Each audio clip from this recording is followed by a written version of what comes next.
In the Hong Kong integrated world, Chen Xuan travels through the streets to become a small fortune teller. Fortunately, by binding the Feng Shui Fortune System, one can easily see the auspiciousness and inauspiciousness of 3 days at a glance. Until he figured out all the mysteries with his divination, he directly intercepted the key figure of the future, Xiao Jiebā. From this moment on, fate begins to rewrite. He uses fortune-telling to glimpse the mysteries of heaven and layout to control the Xiang River. Every step of the gang's movements, business turmoil, and underground forces is in his deduction. Others are desperately trying to grab territory, but he sets out 10 steps ahead to harvest. Others rely on their fists. He relies on his destiny chart to crush the entire audience. When everyone was still competing in the martial arts world, he was already sitting on fate, overlooking the entire Hong Kong integrated world. If you enjoy Hong Kong action stories like this, don't forget to like and subscribe. The adventure is about to begin. Chapter 1. Night on Temple Street. In the autumn of 1988, the night rain on Temple Street rained like a leaky sky. Chen Jiebā curled up under the makeshift plastic shed as rainwater continued to pour in from all directions. The shed is only 3 feet square, barely covering his broken wooden table. There was a dark red compass on the table, its corners polished white, which was the only object on the original body. It's been 3 days since I crossed over to this port complex world. The memories of the past life are still clear and visible. Hong Xing, Chen Haonan, Big Boss B, United Victory Firebull, Baji. It's ironic that these characters from movies have now become real big shots in this world. But he was no longer the one watching the show, but became Chen Jiebā, a 23-year-old illegal immigrant. The bag is cleaner than the face. There's only 12 Hong Kong dollars left, and I can't sleep anywhere tonight. Young boy. In a daze, the voice of old Wong from the neighboring stall came through. He was closing the stall, stuffing a stack of old magazines into a burlap bag. It's raining so hard, we're closing the stall. You've been squatting for 3 days without any business. Chen Jiebā wiped the rainwater off his face and handed over the remaining half-pack of cigarettes. I hope you can teach me, brother. Lao Wang glanced at the cigarette box and saw that it was a cheap Double Happiness brand. He hesitated for a moment, waved his hand, and said, "All right, let me teach you a few words." When the guests came, they first asked, "Is it not going well lately?" 9 out of 10 said it's not going well. Then he said his seal had turned black, and he wanted to resolve it, and the cheapest he could offer was 100 yuan. If it's a woman, he would say she's in a peach blossom disaster and wants to invite talismans, 208 yuan. Chen Jiebā shook his head and said, "Isn't that a scam?" "A scam?" Old Wang smiled. "Temple Street fortune-telling, 9.5 out of 10 are scams. If you don't lie, you'll starve to death." He patted Chen Jiebā's shoulder and walked away on the accumulated water. The neon lights on the entire street blurred in the rain. Red, green, and yellow stir into a pot of chaotic light kanji. Chen Jiebā touched his stomach and only had a pineapple bun for lunch. Now he's so hungry that he's panicking. 12 yuan. It can last for 2 more days. What about 2 days later? Worried, there was a commotion coming from across the street. Several gangsters gathered around a stall, with a yellow-haired leader kicking over the table. "Dead kid, dare to delay paying the protection fee?" The vendor was a thin and weak young man who was kicked to the ground, holding a cloth bag tightly in his arms. Chen Jiebā recognized the other party. Last night at the 24-hour McDonald's, the young man was also there and even gave him half a piece of bread. Poor ghosts help poor ghosts. He understands the reason. But looking in his pocket, he sighed, lowered his head, pretended not to see, and quickened his pace to pass by. "I am constantly on edge. How can I spare the energy to help others?" "Hey, that one over there." The yellow-haired voice suddenly sounded. Chen Jiebā's heart sank and his footsteps did not stop. "What are you looking at?" "The one wearing gray clothes." Another little brother chased after him and grabbed Chen Jiebā's arm. "What are you looking at? Are you also setting up a stall? Have you paid the protection fee?" Chen Jiebā was dragged to the stall. "I can't escape now." "A few big brothers," Chen Jiebā said with a stiff head. "They are all trying to make a living. Why bother? I just came here today." "Don't you need to pay it when you first arrive?" Huang Mao reached out and said, 50 yuan, give it now." Chen Jiebā took out the 5 crumpled 1 yuan bills from his pocket and said, "There's only so much." Huang Mao took the money and sneered. 5 yuan? Are you going to send someone begging for food?" He signaled, and the younger brother next to him came forward to search him. Chen Jiebā stepped back, but was held down by 2 people. I searched his entire body, only finding the compass wrapped in oilcloth. He hid his underwear for the remaining 7 yuan. Poor ghost. Huang Mao cursed and threw the compass back to Chen Jiebā. "Just this little money? Big brother, give me a day off," Chen Jiebā said. "I will definitely gather everything by this time tomorrow." "Tomorrow?" Huang Mao smiled. "Can you make money tomorrow? My stall is here. I can't escape." Chen Jiebā pointed to his leaky shed and said, "Even if I beat myself to death today, I won't be able to bring out more, but if I open tomorrow, I can earn some income." Huang Mao stared at him, calculated in his heart, put away 5 yuan, and pushed Chen Jiebā away. "It's okay, get lost." "Big brother, Why don't we let him go too? Seeing Huang Mao continuing to torture the young man, Chen Jiao sure couldn't resist. At this moment, Chen Jiao suddenly had a ding sound in his mind. Ding. Assisting the disadvantaged, a small act of kindness. Obtain, fortune point 1. Current fortune point. 1. What sound? Subsequently, more information flooded into my mind. Unlock system functions. 1. 3-day fortune preview LV.1, activated. 2. Simple Feng Shui positioning LV.1, requires unlocking at 10 points. 3. Basic phase analysis LV.1, requires 20 points to unlock. 4. Temporary intervention of fortune LV.1, requires 30 points to unlock. System. Chen Jiao's heart skipped a beat wildly. The standard equipment for travelers has finally arrived. He instinctively focused his attention and looked at Huang Mao. In the field of vision, a line of light red small characters appeared on the top of Huang Mao's head. 30-minute fortune. Xiao sees blood. The screen flashes. Yellow hair covers the forehead. Blood seeps out from between the fingers, as if hit by something. Big brother, Chen Jiao blurted out as he saw Huang Mao turning his head to deal with him. You'd better take 2 steps to the left. Huang Mao had just raised his hand, which was about to hit someone, and stopped in midair. He was stunned and asked, "What did you say?" Chen Jiao pointed to his head. "You have a bloody disaster today. You will see blood." Seeing blood? Huang Mao and a few henchmen burst out laughing. "Who dares to touch me on Temple Street? Who are you?" "I'm a fortune teller," Chen Jiao said. "Fortune telling?" Huang Mao laughed even harder. 9 out of 10 fortune tellers on Temple Street are scammers. The remaining 1 hasn't become a master yet. The younger brother also joined in and joked, "Big brother, this kid is scared out of his wits." Chen Jiao didn't say anything again, just looked at Huang Mao. Huang Mao was a bit embarrassed by his gaze and cursed, "What are you looking at? Stop talking nonsense." Before he could finish speaking, there was suddenly a quarrel coming from upstairs. "Pujizai, stealing Laozi's money again," shouted a rough and hoarse male voice. Immediately afterwards, a tin biscuit box flew out of the 3rd-floor window, hitting Huang Mao's head impartially. Chen Jiao instinctively shouted, "Left." Huang Mao instinctively jumped to the left. Bang! The cookie box hit the spot where he had just stood, and the iron sheet bounced up. The sharp edge of the iron sheet still grazed his forehead, leaving a bloody mark. Blood oozed out instantly. Everyone was stunned. Huang Mao covered his forehead and stared blankly at the cookie box on the ground, then looked at Chen Jiao with a ghostly gaze. "You." His throat dried up. "How do you know?" "I told you. I'm a fortune teller," Chen Jioping said calmly. A few little brothers looked at each other, and no one dared to laugh anymore. The household upstairs is still cursing, but the window is already closed. The rain continued to fall, and the standing water on the street reflected neon lights, creating a strange and eerie scene. Huang Mao took out a dirty handkerchief from his pocket and pressed it on his forehead. He stared at Chen Jiao for a few seconds, then suddenly waved his hand and said, "Okay, you guys are lucky. Let's do this for today. At this time tomorrow, it's 50 yuan, not even a penny less." After saying that, he hurriedly went upstairs with his little brother, probably looking for bad luck upstairs. Chen Jiao breathed a sigh of relief and realized that his back was covered in sweat. He helped the young man up and said, "Are you okay?" The young man shook his head and tightly hugged the cloth bag. "Thank you, brother Jiao." Chen Jiao waved his hand and helplessly bent down to help him tidy up the scattered things. The young man reluctantly closed the stall, found 2 cold Xiao Jiebā under the cart, and shoved them to Chen Jiao. "Brother Jiao, take this." Chen Jiao looked at the 2 buns, hesitated for a moment, and still took them over. "Hurry up, they may come back later." The young man nodded, pushing the broken cart and disappearing deep into the alley. Chen Jiao stood in the rain, holding the 2 cold Xiao Jiebā. The oil has solidified, hard and stiff. He turned around and returned to the booth, still recalling everything that had just happened in his mind. The system is real. That prophecy is true. You can help others change their luck, and of course, you can also change your own luck. Chen Jiao went back to the stall, took a bite of Xiao Jiebā, and the cold, greasy feeling melted in his mouth. It tastes bad, but it can fill the stomach. The rain is gradually decreasing. He focused and tried to activate the 3-day fortune preview. The field of view changes instantly. 3 pedestrians walked past the booth. The first one is a short and chubby man wearing a floral shirt, with a line of light red lettering on his head. 3-day fortune, little misfortune, wealth loss.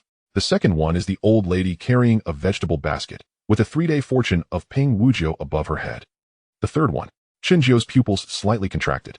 That is a young woman wearing a short skirt, her makeup ruined by the rain, her appearance still beautiful, and her footsteps hurried. The line above her head was a dazzling deep red. 3-day fortune, great misfortune, blood light. He focused on carefully examining the more detailed information that emerged. Name, Su Axi, stuttering. Age, 19. Occupation, selling alcohol.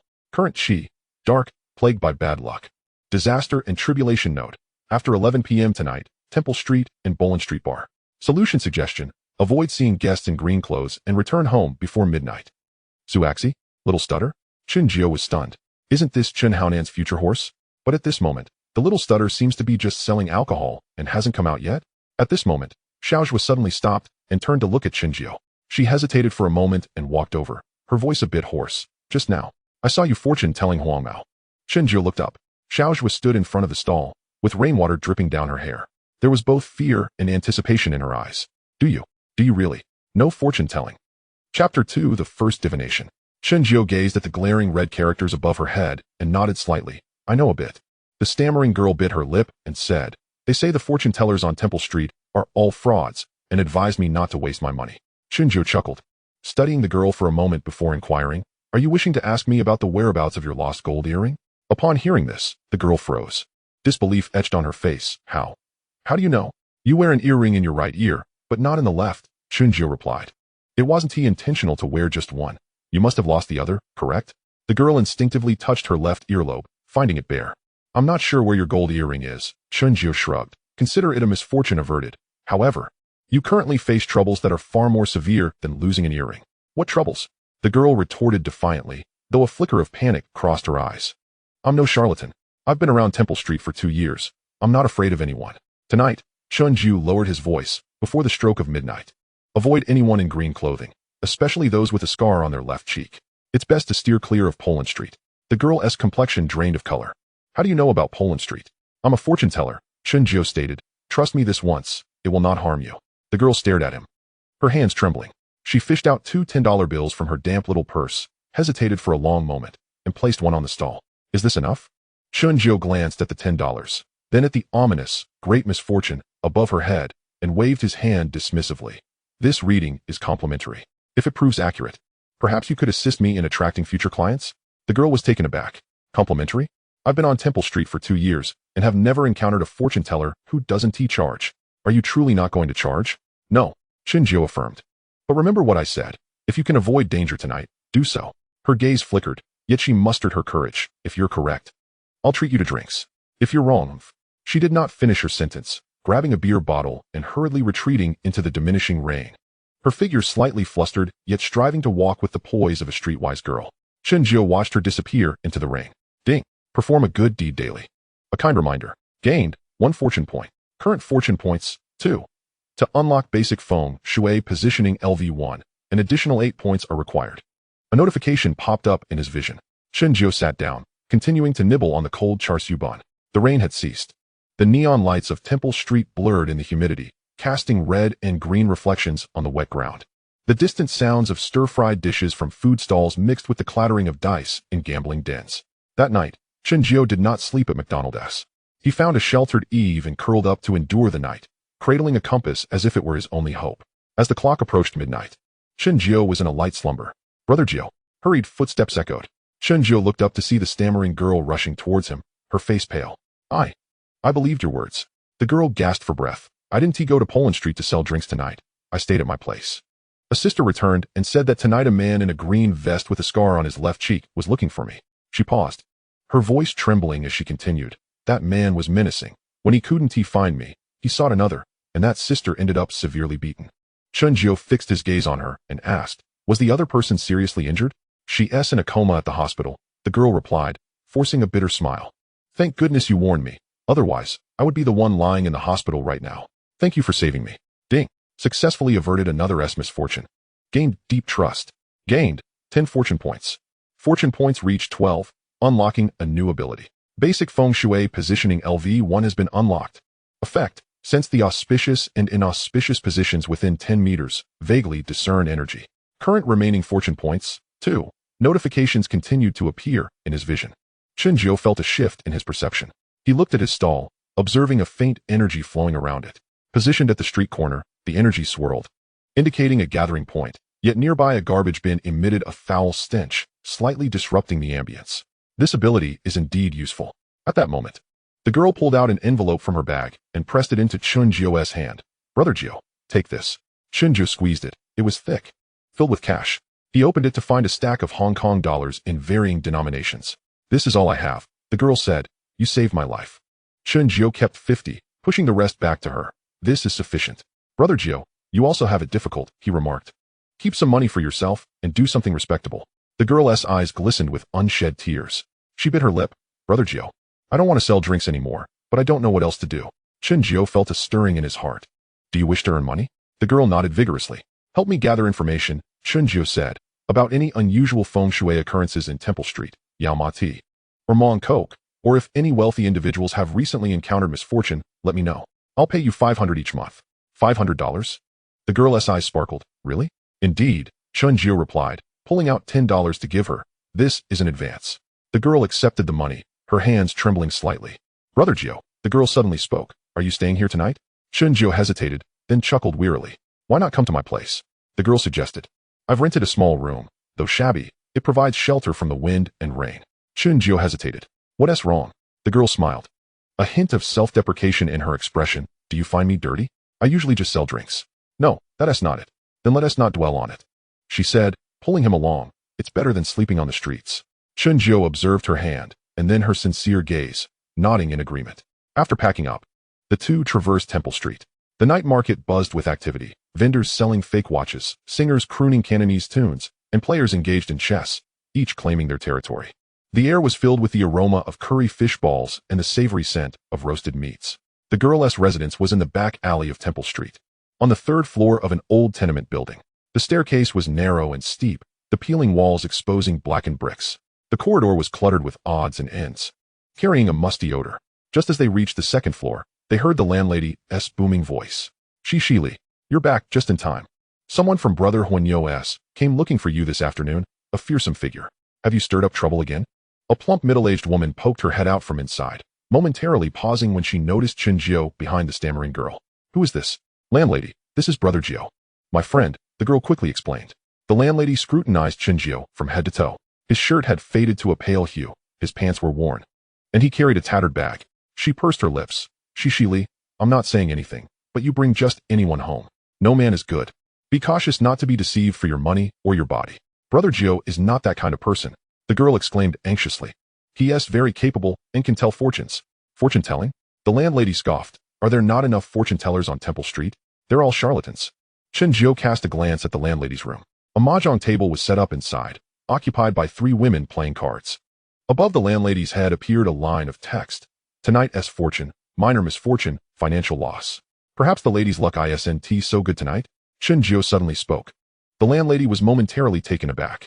How do you know? She inquired, observing the shadowy crease between his brows, indicative of a deficit in his financial prospects. Chen Xiao casually conjured some jargon, advising, it would be prudent to refrain from playing cards tonight. If you must, avoid taking a seat at the table yourself. What does that mean? Purchase the lady. Chen Xiao gestured towards a woman in a floral shirt in the room. Acquire her, and you might win a small fortune.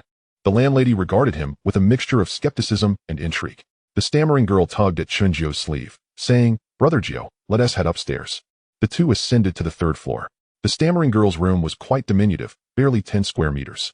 A bed, a table, and a wardrobe filled the space. Yet it was impeccably tidy, with the bed linens washed to a soft whiteness. On the table, a small glass vase held a few wildflowers plucked from the roadside. It's a bit messy, the stammering girl admitted shyly. It's rather charming, Chen Xiao replied, setting his belongings down. The stammering girl dragged out a small stove from beneath the bed. I'll prepare something for you to eat, she said briskly, igniting a fire, boiling water, and soon adding noodles and an egg. In no time, a steaming bowl of egg noodles was placed before Chen Xiao. Eat while it's hot, she urged. Chen Xiao accepted the bowl, the warmth wafting up to his face. He focused on the noodles, the hot broth sliding down his throat, warming him from within. After 3 days of traversing through hardships, this was his first warm meal. The stammering girl sat by the bed, watching him eat with a smile gracing her lips. You should eat too, Chen Xiao suggested. I've already eaten, she shook her head. Brother Xiao, take your time, I'll go fetch some water for you to bathe. As she spoke, she picked up a small iron bucket and stepped outside. After finishing his noodles, Chen Xiao felt a wave of warmth envelop him. He surveyed the tiny room. Though modest, it exuded a sense of homeliness. Over the past 3 days, he had slept in a McDonald's and under awnings like a stray dog. Now he finally had a place to rest. The stammering girl returned with hot water, pouring it into a plastic basin. Brother Xiao, make do with this for your bath, I'll wait outside. All right, Chen Xiao replied as she exited. He removed his soiled clothes and used a towel to wash himself. The hot water cascaded over his skin, cleansing away the fatigue and grime of the past 3 days. He glanced at the small mirror on the wall. The reflection revealed a handsome visage, yet his eyes carried a weariness and vigilance that belied his age. He concentrated, attempting to discern his fortune. The world before him blurred. Unable to view one's own fortune, a system prompt appeared. Indeed, he could not see his own fate. Chen Jiu dried himself off and donned an old set of clothes the stammering girl had found, unsure of their origin. They were slightly snug, but serviceable. "I'm ready," he announced. The stammering girl re-entered the room, and her eyes brightened upon seeing him. "Brother Jiu, you look quite dapper in that outfit." Chen Jiu offered a faint smile. As night deepened, they found themselves sitting side by side on the bed, an awkward silence enveloping them. "Brother Jiu," the stammering girl murmured softly, "you should take the bed tonight." "And what about you?" "I'll sleep on the floor." "That is not acceptable." Chen Jiu shook his head. "I'll sleep on the floor." After a brief exchange of insistence, they ultimately decided to share the bed. Though small, it could accommodate them both if they huddled closely. They extinguished the light, plunging the room into darkness. Outside, the sounds of the temple streets echoed faintly, with the distant strains of Cantonese opera and the clamor of games. In the dark, the stammering girl suddenly spoke. "Brother Jiu, thank you." "For what?" "Thank you for saving me." Her voice was barely above a whisper. Chen Jiu remained silent. In this unfamiliar world, on this cold, rainy night, two lonely souls nestled together, seeking warmth from one another. No superfluous words were exchanged, nor were there any inappropriate gestures. In the middle of the night, Chen Jiu awoke, feeling the soft warmth of a body nestled against him. The stammering girl lay with her head resting on his arm, deeply asleep, with traces of tears at the corners of her eyes. Ding! Performing a good deed, an act of kindness. Gained 1 fortune point. Current fortune points 3. A notification flashed before him. Chen Jiu gently withdrew his arm and rose from the bed. He moved to the window, gazing out at the temple street. The neon lights had dimmed significantly, with only a few gambling stalls and horse racing venues still illuminated. Occasionally, a drunken man stumbled past, swaying and singing a tuneless song. Chapter 3. The Bet. The following morning, Chen Jiu was roused by a series of knocks at the door. Silly girl, open the door." The landlady's urgent voice called from outside. The stammering girl, still groggy, blinked awake, and, upon seeing Chen Jiu beside her, flushed crimson and hurriedly got up to dress. They're here, she exclaimed as she opened the door. The landlady stood at the threshold, her face alight with excitement, clutching several banknotes in her hand. "Silly girl, where's your brother Jiu?" Chen Jiu emerged from the inner room, asking, "Madam, is there something you need?" The landlady scrutinized him from head to toe, her expression transforming completely. "Brother Jiu, you're truly remarkable." She waved the banknotes in the air. "Last night, I took your advice, didn't he sit at the table? Bought off Feng's horse, and won $80. $80? The stammering girl gasped in disbelief. "Is that really true?" "Of course it is." The landlady beamed. "Ah Feng had incredible luck, even winning against Hu Qi. If I'd listened to you and bet on her entirely, I could have won even more." As she spoke, she pulled out a $10 note from the stack and pressed it into Chen Jiu's hand.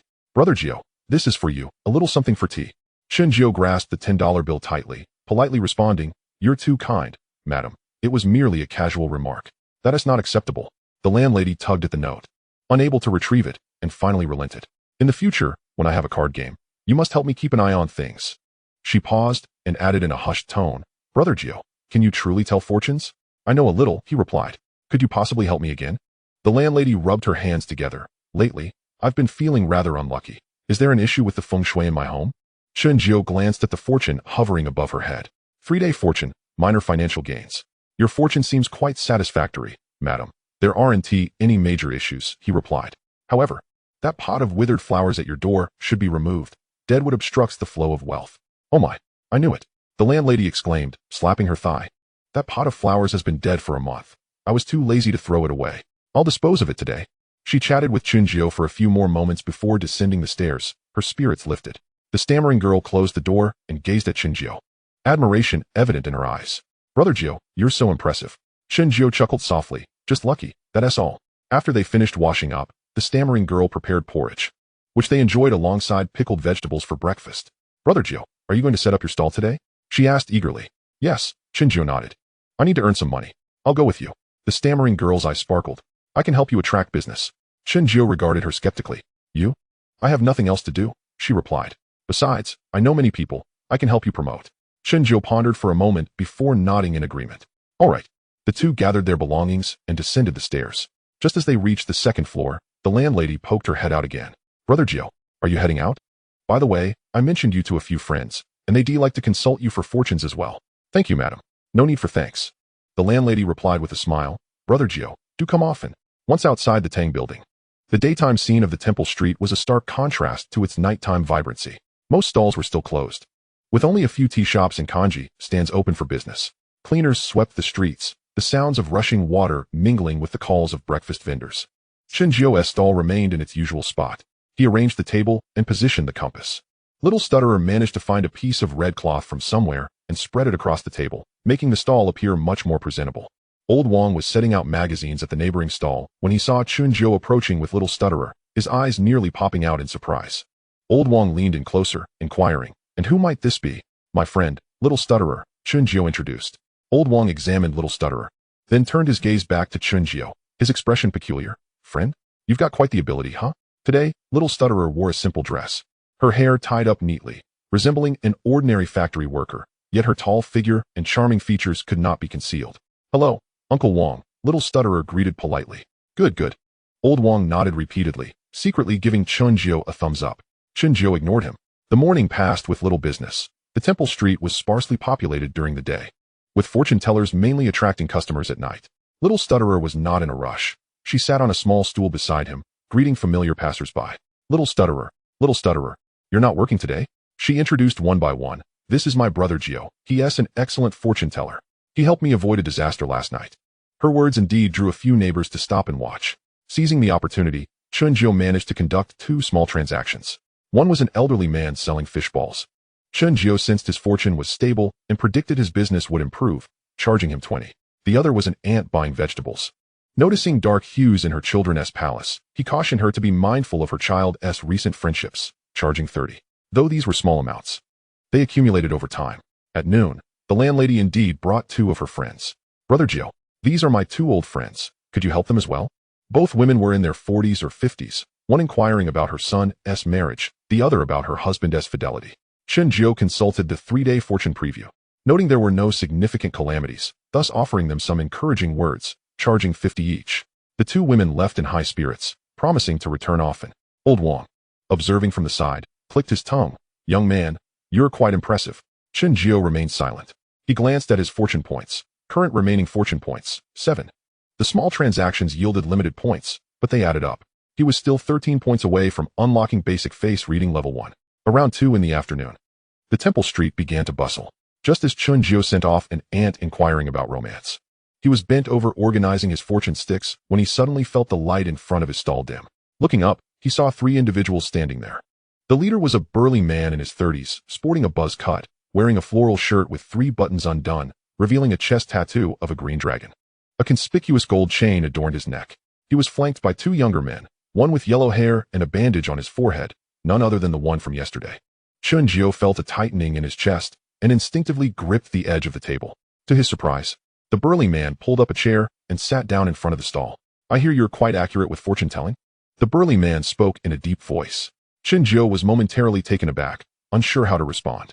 The yellow-haired man interjected from behind. "Brother Nyo, it's him. The one with the cursed biscuit box yesterday." "I'm called Huan Yo," the burly man said, looking at Chen Xuan and pulling a pack of cigarettes from his pocket. Lighting one. "My subordinate here, this unfortunate fellow, said you merely glanced at him and were able to discern he was in danger?" Chen Xuan remained silent, waiting for the man to continue. Huan Yo flicked the ash from his cigarette. "I want to have my fortune told." Chen Xuan had yet to speak when Little Stutterer suddenly gasped. Huan Yo turned to see Little Stutterer, narrowing his eyes. "Little Stutterer?" Little Stutterer turned pale, shrinking back behind Chen Xuan, her voice trembling. "Brother Nyo, you know him?" Chen Xuan asked, tilting his head. "He was owed a bit of money." Little Stutterer buried her head even lower. Huan Yo waved his hand dismissively. "That's an old debt. Let us not discuss it. Let us see the fortune first." "What does Brother Nyo wish to know?" "My fortune." Huan Yo fixed his gaze on Chen Xuan. "I have a debt that's troublesome to collect, and I'm feeling uneasy. Can you see if this endeavor will go smoothly, and if there's anything I should avoid?" Chen Xuan took a deep breath. He understood this was both an opportunity and a test. The incident with the biscuit box had piqued Huan Yo's interest in him. However, if he failed to provide an accurate reading today, that interest could swiftly turn to wrath. Moreover, Little Stutterer still owed him money. Chen Xuan focused, examining Huan Yo's face. 3-day fortune preview, activated. The scene before him flickered. The dimly lit alley wall at night displayed the weathered sign of the Fuxing Mahjong Hall. Huan Yo stood with his back to the alley entrance when a glint of a knife flashed, stabbing him from behind. Great misfortune and bloodshed. The vision faded. Cold sweat broke out on Chen Jiao's back. He steadied himself, looking at Huan Yo, and spoke slowly. Brother Niu, there's a gathering of malevolent energy between your brows that lingers. It is ill-advised to engage in violence in the near future, especially during midnight, and particularly when moving towards the southwest. Huan Yo paused his smoking. The southwest? Indeed, Chen Jiao fixed his gaze on him, if I am not mistaken. The debt you are trying to collect lies to the southwest, likely at a place bearing the character Fu. Huan Yo's pupils constricted slightly. He did not respond, but tightened his grip on the cigarette. Continue. Your Yin Palace appears dark, indicating bloodshed. Chen Jiao's voice deepened. If you go there tonight at midnight, you risk being ambushed and injured in the back. It is perilous. As his words fell, silence enveloped the stall. The yellow-haired man and the other subordinate exchanged glances, both too afraid to speak. Huan Yo extinguished his cigarette in the ashtray on the table, staring at Chen Jiao. How perilous are we talking? It could cost you your life. Huan Yo fell silent.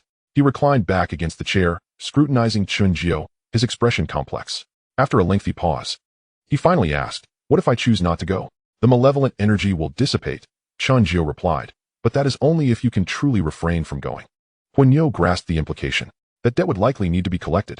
And if your reading is inaccurate? Huan Yo inquired. Chen Jiao pondered for a moment, confidently asserting, I will not be inaccurate. If you doubt me, you may test it. Huan Yo hesitated, then laughed. If you are correct, how shall I repay you? Very simply, you will ensure my stall remains undisturbed for a month. During this month, no one is to harass me. Chen Jiao paused. Secondly, the debt little stutterer owes you will be wiped clean. Huan Yo chuckled. That is quite a price. Exchanging a life for peace is worth it, Chen Jiao replied calmly. Huan Yo did not immediately agree. He scrutinized Chen Jiao, weighing the truth of his words and assessing the young man's worth. After a considerable time, he nodded. Fine. If you prove accurate, I will agree to these two conditions. He stood up, but added, however, if nothing occurs tonight. He left the statement hanging. But the implication was clear. Chen Jiao stood as well. If nothing happens, I will no longer set up my stall on Temple Street. Agreed. Huan Yo cast one last glance at him before turning to leave with his subordinates. Once the three had moved far away, little stutterer dared to speak. Brother Jiao, you really can tell fortunes. Do not ask. Chen Jiao interrupted her, resuming his seat, his palms clammy with sweat. Old Wang sidled over from the neighboring stall, whispering, Brother, if Huan Yo's reading is inaccurate, he will turn against you. I am aware, Chen Jiao replied. But to establish oneself here, this game must be played. Chapter 4. The bloodshed comes to pass. After the yellow-haired man departed, little stutterer remained restless. Brother Jiao, shall we flee? She whispered, suggesting they leave Temple Street for a different locale. Can we escape? Chen Jiao shook his head. Huan Yo was the local tyrant, capable of tracking them down no matter where they went. What then? The stuttering girl asked, her eyes reddening. I owe him 500. And you owe him 100 for protection. How can we afford that? And your hand? Chen Jiao remained silent, lost in thought. The fates had already foretold others. Would they still come to pass? This was a gamble he had to take. At the same time, in the game hall at the other end of Temple Street, Huan Yo sat on a tattered sofa in his office, smoking, his brow furrowed. Huang Mao stood beside him, cautiously stating, Brother Niu, that kid seems a bit sinister. Yesterday, that box of biscuits came straight for my head. If he hadn't warned me, I would have been seriously hurt. Can we trust the fortune teller's words? Huan Yo exhaled a puff of smoke, remarking that if he were to be intimidated by a fortune teller's mere words, how could he survive on the streets? But what if Huang Mao swallowed hard? What if it were true? Huan Yo fell silent, recalling the certainty in Chen Jiao's eyes. It wasn't the flicker of a fraud, but a profound conviction. The debts from the Fuxing Mahjong Hall must be collected. Huan Yo extinguished his cigarette, thinking that a Bing's delay of 3 months could not continue, or others would perceive him as easy prey. But I can't avoid this, Huan Yo said, rising to pace the room. You go find a Chong. He asks about my height and build. Have him wear my floral shirt and go in my stead. Huang Mao's eyes brightened. A decoy? Yes, Huan Yo nodded. Bring a few more people. No, make it 6. A Chong will go in to collect the debts while the others guard the alleyways. If anything seems amiss, they must respond immediately. Brother Niu, you're brilliant. Huang Mao flattered, noting that this way they could collect the debt while also being prepared for any eventuality. Huan Yo waved his hand. Hurry and arrange it. Remember, you must reach Fuxing before the hour of the rat. I want to see if that kid's prediction of calamity holds any truth. At 11 o'clock that night, Temple Street began to quiet down. The Fuxing Mahjong Hall lay deep in the back alleys, its neon sign flickering erratically. A Chong, adorned in Huan Yo's floral shirt, led 6 brothers into the alley. Brother Chong, isn't Brother Niu being overly cautious? One junior murmured, it's just a debt collection, why bring so many? Cut the chatter. A Chong adjusted his shirt, we follow Brother Niu's orders. They approached the back door of the Mahjong Hall, which was ajar, the sound of shuffling tiles reverberating from within. A Chong pushed the door open. 3 minutes later, a sudden commotion erupted in the alley, accompanied by sounds of a violent struggle and cries. Kill him. It's Huanyo. Take him down. Ah. The expression of the junior guarding the alley changed dramatically as he pulled out his walkie-talkie. Brother Nyo. Trouble. We're under attack. Huanyo's urgent voice crackled through the device. Where's A Chong? I don't know. They're fighting inside. Help him. We need to save him. 6 men rushed into the alley, only to find 3 masked assailants wielding machetes, viciously attacking A Chong. A Chong had already been stabbed in the back, blood soaking through his floral shirt. Damn it. Kill them. Huanyo's men lunged at the attackers. Seeing they were outnumbered, the 3 masked figures quickly turned to flee, disappearing into the depths of the alley. Brother Chong. Hold on. A Chong's face turned pale, the knife wound in his back deep enough to expose bone. Quick. Take me to the hospital. Brother Nyo said it was a stab in the back. It really is a stab in the back. The juniors fumbled to lift A Chong, rushing toward the car at the alley's entrance. In the game hall office, Huanyo received a phone call, his face darkening. How is he? Stabbed in the back. He's being taken to the hospital. The doctor said his organs are intact, but he's lost too much blood. Huang Mao's voice trembled. Brother Nyo, that kid was right. Time. Place. How he was stabbed. Everything he said was accurate. Huanyo's grip on the receiver tightened, his knuckles turning white. He recalled Chunjio's words, word for word. If he hadn't sent A Chong in his place, it would have been him in the hospital now. Brother Nyo? Huang Mao asked cautiously. Huanyo took a deep breath. Tomorrow afternoon, come with me to Temple Street. To settle the score with that kid? No, Huanyo replied, to thank him. The next day passed with Chunjio in a state of anxious anticipation. The stuttering girl remained by his stall, her expression equally grim. Brother Jio, she whispered. It's already evening. What if Huanyo? Wait, Chunjio responded, gazing at the compass on the table. He believed in the system, but belief aside, he still felt uncertain. What if Huanyo had not encountered any trouble? What if something had happened, but Huanyo refused to acknowledge it? At 6 o'clock that evening, Temple Street lit up with vibrant lights. The night market buzzed with activity, vendors shouting, tourists weaving through the crowd. Chunjio's stall, however, remained desolate. Many, having heard about his bet with Huanyo, kept their distance, fearing trouble. Old Wang shook his head while arranging magazines, sighing, Young man, heed my advice. It's still time to pack up and run. Once Huanyo arrives, escape will be impossible. The stuttering girl bit her lip, her hands trembling. 7 o'clock. 8 o'clock. 9 o'clock. Temple Street grew increasingly lively, but Chunjio's area felt isolated, no one daring to approach. At 9:30, commotion erupted in the distance. Make way. Clear the path. Brother Nyo is coming. The crowd parted like the sea. Huanyo strode at the forefront, clad in a tight black tank top that revealed his tattooed arms. Behind him trailed 7 or 8 juniors, each with grim expressions. The entire street fell silent. The fishball vendor's hand trembled, his ladle splashing into the pot. The blind old man singing Cantonese opera ceased playing his eru. The lookout at the gambling stall quickly ducked his head. Everyone held their breath, watching as Huanyo's group approached Chunjio's stall. It's over. Old Wang's face turned pale. This is truly the end. The stuttering girl's legs weakened. Grasping Chunjio's arm, Brother Jio. Chunjio rose, pulling the stuttering girl behind him.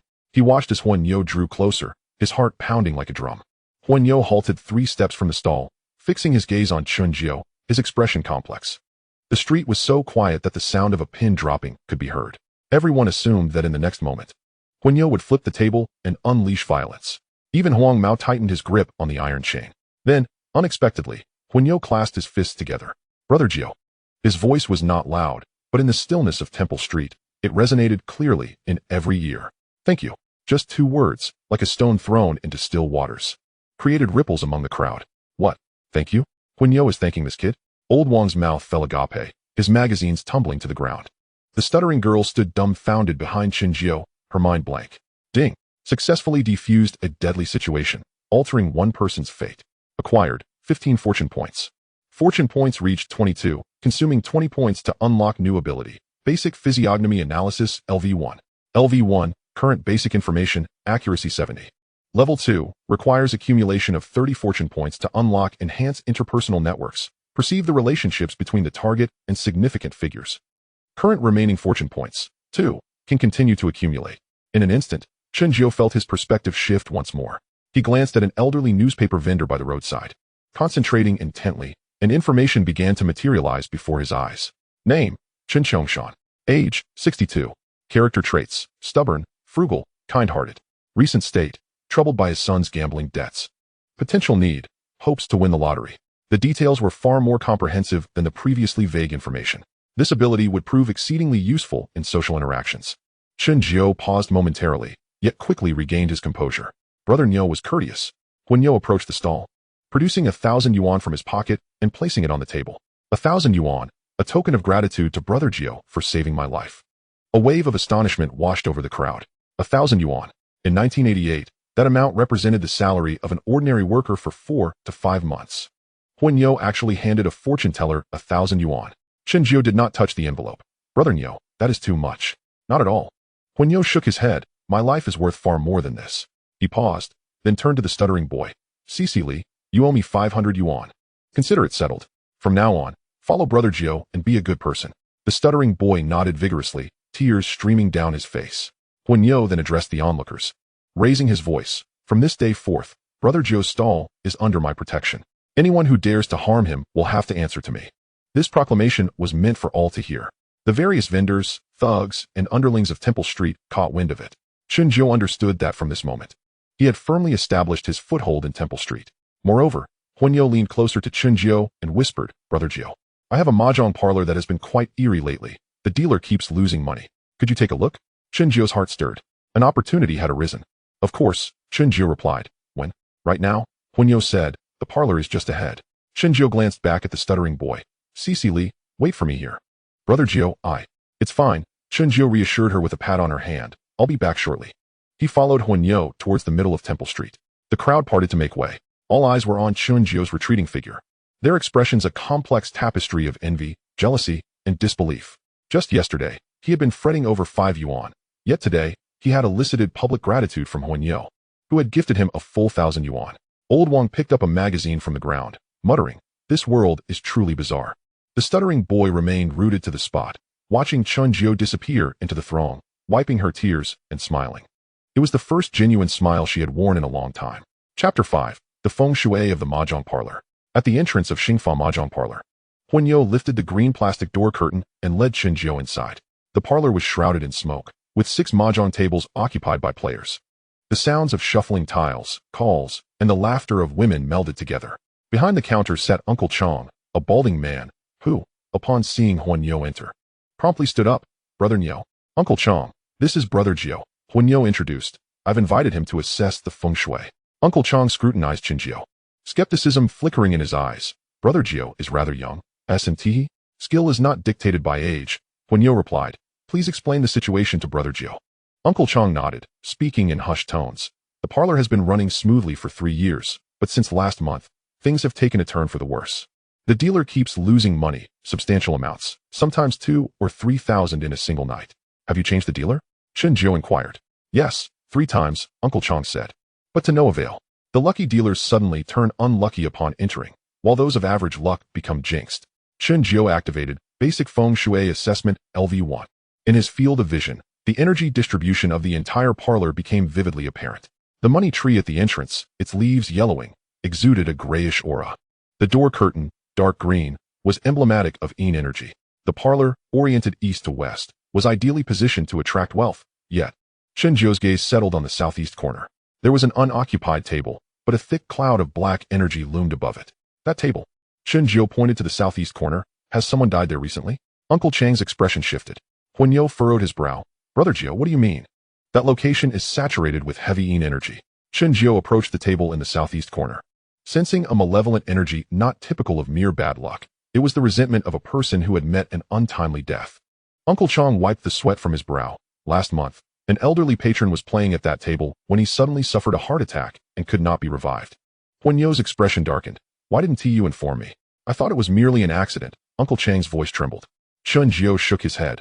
A person died at that table, leaving behind a lingering resentment that has created a death position. Anyone who sits there will encounter misfortune. The dealers rotate seats, each succumbing to misfortune in turn, which is why they keep losing. What can we do about it? Uncle Chong asked anxiously. There is a solution. But it requires a ritual, Chen Jiao stated, and it must be done swiftly. If the resentment is not dispelled soon, it will only grow stronger. And it won't just be a matter of losing money. Huan Niu fixed his gaze on Chen Jiao. Brother Jiao, can you perform it? Yes, Chen Jiao nodded. But I will need some materials. What do you require? Huan Niu inquired. Chen Jiao compiled a list. Vermilion, yellow talisman paper, glutinous rice, a rooster, and 3 incense sticks. Can you procure those now? Huan Niu asked. Uncle Chong nodded. Absolutely. There's a shop for incense and candles on the next street. I'll run there immediately. He hurried off. Chen Jiu surveyed the parlor, using a compass to determine several orientations. The southeast table was indeed a death position. However, he discovered more than that. He noted that the parlor's back door directly faced a funeral supplies store, a direct line of malevolent energy. The lighting inside the parlor was too dim, allowing energy to accumulate easily. All these factors needed to be addressed. Ding. Identified a Feng Shui hazard, resentment death position. Recommended resolution. Suppress malevolence. Relocate the table. Improve lighting. Dispel evil. Task triggered. Resolve the Feng Shui issues of Xingfa Mahjong Parlor. Task reward. 10 fortune points. Unlock. Basic talisman drawing LV1. A notification popped up in his vision. Chen Jiu's eyes flickered. Basic talisman drawing. This ability had arrived just in time. Half an hour later, Uncle Chong returned with the materials. Chen Jiu instructed everyone to leave the room, retaining only Huanyo and Uncle Chong. He first scattered glutinous rice in a circle around the southeast table. Then, he lit the incense and bowed 3 times before the table. Dust to dust, earth to earth. Let those who should depart do so without lingering. He muttered incantations, uncertain of their significance, simply going through the motions. However, basic Feng Shui assessment LV1 could sense the black energy gradually dissipating. Next, he used the vermilion to draw symbols on the yellow talisman paper. The symbols were not traditional talismans, but rather some patterns he had conceived based on the system's vague guidance, intended to suppress malevolence. Once completed, he affixed the talisman paper to the 4 corners of the table. Finally, he instructed Uncle Chong to slaughter the rooster, letting its blood drip onto the center of the table. After completing these actions, Chen Jiu let out a long breath. Ding! Successfully established a basic malevolence suppression arrangement. Consumed 2 fortune points. Current fortune points, 0. A prompt appeared in my field of vision. Alright, Chen Jiu said, but this table should not be occupied for 3 days. After 3 days, move it away and replace it with a new one. Is it really that simple? Uncle Chong inquired. Simple? Chen Jiu chuckled. Try it and see if the dealer's luck improves from tonight onward. Huanyo fixed his gaze on the table and nodded. Alright, I will heed Brother Zhou's advice. He then asked, what else needs to be changed? Chen Jiu pointed towards the entrance. That money tree must either be revived or removed. A withered tree obstructs wealth. Change the door curtain to red. Red wards off evil and attracts wealth. Brighten the lighting, especially in the corners, as shadows should not exist. Hang a mirror on the back door, facing outward, to deflect negative energy from across the way. Uncle Chong took note of everything. Once these adjustments are made, Chen Jiu stated, the restaurant's feng shui will surely improve. But remember, that table must be replaced. It is imperative. Uncle Chong nodded vigorously. Huanyo looked at Chen Jiu, his eyes now reflecting a greater respect. Brother Jiu, you've worked hard today, he said. Let's go. I'll treat you to a late-night snack. Chen Jiu shook his head. No need. I'll return to my stall to check on the fine grains. Then allow me to escort you. The two exited the mahjong parlor. Outside, the night had fully descended, and the neon lights of Temple Street illuminated the surroundings like a river of light. Brother Jiu, Huanyo suddenly remarked, with your talents, it seems a pity for you to be merely a street vendor on Temple Street. Chen Jiu smiled. One must consume life, bite by bite. Indeed, Huanyo nodded. But Brother Jiu, I have a friend who has encountered troubles even more sinister than those at the mahjong parlor. Would you be interested in taking it on? What sort of trouble? A warehouse. Huanyo lowered his voice. Things keep going missing, and hiring security has proven futile. Some say it's a ghost stealing them. Chen Jiu's heart stirred. And your friend is? Ba Ji from Hung Hing. Huanyo replied. His warehouse is in Yao Ma Ti, containing a critical shipment. If this continues, he won't be able to explain himself. Chen Jiu did not respond immediately. He was pondering. Missing items from the warehouse could be due to an insider, a thief, or even feng shui issues. However, since Huanyo suggested it might be a ghost, the matter was evidently more complex. When can I take a look? Chen Jiu asked. Tomorrow, Huanyo replied. I'll come to pick you up in the afternoon. All right. The two arrived at Chen Jiu's stall. The little stutterer was still waiting, and upon seeing Chen Jiu return, she sighed in relief. Brother Jiu, everything is fine. Chen Jiu patted her hand. Huanyo glanced at the little stutterer and smiled. Little fine grain, from now on, follow Brother Jiu and be a good person. The little stutterer nodded vigorously. Huanyo exchanged a few more words with Chen Jiu before departing with his younger brothers. Chen Jiu sat down, gazing at the compass on the table. The needle quivered slightly, pointing northwest, the direction of Yao Ma Ti.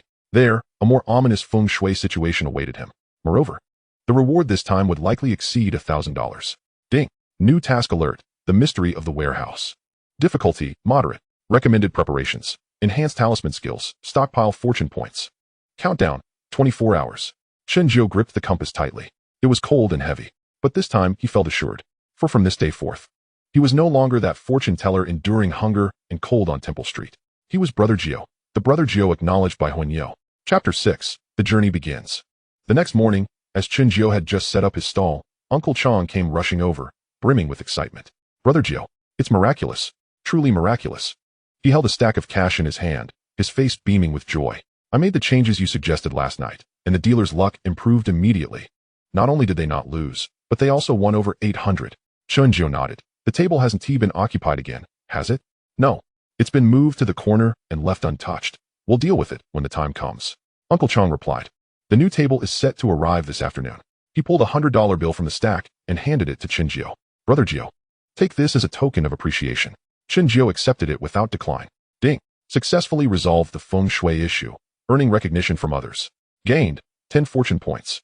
Current fortune points 10. A prompt appeared in his field of vision. Uncle Chang expressed his gratitude a few more times before departing in high spirits. Old Wang, observing from the side, remarked, Young man, you truly excel. You've managed to sort out Huanyo's mahjong parlor. Chen Xiao smiled but said nothing. He made a few small transactions in the morning, earning around $100. At noon, the little stutterer brought over food from her residence. She had specifically gone to buy roast meat and hot soup that morning. Brother Xiao, eat while it's hot. Chen Xiao took the lunchbox, feeling warmth in his heart. In the few days since his arrival, it was the first time someone had brought him food. You should eat too, he said. I've already finished. The little stutterer replied, sitting on a small stool beside him. Brother Xiao, are you really going to that warehouse that Huanyo mentioned yesterday? Isn't there a chance it could be dangerous? I'm not sure, Chen Xiao said, but it must be done. In fact, Chen Xiao occasionally used the 3-day fortune preview to observe the fortunes of those around him, using them as reference points to gauge his own situation. If he couldn't see his own fate, he would use his intellect. If those around him were safe, he would likely be safe as well. At least he would have some sense of security. The little stutterer bit her lip. Then I'll go with you. No need. Chen Xiao shook his head. You stay here and watch the stall. In case something happens to me, you can. Don't say such ominous things. The little stutterer interrupted. Brother Xiao, you will definitely be fine. Chen Xiao looked at her worried expression and smiled. All right, I will be just fine. At 2 o'clock in the afternoon, Huanyo's vehicle arrived, a van. Huanyo sat in the front passenger seat, waving at Chen Xiao. Brother Xiao, get in. Chen Xiao exchanged a few words with the little stutterer before entering the vehicle. Aside from Huanyo, there were Huang Mao and another younger brother inside. Brother Xiao, let me brief you on the situation. Huanyo handed over a cigarette, but Chen Xiao declined with a wave of his hand. Huanyo did not insist and lit one for himself. Baji's warehouse is near the Yao Mati Pier. It used to store frozen seafood but was converted into a regular warehouse 6 months ago. Initially, everything was fine, but in the last 2 months, items have started to go missing. Baji has changed security 3 times, but to no avail. Huanyo exhaled a puff of smoke. Now, they're afraid to store anything valuable, but such a large space sitting empty is still a loss of money. Chen Xiao nodded slightly, deep in thought. After more than an hour, the vehicle stopped in front of an old-style Tong Lao. A sign hung outside reading Hung Hing Tea Restaurant. Huanyo led Chen Xiao inside. The restaurant was quiet in the afternoon, with a few underlings sitting in the corner, playing cards. Upon seeing Huanyo enter, they all stood and greeted him. Brother Niao, Baji is upstairs, one of the underlings said. The second floor was an office, simply decorated with a large desk and several sofas. A portrait of Guan Gong hung on the wall, with 3 sticks of incense burning in the incense holder. Baji sat behind the large desk, conversing with a middle-aged man in a suit. Upon seeing Huanyo enter, he raised his hand. Huanyo, you've arrived. Baji's gaze fell upon Chen Xiao. Is this the Brother Xiao you mentioned? Brother Ji, this is Chen Xiao, Huanyo introduced. Brother Ji, this is Baji from Hung Hing. Chen Xiao nodded. Baji. Baji scrutinized Chen Xiao, his eyes filled with appraisal. I hear from Huanyo that you possess remarkable abilities.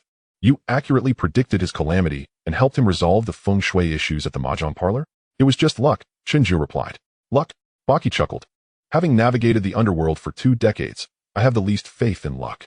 He retrieved a box of cigars from his drawer, meticulously clipped one, and lit it. Xiao, since Huanyo has brought you here, I shall grant you an opportunity. Baki exhaled a puff of smoke in a perfect ring. No need to consult Feng Shui or analyze birth charts. Just gaze upon me. What can you discern? This was a test. Huanyo exchanged a cautious glance, signaling him to tread carefully. Chen Xiao understood. He activated Basic Physiognomy Analysis LV1. Recalling the aphorisms taught by his grandfather, a line at the root of the mountain indicates career obstacles. Darkened nostrils signify impending financial loss. Observing Baki's nose, he noted the faint horizontal line at the root, recently manifested, not congenital. Moreover, The skin on either side of his nostrils appeared darker than the surrounding area. Brother Ji, Chen Jiu began. Business has not been smooth in the past 3 months, has it? Baki paused in his smoking. He continued. The line at the root of the mountain suggests recent internal strife. Chen Jiu fixed his gaze on him. The issues with the warehouse likely extend beyond mere feng shui. It seems to involve collusion from within and without. The office fell silent. Huan You's expression shifted. The middle-aged man in a suit, Zhong, Baki's right-hand man, stared intently at Chen Jiu. Baki slowly set down his cigar. How did you know about the warehouse? No one informed me. Chen Jiu replied calmly. I deduced it. What did you deduce? I discerned that there is someone around you, Brother Ji, who is not clean in their dealings. Chen Jiu stated, moreover. This individual is someone you trust greatly. Baki scrutinized Chen Jiu for a full 10 seconds before suddenly breaking into a laugh. Not one of joy, but one laced with menace. Zhong, he called. The suited man stepped forward. Investigate, Baki commanded. Get to the bottom of the records of all who have entered and exited the warehouse in the past 3 months. Especially concerning the batch from 3 days ago, no detail should be overlooked. Understood. Zhong swiftly exited. Baki resumed his seat, looking at Chen Jiu. Jiu, you are quite intriguing. He flicked the ash from his cigar. How much has Anyo divulged about the warehouse? Only that items have gone missing and that consulting someone was futile, Chen Jiu replied. Baki nodded. The warehouse at Yao Mati Pier has been rented for 6 months. Initially, things were fine, but in the last 2 months, items began to go missing. Nothing substantial. Just a box or 2 each time, yet they were critical goods. What kind of goods? Electronics, Baki stated, VCRs, televisions, contraband from Japan. He paused. I've cycled through 3 sets of guards at the warehouse. The first set, my own men, loyal for 5 years, resulting in betrayal, and I broke his legs. The second set, a professional security firm, on a 24-hour schedule. One guard went insane one night, claiming to see ghosts, and smashed the surveillance system. That very night, 2 boxes vanished. The third set, I had Zhong personally oversee. They guarded for 3 days without incident. On the 4th night, however, Zhong's wife went into labor, and he went to the hospital. Just that one night, another box disappeared. Baki regarded Chen Jiu. What do you think? Is this not peculiar? Chen Jiu hesitated to respond immediately, pondering the implications. The situation seemed exaggerated for such a small number of items. However, he was merely a feng shui practitioner, not a detective. He contemplated whether to accept the task. Brother Ji, to speak frankly, should there be a violation of natural order, I cannot undertake this task. Feng shui masters adhere to the laws of fate, Chen Jiu asserted, though his tone was resolute. Baki paused, exchanging glances with Huan You before bursting into laughter. Huan You clapped Chen Jiu on the shoulder, chuckling. Fear not, it's not narcotics, but valuable items. Specifics cannot be disclosed, but they won't cause harm. Baki's smile was enigmatic. Chen Jiu fell silent, for he had entered the fray. Very well, I believe you. He decided to focus solely on feng shui for the time being, deferring any considerations of deceit for later. He began to contemplate the warehouse predicament. If it were an insider, it would be improbable for 3 separate teams to encounter issues. If it were an outsider, their precision and timing was remarkable, striking only when guards were lax. Furthermore, a guard claiming madness and seeing ghosts was unsettling. Brother Ji, Chen Jiu suggested, I wish to inspect the warehouse. You may. Baki nodded, but let me be clear. Regarding the warehouse, I have consulted 3 masters. The first cited feng shui issues and performed rituals, yet to no avail. The second claimed there were malevolent entities and conducted 3 days of ceremonies, still resulting in loss. The third, he hesitated. The third entered and after 10 minutes declared it unmanageable, refusing payment and leaving Hong Kong that same night. Huan You gasped in shock. That ominous? Indeed it is. Baki remarked, gazing at Chen Jiu. Jiu, do you still dare to go? Chen Jiu nodded. I do. Good. Baki smiled. You possess courage. Should you succeed, a reward of $3,000 awaits you. If you fail, he left the conclusion unspoken, but his implication was clear. Brother Ji, Chen Jiu interjected. I have a condition. State it. When I examine the warehouse, everyone must vacate, including your men.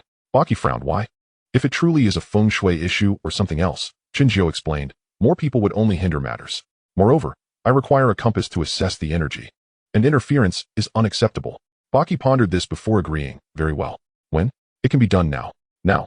Baki glanced outside. Dusk was approaching, precisely as it darkens. Chen Jiu replied, some things are invisible by daylight. Baki scrutinized Chen Jiu for a long while before nodding. All right. Anyo, accompany Brother Jiu. Remember, once you arrive at the warehouse, everyone must withdraw, leaving only Jiu inside. Brother Ji, Huan You expressed concern. Follow orders, Baki commanded. Understood. Ding. Mission accepted. Unravel the warehouse mystery. Mission objective. Determine the truth behind Baki's warehouse theft and propose a solution. Mission reward, 20 fortune points. Unlock, short-term fortune intervention, LV1. Failure penalty, 30 fortune points. Significant decrease in Baki's favorability. Mission difficulty, above average. A prompt appeared in his field of vision. Chen Jiu grasped the compass in his hands. Cold and heavy. This was his first true task in the underworld. Success would open new avenues. Failure could mean more than merely being expelled from Temple Street. Yet, there was no retreat.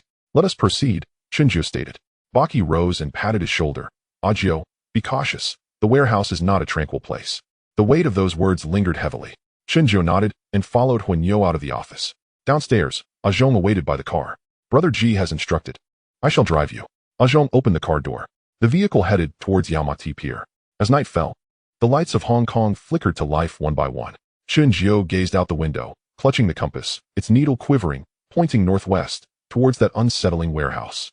This time, he would confront something far beyond mere feng shui. Ding! Detected the concentration of malevolent energy at the target location, medium to high. Recommendation, reserve fortune points. Proceed with caution. Current fortune points, 10. Chen Jiu took a deep breath. Regardless of what lay within the warehouse, he felt compelled to confront it.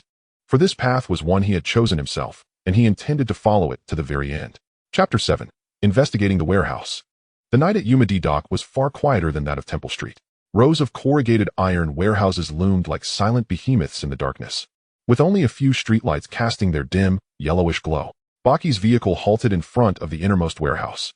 This structure appeared somewhat aged, its iron exterior rusted. Yet the padlock hanging at the entrance was new. This is the place. Baki pushed the door open and stepped out, followed closely by Ajong and Huanyo. Chen Jiu was the last to exit, clasping a compass in his hand. The moment he alighted, an unsettling sensation washed over him, as if something unseen were watching, sending a chill down his spine. The compass needle began to quiver slightly, its erratic movements indicating some form of disturbance. Jiuge, what's wrong? Huanyo noticed Chen Jiu's expression. It's nothing, Chen Jiu replied, shaking his head, and focused his mind to activate simple Feng Shui positioning LV1. In his field of vision, the energy around the warehouse was chaotic. The entrance faced a newly constructed road, a municipal project from 6 months prior, directly aligned with the warehouse's front door. A road conflict. More troubling, the front and back doors of the warehouse were in a straight line, allowing a clear view from the front entrance to the dock outside the back door. A through draft. Energy cannot be retained, and thus wealth cannot be preserved. However, these two factors were not the most critical. Chen Jiu's gaze fell upon the northwest corner of the warehouse. There, a faint, ashen-black aura seeped slowly from the ground beneath. The stench of decay. Baki-gu, Chen Jiu began, what was this warehouse used for in the past? Baki paused for a moment. In the beginning? I heard it was a frozen meat warehouse, which closed down for a long time. I only rented it 6 months ago. A frozen meat warehouse, Chen Jiu mused. What about before that? Even earlier? I wouldn't know. Baki glanced at Ajong. Ajong pondered for a moment. I inquired with some of the old locals around here. They mentioned that during World War II, it was apparently a temporary storage facility for the Japanese army. It lay abandoned for many years post-war. Chen Jiu nodded. He approached the northwest corner of the warehouse, crouching down and gently pressing his fingers against the ground. The concrete floor was hard and cold. Yet, the compass needle began to jump more violently. Ding! Detected an abnormal source of malevolent energy underground. Recommendation: use Earth Energy Perception for further investigation. Cost: 3 fortune points. Chen Jiu hesitated momentarily. With only 10 fortune points left, using 3 would leave him with 7. But without utilizing it, he would have no means to ascertain what lay beneath. Use it. Earth Energy Perception activated. Duration: 5 minutes. Remaining fortune points: 7. In an instant, Chen Jiu's perception shifted. He glimpsed the conditions underground. The sensation was hazy, akin to submerging a hand in water, able to feel the flow, temperature, and debris within. Approximately 1 meter deep. Something was buried. Not just one item, but 3. Rectangular in shape, resembling boxes. These boxes emanated a chilling aura, seeping through the soil's crevices and mingling with the air of the warehouse. The stench of decay. Baki-gu, Chen Jiu stood up. There are buried items in the northwest corner of this warehouse. Baki's expression shifted. What items? Hard to say, Chen Jiu shook his head. But they are certainly not benign. The stench of decay emanates from there. Decay? Huanyo swallowed hard. Jiuge, are you suggesting bodies? It could be. Or it might not be, Chen Jiu replied. But it is undoubtedly something related to the dead. Just then, the side door of the warehouse creaked open. A small, thin man poked his head out, spotting Baki and hurriedly rushing out. Baki-gu, you've come. The man, in his 50s with graying hair and wearing filthy work pants, appeared haggard, with heavy bags under his eyes, as if he hadn't slept well in a long time. Luan Minghua, this is a Jiao, Baki introduced. He's here to assess the Feng Shui. Luan Minghua scrutinized Chen Jiao, his gaze laced with skepticism, yet he nodded. Jiao go. Uncle Hua, have you been keeping watch? Chen Jiao inquired. Yes, Luan Minghua's voice trembled slightly. I've been on watch for half a month. Have you heard any noises at night? Luan Minghua's complexion paled further. He glanced at Baki, then at Chen Jiao, hesitating to speak. Speak, Baki frowned. Baki go, it's truly eerie. Luan Minghua lowered his voice. Every night, around the midnight hour, I can hear footsteps. It's not just one person, but several, wandering about in the warehouse. Yet, the moment I turn on the lights, the sounds cease. When I shine my flashlight, I see nothing. He paused, lowering his voice even further. There was one instance when I saw a cargo box moving on its own, not blown by the wind. There was no wind that night. Huan Yo and Zhong exchanged glances, both recognizing the gravity of the situation in each other's eyes. However, Chen Jiao shook his head. It's not a ghost. Not a ghost? Luan Minghua was taken aback. Then what is it? Disturbance in the earth energy can affect human auditory nerves, Chen Jiao explained. Along with someone playing tricks. Playing tricks? Baki's expression hardened. Jiao, are you implying? It's too early to say, Chen Jiao interrupted. But let me first address the issues with this warehouse. He pointed to the road at the entrance. Firstly, the road conflict. This new road directly confronts the warehouse door, with malevolent energy penetrating straight in, preventing wealth retention. He gestured toward the front and back doors. Secondly, the through draft. The alignment of the front and back doors allows energy to enter and exit without retaining any. Finally, he pointed at the northwest corner. Thirdly, and most critically, there are unclean items buried underground, seeping out the stench of decay. This aura disturbs the warehouse's energy field, causing hallucinations, allowing one to hear sounds that should not be heard and see things that should not be seen. Baki's expression darkened. What should we do? All three issues must be resolved, Chen Jiao stated, but the most urgent is the third. Until the items underground are excavated, the other solutions will be futile. Excavate. Baki furrowed his brow. Dig up the ground? Yes, Chen Jiao nodded. Right in the northwest corner. Dig it up, remove the items below, and then scatter lime, vermilion, and salt to subdue the residual decay. Baki remained silent for a long moment, weighing his options. Digging up the ground would create quite a commotion. Though this area was remote, it was not devoid of people entirely. If seen, reporting it to the authorities could spell trouble. But if they did not excavate, the warehouse's problems would remain unresolved. Baki go, Zhong whispered, should we reconsider? Reconsider what? Baki's eyes narrowed. If we let this cargo go down the drain, how will I report to the higher-ups? He turned to Chen Jiao. Jiao, are you certain that excavating will resolve the issue? Uncertain, Chen Jiao replied candidly. But I can assure you, without excavation, it will never be resolved. Baki gritted his teeth. Fine. Dig. He looked to Zhong. Tomorrow morning. Bring a few people to dig up the northwest corner. Remember, they must be trustworthy and tight-lipped. Understood, Zhong nodded. Jiao, Baki turned to Chen Jiao again. You must be present when we dig tomorrow. All right. Moreover, Ba Ji turned to Chen Jiao, inquiring whether he could manage the situation should the unearthed items prove troublesome. Chen Jiao understood precisely what he was alluding to. If what they unearthed were indeed corpses, or even more sinister entities, how would they proceed? I can, Chen Jiao replied. But it will require additional payment. Ba Ji chuckled. Money is not an issue, as long as the problem can be resolved. He produced his wallet, extracting $500 Hong Kong bills, and handed them to Chen Jiao, stating, this is a deposit. Upon successful completion, you will receive an additional 2,005. Chen Jiao accepted the money without counting it, slipping it directly into his pocket. Brother Ji, should I still keep watch tonight? La Minghua suddenly interjected. Ba Ji turned to Chen Jiao for guidance. After a moment's contemplation, Chen Jiao replied, yes, but do not enter the warehouse. Remain in the guard room at the entrance. If you hear any noises, disregard them and pretend you didn't hear. But what if? There are no what ifs, Chen Jiao asserted. Just remember, those noises are likely made by people. If there were truly ghosts, they would have claimed your life long ago, allowing you to survive until now. La Minghua was momentarily taken aback by this reasoning, struggling to articulate a response. Yet, upon reflection, it seemed to hold some truth. Very well. It shall be as you say, Ba Ji declared, waving his hand. Zhong, please escort Brother Zhou back. Be here punctually at 9 tomorrow morning. Understood. The vehicle departed from the warehouse area. Chen Jiao sat in the back seat, gazing out at the swiftly retreating streets. The compass in his hand had settled. Its needle steady once more. However, deep down, Chen Jiao was acutely aware that tomorrow's challenges would likely extend beyond a mere few ancient corpses. Ding. Task progress updated. Identified 3 major Feng Shui issues in the warehouse. Obtained 5 fortune points. Current fortune points 12. Tomorrow's task. Supervise excavation work. Handles subterranean anomalies. Special reminder. High concentration of energy detected underground. It is advisable to stockpile exorcism items. As Chen Jiao perused the notification, his fingers unconsciously traced the edge of the compass. Exorcism items. He needed to prepare some supplies. Tomorrow would likely not be tranquil. When the vehicle halted at the entrance of Temple Street, it was already past 10 in the evening. Xiao Jiebā was still awaiting him at the stall, and upon seeing Chen Jiao return, she hurried over, exclaiming, "Brother Jiao, how did it go?" "Nothing to worry about," Chen Jiao reassured her with a pat on her hand. "We'll discuss it back home." The two tidied up the stall and returned to Xiao Jiebā's residence. As soon as they entered, she eagerly asked, "Brother Jiao, what about the warehouse?" Chen Jiao briefly recounted the situation. Upon hearing about the corpse energy and the buried items, Xiao Jiebā's complexion paled. "Brother Jiao, isn't that quite perilous?" "Somewhat," Chen Jiao admitted candidly, "but it is necessary." "Why must we go?" Xiao Jiebā's eyes glistened with unshed tears. "We have money now, and Brother Huanyo is looking out for us. We can manage while selling at Temple Street." "Not enough." Chen Jiao shook his head. "What do you mean not enough?" "Not enough money, not enough fame, not enough power." Chen Jiao regarded her intently. "Do you wish to live in such a place for the rest of your life? To peddle at Temple Street forever, constantly gauging others' expressions?" Xiao Jiebā fell silent. "I don't want that," she finally confessed.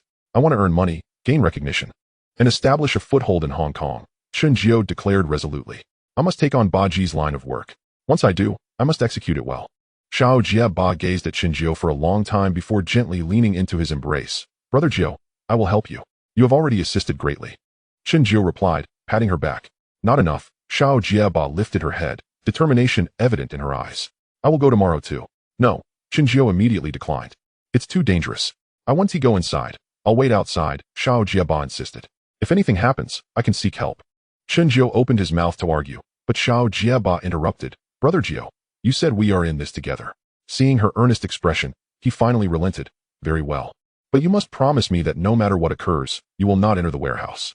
"I promise." As night deepened, Chen Jiao lay in bed, his mind racing with thoughts of the following day. There was much to prepare: vermilion, yellow talismans, glutinous rice, peachwood branches, and black dog blood. The latter was the most difficult to procure, yet possessed the most effective exorcism properties. He needed to acquire it early in the morning. Lost in thought, Xiao Jiebā's soft voice broke the silence. "Brother Jiao, are you afraid?" "Afraid of what?" "Ghosts."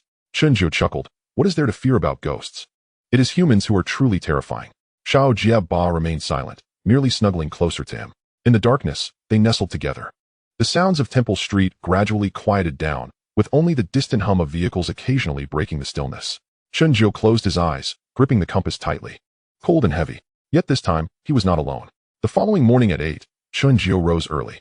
He first visited a joss stick shop to purchase vermilion, yellow talismans, and glutinous rice. Then he headed to the market to buy 3 peachwood branches.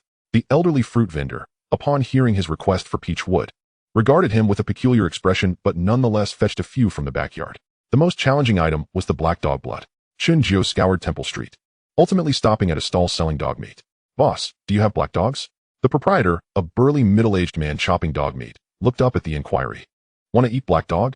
We have fresh ones, just slaughtered." "I don't want the meat. I want the blood," Chen Jiao replied. "Fresh black dog blood.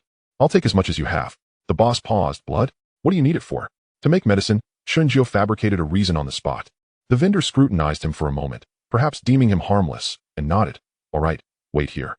He returned from the back with a small iron bucket, half filled with dark red blood, still steaming from the morning's slaughter. $50. Chen Jiao paid and accepted the bucket. The blood was pungent, and he confirmed its quality with the system. Obtained, fresh black dog blood. Quality, average. Exorcism effect, good. Confirming it was indeed black dog blood. Chen Jiao poured it into a prepared porcelain bottle, sealing the lid tightly. Upon returning to his residence, Xiao Jiebā had already prepared breakfast. "Brother Jiao, are we ready?" "Yes," Chen Jiao nodded. "We'll leave right after we eat." The two quickly finished their meal, stepping out just as the clock struck 9. Huanyo's vehicle awaited them at the street corner. "Brother Jiao," Huanyo called out, lowering the car window. "Baji and the others have already arrived." Chen Jiao and Xiao Jiebā climbed into the vehicle, which set off towards the Yao Mati warehouse. The sun shone brightly today, illuminating the streets with its radiance. Yet Chen Jiao understood that regardless of how bright the sunlight shone, it would not penetrate certain shadows in the warehouse. For what he was about to excavate was not merely the ground itself, but decades-old secrets. And those secrets, more often than not, were far more terrifying than ghosts. Chapter 8. Uncovering the Truth. At the entrance of the Yao Mati warehouse, 2 vans were already parked. Baji stood outside, smoking. His demeanor even darker than the previous day. A zhong accompanied by 6 workers awaited nearby, all wielding shovels and pickaxes. Upon seeing Chen Xuan alight from the vehicle, Baji stubbed out his cigarette on the ground. Jiao, all the tools are ready. How do you suggest we begin? Chen Xuan glanced at the workers. Unfamiliar faces that had not been present the day before, likely temporary laborers Baji had sourced from elsewhere. This was advantageous, as they were discreet and would simply collect their payment and depart without gossiping. Commence excavation from the northwest corner, digging 1 meter deep and 2 meters wide. Chen Xuan pointed to the location identified yesterday, cautioning to dig gently, avoiding brute force. The workers glanced at Baki. Baki nodded, listened to Brother Jiao. 6 workers began their task. The shovels scraped the edges of the cement floor, and the pickaxes struck the concrete, producing a dull thud. The young stutterer followed closely behind Chen Xuan, tiptoeing to peer into the pit, whispering, Brother Jiao, can we really unearth something? Indeed, Chen Xuan replied, fixating on the excavation site. But what we uncover may not necessarily be what we seek. What do you mean? The young stutterer blinked his large eyes in confusion. Chen Xuan did not respond. Clutching the compass, he noticed the needle quivering slightly. The malevolent energy from beneath the earth was now more palpable than when he sensed it yesterday, yet it felt amiss. It was not the stagnant aura of ancient bones, but rather a more vibrant and fresh malevolence, as if deliberately buried. At 10 o'clock, the sun ascended to its zenith. Yet the warehouse remained cold and dreary. The workers had excavated 1/2 meter deep, the earth piled beside them. Brother G, it's just dirt, there's nothing here. One worker said, wiping the sweat from his brow. Continue digging, Baki instructed sternly. The young stutterer squatted at the pit's edge, eyes wide, as if awaiting the revelation of some treasure. At 10:30, upon reaching 80 centimeters deep, the shovel suddenly struck something solid. A loud clang echoed, bringing everyone to a halt. There's something, a worker exclaimed. Chen Xuan stepped forward. Dig slowly, do not damage it. The young stutterer quickly stood up, leaning in closer, muttering, it's coming, it's coming. The workers switched to smaller shovels, carefully clearing the surrounding earth. Soon, 3 rectangular wooden boxes emerged. They were not large, each approximately 1 foot long and 1/2 foot wide. The wood had rotted, revealing dark contents within. Open them, Baki commanded. The workers pried open the first box. Inside lay a collection of white bones, arranged meticulously. But they are not human bones, one worker remarked, lifting a bone. Dog bones. Chen Xuan crouched down for a closer inspection. It was indeed a complete skeleton of an adult black dog. The surface of the bones appeared dark, as if soaked in some chemical solution. The young stutterer recoiled, covering her nose. It stinks. The second box was opened, revealing cat bones. The third contained chicken bones. Dogs, cats, chickens, all dark-furred. Baki's expression turned grim. Jiao, this is necromancy, Chen Xuan interjected, standing up and brushing off the dirt from his hands. Necromancy? It involves using specific objects to manipulate or suppress energy fields. Chen Xuan crouched down again, scrutinizing the darkened bones. Dogs, cats, chickens, each with their own attributes. Yet these bones have been tampered with, soaked in lime water for at least 3 months, and etched with tiny reversal runes on the surface. He picked up a dog bone, pointing to the nearly invisible markings. Normally, black dog bones are associated with yang energy, but this treatment has sealed the yang, causing a resurgence of yin. Buried together, these 3 items create a triad of yin that attracts malevolent energy from below. Baki's face darkened. What kind of hatred must someone harbor to devise such a complex scheme? Chen Xuan turned to Baki. Brother G, these bones have been buried for at least 3 months. Who was in charge of the warehouse during that time? Baki turned to a zhong. A zhong pondered briefly, his expression suddenly shifting. 3 months ago, it was old Liao overseeing the warehouse. Old Liao? Chen Xuan queried. He was an old caretaker, having served Brother G for 7 or 8 years. A zhong quickly continued. 3 months prior, the warehouse began to experience missing inventory. Brother G investigated several times without results, leading to old Liao's dismissal, citing his age as a liability. Baki clenched his teeth. What did he say at the time? He claimed it was unjust, insisting he had been diligent. A zhong replied, then paused. Wait, I remember old Liao saying something before he left. What did he say? He said, Brother G, this warehouse is cursed. It's not the work of thieves. I thought he was shirking responsibility and dismissed it. Chen Xuan nodded. That's exactly it. What do you mean? Baki asked. The young stutterer interjected. It means old Liao knew something. Perhaps he is the one behind this. She spoke urgently, her face flushed. Chen Xuan glanced at her before continuing. Old Liao was aware that the warehouse had problems, possibly even the root of them. But he may have been too afraid to speak out, or if he did, no one would believe him. Thus, someone exploited this fact, deliberately burying these items to make the issue appear as if it were a curse rather than human meddling. He paused. Moreover, The person who buried these items must have known the warehouse's history, aware that it was once a Japanese military storage facility, imbued with residual malevolence. Baki's eyes narrowed.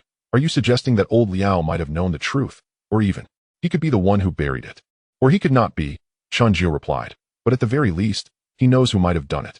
The warehouse fell into silence, with only the distant sound of a foghorn from the dock faintly echoing. Baki remained silent for a long moment before suddenly turning. Zhong, Brother Ji, go find old Liao. Baki's voice was cold. Bring him here. Be polite, but he must come. Understood. Zhong nodded, pulling out his phone to make a call. Chen Xuan surveyed the 3 wooden boxes on the ground. These items must be disposed of. How do we handle it? Mix lime, vermilion, and salt. Sprinkle it over the bones, and then burn them, Chen Xuan instructed. The ashes must be buried at a crossroads 3 miles away, allowing passing vehicles and pedestrians to disperse the residual malevolence. Baki waved his hand. Do as Brother Zhou says. The workers began to clear the bones. The young stutterer tugged at Chen Xuan's sleeve, lowering her voice. What if old Liao refuses to talk? Then it will depend on Baki's methods, Chen Xuan replied. Will it? The young stutterer made a cutting gesture across her throat. Chen Xuan remained silent. In the world of the underbelly, some matters can be more fearsome than ghosts. Half an hour later, the bones were dealt with. The white-red powder of lime, vermilion, and salt was sprinkled over the skeleton, and the workers doused it with kerosene before igniting it. Flames erupted, crackling audibly. The bones gradually blackened and shattered in the fire, ultimately reducing to a pile of ashes. A pungent odor of charm mingled with the acrid scent of lime permeated the air. The young stutterer hid behind Chen Xuan, peeking out with only half her head visible. Chen Xuan used the compass to measure, noting that the malevolence in the northwest corner had significantly diminished. However, it had not completely dissipated. The malevolent energy beneath remains. Chen Xuan remarked. These items were merely a lure. The true source may lie even deeper. Do we continue digging? Baki frowned. Not today, Chen Xuan shook his head. First, we must resolve this triad of malevolence before proceeding. Chapter 9, An Unexpected Turn. Chen Xuan continued directing the workers. Place 2 stone lions at the entrance, consecrated to ward off malevolence. Add a screen or shelf between the front and back doors to block crosswinds. Replace all the lights in the warehouse with brighter ones, particularly in the corners, to eliminate shadows. Furthermore, bury a coin from the 5 emperors in each corner of the warehouse to stabilize the earth energy. Baki took note of everything, instructing Zhong to take care of it. At noon, Zhong returned. Brother Ji, we found old Liao. He lowered his voice. He.s. at Kowloon walled city. Baki's gaze turned icy. What is he doing there? I don't know, Zhong replied.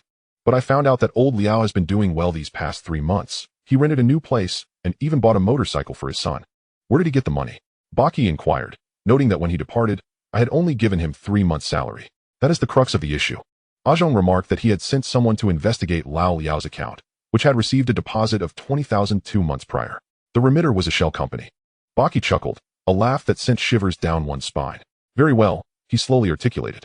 Zhong, gather a few men and invite Lao Liao back for tea. Remember, it is an invitation. Understood. Zhong turned to leave, but Baki called him back. Wait. Brother Ji, do not act within the Kowloon walled city. Baki cautioned. Wait for him to come out. The chaos of Kowloon walled city makes it easy for things to go awry. Understood. Zhong departed. Baki turned to Chen Xuan. Jiao, you have worked hard today. For the stone lions and the 5 emperors' money, I shall have it arranged tomorrow. You may return and rest. I will inform you of any news. Chen Xuan nodded. Brother Ji, there is something I must remind you. Speak. If it truly is Lao Liao's doing, he will not easily admit to it, Chen Xuan stated, and there may be others backing him. I am aware, Baki replied with a cold laugh. 20,000 is no small sum. Lao Liao cannot swallow it alone, nor would he dare to. He patted Chen Xuan's shoulder. Jiao, I owe you a debt of gratitude this time. Once this matter is resolved, your share will be intact, not a single cent less. Thank you, Brother Ji. Chen Xuan and the stuttering girl exited the warehouse. On the way back, the girl was unusually quiet. It was not until the vehicle entered Temple Street that she finally managed to utter, Brother Jiao, I feel a bit scared. Scared of what? What if that Lao Liao has powerful people behind him? The stuttering girl bit her lip. That is a concern for Baki, Chen Xuan replied. But you are involved too. The girl exclaimed, flustered. You help Brother Ji with Feng Shui, which means you are on his side. If someone intends to harm Brother Ji, they would undoubtedly target you as well. Chen Xuan turned to look at her. The girl's face was flushed with worry, her eyes filled with concern. Are you worried about me? Chen Xuan inquired. Of course, she blurted out, then realized she had spoken too quickly, causing her face to redden further. To mask her embarrassment, she deliberately turned her gaze to the window, her fingers unconsciously twisting the hem of her garment. Observing her awkward demeanor softened something in Chen Xuan's heart. Do not worry, he said. I will be cautious. Really? Indeed. Chen Jiu smiled at her earnest expression. The stuttering girl, seeing that he was not joking, felt her lips involuntarily curl into a smile. The vehicle halted before a stall. Lao Wang was arranging magazines, and upon seeing Chen Jiu disembarking from Baki's car, his eyes nearly bulged out. Xiao Jiebā, you're back? He quickly changed his tone. Yes. Chen Jiu nodded. How is the situation at the warehouse? Still in progress. Chen Jiu replied succinctly, offering no further explanation. Lao Wang, sensing the gravity, refrained from asking more questions, though curiosity lingered in his gaze. Chen Jiu set up the stall and took a seat. The compass lay on the table, its needle having stabilized once more. Yet, Chen Jiu knew the matter was far from concluded. Lao Liao, 20,000, shell companies, and the potential buried secrets beneath the surface. All these clues formed a web, revealing only a hint of its entirety. He found himself already at the web's center. The stuttering girl assisted him in arranging the stool, then pulled something from her pocket and handed it to Chen Jiu. This is for you. Chen Jiu glanced down to find a small triangular talisman, sewn from red fabric with uneven stitches. What is this? A protective amulet, the stuttering girl said, somewhat bashfully. I sewed it myself last night. Though it may not be aesthetically pleasing, sincerity brings efficacy. Her voice dwindled as she added, keep it with you for safety. Chen Jiu held the talisman. Still warm from her touch, a wave of warmth surged within him. Thank you, he said. The girl's face flushed, and she turned to assist Lao Wang with the magazines. Her demeanor flustered. Ding. Task progress update. Unravel the Yin trap. Discover human traces. Reward, luck points 8. Current luck points, 20.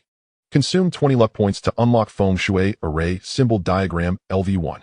Current remaining luck points, 0. Chen Jiu regarded the prompt and chose to consume. Instantly, his mind was filled with 10 array diagrams and 10 simple talismans, such as the Gathering Qi array, Water Induction Trap, and the 7 Stars Calming Evil array, among others.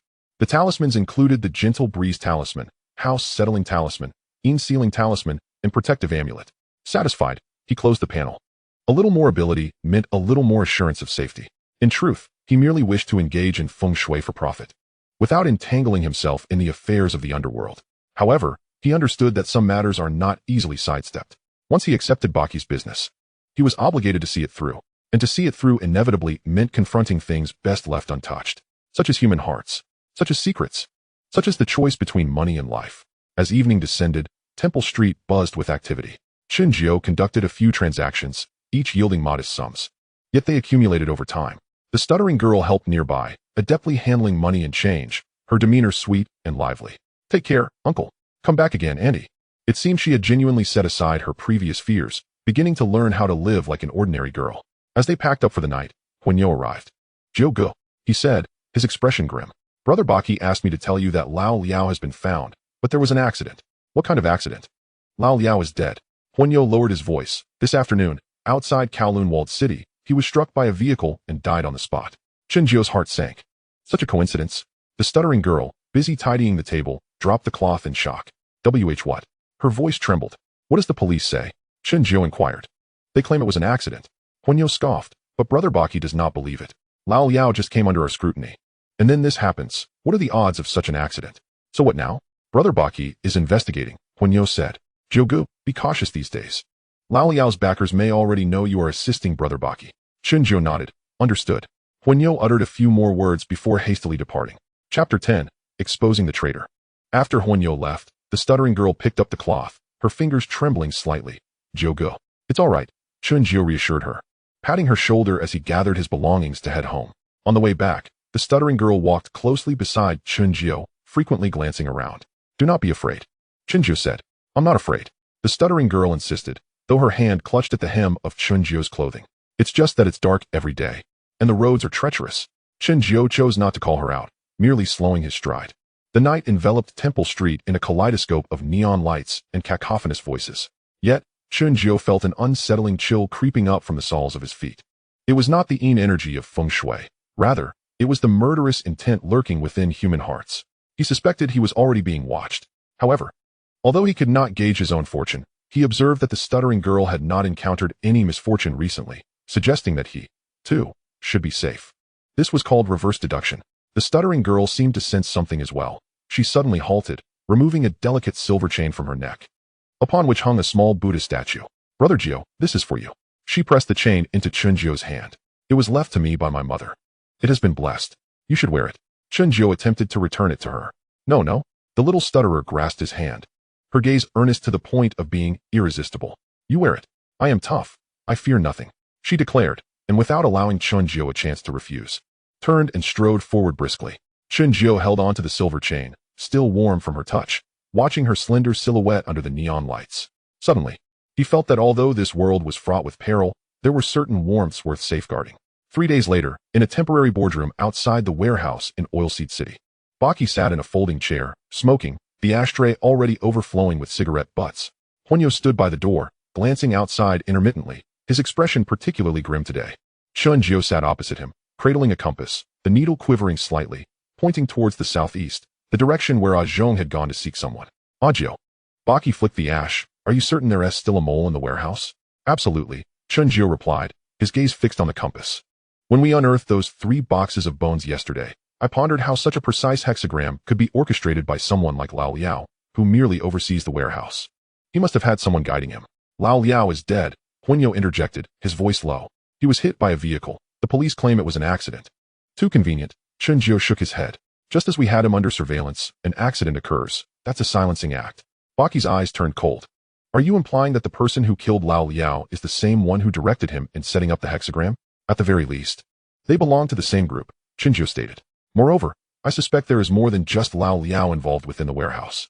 Before his words could settle, the sound of a car engine echoed from outside. Huanyo opened the door and soon returned with Ah Zhong and a man in his 50s. The man wore soiled work clothes, his hair gray and sparse, and his face was etched with deep wrinkles as if carved by a knife. Upon entering, he instinctively recoiled, his eyes darting away, unwilling to meet anyone's gaze. Brother Ji, I've brought the person, Ah Zhong announced. This is Uncle Quan, the warehouse's old electrician. He has been at it for 8 years. Uncle Quan's legs trembled. Brother Ji, you're looking for me? Baki remained silent, merely fixing his gaze upon him. Chen Jiu stood up, approached Uncle Quan, holding out a fragment of the wooden box unearthed the previous day. Uncle Quan, he said, presenting the shard before his eyes. Does this look familiar?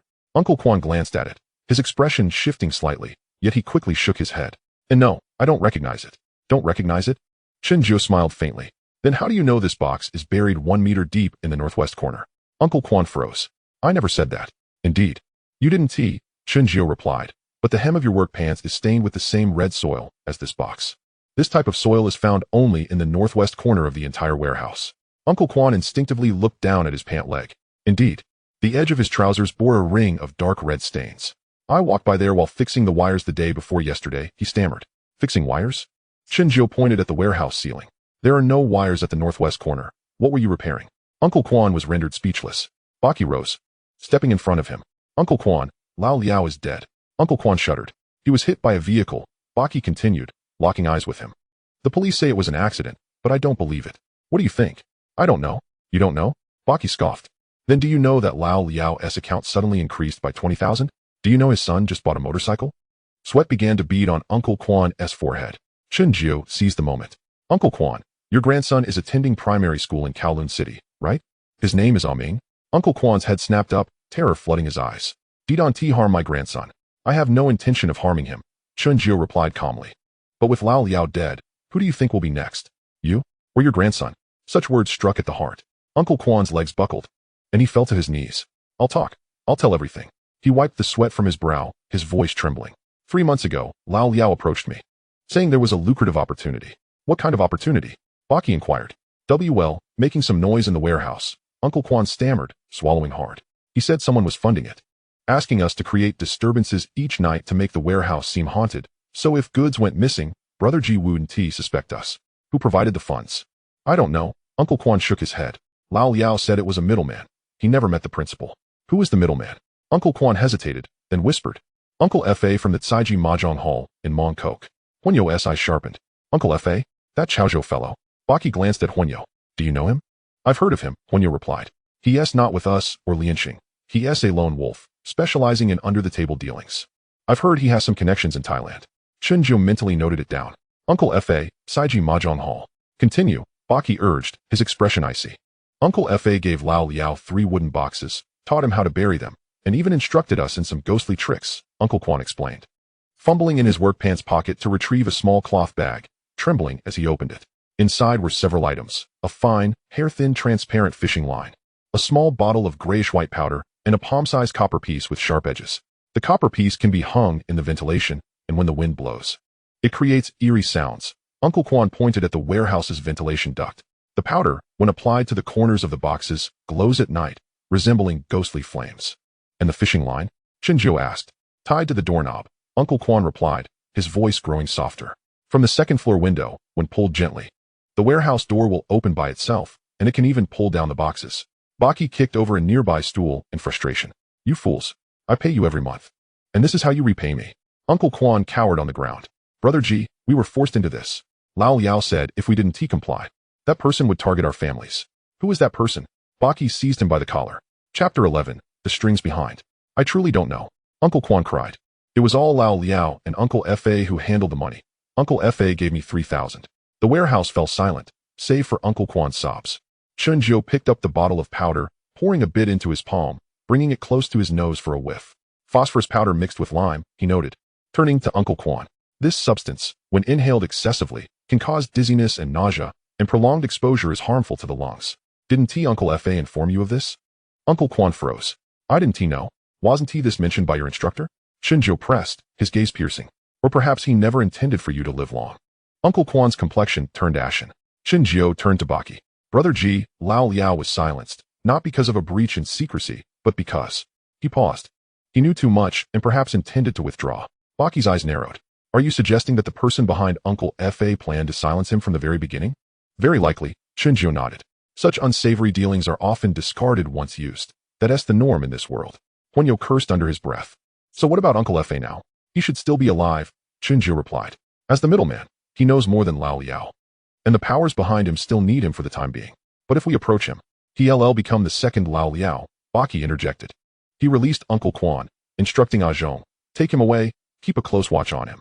Yes, Zhong and two underlings dragged the now gelatinous Uncle Quan out. Huanyo turned to Baki. Brother Ji, what is the plan now? Should we go after Uncle Fa? We cannot approach him directly. Baki shook his head. That would raise alarms. He looked at Chen Xuan. Jiao, can you dismantle the warehouse's setup? I can, Chen Xuan affirmed. But it will take 3 days, he added. 3 days? Baki frowned. Is that too long? To thoroughly resolve the issue, one must sever it at its root. Chen Xuan explained that the malevolent situation is merely a precursor. The true trouble lies within the warehouse's Feng Shui configuration. The road's conflict, the penetrating wind, and the residual malevolence beneath the ground. These 3 elements, compounded by human-induced malign influences, have culminated in the current gathering of sinister energies and theft. He extended 3 fingers. Within 3 days, I can rearrange the entire warehouse's feng shui, transforming it from a cursed state into one of prosperity. Baki gazed at him for several seconds before suddenly laughing. Very well, I shall grant you 3 days. He extracted an envelope from his pocket and handed it to Chen Xuan. Here is 1,500, an advance payment. Upon successful completion, I shall provide you with an additional 3,005. Chen Xuan accepted it without counting, directly placing it into his pocket. Thank you, Brother Xia. No need for thanks. Baki patted him on the shoulder, asserting that it is only right for him to pay for the services rendered. However, he lowered his voice, saying, Jiao, this matter may be more complex than it appears. Exercise caution in the coming days. Should you require assistance, consult Huanyo. Understood. As he departed the warehouse, night had already fallen. Chen Xuan sought out a secluded corner and reopened the small cloth pouch, pouring out 3 items. The fishing line was an ordinary nylon thread. The copper piece was a common scrap of yellow brass. His gaze settled on the small bottle of grayish-white powder. Unscrewing the cap, he dipped a fingertip into it. Feeling its fine, cool texture, he leaned closer, observing it carefully under the light, then brought it to his nose, inhaling gently. A delicate, sweetly fishy scent entered his nostrils. It was not the scent of a chemical fluorescent agent. The aroma was faint, nearly imperceptible, yet it carried an eerie quality, as if imbued with emotion. Indeed, Chen Xuan's expression grew solemn as he tightened the bottle cap. The haunting was of human design. Yet, these implements, particularly this powder, had likely been treated with some exceedingly subtle form of sorcery. Its purpose may extend beyond mere luminescence. It could subtly influence the psyche of those who come into contact with it, amplifying their innermost fears, thereby rendering the ghostly rumors more compelling and enhancing the efficacy of the arrangement. Lao Liao and Uncle Quan, while being the executors, were in some sense also victims of this psychological sorcery. Employing scientific methods to conjure the supernatural, they acted as accomplices to esoteric arts. The mastermind behind this was cunning and meticulous, far exceeding the typical vendettas of the underworld. Chen Jiu carefully stowed the small bottle away. It was not merely physical evidence. It might serve as a sample for studying the adversary's techniques. During the incident, he had intentionally refrained from elaborating, not wanting to be labeled a charlatan nor to become too deeply entangled. With his current level of self-preservation insufficient, he needed to be cautious while pursuing profit. Upon returning to Temple Street, Xiao Jiebā awaited him at the street corner, holding a plastic bag. Brother Jiu, she ran over. How did it go? I found another mole. Chen Jiu took the bag, which contained still warm char siu rice, but the lead ended with Uncle Fa. Xiao Jiebā blinked. Uncle Fa? Which Uncle Fa? The one from Caiji Mahjong Hall. Chen Jiu took a bite of rice. Have you heard of him? Xiao Jiebā shook her head. No, I haven't heard of him. He's not from this side of Temple Street, is he? From Mongkok. The two walked towards Temple Street.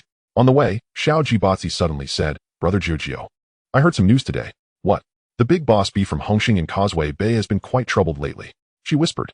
Dong Dongxing has opened a new nightclub in Causeway Bay, called Jinhui Huang, directly opposite the big boss bee's Jin Fengwang. Chen Jiu paused. Jinhui Huang, Jin Fengwang. Clearly, they aim to undermine and seize business. Has business been stolen? He inquired. They've taken quite a bit, Xiao Jiebā replied. Hearing that Boss B has hired several Feng Shui masters to assess the situation, all claiming that Dongxing has employed a Thai sorcerer who has set up some sort of arrangement that cannot be unraveled. Chen Jiu pondered for a moment.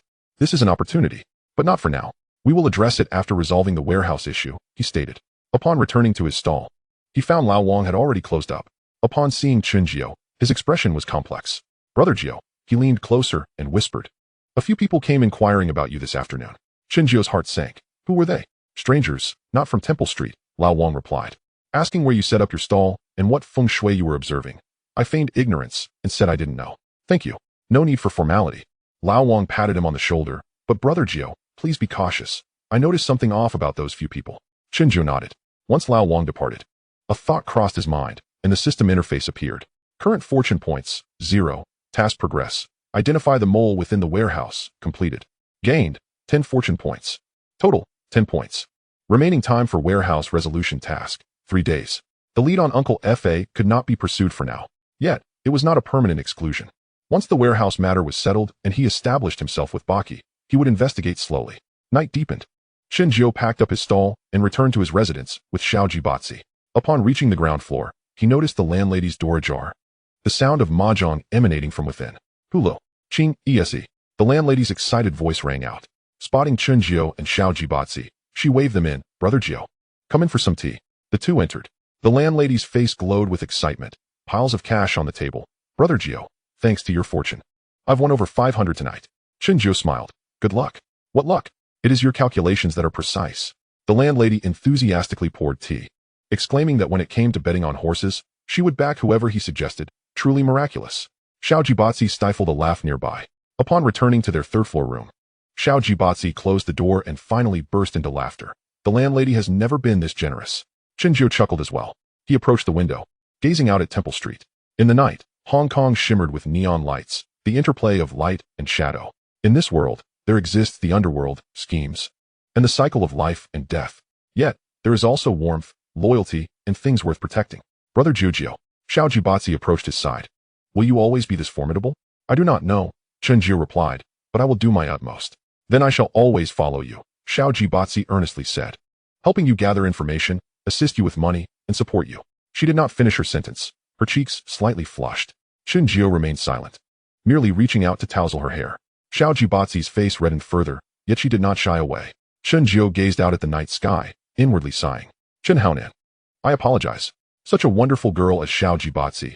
I shall take care of her in this lifetime.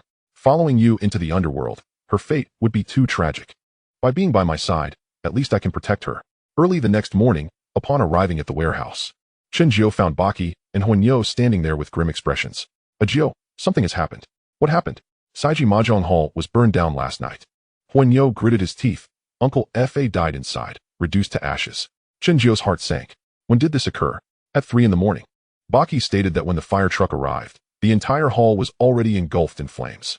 The police initially judged it to be a short circuit, but he fixed his gaze on Chen Jiu. Quite the coincidence, isn't it? Chen Jiu stared at the 2 stone lions freshly delivered to the warehouse, remaining silent for an extended period. Their adversaries acted swiftly. Moreover, with such cruelty, Huanyo added, this serves as a warning, indicating that whoever investigates shall meet their demise. Baki took a deep breath. Jiao, do you still have confidence in the warehouse matter? I do. Chen Jiao raised his head, his gaze resolute. In 3 days, I shall ensure this warehouse is transformed. Very well, Baki said, patting him on the shoulder. If you require anything, do not hesitate to ask. Once Baki and Huanyo departed, Chen Jiao stood alone in the warehouse. He felt the silver chain given to him by the stutterer in his pocket and glanced at the newly unlocked abilities in the system. The more the enemies sought to intimidate him, the more determined he became to advance. Having stepped into this world of martial arts, Chen Jiao had no intention of retreating.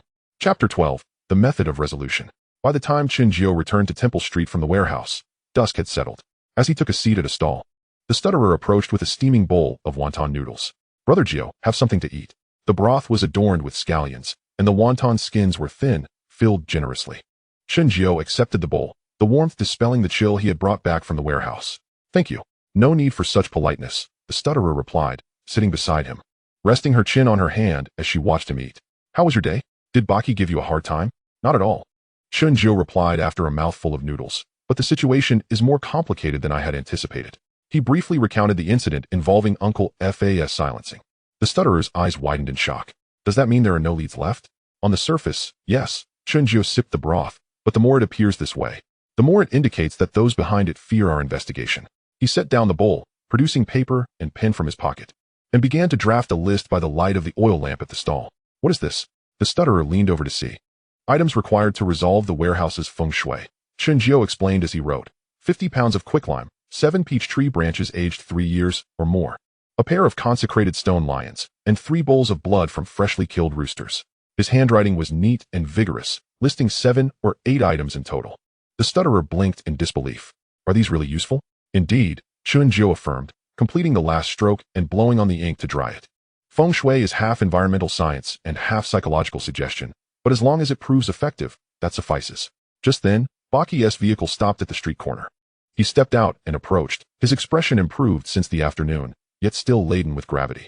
Jiao, Baki said as he settled at the stall. You mentioned needing 3 days. What is the specific plan? Chen Jiao slid the list across the table.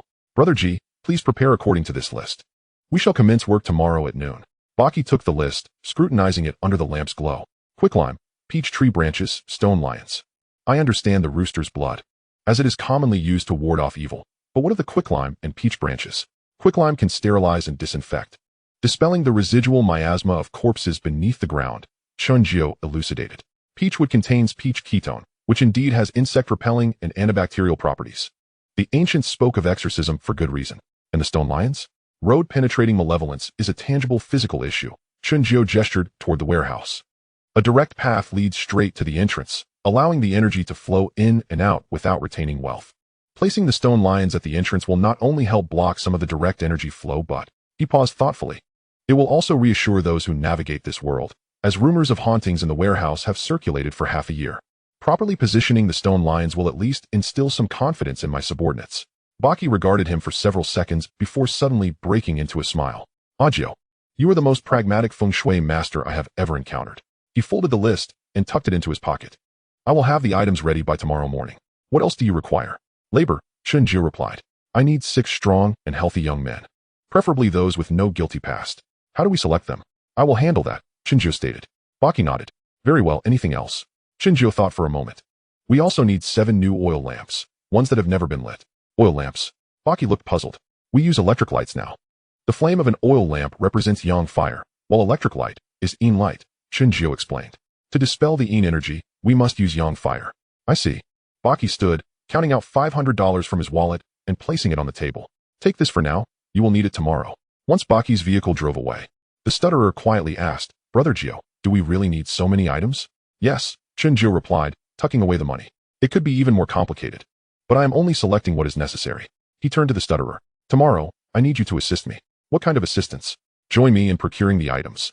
Chen Jiao said, you are familiar with Temple Street and know where to find authentic goods. The stutterer's eyes brightened. That sounds great. I know an uncle who sells quicklime and a stall that raises chickens. Then keep the accounts, Chen Jiao said, handing her half of the money Baki had given him. Make sure to record everything clearly. This task may become a regular duty for you. The stutterer accepted the money, her fingers trembling slightly. Her small face radiated excitement.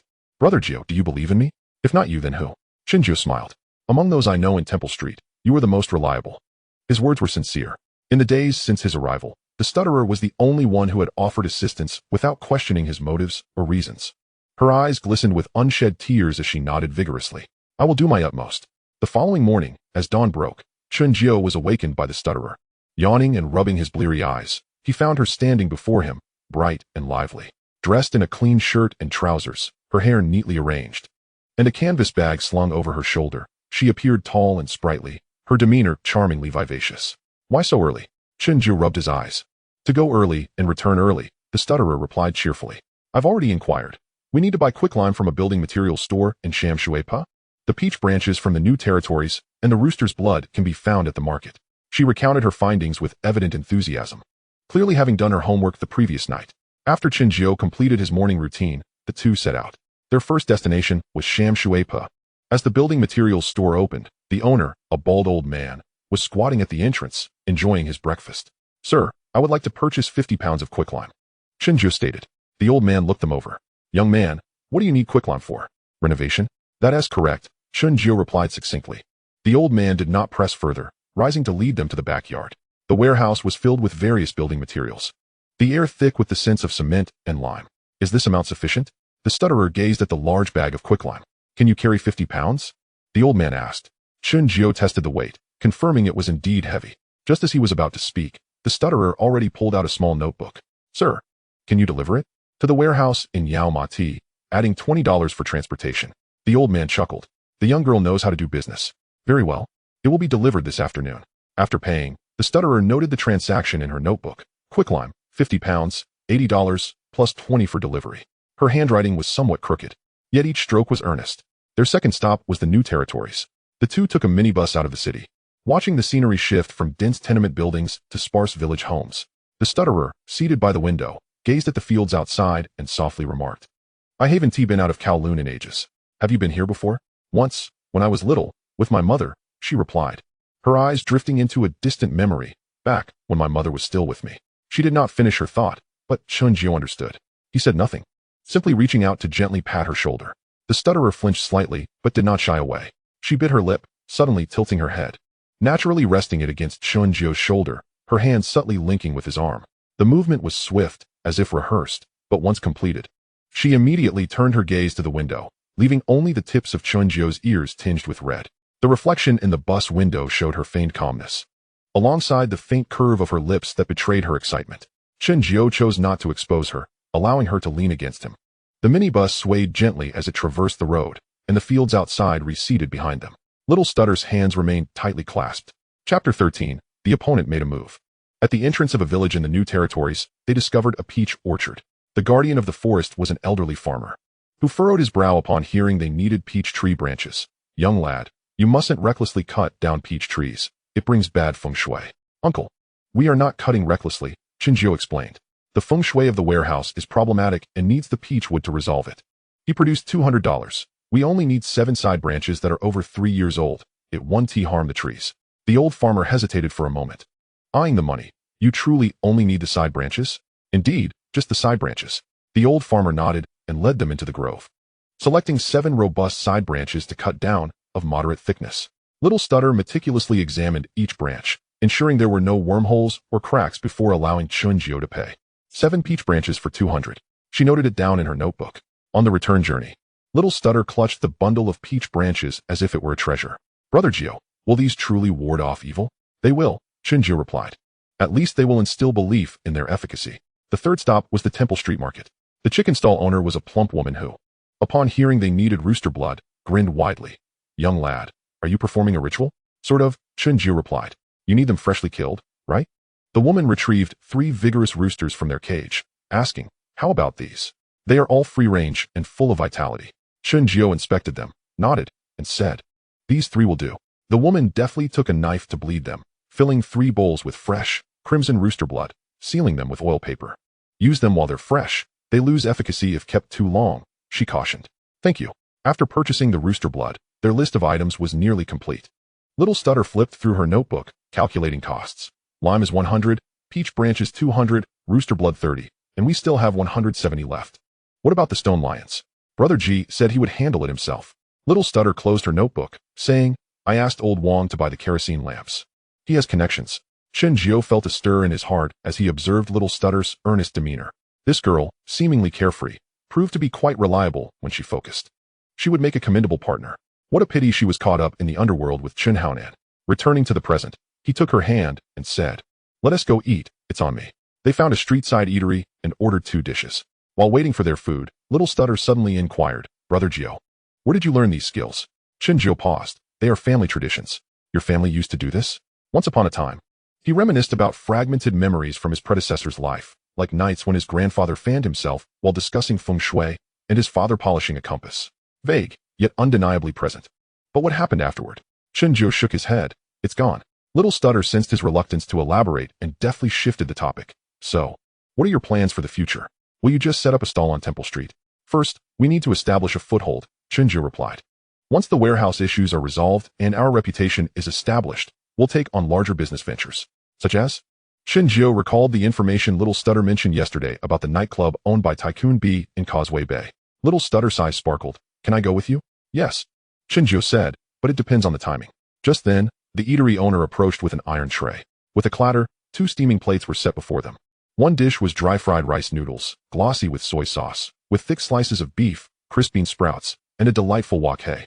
The other dish featured deep-fried squid, golden and crispy, sprinkled with minced garlic and chili flakes, its aroma wafting enticingly. "Are 2 dishes enough?" Little Stutter asked. "It's sufficient," Chen Jiao replied, breaking apart the disposable chopsticks. "Should we order some water spinach with fermented tofu?"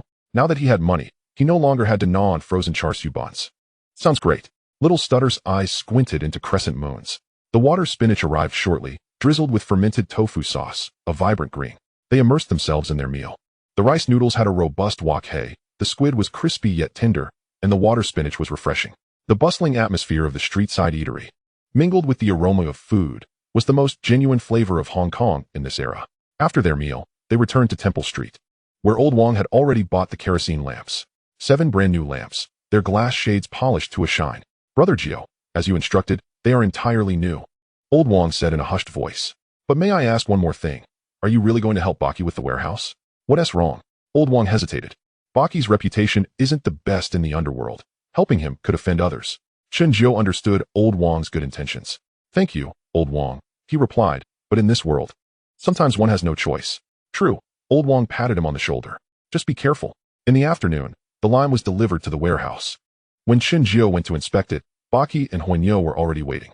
The stone lions had also arrived, pairs of finely carved blue stone lions, half a person tall, with fierce expressions. "They've been consecrated," Baki said. "I got them from Wang Tai Sin." Chen Jiao circled the stone lions, nodding. "Good stuff. I've also brought the people." Baki gestured to the 6 young men standing nearby. All in their early 20s, they were sturdy and had clean, earnest eyes. Chen Jiao activated basic facial analysis, examining them one by one. Name, Achong. Age, 22. Personality traits, honest, diligent, loyal. Recent status, just found a job. Eager to work hard. Fortune, smooth. Name, Deji Ming. Age, 23. Personality traits, outspoken, bold, somewhat impulsive. Recent status, sister is ill, urgently in need of money. Fortune, minor fortune. Having assessed all 6, there were no significant issues. "All right, they will do," Chen Jiao stated. Baki sighed in relief. "Then tomorrow at noon. When the yang energy is at its peak, we will commence," Chen Jiao said. "Tonight, let these 6 brothers rest well, avoid alcohol and distractions." "Understood." As they left the warehouse, night had fallen. Chen Jiao and Little Stutter walked side by side back to Temple Street, the evening breeze carrying the salty scent of the harbor.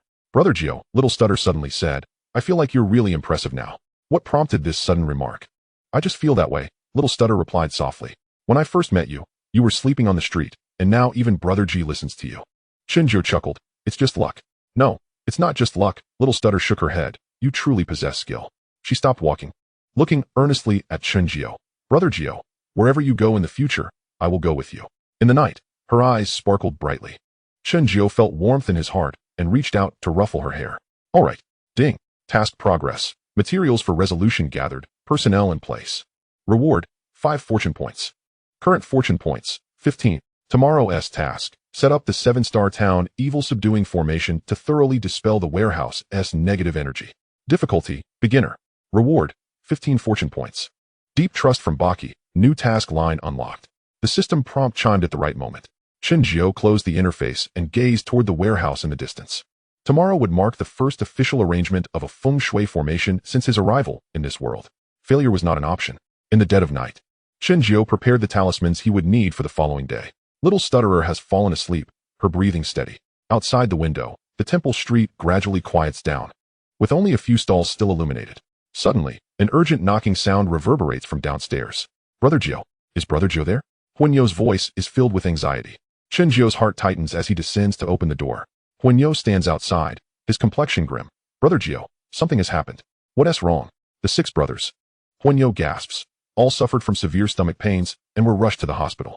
Chen Jiao's pupils constrict. The doctor said it's food poisoning. What a coincidence. Chen Jiao's tone turns icy. We're supposed to start work tomorrow, and they get poisoned tonight? Huanyo grits his teeth. I also find it too coincidental. But what's more peculiar is, he pauses. The doctor mentioned their poison is quite unusual. How unusual? It resembles something from the South Seas, Huanyo whispers.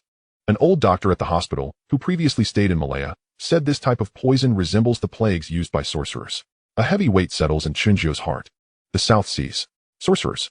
Their adversary has struck. Chapter 14. Arranging the formation at noon. The following day at noon, in the warehouse at Yao Mati, the sun blazes fiercely, casting direct rays onto the warehouse's concrete floor, creating waves of heat. Chen Jiao stands at the entrance, holding a compass. The needle quivers slightly, but it is much steadier than 3 days ago. The underground yin energy has been suppressed, yet it has not completely dissipated. Baki and Huanyo stand beside him, accompanied by 6 newly recruited young men, all fresh faces brought in this morning. Jiao, everyone is here. Baki glances at his watch. It's 11:15. With just 15 minutes remaining until noon. Chen Jiao nods, his gaze sweeping over the 6 young men. He activates basic facade analysis, conducting a quick assessment. Fortunately, all 6 appear clean, with no abnormal conditions. Brother Jiao, those 6 brothers, Huanyo murmurs, are still in the hospital. The doctor said they need to rest for at least 3 days. Have you found out the cause of the poisoning? Yes. They dined at the same large stall on Temple Street last night. Huanyo's expression darkens. The owner mentioned that while frying rice, a stranger accidentally bumped into him. We don't know if that's when the incident occurred, or if the owner is deceiving us. A stranger? Wore a hat and mask, obscuring his face. Huanyo grits his teeth. It's clear they were targeting us. Chen Jiao remains silent for a moment. The rapidity of their opponent's actions indicates they have been closely monitoring the warehouse's activities. First, let's attend to business, he states. We cannot miss the opportunity at noon. All materials have already been laid out in front of the warehouse. 50 pounds of quicklime divided into 7 bags. 7 peach tree branches stripped of their fine twigs, leaving only the main trunks. 3 bowls of rooster blood sealed with oil paper, unopened. The pair of greenstone lions stands on either side of the warehouse entrance, draped in red cloth. 7 oil lamps are arranged on the ground, their glass covers polished to a shine. Little Stutterer squats beside, meticulously counting each item, fearful of overlooking anything. Brother Jiao, everything is in place, she announces as she rises. Chen Jiao glances at the sky. The sun is nearly at its zenith. Let us begin. He walks to the northwest corner of the warehouse, the spot where the wooden box was excavated 3 days prior. Scatter the lime. 2 young men step forward, lifting the bags of lime and evenly spreading it across the ground. The white powder blankets the dark red soil, filling the air with a pungent lime scent. Chen Jiao concentrates, activating simple Feng Shui positioning. In his vision, the gray-black yin energy in that area begins to ripple, dissipating like snow poured with boiling water. Effective, he murmurs. Baki and Huanyo exchange a glance, remaining silent, but with a newfound belief in his words. Next are the peach branches. The 7 branches are to be planted according to the positions of the Big Dipper. Chen Jiao points to 7 positions around the warehouse. Tian, you plant at the Tian Shu position. Feng, you at the Tian Xin position. He names each young man, directing them to insert the peach branches into the soil. After each insertion, Chen Jiao uses the compass to check the orientation, ensuring absolute precision. When the 7th peach branch is placed at the Yaoguang position, Chen Jiao distinctly feels the energy field of the entire warehouse shift. The previously chaotic air currents begin to flow in an orderly manner, with the yin energy being forced towards the center. Next, it is time for the stone lions. Chen Jiao approaches the entrance of the warehouse. He and Huanyo each lift aside of the red cloth covering the lions. The green stone lions emerge, glistening with a gentle sheen in the sunlight. The left one is male, the right one is female. The male lion stands on a ball, while the female tends to her cub. Chen Jiao carefully adjusts the angles of the lions, ensuring their heads face the direction of the road, but not directly, at a 15-degree angle, a method known as leading the evil to transform into good. Once adjusted, the 2 stone lions stand guard at the entrance, exuding both majesty and tranquility. Chen Xuan steps back a few paces, taking another reading with the compass. The needle's trembling lessens further. Finally, it is time for the blood symbols. He approaches the 3 bowls of rooster blood, and tears open the seal. The metallic scent wafts out, but strangely, it is not unpleasant. Instead, it carries a hint of yang energy. Chen Xuan dips a brush into the blood and draws a symbol at the warehouse's main entrance, the back door, and the northwest corner of the ground. The main entrance bears the house guarding symbol, the back door the yin sealing symbol, and the northwest corner the calming evil symbol. These are all fundamental talismans recorded in the Feng Shui Formation symbolic diagram. Though simple, when combined with the present yang energy of heaven and earth, their effectiveness is greatly amplified. After completing the final stroke, Chen Xuan rises. He feels the energy within him flowing. It is the aura of a Feng Shui master, naturally arising after the system unlocked his abilities. Although still faint, it is sufficient to support this formation. Light the lamps. Little stutterer immediately steps forward, striking a match to ignite the 7 oil lamps. The orange flames flicker to life, not particularly noticeable in the noon sunlight, yet Chen Xuan can see them. Each lamp's flame carries a faint golden aura, that is the yang fire energy. The 7 lamps are arranged according to the positions of the 7 stars. Chen Xuan directs. The lamps must remain on the ground, and the flames must not extinguish. We will guard them until sunset. The 6 young men each hold a lamp and place it at its designated position. Little stutterer carefully sets down the final lamp in the northwest corner, the formation's eye. As the 7th lamp is securely placed, Chen Xuan's mind resonates with a hum. The entire warehouse's energy field has undergone a complete transformation. The previously swirling yin energy is forced to the center by the 7 lamps of yang fire, subsequently trapped by the peachwood array, and finally gradually dissipated by the lime and blood symbols. The compass needle finally stabilizes, pointing directly south. That is the auspicious position. It's done. Chen Xuan exhales deeply. Baki approaches. Is this it? 3 days?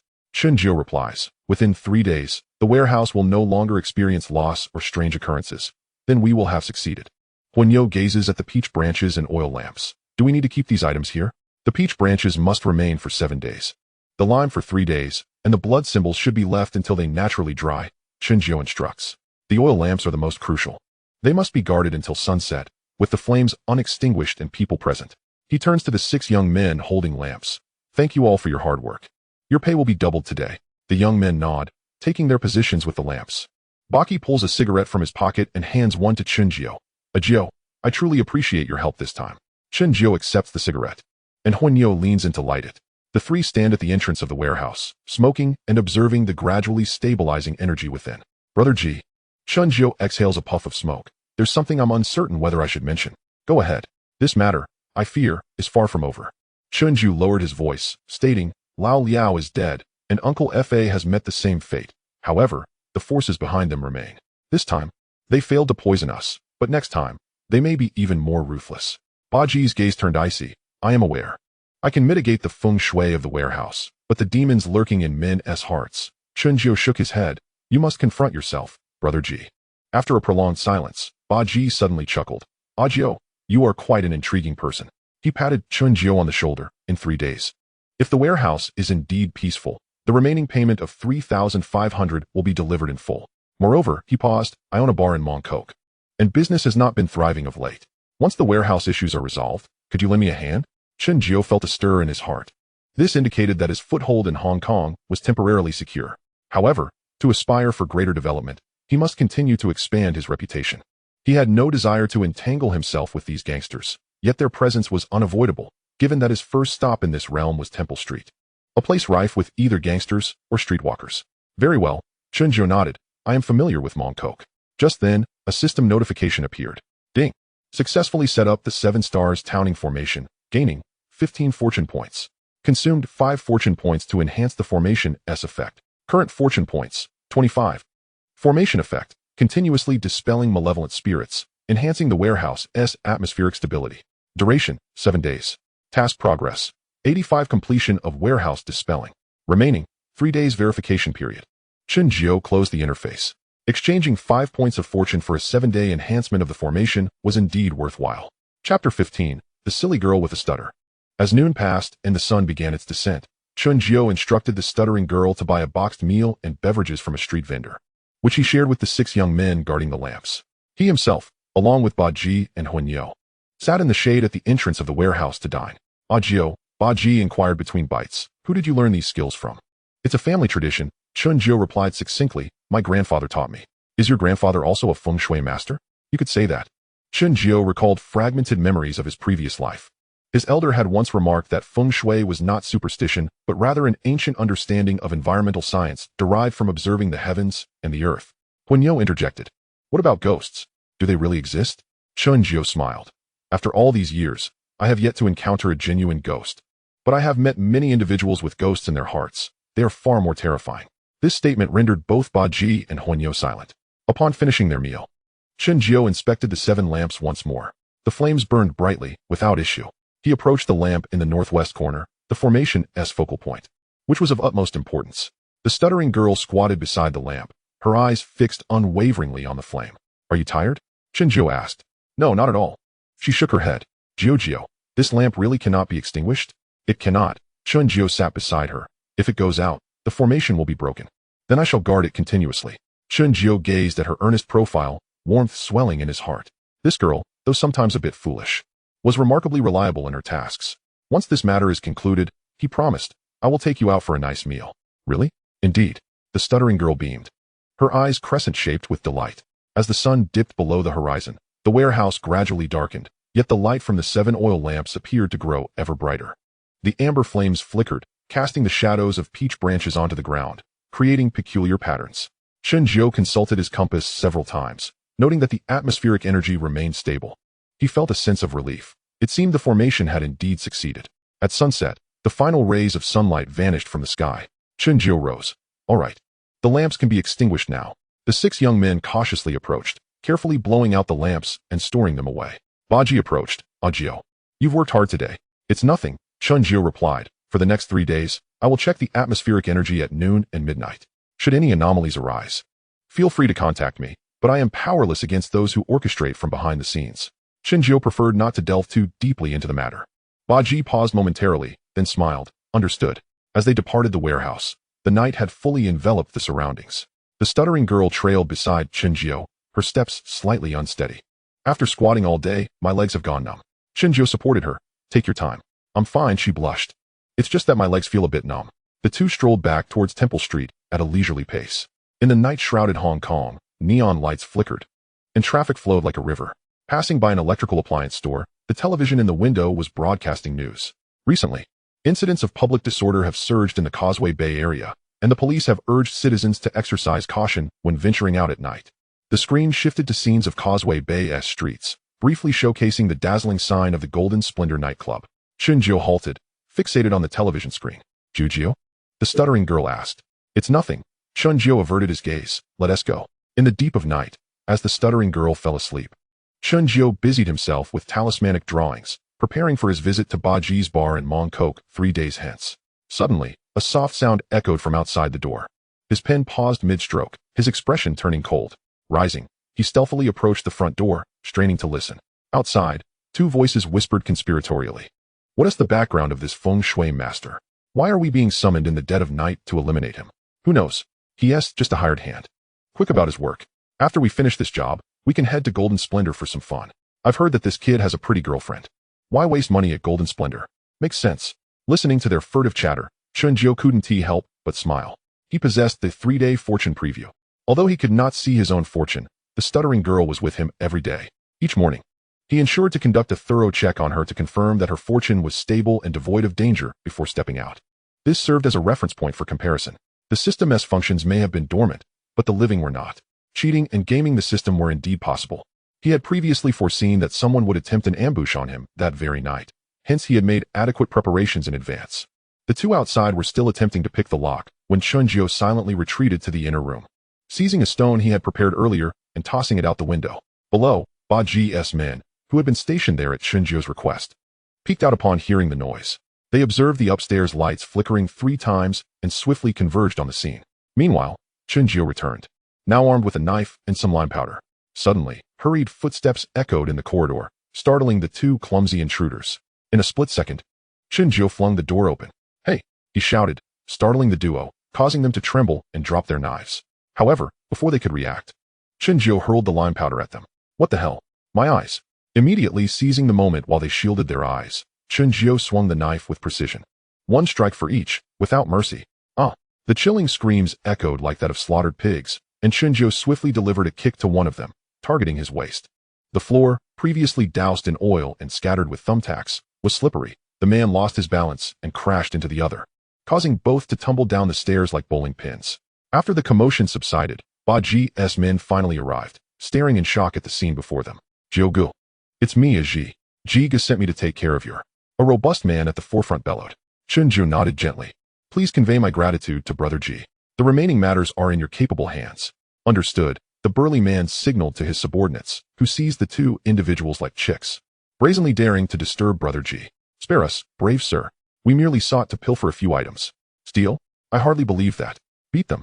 The muscular man roared, and his lackeys pounced, unleashing a barrage of punches and kicks. Take them back and give them a beating, but ensure you do not attract the authorities. Chen Jiu stated coldly. Very well, we shall take them away. The two inept thieves were led off, and tranquility swiftly returned to the corridor. Neighbors, awakened by the commotion, cautiously peered out, yet none dared to emerge. After all, only those with a death wish would meddle in the affairs of the underworld. Chen Jiu said little more, shutting the door behind him and retreating to his abode. He harbored no desire to court trouble, yet he was unafraid of it. Brother Jiu. The little stutterer stirred awake upon hearing a voice, her eyes still heavy with slumber. Did I just hear something? It's nothing. Chen Jiu dismissed, gathering his thoughts. The task was accomplished, and he resolved to continue his rest, for tomorrow held important matters to attend to. Oh, the little stutterer murmured, still drowsy, as Chen Jiu gently nudged her back to her room and tucked her into bed. The following day, Chen Jiu paid no heed to the fate of the two petty thieves from the previous night, for he did not wish to entangle himself too deeply. He trusted that Ba Ji would handle matters post-interrogation. With the advance payment of 1,500 provided by Ba Ji, he undertook 3 tasks. The first was to request a larger suite from the landlady. Compared to the little stutterer's former single room, this new space boasted a private bathroom and a small kitchen. Though modest, it was well equipped. Upon learning that Chen Jiu was now working with Brother Ji, the landlady graciously reduced the monthly rent by $50 and included utilities. Chen Jiu declined the reduction but requested a new mattress and an additional wardrobe. Now this is much more spacious, the little stutterer exclaimed, rolling on the freshly laid sheets, her face beaming with joy. And I no longer have to compete with the other girls for the bathroom. It was so uncomfortable, always feeling like eyes were watching me while I bathed. I had no sense of security. Chen Jiu observed the girl's contented expression and smiled faintly. Come, let us procure some attire for you. Taking the girl's hand, he pulled her up from the bed. Upon hearing about shopping for clothes, the little stutterer's eyes sparkled. She swiftly climbed out of bed and followed Chen Jiu out the door. Chen Jiu took her to the second-hand clothing stalls on Temple Street, where he purchased 3 plain shirts, 2 pairs of black trousers, and a decent pair of leather shoes. After outfitting himself, he led the little stutterer to Women's Street. Brother Jiu, I have clothes, the little stutterer said softly. Those few are quite worn out, Chen Jiu remarked, pointing to a beige dress on display. Try this on. The little stutterer hesitated for a moment before accepting the dress, her eyes glistening with unshed tears. When she emerged after changing, she appeared transformed. The beige dress accentuated her fair skin, her hair tied back in a ponytail, revealing her delicate features. Though still somewhat timid, the air of worldliness had diminished, replaced by a refreshing innocence. Do I look good? She inquired softly. You look splendid, Chen Jiu affirmed, selecting a light blue shirt and black trousers for her to wear regularly, making it easier for her to work. Thank you, Brother Jiu. The little stutterer's eyes shimmered. Her lips pressed together. Since mother left, no one has treated me this kindly. They all mocked me for my stutter. Seeing the pitiable girl, Chen Jiu's heart softened, and he affectionately ruffled her hair. Do not worry, Brother Jiu will treat you well from now on. Really? You mustn't go back on your word, she insisted. What would happen if I did? If you go back on your word, I would. I would die? That's an exaggeration. It's not that serious. Really? It is. I am very easily deceived. How foolish. Humph. I am not foolish. I am quite clever and have discerning taste. Chen Jiu laughed heartily and led the girl. Come, let us change stalls. Change stalls. The little stutterer looked utterly bewildered. Chapter 16. A harmonious duo, work with ease. Their original location was midway along Temple Street. While it attracted considerable foot traffic, it faced a garbage bin, which was poor feng shui. A change was necessary. Otherwise, he would be remiss to disregard the reputation of his feng shui master. All the while, the little stutterer joyfully carried numerous bags, clutching Chen Jiu's arm tightly, as if fearing he would vanish if she loosened her grip. Upon reaching their destination, Chen Jiu utilized simple feng shui positioning to circle Temple Street twice, ultimately selecting a spot at the end of the street near the Tin Hao Temple. This location faced south with the red walls of the temple behind it, providing a sense of security. In front lay a small open space, a broad hall. More importantly, the incense from the Tin Hao temple could faintly radiate to this spot, creating a natural positive energy field. Uncle Wang, Chen Jiao approached Old Wang, who occupied a stall adjacent to his former one. Is this spot taken? Old Wang, busy arranging his aphrodisiac herbs, looked up and exclaimed, Ah, Brother Jiao, this spot has been vacant for half a year. No one wants it due to its distance from the main thoroughfare, resulting in poor business. I will take it, Chen Jiao declared. Old Wang paused, leaning closer to inquire in a hushed tone, Brother Jiao, are you truly moving here? It would be lucky to see 2 or 3 customers a day. The feng shui is favorable, Chen Jiao succinctly explained. Business is not about quantity, it is about quality. He paid $300 to lease the spot for a month, and then went to a carpenter to order a new table. It was 1.5 times larger than the previous one, its surface smoothed to perfection, and he had the craftsman carve a bagua pattern in the center. The stools were also replaced, swapping the folding benches for bamboo chairs with backs. The compass was placed at the center of the bagua, accompanied by the 4 treasures of the study: brush, ink, paper, and inkstone. The stall sign was also rewritten, still red paper with black characters, but the content had changed. Feng Shui and divination, attracting fortune and avoiding disaster. 3-day fortune, direct predictions. No free consultations, compensation for results only. The characters were penned by Chen Jiao himself, showcasing a vigorous brushstroke that reflected a deeper understanding of the art after unlocking the Feng Shui array symbol diagrams system. Old Wang circled the new stall twice, exclaiming in wonder, Brother Jiao, this stall looks quite impressive.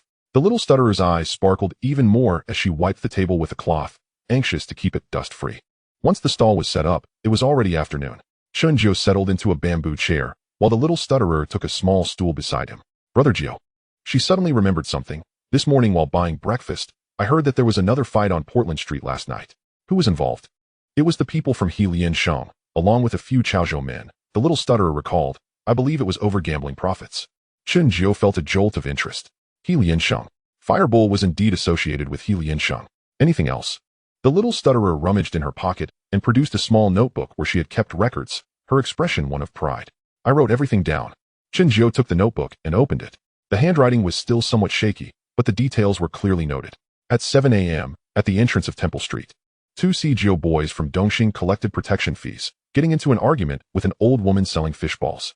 At 10 a.m., a brawl occurred at the Portland Street mahjong parlor between He Liansheng and the Chaozhou gang, resulting in 3 injuries. At noon, I heard that the Wang Kok Kai Ji mahjong parlor was shut down, and the authorities took away several boxes of items. At 2 p.m., outside the Golden Radiance nightclub in Causeway Bay, the Hongxing group faced off against the Dongxing group, but did not engage in combat. Each entry was annotated with the source of the information, such as according to the fishball lady, as relayed by a junior from the mahjong parlor, and neighborhood gossip. Chen Jiao looked up at the little stutterer. This girl was far more astute than he had anticipated. Is it too chaotic to remember? I'm a little sorry for stuttering. My handwriting is not good. Good. Chen Jiao returned the notebook to her and wrote it down every day, whether it was useful or not. First, is it really useful? Useful. Chen Jiao said that in the world of rivers and lakes, sometimes a small message can reveal the big trend. He thought for a moment and added, but be careful. You can inquire about information. Don't let anyone know that you are specifically inquiring. Don't worry, I'm really smart. Xiao stuttered and nodded with a smile. So I pretended to chat. Chen Jiao affectionately rubbed the girl's head, stuttering obediently like a cat. Despite having a big red face, he stubbornly refused to retract his head. The next 2 days will be peaceful and fulfilling. Every morning, Chen Jiao and Xiao Zhan go to the stall together. Summary. Ba people are beautiful and sweet-tongued, responsible for attracting business, while Chen Jiao is responsible for fortune-telling and fortune-telling. Paired with men and women, work is not tiring. Now the reputation has spread, with at least 3 to 5 orders per day. Although most of them are small businesses that ask about marriage and financial luck, the fees have increased from 50 to 100, and no one is bargaining. Xiao Jiebā helps collect money and change nearby, and in his free time, he observes the street, listens to people chatting, and jots down things in his notebook. The 2 of them took turns having lunch at noon and continued in the afternoon. After closing the stall in the evening, Chen Jiao will teach the children how to stutter and recognize words, starting from the simplest of heaven, earth, and man. What does this word say? Xiao stuttered and pointed to the word hung on the notebook. The flood of the flood, is also the flood of Hongxing. What about this one? East, east of the east star. Xiao Jiebā studied very seriously, reciting word by word and gesturing with his fingers on the table. Sometimes when she gets tired of studying, she propped up her chin and looked at Chen Jiao's talismans. That is the talisman recorded by Chen Xuan in practicing the Feng Shui formation symbol diagram. Jiu, are these talismans really useful? Useful. Chen Xuan finished his last stroke and picked up a Qing Feng talisman. This is one of the simplest talismans in the diagram, which can slightly purify a small range of aura. He concentrated his energy and expended 1 point of fortune. The cinnabar pattern on the talisman paper lit up slightly and then returned to normal. Take this one with you. Chen Xuan folded the talisman into a triangle, handed it to Xiao Jiebā, and put it in his pocket, which can calm the mind and calm the qi. The little stutterer took it and carefully put it into the close pocket. The Feng Shui formation symbol diagram LV1 records 10 basic talismans and 10 simple formations. Chen Xuan has been researching these days, and the more he studies, the more he feels that the knowledge provided by the system is not simple. For example, the Qing Feng talisman may seem like a psychological comfort, but when activated in conjunction with fortune points, it can indeed make people feel that the air around them is fresher.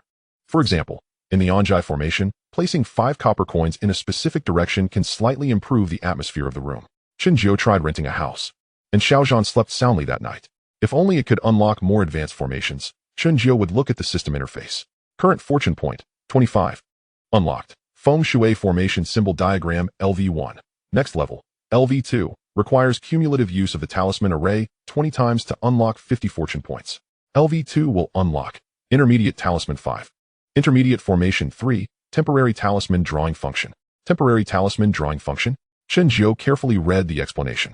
LV2 can consume additional fortune points and temporarily draw symbols beyond the current level. But the effect is halved, and each character can only last for 3 days. This function is practical. Chen Xuan thought to himself. Once unlocked, there should be at least one response in case of an emergency. On the evening of the 3rd day, there were still a few hours left until the end of the verification period. Chen Xuan was about to close his stall when he suddenly saw a fire cow rushing towards the street corner. Chapter 17. Fame gradually rises. Huanyo ran with sweat all over his head, but with a smile on his face. 9 brothers. Huanyo rushed to the booth, panting heavily. It was done. Chen Xuan's heart relaxed. Is the warehouse okay? 3 days. Huanyo extended 3 fingers and didn't lose a single item for 3 whole days. Last night, Brother Ji personally led people to guard the warehouse all night. There's nothing wrong. He patted the table and said, Brother Jiao, you're really amazing. Brother Ji asked me to treat you to a drink tonight at Haotsai restaurant. Chen Xuan smiled. This level is considered passed. He packed up his things and said to the little stutterer, let's go eat. Xiao Zhan's eyes sparkled and he nodded vigorously as the 3 of them walked towards the restaurant. Huanyo was still excitedly talking about the changes in the warehouse. The warehouse used to feel gloomy when I went in at night, but now it's better and bright. Brothers say it's much more comfortable. Chen Xuan listened, but he was thinking of something else in his heart. The warehouse issue has been resolved, and Bucky's final payment of 3,500 will be received soon. Combined with his previous savings, he can have nearly 5,000 yuan in hand. What should this money be used for? Upgrade system capability? Or are you preparing for the next step? He knew that there would soon be bigger challenges coming knocking on his door. For example, the bar in Mongkok. For example, the Golden Phoenix and Golden Brilliance in Causeway Bay. Also, the mysterious person who left a threatening note. This world is like a newly started game of chess. And Chen Xuan, he has already taken the first step. Next, it's time to take the second step. In the private room of Haotsai restaurant, Baki is already waiting there. The table is filled with dishes. Steamed dongsingban, white-cut chicken, braised goose, and vegetable heart in oyster sauce. Ajio, sit down. Baki warmly greeted. Don't come back until you're drunk today. After 3 rounds of drinking, Bucky took out a thick envelope from his bag and pushed it in front of Chen Xuan. 3,500, final payment.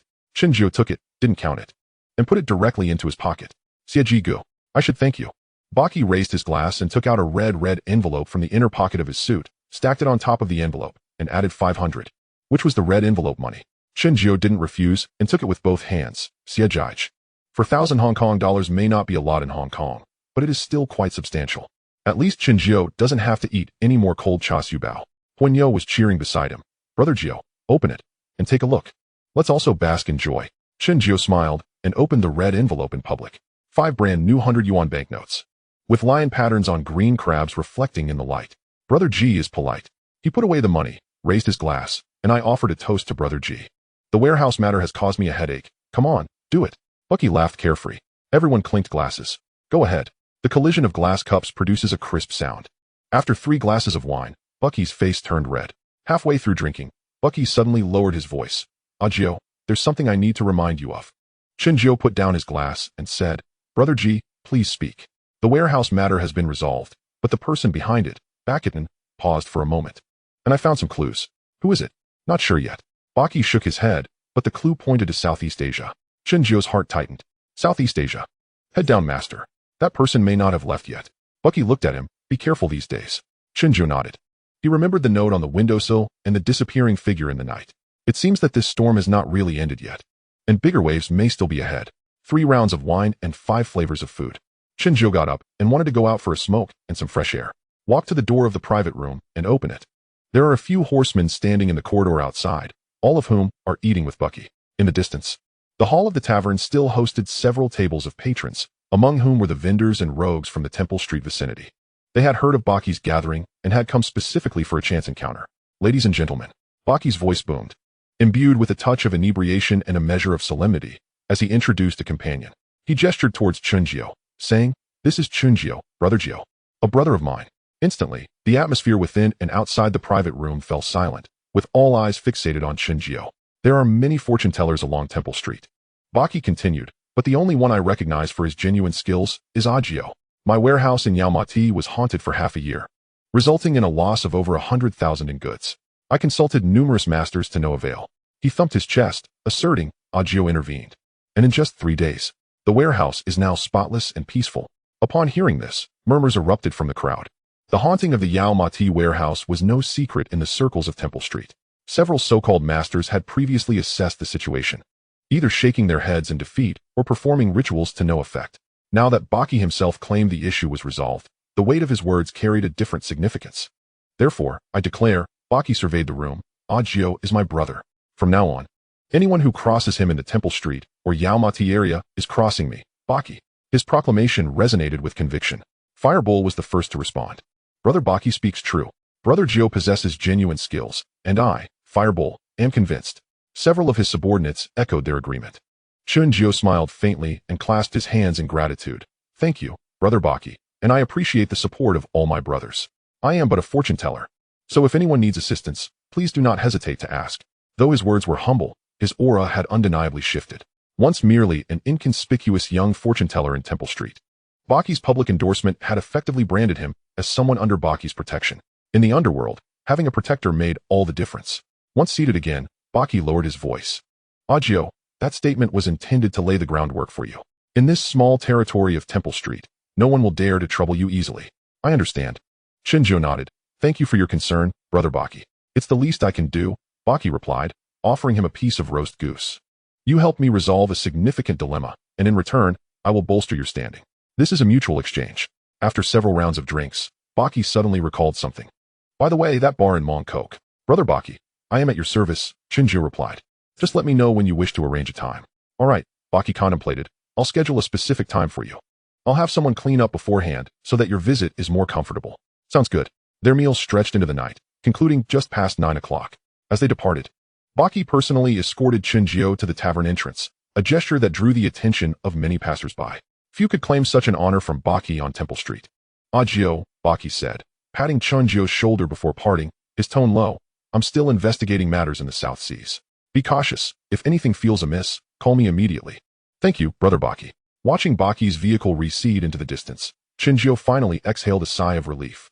The little stutterer had been trailing him closely and now whispered, Brother Jiao, Brother Baki is truly good to you. In the underworld, kindness always comes at a price, Chen Jiao replied softly. He supports me today because I genuinely helped him resolve an issue. Had I lacked that ability, he wouldn't have spared me a glance. Remember, Temple Street is merely our starting point, not our destination. One day, we shall leave this place. The little stutterer paused, asking we? Chen Jiao smiled, playfully pinching the bridge of her nose. Of course. Would you wish to leave me behind? She shook her head vigorously. No, I just don't understand. Ha! Chen Jiao laughed, seeing the girl's naive expression. He couldn't help but pinch her prominent nose again, saying, You don't need to understand. Just know to follow me. Our stage has never been Temple Street. There are grander and better stages awaiting us. The little stutterer's face flushed, yet she beamed with joy. Let us go home. Chapter 18. Brief interventions of fortune level 1. The two made their way toward Temple Street. The night had deepened, yet the nightlife of Temple Street was just beginning. Beneath the neon lights, singers, fortune tellers, and vendors of all kinds moved through the shifting shadows. Passing by Chen Jiao's new stall, Old Wang was in the process of closing up. Upon seeing Chen Jiao, he hurried over. Brother Jiao, I just heard that Brother Baki is supporting you at the Good Fortune Tavern. The news spread quickly. Brother Baki is just being polite, Chen Jiu smiled. Oh, come now? That's no mere politeness. Old Wang gazed at him with envy. With Baki personally vouching for you, you can walk with confidence in Temple Street from now on. Walking with confidence is for crabs, Chen Jiu replied, shaking his head. I will continue my stall and practice my fortune-telling. Though he said this, he could sense the change in the way those around him regarded him. He had transitioned from being the new fortune-teller to Brother Jiu under Baki's protection. Upon returning home, after shutting the door, the little stutterer excitedly pulled out her ledger. Brother Jiu, today, many people were talking about you. I've written it all down. She flipped to the latest page, densely filled with notes. At 7 p.m., outside the Good Fortune Tavern, Brother Baki publicly declared Brother Jiu is my brother. At 7:30 p.m., a Chong, who sells pirated tapes in Temple Street, remarked, from now on, we must call him Brother Jiu. At 8 p.m., in the Bo Lan Street Mahjong parlor, someone claimed Brother Jiu is a true master. Even Baki is convinced. At 8:30 p.m., I heard that Firebowl from Liansheng also called Brother Jiu his brother. Each entry was meticulously detailed. Chen Jiu perused the ledger, and a sudden realization struck him. Ding! The notification chime sounded. He opened the system interface. Task completed. Resolve the warehouse's Feng Shui crisis. Reward, 20 fortune points. Current fortune points, 45. Reputation spread. Increased recognition in the Temple Street Underworld. Effect, trustworthiness enhanced by 15. New task triggered, reputation accumulation. Objective, within 3 months. Become the recognized Feng Shui Master Brother Jiu in Hong Kong. Current progress, 25. Reward, unlock intermediate Feng Shui ability tree. Chen Jiu gazed at the words intermediate Feng Shui ability tree, his heart fluttering. Previously, he had only unlocked basic abilities. If he could truly access intermediate abilities, then paths to advanced techniques like the Azure Dragon Water Absorption Formation and Blood Sacrifice Enhancement would become available. He carefully examined the details. The intermediate Feng Shui ability tree includes specialization in formations, requires the arrangement of 5 effective formations to unlock. Specialization in talismans, requires the creation of 30 effective talismans to unlock. Qi observation advancement, requires the observation of 100 individuals' fortunes to unlock.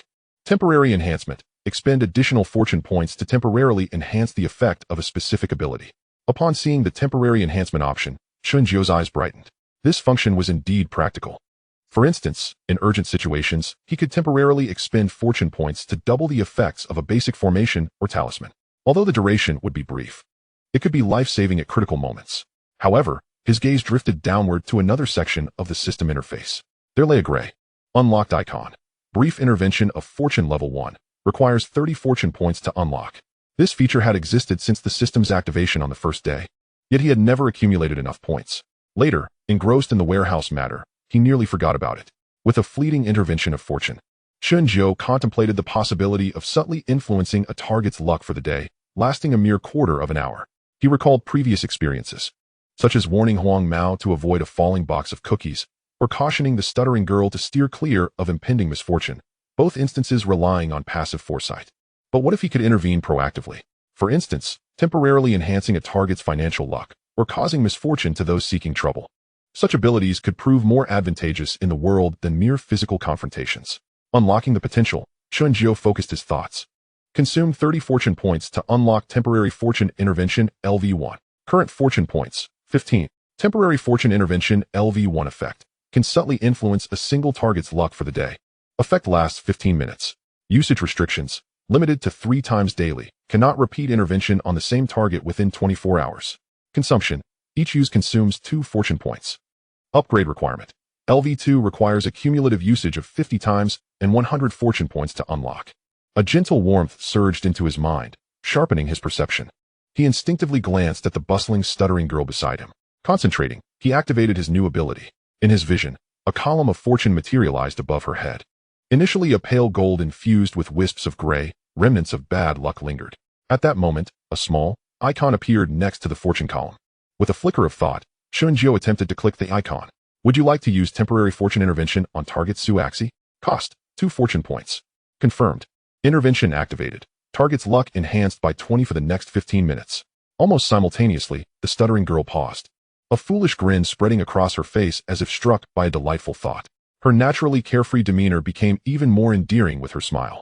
Chen Jiu observed closely, noticing the faint gray wisps in her fortune column visibly lightening. Though the change was subtle, it was indeed present. Intriguing. Chen Jiu withdrew his gaze. While this ability could only influence for 15 minutes at a time, if wielded wisely, it could turn the tide in critical moments. For instance, swaying an opponent's mood favorably during negotiations, making them more amenable to concessions, or causing a bit of bad luck to befall adversaries in troublesome situations.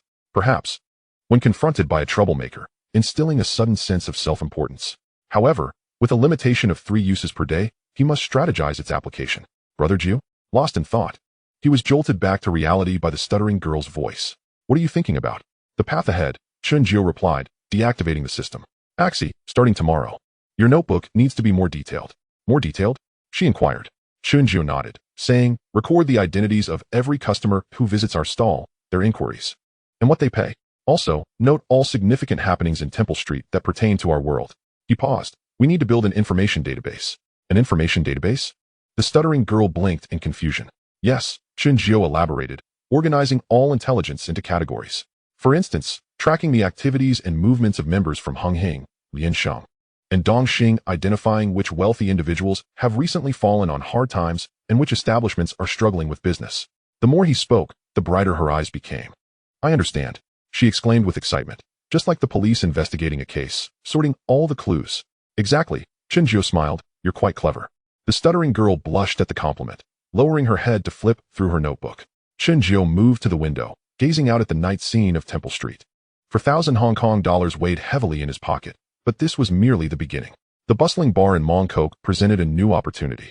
The Golden Phoenix and Golden Glory in Causeway Bay offered an even grander stage. And then there was the mysterious Nanyang sorcerer. He had only just begun his journey in this world. Yet with the system, his growing reputation, and the capable assistance of the stuttering girl, he felt confident he could venture further. As the night deepened, the stuttering girl dozed off at the table, pen still in hand. Gently, Chen Jiu took the pen from her grasp and draped a coat over her shoulders. Sitting at the bedside, he opened the system, pondering his next steps. With 4,000 in cash and 13 fortune points remaining, he had unlocked 4 fundamental abilities, including the temporary fortune intervention as a trump card. Next, he needed to swiftly elevate the Feng Shui array symbol diagram to LV2, unlocking intermediate talismans and the ability to create temporary drawings. He also needed to accumulate renown to unlock the intermediate skill tree. The path ahead was long, but the direction was clear. The distant sound of a fairy's horn echoed from outside. Chen Jiu closed his eyes, slowly drifting into slumber. In his dreams, he found himself under the neon lights of Causeway Bay, standing before the entrance of a nightclub, the compass in his hand spinning wildly. Behind him, the stuttering girl followed closely, clutching the notebook filled with information. Their shadows stretched long beneath the neon glow. Chapter 19, 3 Business Deals. Early the next morning, a crowd gathered around the new stall beside the Tin Hao Temple in Temple Street. Chen Jiu spent $50 commissioning a plaque from the temple's priest. The wooden sign, with a red background and golden characters, boldly proclaimed, Chen Jiu Feng Shui and Physiognomy. The characters, written in traditional script with vigorous strokes, stood out prominently above the stall. Beneath the sign, a red paper was affixed, inscribed with 4 lines of small text. Observe 3 days of fortune, resolve immediate predicaments, examine residential feng shui, dispel calamities and misfortunes, discern future paths and romantic fortunes, guide the way forward. No fee will be charged until proven effective, compensation discussed thereafter. Old Wong arrived with a few familiar vendors to show support, setting off a string of firecrackers. The crackling noise echoed vibrantly through the morning air of Temple Street, mingling with the aroma of incense and drawing more onlookers. Brother Jiu, may your grand opening be auspicious. Old Wong chuckled, handing him a red envelope with a small token of goodwill, $20 inside. Thank you, Chen Jiu replied, accepting the envelope. He had intentionally donned a newly purchased plain shirt today, his hair neatly combed, as he sat behind the new table adorned with an 8 trigrams design, cradling an ancestral compass. The stuttering girl, dressed in a light blue shirt paired with black pants and her hair tied back in a neat ponytail, stood beside the stall, ready to assist. She held a new hardshell notebook with the words client ledger neatly inscribed on the cover, a task Chen Jiu had taught her the night before. Brother Jiu, the first business deal has arrived, the stuttering girl whispered. An anxious woman in her 50s hurried over, dark circles under her eyes and her steps unsteady. Master Jiu, please help me. The woman's voice trembled with desperation. Calm down, Auntie, Chen Jiu urged as he stood. Take your time. My son hasn't come home for a day and a night. She cried, wiping her tears. His name is Aji, he's 18, usually working at the dock unloading goods. He left 2 nights ago and hasn't returned. The police said they won't file a report until 24 hours have passed, and I'm at my wit's end. Curious neighbors gathered to listen. Old Wang, familiar with the woman, discreetly informed Chen Jiao, "This is Aunt Wang. She lives in the alley behind Boland Street. Her son is indeed missing." Nodding, Chen Jiao gestured for Aunt Wang to sit. He activated basic physiognomy analysis. Name, Wang Xiaoying. Age, 52. Personality traits, hardworking, stubborn. Deeply caring for her son. Recent state, overwhelming anxiety, sleep deprivation. Fortune, minor misfortune of loss, relative. Focus your mind and consult the 3-day fortune preview regarding Aunt Wang. The scene flickers. A tall, slender youth is curled up in a corner of a dock warehouse, surrounded by burlap sacks, bruises adorning his face, yet his breathing remains steady. He is still alive.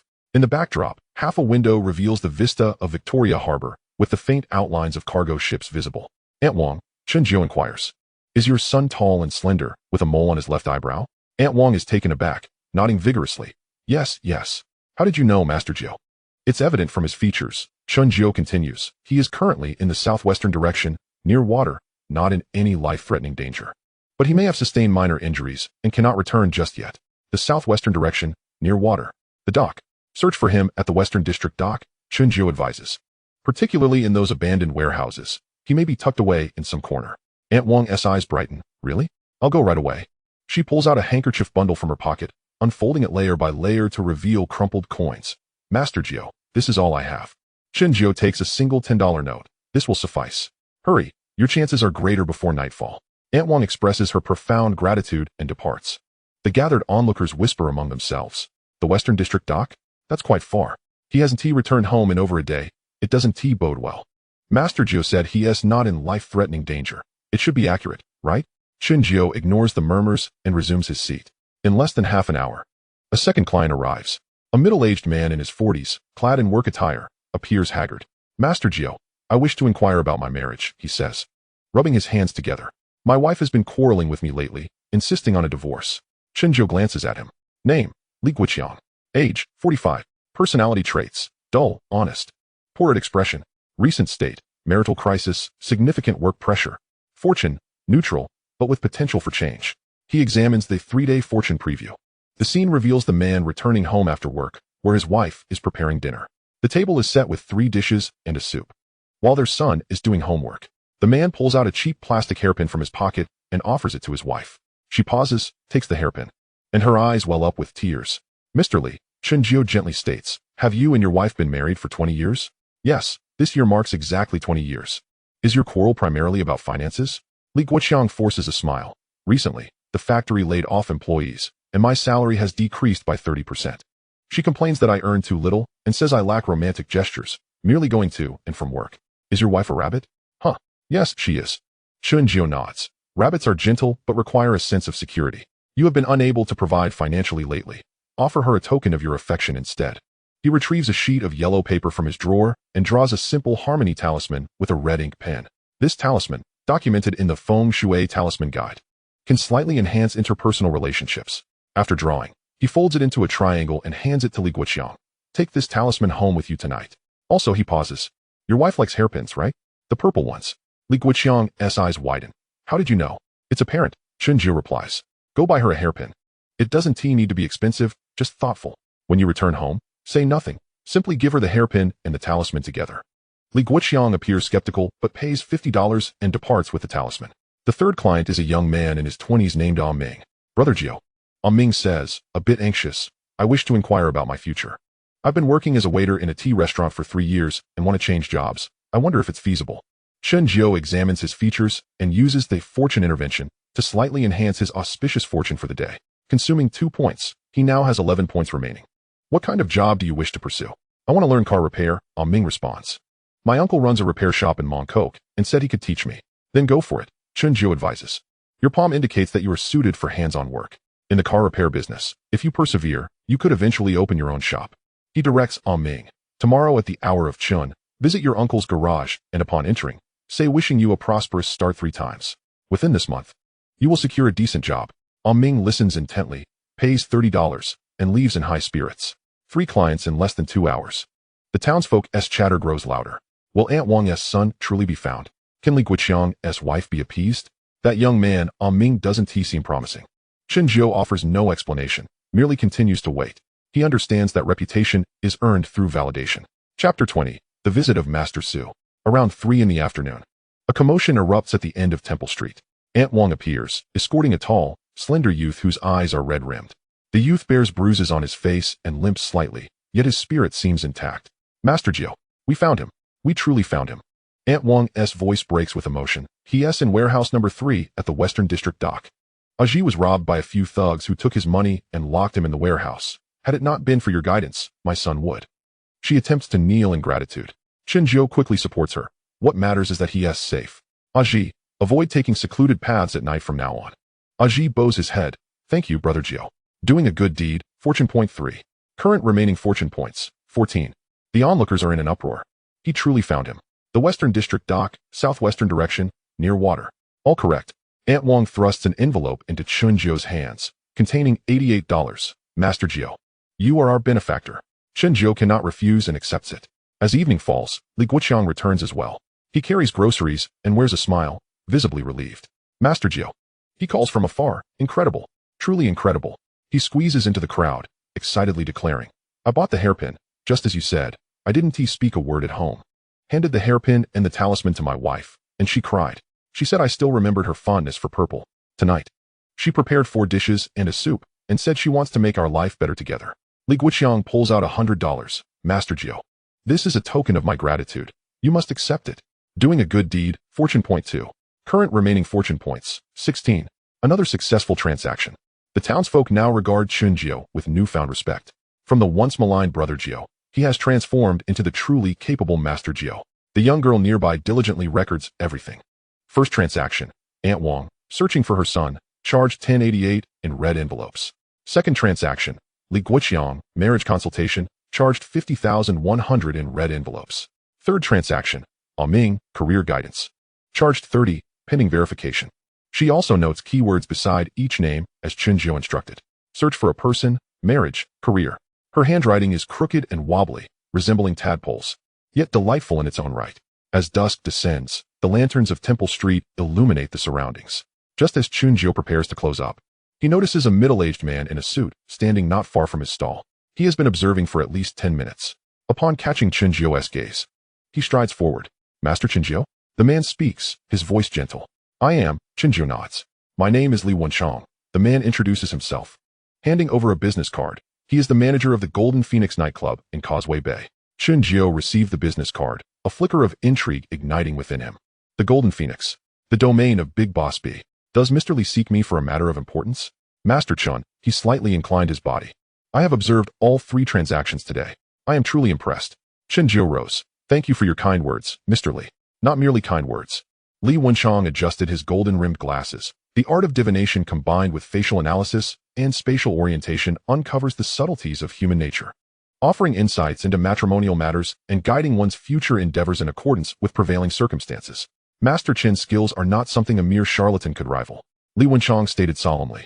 Our employer wishes to invite Master Chen for tea tomorrow in Causeway Bay. Chen Jiao did not immediately acquiesce, inquiring, Mr. Li, who is your employer?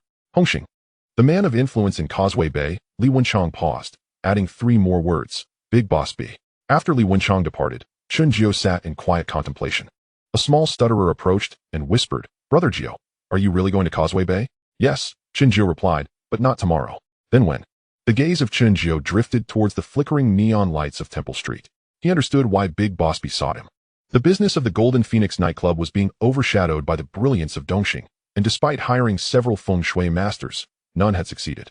Yet, he was acutely aware of the eventual fate of Big Boss B in the narrative of Young and Dangerous. In 2 days, Chen Jiao stated, we shall wait until we are adequately prepared. He required time, the fortification of his abilities, and clarity in his thoughts. This path into Causeway Bay must be navigated with caution, for a single misstep could lead to irrevocable consequences. As night deepened, Chen Jiao tidied his stall when a system notification appeared. Total abilities used today. Face reading analysis 3 times, fortune preview 1 time, fortune intervention 1 time. Feng Shui array symbol illustration LV1 usage progress, 12 times accumulated, 8 more times needed for upgrade. Current fortune points, 16. Reputation value, increase, 30 neighborhood recognition in Temple Street. Observing these figures, a plan began to form in his mind. 2 days would suffice to elevate Feng Shui array symbol illustration to LV2. By then, He would possess additional cards to play when venturing into Causeway Bay. The following morning, Temple Street remained shrouded in a light mist. As Chen Jiao arranged his stall, a black Mercedes-Benz glided to a halt at the street's edge. The door swung open, and two figures emerged. Leading the way was Li Wenchang from yesterday, his golden-rimmed glasses glinting in the morning light. Following him was a lean man in his 50s, clad in a gray tang suit, cradling two walnuts, his gait steady, and his gaze sharp as an eagle. The pair approached the stall, drawing the curious eyes of several early morning vendors. In these times, a Mercedes-Benz was a rare sight in Temple Street. Master Chen, good morning. Li Wenchang inclined his body slightly. This is Mr. Su, a confidant of Brother B. The man in the tang suit scrutinized Chen Jiao's stall, his gaze lingering on the sign of Feng Shui face reading, sweeping across the table etched with the bagua pattern, ultimately resting on the compass in Chen Jiao's hand. Master Chen, he spoke, his voice somewhat hoarse, tinged with a Chaos Han accent. I heard you had a flawless record yesterday, finding people, brokering peace, and providing guidance, all without a misstep. Fortune favored me, Chen Jiao replied as he rose. Mr. Su, please have a seat. The small stutterer quickly fetched a stool. Mr. Su sat down, but did not rush to speak. He slowly manipulated the walnuts, his gaze oscillating across Chen Jiao's face. Chen Jiao remained patient, sitting in quietude. He understood this was a test. Those from the underworld seeking a feng shui master were akin to antique buyers, needing to verify the goods beforehand. Li Wenchang stood by silently, observing with keen attention. Several nearby vendors gathered, eager to discern what business this notable figure might have with Brother Jiao. Master Chen, after a long pause, Mr. Su finally spoke, lightly tapping his fingers on the table. Could you predict my recent fortune? The question was rather tricky. Fortune, being intangible, could easily lead to errors in interpretation. However, Chen Jiao was well prepared.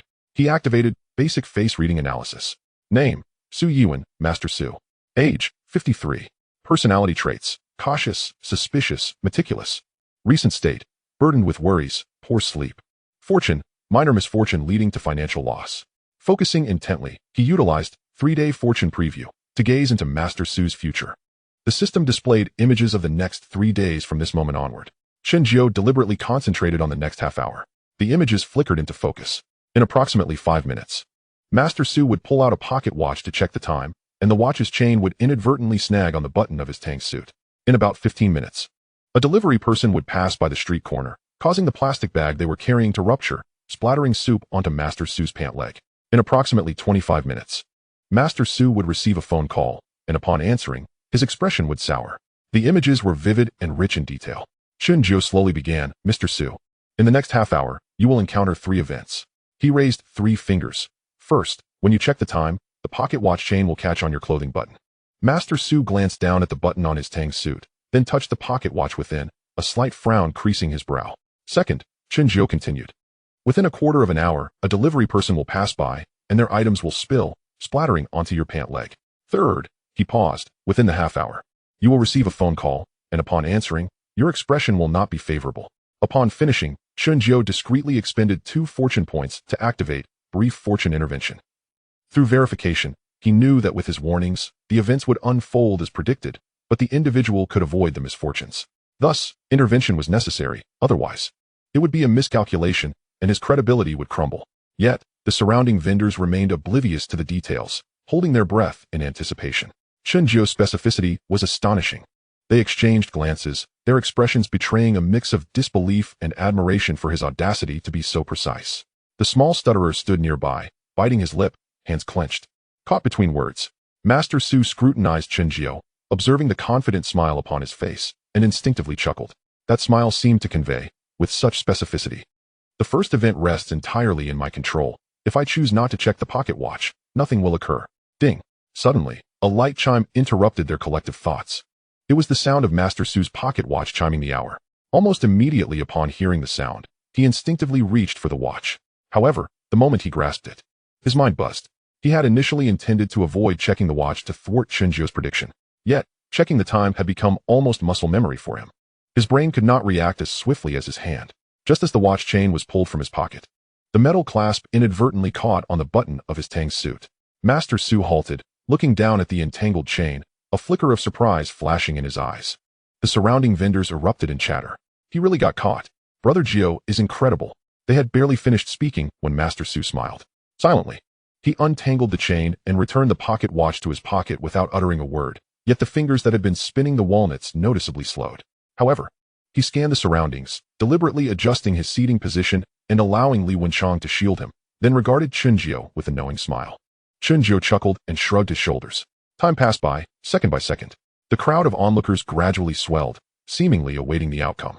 The little stutterer approached, grasping Chunjiu's hand, trembling slightly, her face etched with anxiety. "It's all right." Chunjiu gently patted the girl's hand, offering her a reassuring smile. Suddenly, the sound of a ringing bell pierced the air. At that moment, a delivery worker appeared at the street corner. Clad in a tea restaurant uniform and carrying several plastic bags, he hurriedly made his way over. The crowd turned their gazes toward him, mouths agape in disbelief. Master Su's expression grew grave as he pulled Li Wenchang closer to his side. However, the delivery worker, despite his carefulness, was caught off guard when a cat unexpectedly leaped down from above, landing squarely on the bike's front. Startled, the delivery man veered his bike, and seeing the throng of people ahead, he twisted the handlebars to the right. Consequently, he lost balance. Crash! The plastic bag containing beef brisket burst open, splattering greasy broth and succulent beef all over the ground. A few drops of scalding broth landed precisely on Master Su's light, gray trousers. "My apologies. My sincerest apologies," the worker hurriedly exclaimed. Master Su glanced down at the greasy stain on his trousers, then lifted his gaze to Chunjiu, his expression transformed. He cast a sidelong glance at the spot he had previously occupied. Had he not shifted his position, he would have remained unscathed. At this point, the onlooking neighbors erupted in a frenzy. "The second one has also hit the mark. Good heavens, can this really be calculated? Brother Jiu is a living deity." Li Wenchang pulled out a handkerchief, intending to assist Master Su in wiping off the stain, but Master Su raised his hand to stop him. "No need," he replied calmly. Yet his gaze towards Chunjiu now held a mixture of scrutiny and newfound respect. Chunjiu smiled faintly and shrugged once more. The little stutterer gazed at Chunjiu, her eyes sparkling with admiration, almost as if they were turning into stars. Minutes passed. Just as the half-hour mark approached, Master Su's mobile phone suddenly rang. The jarring sound echoed sharply in the tranquil morning of Temple Street. All eyes focused on that black mobile phone. Master Su hesitated for a moment, glanced at Chunjiu, and slowly pressed the answer button. "Hello." The voice on the other end was indistinct, but everyone could see Master Su's expression darkening visibly. His lips pressed tightly together, his brows furrowed deeply, and his fingers gripping the phone turned pale. A few seconds later, he uttered 3 words, "Understood," before hanging up. An eerie silence enveloped the crowd. 3 matters, all accurate. Time, details, results. Not a fraction off. Master Su remained silent for a prolonged moment before slowly speaking. "Master Chun, you possess remarkable skills." This was no mere flattery. He acknowledged Chunjiu's prowess. Chunjiu felt a sense of relief within, but maintained his composure. "You flatter me, Mr. Su." However, he observed Master Su's forehead closely. There were faint red threads, not the bright red of blood, but a dark crimson, lurking beneath the skin. "Mr. Su, you have come today regarding a financial loss, and it appears to be a substantial sum." The walnut in Master Su's hand made a soft crackling sound. He did not deny it. "Brother B's business in Causeway Bay has suffered significant losses recently," Master Su said slowly. "Since you can discern so accurately, could you identify where the problem lies?" Chunjiu understood immediately. The Golden Phoenix nightclub, he thought. The East Star's Golden Glorious. Yet, he did not provide a direct answer, but instead posed a question. "Mr. Su, have there been any peculiar incidents surrounding the Golden Phoenix nightclub before and after its opening?" Master Su's gaze sharpened. "You know of this as well?" "Not merely aware, but I can see it," Chunjiu replied, pointing to Master Su's face. "There is a shadow in the area between your eyes and nose, yet the edges of the shadow are tinged with blue. This is not a personal ailment, but rather an indication that your environment is plagued by malevolent forces, coupled with the damage to your wealth sector. The issue should lie within your frequent financial position." He paused momentarily. "If I am not mistaken, you likely have a stake in the Golden Phoenix nightclub, correct?" Master Su scrutinized Chunjiu for a solid 10 seconds before suddenly breaking into a smile, as if a weight had been lifted from his shoulders. "Master Chun," he said, putting away the walnut and retrieving an embossed invitation card from his pocket, placing it solemnly on the table. "Tomorrow evening at 7 o'clock, at the Fuelement in Causeway Bay. Brother B is hosting a banquet and wishes to invite you to help assess the feng shui of the Golden Phoenix." The invitation was deep red, with golden lettering shimmering in the morning light. The watching neighbors craned their necks, gasping in astonishment. Fuelement, one of the most upscale restaurants in Wanchai. Chunjiu did not immediately accept it. "Mr. Su," he said, "there is something I must mention in advance." "Please do," Master Su replied. "Feng shui is not a mere social gathering," Chunjiu stated firmly, locking eyes with Master Su. "If the Golden Phoenix has indeed been ensnared in a trap, I must unravel it, but the adversaries will undoubtedly retaliate. The ensuing commotion will be significant and may even result in fatalities. Master Su's expression turned solemn. What do you mean, Master Chen? What I mean, Chen Jiu articulated deliberately, is that if Brother B truly desires to resolve this matter, he must be prepared to overturn the table, for some traps cannot be dismantled without such an action. His words bore considerable weight. The surrounding neighbors understood, each holding their breath. Master Su remained silent for a moment before gradually rising to his feet. Rather than responding directly, he turned to Li Wenchong and said, Ah Chong, prepare a red envelope for Master Chen. Li Wenchong promptly retrieved a thick red envelope from his briefcase and placed it beside the invitation. This 10,000 is a token of our meeting, Master Su stated, looking at Chen Jiu. As for whether or not to overturn the table, he paused. His voice low and powerful. Brother B has been in Causeway Bay for 20 years. What he fears least is someone overturning the table. Having said this, he slightly inclined his body. Tomorrow evening at 7, we await your presence, Master Chen. The two turned and departed. The black Mercedes-Benz slowly drove away from Temple Street. Until the taillights vanished around the corner, the crowd erupted in excitement. Brother Jiu, a $10,000 red envelope. Brother B in Causeway Bay is treating us. Brother Jiu is about to make it big. Old Wong squeezed through the throng, his face flushed with excitement. Brother Jiu, did you hear? Brother B is least afraid of someone overturning the table. This means he's ready to go head-to-head with the East Star. Chen Jiu remained silent. He picked up the hefty red envelope and glanced at the invitation on the table. Having traversed to this day, his assets had surged from 12 Hong Kong dollars to 14,000, with a distance of 86,000 remaining until the 100,000 mark. He turned to the little stutterer and said, Ashi, pack up. Huh, so early? Yes. Chen Jiu began to gather his belongings, deciding not to take any business today. Some preparations needed to be made in advance. He understood that tomorrow's meal was not merely a meal, it was the first step into the true underworld. And this step must not be taken incorrectly.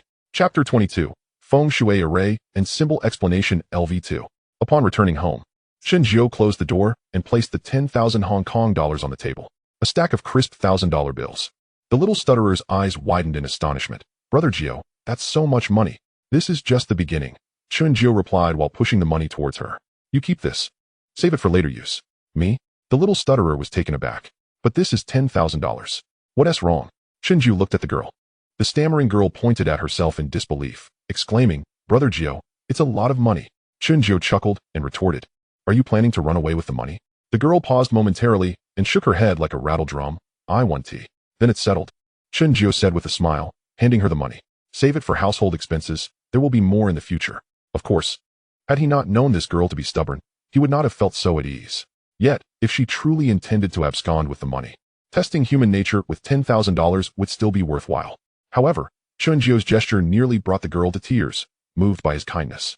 After finally soothing the girl, Chen Jiu opened the system interface. Ding! Successfully passed Master Su's test, accurately predicting 3 future events. Acquired 5 fortune points. Current fortune points 16. Reputation spread. The Hunghing line in Causeway Bay is now open. New task triggered. Resolve the Golden Phoenix Feng Shui dilemma. Difficulty high. Reward 200 fortune points. Unlock intermediate Feng Shui resolution specialization. Chen Jiu took a deep breath.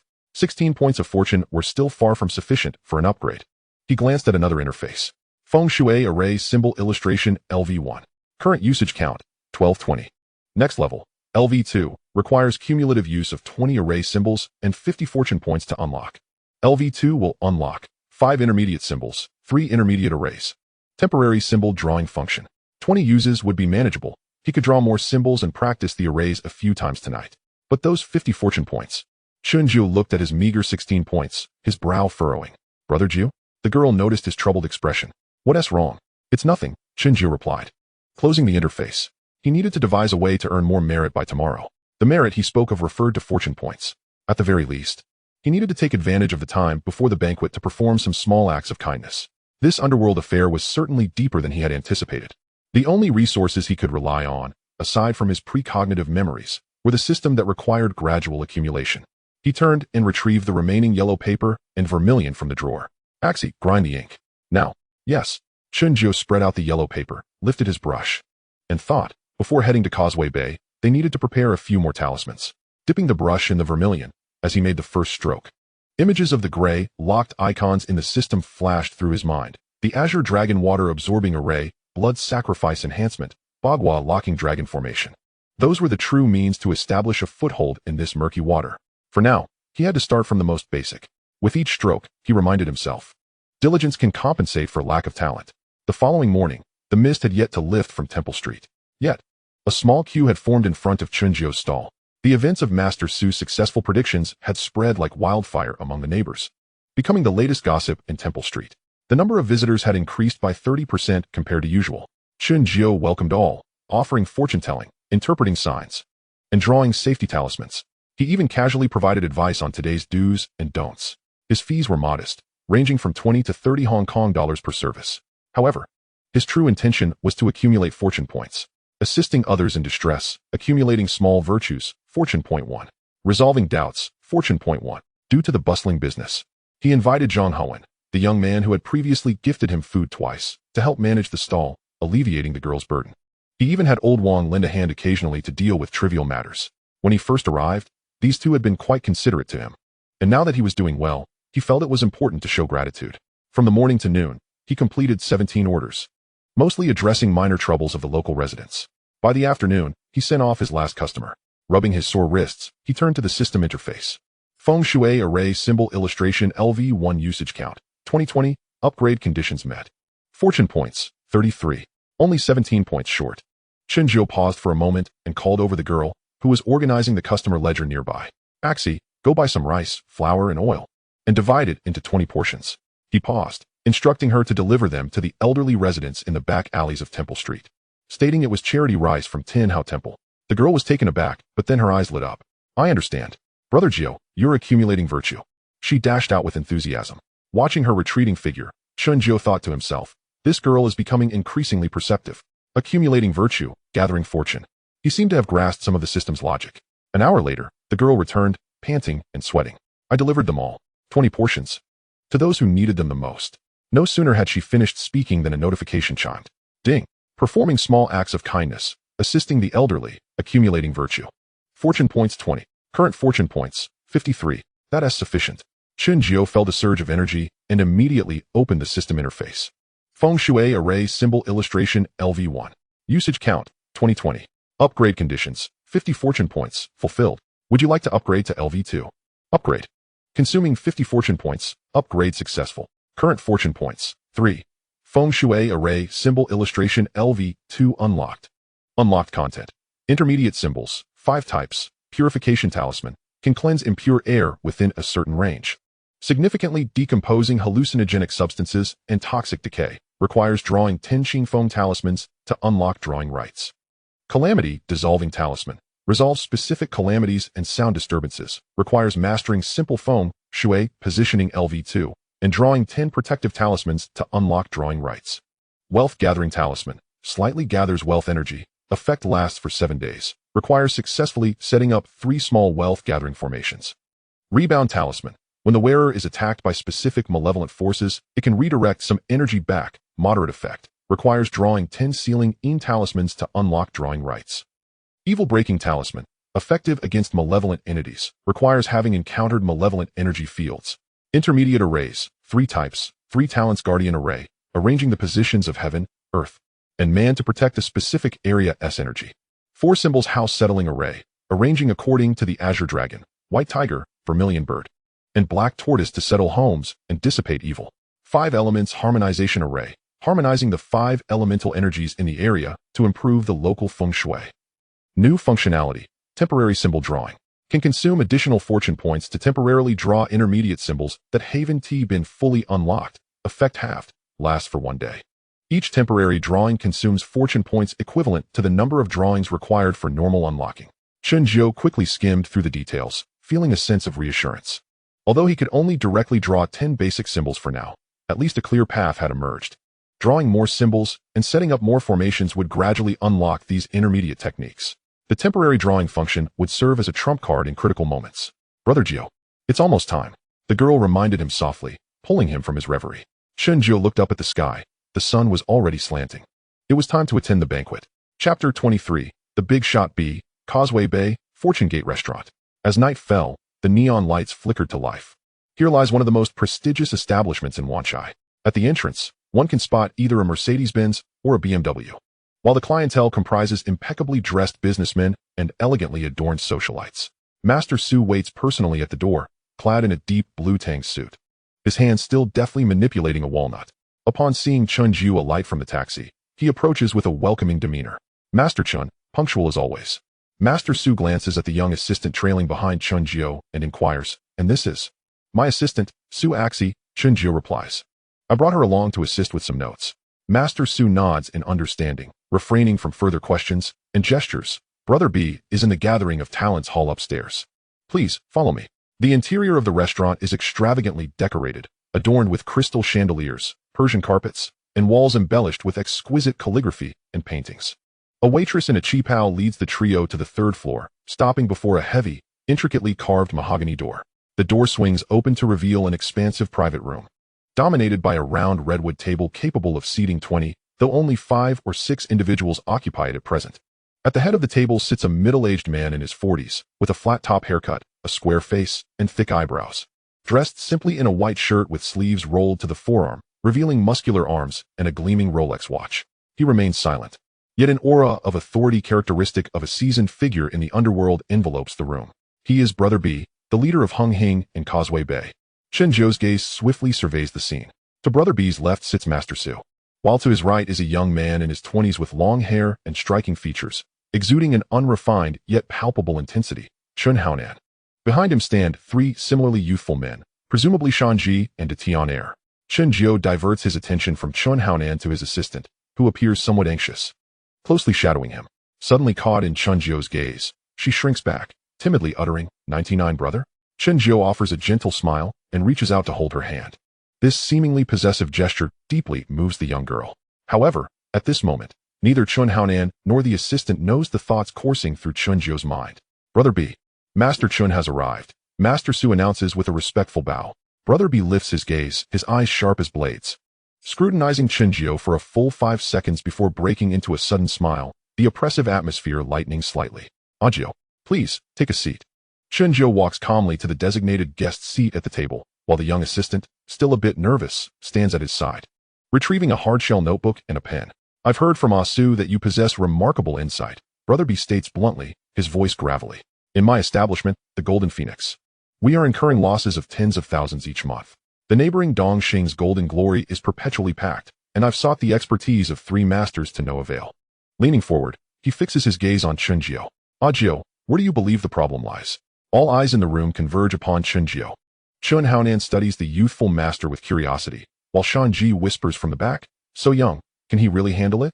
Rather than answering directly, Chen Jiu activates basic face analysis, his eyes sweeping from Brother B's face to Master Su, Chen Xuan, and the others behind him. Name, Chen Xuan. Age, 20. Personality traits, loyal, courageous, impulsive. Recent state, fatigued, restless, poor sleep. Fortune, average, yet shrouded in a hint of gray energy. Not limited to Chen Xuan, Master Su, Brother B, and even Shanji exhibit faint traces of grayish-black energy in their facial features. A dampness clings to them, refusing to dissipate. This is no mere coincidence. Chen Jiu refocuses his attention, employing 3-day fortune preview to observe Brother B. The image flashes. Late at night, within the Golden Phoenix nightclub, the lights are dazzling. Yet the dance floor is desolate, with only a handful of patrons at the bar. Brother B sits alone in his office, frowning at the ledger, his fingers tapping restlessly on the table. Outside the window, the glaring neon sign of Golden Glory mocks him. The scene shifts again. Chen Xuan and several brothers patrol the venue, each one yawning and appearing lethargic. Shanji leans against the wall, nearly dozing off. Chen Jiu retracts his gaze and speaks slowly. Brother B, may I ask a few questions before we inspect the venue? Go ahead. Chen Jiu's eyes scan Chen Xuan and the others. Have you and your fellow brothers recently found yourselves unusually fatigued? Even after a full night's sleep? Do you feel a lack of energy and a heightened irritability during the day? Brother B raises an eyebrow. Chen Xuan can no longer contain himself. How did you know? For the past 2 months, I've felt perpetually drowsy, and I lose my temper at the slightest disturbance in the venue. Shanji chimes in. Yeah, Brother Jiu. I find everyone intolerable lately. Just yesterday, I nearly quarreled with a customer over a trivial matter. Master Su interjects soberly. I've experienced something similar. I've been plagued by restless dreams and frequent awakenings at night. Brother B remains silent, but his expression shifts. Chen Jiu continues, if I'm not mistaken. The decline in business at the Golden Phoenix, particularly after the opening of the Golden Glory across the street, is not the only issue. There have likely been a series of peculiar incidents occurring within your establishment. Not catastrophic events, but rather various vexing nuisances, he elaborates. Moreover, these disturbances tend to arise at specific times or locations. Brother B leans back in his chair, his fingers tapping rhythmically on the table. You are correct, he concedes, his expression turning grave. Master Su adjusts his glasses, lowering his voice. Master Jiao speaks the truth. There are 3 particularly uncanny occurrences. The first, last month. A new shipment of imported wines arrived at our stockroom, all sourced from reputable channels. Yet, within a week, 3 bottles of premium whiskey developed cracks in their sealed containers, causing the liquor to leak. The troubling part is that these bottles were placed in 3 separate locations within the warehouse, ruling out human error. The second incident, Master Su swallows hard, involved our 2 most reliable hostesses, who suddenly reported feeling unwell last month, suffering from dizziness and nausea, yet no medical explanation could be found. Strangely, their symptoms only alleviate when they leave the Golden Phoenix, but upon returning to work, they relapse. Both have since taken leave out of fear. The most troubling event, Brother B adds, his voice low, involves a brother who has been with me for 5 years, known for his steadiness and precision. 2 weeks ago, while mixing drinks behind the bar, he suddenly dropped the shaker, claiming he experienced a heart palpitation and weakness, watching helplessly as the shaker shattered on the counter, sending glass shards and liquor flying, injuring a familiar patron in the process. That patron happened to be a relative of a detective from the Wanchai police station. Although we settled the matter financially, such a thing has never occurred before. Chen Xuan nods. Precisely. Brother B, what you're facing is not merely ordinary business competition, nor a simple case of poor feng shui. He pauses, emphasizing each word. Your adversary has employed underhanded tactics, orchestrating a scheme to siphon off your vitality and fortune. Siphoning vitality. Chen Xuan is taken aback. In feng shui terms, this is referred to as stealing energy or robbing fortune. Chen Jiao elucidates. Individuals possess their own vitality, and venues exude their unique energy. The Golden Phoenix thrives on the bustling atmosphere and the prosperity it attracts. Your rivals have manipulated their surroundings, akin to an invisible conduit, tapping into your establishment's vibrancy, the joy of your patrons, and even the morale of your staff, gradually draining it to bolster their own venue. He turns to Brother B. Thus, it is no wonder that your people feel inexplicably fatigued and irritable. As the essence within is gradually siphoned away, peculiar and fragmented occurrences begin to manifest within the establishment. The harmonious atmosphere essential for its normal operation has been disrupted, rendering guests uncomfortable and unable to remain. The energy there has become desolate and irritable. The private room is enveloped in silence, broken only by the slow, heavy sound of Boss B's fingers tapping against the table. After a moment, Boss B's voice turned frigid as he inquired, the methods of the Thai practitioners? Most likely, Chen Jiao replied. Such malignant arts, which harm others for self-gain and voraciously absorb vital energy, are quite common in the black arts of Southeast Asia. They may not even need to infiltrate the Golden Phoenix itself. They could effectively operate from across the street or even further afield. Ding. Task triggered. Unravel the Feng Shui conundrum of the Golden Phoenix. The dual eagles formation, mutation. Task description. The Thai Ajarn hired by Dongxing has set up a mutated dual eagles formation within the Golden Phoenix, forcefully siphoning off the popularity and wealth of the surrounding establishments for personal gain.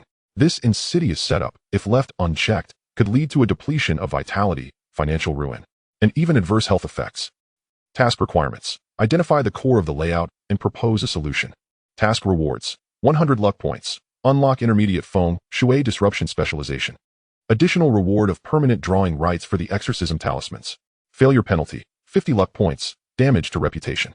Chen Jiao stared at the system prompt, momentarily taken aback. The dual eagles formation? It eluded his understanding. Is there a way to break it? Boss B posed the most crucial question. Yes, Chen Jiao replied succinctly. But I must first investigate. I need to enter the Golden Phoenix and get as close as possible to the exterior of the Golden Radiance to locate their points of intrusion and the core of their layout. He turned to Boss B. Moreover, to dismantle such a formation is tantamount to severing their financial lifeline. They will undoubtedly retaliate, employing means beyond mere feng shui. Chen Jiao made it clear that bloodshed might ensue. Boss B fell silent for a moment before suddenly breaking into a grin, a fierce determination shining through. In Dongxing's territory, one must be prepared for bloodshed to seize a share. He turned to Chen Xuan. Inan, take Jiao Gu to the Golden Phoenix. He may inspect wherever he pleases and inquire as he wishes. Protect him well. Chen Xuan rose, his gaze sharp. Understood, Brother B. Boss B then looked at Chen Jiao, pulling out a thick envelope from his pocket and sliding it across the table. This is a deposit of 50,000, he stated. Once you resolve this matter and restore the Golden Phoenix's business to its former glory, I shall provide you with this amount. He held up 2 fingers. 200,000. In the late 1980s, this was a staggering sum. Chen Jiu did not hesitate to accept, tucking the envelope away. I will do my utmost. Not just your utmost. Boss B fixed his gaze upon him. It must be resolved. I, Boss B, have operated in Causeway Bay for 20 years without being subjected to such underhanded tactics. He raised his glass. Agio, I await your news. Chen Jiu clinked his glass against Boss B's, the sound ringing clear. Yet, he understood that the greater the reward, the more perilous the endeavor. It could very well become a silent battle of Feng Shui. Nevertheless, in a world where the strong prey upon the weak, one must fight harder to thrive. Chapter 24. The Dual Eagles Formation. The dual ghosts knock at the door. Exiting the Fortune Gate. The night breeze of Causeway Bay carried with it the scent of the sea and the warmth of neon lights. Chen Xuan waved, and a silver Toyota Camry rolled up. Jiu, shall we go now? Chen Xuan opened the car door. Chen Jiu glanced at the night sky. Now is the best time. At night, some things become clearer. He settled into the car, followed closely by the petite girl. Chen Xuan took the driver's seat, while Shanji, with his large eyes and clever demeanor, drove. He appeared somewhat lewd, his gaze occasionally darting towards the petite girl, which made her press closer to Chen Jiu, nearly becoming an accessory. The car wound its way through the neon-lit streets of Causeway Bay. Chen Jiu sat in the back seat, observing the vibrant cityscape outside the window. By the late 1980s, Causeway Bay had become the heart of Hong Kong's nightlife. Neon signs layered upon one another, with throngs of people bustling about. Jiu. Chen Xuan turned back from the front seat. I've already informed the brothers in the establishment during the day that a master will be visiting tonight. However, he hesitated. There are a few old employees who might still be skeptical. If they say anything unkind, please don't take it to heart. Understood, Chen Jiu nodded. In the realm of Feng Shui, believers remain steadfast, while skeptics persist in their doubts, particularly the seasoned veterans in the Underworld. The distance between the two locations was not far. After a brief 10-minute drive, the car turned into a slightly narrower street. Ahead, two adjacent buildings stood in stark contrast. On the left, the neon sign of the Golden Phoenix nightclub still glowed, albeit with a somewhat dimmed radiance. A few lackluster bouncers loitered at the entrance, and the flow of customers was sparse. On the right, the sign of the Golden Radiance nightclub shone brilliantly. Massive neon tubes outlined flamboyant designs. With a long queue at the entrance, luxury cars arriving in a steady stream, and the cacophony of noise audible even from across the street. A mere street apart, yet worlds apart. This is it, Chen Xuan said solemnly. The car came to a halt beside the side entrance of the Golden Phoenix. A young man with medium-length hair and a sturdy appearance approached briskly, opening the car door. Nangu, the young man greeted respectfully, then turned to Chen Jiu. You must be Jiu, right? I'm Chao Pai, the doorman. Chen Jiu exited the car and nodded in acknowledgement to Chao Pai. Basic facial analysis, automatically triggered. Name, Chao Pai. Age, 19. Personality traits, loyal, brotherly, slightly lacking in cunning. Recent state, exhausted, perplexed. Fortune, average, but with a hint of dark energy at the brow, short-term minor disaster. Chen Jiu felt a flicker of recognition. Chao Pai, the brother who met a tragic end in Young and Dangerous. In the original storyline, Chao Pai would die untimely years later. This thought flashed through his mind. But Chen Jiu maintained his composure, merely stating, "Thank you for leading the way, Chao Pai. No need for formality, just call me Chao Pai," he replied, leading the way through the side door. The establishment was not booked for the night, with only scattered patrons, which would conveniently allow Jiu Gu to observe. Upon entering the Golden Phoenix, Chen Jiu immediately sensed something amiss. The decor was not lacking. In fact, it could be deemed luxurious. Deep red velvet sofas, crystal chandeliers, polished marble floors, and a massive circular bar filled with various imported spirits.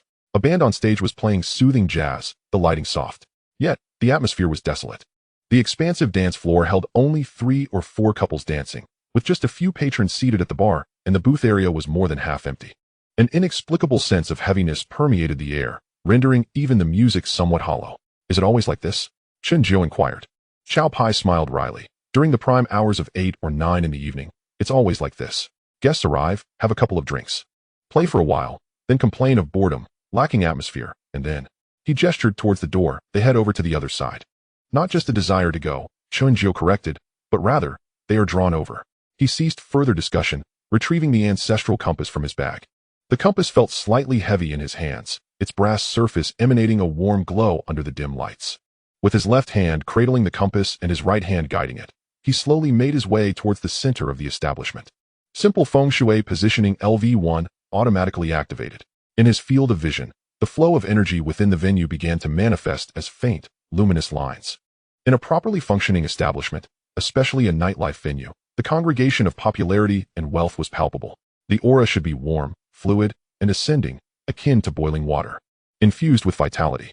Yet at this moment, the golden phoenix that Chen Jiebā beheld emanated an atmosphere reminiscent of stagnant water. In certain areas, the airflow trickled outward slowly, ultimately converging towards the opposite direction of shimmering gold. It was as if an invisible vortex was extracting the life force from this side. Chen Jiebā stepped into the center of the dance floor and halted. He leveled the compass, his gaze fixated on the central heavenly pool. There lay a magnetic needle, which ought to have been steadily pointing north and south. However, at this instant, the needle trembled slightly, swaying back and forth as if disturbed, its movements subtle yet rapid. Chen Jiebā held his breath, merging his perception with the compass. Suddenly, a low, resonant hum emanated from the compass.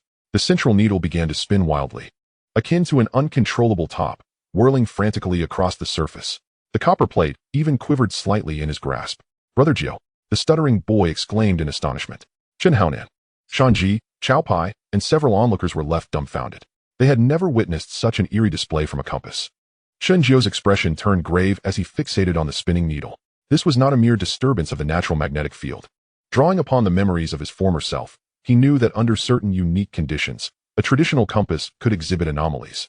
But those irregularities were governed by predictable deviations or oscillations. This frenzied rotation resembled a fierce conflict between two powerful auras at this very juncture of the compass.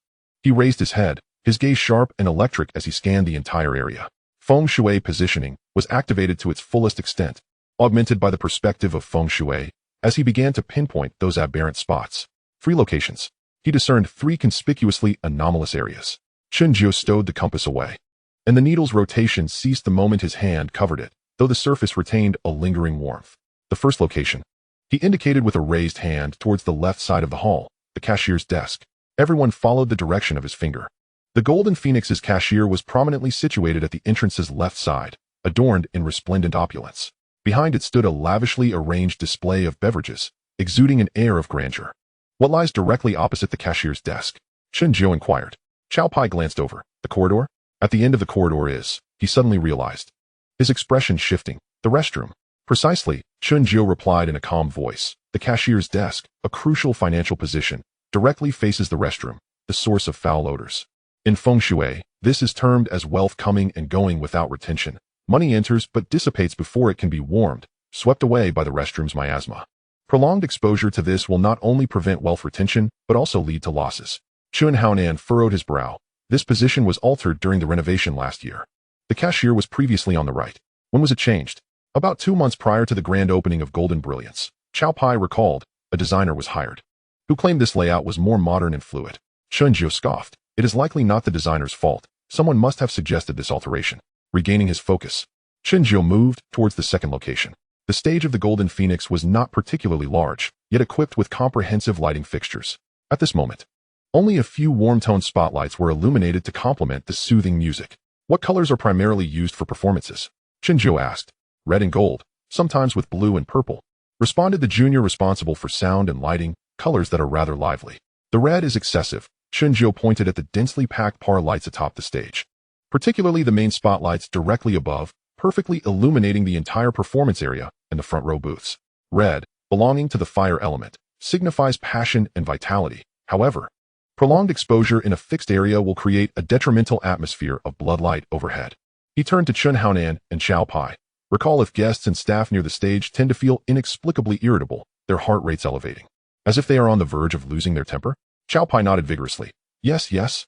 The barmaid mentioned that after serving near the stage for too long, she developed headaches. Some guests also complained about the front row being unsettling. The bloodlight contributes to agitation and unease, making it difficult for patrons to remain, Chen Jiebā stated. Moreover, excessive fiery energy depletes one's essence, leading to quicker fatigue. This is one of the reasons you often feel exhausted. Chen Xuan's countenance darkened significantly. Ignoring him, Chen Jiebā continued onward. This time, he meandered along the wall, his nose slightly twitching as if detecting something. "Where is the ventilation system's outlet?" Chen Jiebā inquired. Xiao gestured towards the grid-like ventilation ducts along the ceiling.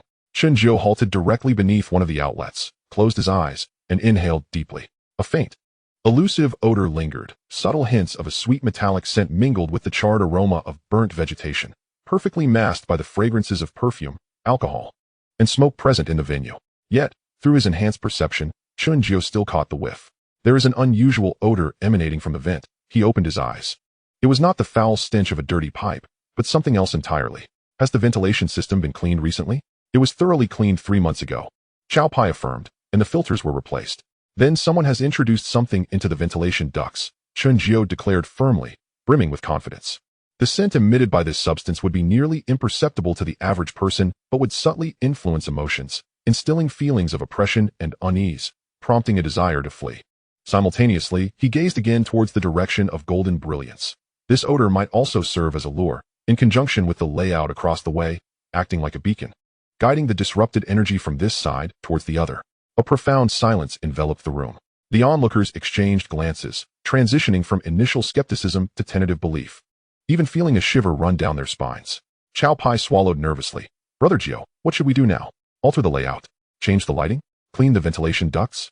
That would only address the symptoms, not the root cause. Chen Xuan shook his head. These 3 issues are merely symptoms, the conduits and catalysts set by the other side. The true source of the problem lies across the way. He turned to Chen Xuan. Brother Nan, I need to take a look outside Golden Brilliance. No need to enter. Just a stroll around their entrance. Without hesitation, Chen Xuan replied, All right, I'll accompany you. I want to go too. Xiao Jiebā chimed in. You stay here. Chen Xuan instructed, rallying the brothers to remain vigilant. Do not touch the 3 locations Brother Gio just pointed out, but keep a close watch, especially near the ventilation outlet, and see if any suspicious individuals approach. Understood. Stepping outside the Golden Phoenix, the cacophony and heat wave from Golden Brilliance hit Chen Xuan like an invisible wall. He paused at the curb, not crossing immediately. First, he looked up at the sky. The moon was obscured, and the stars were sparse, indicating the time around midnight, when the yin energy was on the rise and the yang energy was waning. Elements that might be imperceptible during daylight or ordinary hours often revealed their true nature at this hour. Brother Nan, he whispered to Chen Xuan beside him. Let's take a look, circling around without getting too close, as if we are ordinary passersby. Chen Xuan nodded, zipping up his jacket to obscure half his face, his eyes scanning the surroundings with sharp vigilance. The two blended into the sparse flow of pedestrians, crossing the street at a leisurely pace. As they drew nearer, Chen Xuan increasingly sensed that intangible pull, not only on the level of the aura, but subtly tugging at his psyche, instilling a mild irritation and an impulse to hasten his departure from this place. He silently recited the mantra to calm his mind, while simultaneously channeling all his energy into the Feng Shui positioning. Within his field of vision, the aura radiating from the resplendent Golden Splendor building was far brighter and more vibrant than that of the Golden Phoenix. However, this vibrancy was not a natural, healthy ascension, but rather resembled a gluttonous inhalation and exhalation. The aura surrounding the building swirled inward like a vortex, converging, with the center of the whirlpool subtly aligned with the Golden Phoenix across the street, stopping about 10 meters from the front entrance of Golden Splendor. Chen Xuan's gaze was initially drawn to the overall layout of the plaza in front. It was a spacious area paved with glistening black marble that formed a small square. The edges of the plaza were artfully outlined by low greenery and embedded ground lights, creating a distinct arc. Chen Xuan's eyes followed the curve, starting from the landscape rock on the left, along the flowerbed's arc, bypassing the circular fountain in front of the entrance, and connecting to another landscape rock on the right. This curve, combined with the inwardly recessed steps and the porch, presented an overall appearance akin to a treasure-gathering basin. After a moment of contemplation, Chen Xuan softly uttered 3 words. What basin? Chen Xuan inquired, unable to hear clearly. The layout at the entrance resembles that of a treasure-gathering basin, Chen Xuan explained. In Feng Shui, a treasure basin is a common configuration for attracting wealth, utilizing curved or bowl-like structures to gather financial energy, only allowing entry but not exit. But look at the orientation of this basin's opening. Following Chen Xuan's indicated direction, Chen Xuan observed the arc formed by the greenery, ground lights, and variations in the ground material, with its opening, was precisely facing the Golden Phoenix across the street. Whoever the basin faces, it attracts their wealth. Chen Xuan's voice was cold and grave. The layout was ingeniously crafted, utilizing the public area as a guise. It appeared to be merely an aesthetic design, yet it concealed a sinister intent. The two continued to feign casual movement, gradually approaching the front door. At this moment, Chen Xuan's attention was firmly captured by the decorative elements flanking the entrance. There were 2 pairs of stone sculptures. The most conspicuous pair stood beside the columns at either side of the porch. Their design was peculiar, human faces with bird bodies, sharp claws, and wings behind, their expressions menacing. Mouths agape in a voracious manner. Chen Xuan's pupils constricted slightly. Garuda, he murmured. What Garuda? Chen Xuan asked. The divine bird from Thailand, Garuda, is said to feast on dragons, symbolizing devouring and conquest, Chen Jiu replied gravely. In the realm of Tai black magic Feng Shui, it is often used to establish a malevolent configuration for plundering and consuming fortune. Placing it at the entrance is tantamount to declaring this place a voracious mouth that permits no exit. Chen Haonan's expression darkened. Damn, these Thais are truly devious. However, Chen Jiu's gaze did not linger on the overt Garuda. His attention shifted inward, landing on a more concealed pair of stone sculptures situated closer to the entrance. Those were the true source of his unease. Pixiu, two statues of Pixiu carved from lapis lazuli, imposing in form and exquisitely crafted, shimmered with a ghostly blue sheen under the foyer spotlight. Their position was more inward than the Garuda, easily overlooked unless one was specifically observant. Yet, their angle of placement was even more cunning. The two Pixiu did not face the entrance directly, nor were they angled to draw in wealth from the street. Instead, they were positioned at approximately a 45-degree angle. Chen Jiu stood still, mentally sketching the lines. The left Pixiu, with its slightly raised head and gaping mouth, pointed directly toward the entrance of the Golden Phoenix. The right one, though at a slightly different angle, also precisely encompassed the main structure of the Golden Phoenix. The dual Pixiu guard the entrance, accurately absorbing. Brother Nan, where are these two Pixiu looking? Chen Jiu inquired. Chen Haonan scrutinized them closely, his face turning ashen. They are fixated on our Golden Phoenix. Not just fixated. Chen Jiu's tone turned serious.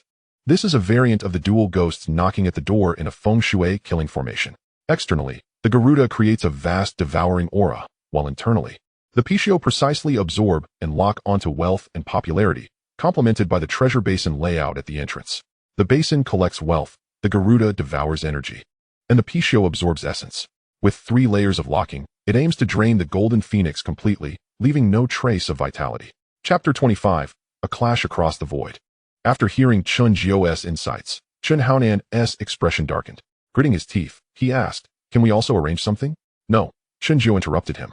"The opponent's layout has already gained momentum, giving them a significant advantage. A simple imitation would only lead to a trap, and we currently lack a talisman capable of countering the Pixiu. Engaging head-on would result in certain defeat." As he spoke, he continued to observe, cautiously extending his perception in an attempt to discern the deeper connections between these two pairs of sculptures. In the basic Feng Shui positioning perspective, the two Garuda resembled two invisible, immense whirlpools, slowly rotating and drawing in the surrounding energies. Especially the pale golden wealth energy and milky white human energy flowing from the direction of the Golden Phoenix. Yet, these absorbed energies were not entirely digested. Rather, they were guided by some invisible network, flowing toward the two Pixiu.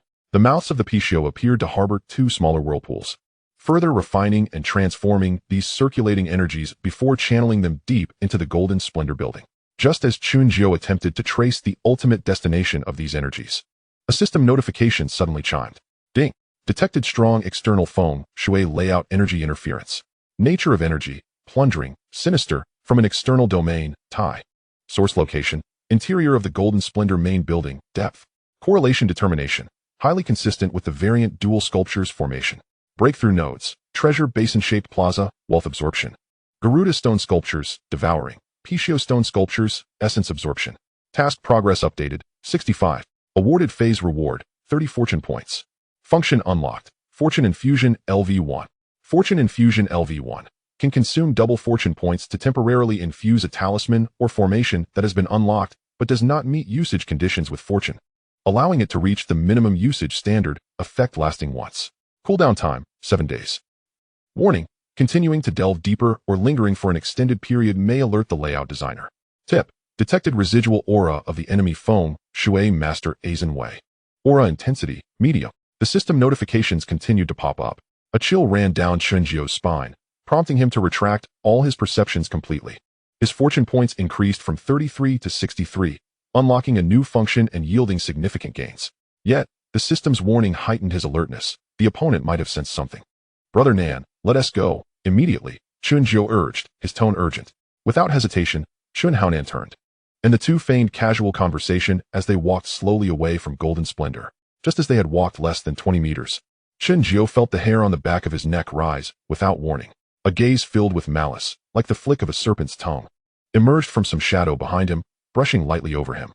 Cold and clammy, it was a companion skilled in sinister arts, imbued with murderous intent. Instantly, Chen Jiu's muscles tensed. Yet his steps remained steady, even more relaxed. He did not look back. merely raising his hand as if casually indicating a nearby tea restaurant still aglow with lights. Brother Nan, I'm feeling a bit hungry. Shall we go for some wonton noodles? All right. Chen Xuan understood, and the two naturally veered towards the tea restaurant. At the moment Chen Jiao pushed the door open, his peripheral vision caught a fleeting glimpse of a shadow in the direction of an unsettling sensation. At the narrow entrance of the resplendent Jin Hui Huang, a dark silhouette appeared, its eyes reflecting the cold neon lights from afar. It vanished in an instant. When Chen Jiao focused again, the place was devoid of any presence, save for a flickering yellow bulb at the entrance, swaying gently in the night breeze, casting dancing shadows. The two men settled into the innermost corner of the tea restaurant, ordering 2 bowls of noodles. Moments earlier, Chen Xuan had lowered his voice and gestured discreetly under the table. Yes, we're being watched. Chen Jiao nodded, his expression calm as he poured tea. It must be that a Jarn Wei or one of his subordinates. We were too close and probing too carefully, which must have startled him. Could there be trouble? Not for now. This is Causeway Bay. With so many people on the streets, he wouldn't dare act openly, but... Chen Jiao paused. We've already been marked. Our subsequent actions must be swifter and more cautious. The noodles arrived quickly, and the two ate in silence. Yet Chen Jiao's mind raced with calculations. Task progress stood at 65, indicating that the core formation I had yet to be located, likely deep within the building. Luck points at 63, the luck infusion, function on a 7-day cooldown. This is a trump card that must be reserved for the most critical moment. The other party is already on alert. Time is slipping away. The key to breaking this deadlock lies not only in finding the formation but also in preparing sufficiently powerful countermeasures.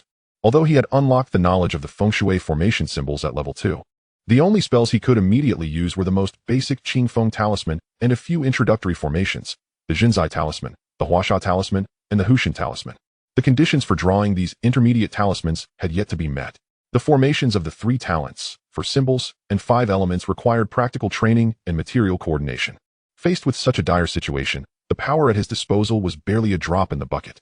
The gray high-tier options in the temporary drawing function were even less effective, requiring a hefty amount of luck points to activate, with diminished effects. He must act quickly to fulfill the conditions for using those intermediate abilities, draw more talismans, handle more malevolent cases, and set up more practical formations. Each prerequisite completed would grant him another card to play. The path ahead is clear, but time is of the essence. Brother Nan, after finishing the noodles, Chen Jiao set down his chopsticks. Please take me back to Temple Street, and additionally, there is something I need you to investigate. Speak.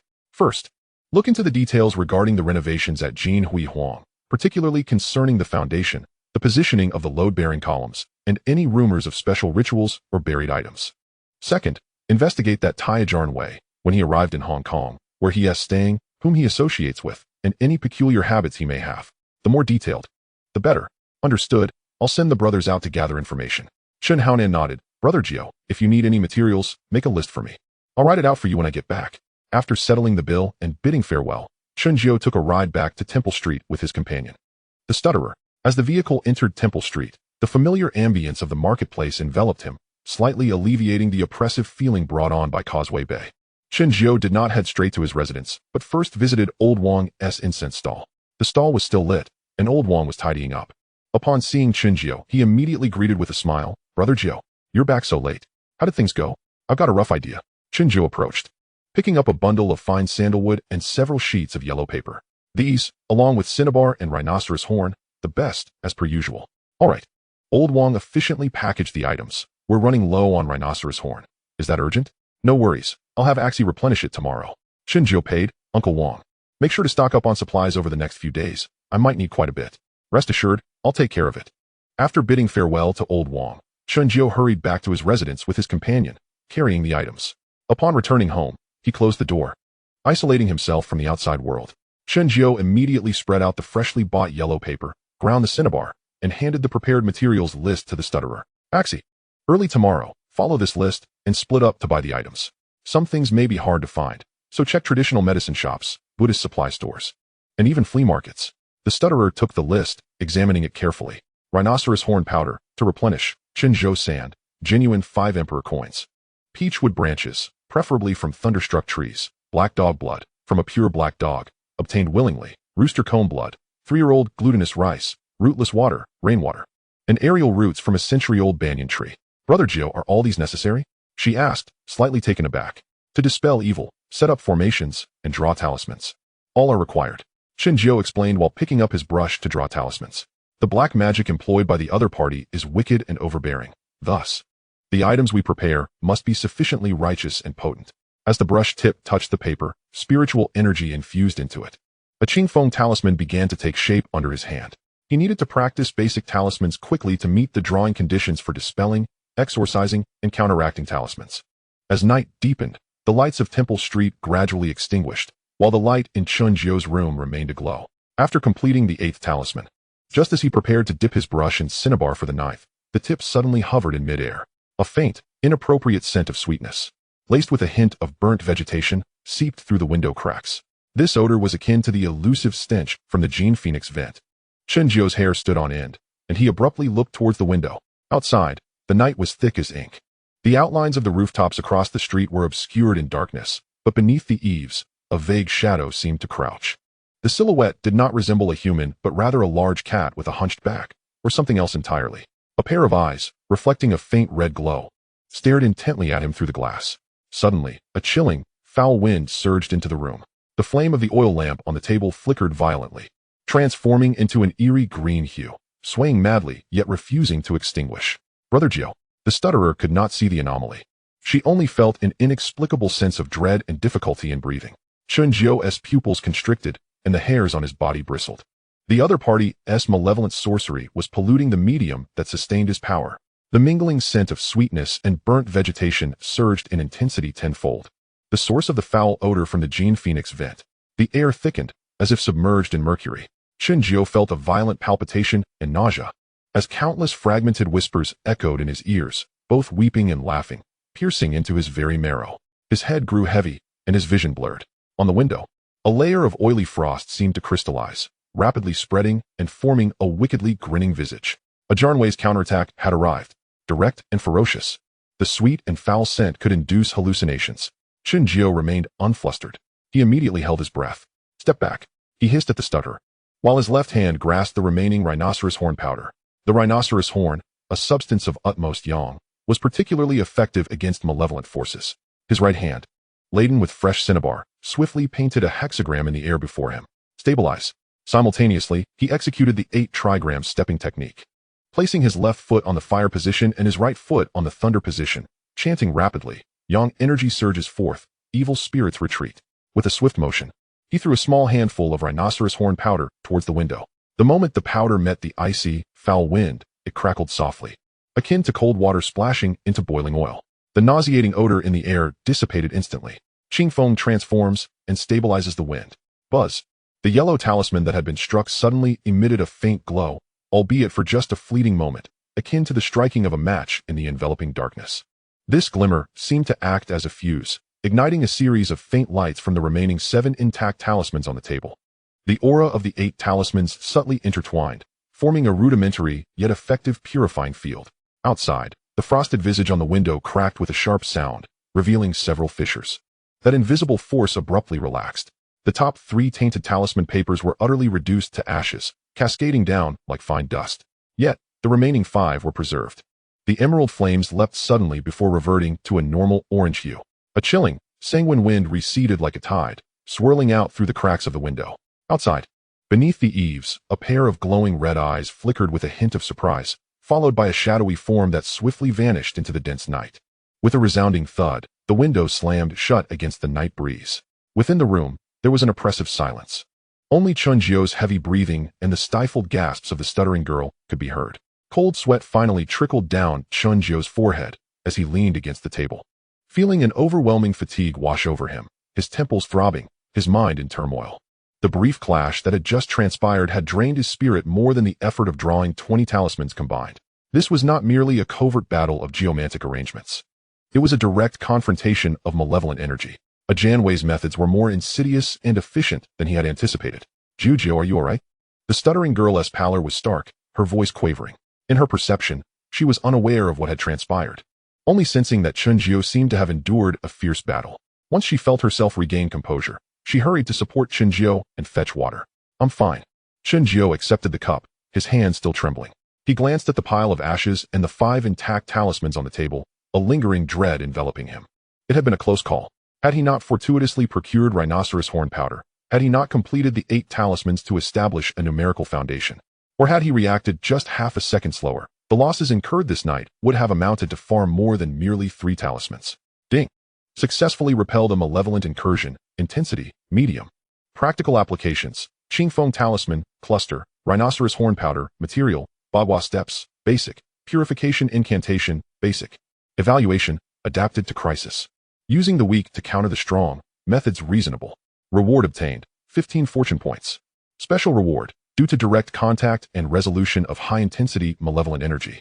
The conditions for unlocking the evil-breaking talisman have been immensely satisfied. Current fortune points, 78. The system notifications continued to pop up. Chen Xuan felt a surge of energy and immediately accessed the system interface to examine the level 2 skill tree. Talisman branch. Pestilence repelling talisman. Drawing conditions. 810 Qingfeng talismans contact malevolent energy. Status. Can be drawn. Evil breaking talisman. Drawing conditions. Contact with malevolent energy requires specific spiritual guidance. Status. Precondition 1 has been met. Backlash talisman. Drawing conditions. 0-10 basic talismans successfully arranged for minor protective formations. Calamity dispersing talisman. Drawing conditions. Mastery of basic geomantic positioning requires observation of more than 3 types of malevolent energy. Wealth gathering talisman. Drawing conditions. Successfully arranged 3 wealth-attracting minor formations. Formation branch. 3 talents protective formation. Arrangement conditions. Mastery of basic formation diagrams requires specific directional objects. 4 symbols protective formation. Arrangement conditions. Successfully arranged 3 talents protective formation requires 4 directional spiritual objects. 5 elements harmonizing formation. Arrangement conditions. Mastery of 4 symbols protective formation requires quintessence of the 5 elements. Temporary draw. Azure Dragon water absorbing formation. Fragment gray. Specific task. Awaiting specific conditions to activate. Unlocks with 30 fortune points temporary infusion. Blood sacrifice enhancement talisman. Fragment gray. Requires geomantic formation diagram level 3. 50 fortune points temporary infusion. Fortune infusion LV1. Usable. 1 time. 78 points of fortune. The conditions for the evil-breaking talisman have met the crucial requirement for contact with malevolent energy. Chapter 26. The Great Era of Feng Ting. Chen Xuan took a deep breath, suppressing the excitement and residual fear within him. The peril he had just faced had resulted in tangible growth. This deepened his wariness of a Jian Wei, yet also bolstered his confidence in breaking the deadlock. Axie, he turned, his tone regaining steadiness. That list from earlier, you need to take care of it first thing tomorrow. Split up and purchase the items. Remember, the black dog blood must be obtained voluntarily. Offer more money and make it clear it's for saving people and dispelling evil.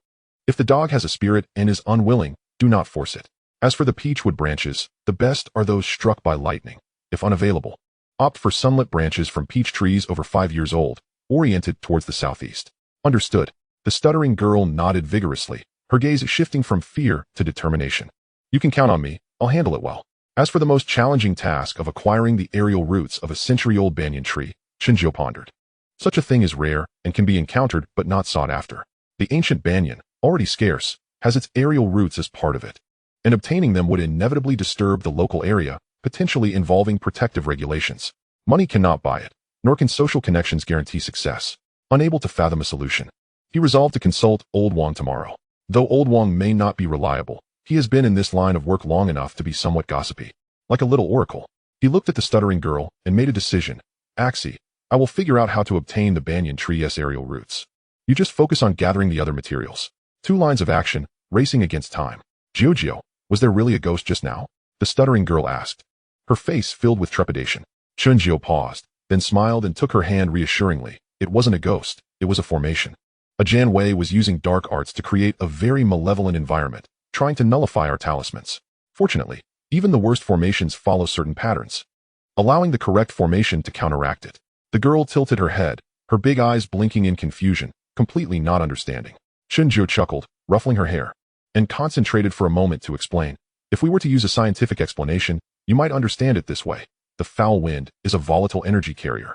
The green flame represents particles ignited by an energy field, and the talisman paper is catalyzed by a high concentration of negative ions. A Jian Wei's methods essentially exploit certain strange odors to induce hallucinations, crafting a powerful localized adverse energy environment. The environment, combined with illusions and psychology, generates negative energy, which can lead to trouble even when there is none. Oh, I get it now. The stuttering girl nodded obediently, her eyes sparkling. Jiao is really amazing. In truth, she hardly comprehended. She simply retained 3 words, not a ghost. As for the more esoteric concepts, she chose to disregard them. They were too mentally taxing. She was content to handle the errands, keep accounts, and assist as needed. Chen Jiao embraced her. Are you still afraid? Yes, the little girl replied earnestly. But I won't leave Jiao go. Meeting her gaze, Chen Jiao felt his heart warm, gently pinching her delicate nose. He laughed. You're so silly. I'm not silly. The stuttering girl nestled closer to Chen Jiao, behaving like a little cat. Seizing the opportunity, Chen Jiao pressed his lips against hers, and the girl responded passionately. After a moment of tenderness, the stuttering girl suddenly paused, shyly asking, Jiao, should we call Nan Go and the others? A bucket of cold water poured over him, extinguishing any excitement. Chen Jiao looked at the girl's foolish expression with bemusement and gently shook his head. Not for now. That was a test, and also a warning. A Janwei knows I've discovered him. He probing my limits. I suspect he now realizes I'm not to be trifled with. But he also doesn't possess enough strength to threaten me immediately, before he is ready to take the next step or I truly reach the core of his being. There should be a brief period of safety, and we must make the most of this time. However, I reiterate, Temple Street is merely our starting point, not our stage. And Hung Hing is certainly not our long-term support. It is merely a matter of mutual exploitation. Sooner or later, we must depart from here. For my ambitions have never resided in this place. Therefore, fear not. Once the money is in hand, we shall withdraw. Oh, the little stutterer nodded vigorously. As if recalling something, his gaze fixed expectantly on Chen Jiao's lips, yet he hesitated to speak further. Chen Jiao, too pressed for time, turned his attention to the heavy night outside, his eyes sharp. In times of chaos, who can remain unscathed? To survive and thrive, one must forge oneself into something formidable. No one is truly reliable. From this point onward, every step must be precise. He unfurled the yellow paper again and ground the vermilion powder. This time, he was not to draw a clear wind talisman, but rather a different kind of foundational protective talisman. Although the grade of the protective talisman did not reach second-tier status, its inherent nature made it significantly more challenging. As the brush touched the paper, the sensation of infusing spiritual energy was entirely different. If drawing the clear wind talisman felt akin to guiding a gentle stream, then creating the breaking evil talisman resembled controlling a much more turbulent river. Each stroke's weight, pace, and the flow of spiritual energy demanded the utmost precision. After 2 failures, he had wasted 2 sheets of fine yellow paper. On the 3rd attempt, Chen Jiao focused his mind, channeling the sharpness and steadfastness he had summoned to repel the malevolent spirits into the tip of his brush. The vermilion glided across the yellow paper, leaving behind a vivid crimson trail, subtly aglow. When the final stroke was completed, the talisman paper seemed to hum and tremble slightly. A gentle yet resilient aura of protection spread forth, then receded. Successfully crafted protective talisman, quality, good. Cumulative talismans crafted, 110. Reaching 10 unlocks a condition for crafting the dispelling talisman. Mental expenditure, medium, fortune points, 2. Material and spiritual energy consumption. Current fortune points, 76. It was accomplished. Though merely of good quality and at a considerable cost, this represented a milestone. Chen Jiao picked up the still warm protective talisman, feeling its solid and powerful protective strength, which far surpassed that of the clear wind talisman, and his heart settled somewhat. He handed the talisman to the little stutterer. Keep it close to you. Unless I instruct you to use it, do not part with it. The little stutterer solemnly accepted it, feeling the warmth emanating from the talisman, and nodded earnestly. I will. Chen Jiao also crafted one for himself and set it aside. Observing the remaining materials, he refrained from continuing to draw protective talismans. The mental toll was too great, and there were pressing matters to attend to the following day. He instead began to draw more clear wind talismans, laying the groundwork to meet the requirement of 10 foundational talismans for the dispelling talisman. As night deepened, Temple Street fell into a deep slumber. The light in Chen Jiao's room did not extinguish until the first light of dawn. The next day, at Temple Street, Chen Jiao set up his stall as usual. Although his distant confrontation with Zanwei the previous night had not been publicized, the concentration and vigilance evident in his demeanor lent him a more serene aura than usual. Brother Jiao, good morning. Old Wang approached with a cup of hot tea, his expression somewhat grave. Is everything all right? All is well, Chen Jiao replied with a smile, accepting the tea. Uncle Wang, I happen to have a question for you. You've been in this line of work for quite some time and know many people. Have you heard of anywhere one might acquire the aerial roots of a century-old banyan tree? They must be aged and preferably either naturally shed or legally obtainable. Aerial roots of a century-old banyan tree? Old Wang smacked his lips, his brow furrowing in thought. That is quite rare. There are a few ancient banyan trees over 100 years old in Hong Kong, all treasured in parks or villages. The aerial roots are part of the tree. Who would dare disturb them? Any disturbance in the parks would lead to being apprehended, and those villagers are quite superstitious, believing that meddling would ruin their feng shui and bring misfortune. He pondered for a moment before whispering, "However, I have heard that in the new territories, there are a few villages where ancient banyan trees might be found next to ancestral halls. Their age could be sufficient. But those villages are very insular. Unless you're a local or have significant connections, you won't even be allowed in." Chen Xuan nodded, finding this aligned with his expectations. In matters of the martial world, face often holds little sway in the presence of academia and familial ties. Just as he spoke, two young women approached his stall. The girl in the lead, around 20 years old, wore a trendy denim dungaree dress, her long hair styled in soft waves. A delicate gold chain adorned her neck, and a petite Casio watch graced her wrist. Her makeup was immaculate, yet her eyes betrayed an evident anxiety as she occasionally bit her lower lip. The girl trailing behind was even more striking in appearance. She donned a slightly faded light blue shirt and dark trousers, her hair pulled back into a simple ponytail, and she carried a well-worn canvas backpack. Her face was free of makeup, showcasing her delicate features, yet an unmistakable air of melancholy lingered about her. There was an intellectual aura in her gaze that starkly contrasted with the hustle and bustle of Temple Street, along with an undeniable weariness. How should one put it? She resembled a radiant moonlight of the campus. Chen Jiu's interest peaked, and his gaze swept over them, triggering the basic physiognomy analysis LV1. Name, Feng Ting. Age, 20. Personality traits, intelligent, resilient, gentle on the outside yet tough within, possesses a strong sense of responsibility. Recent state, extremely anxious, financially strained, tirelessly supporting her family. Fortune, great misfortune.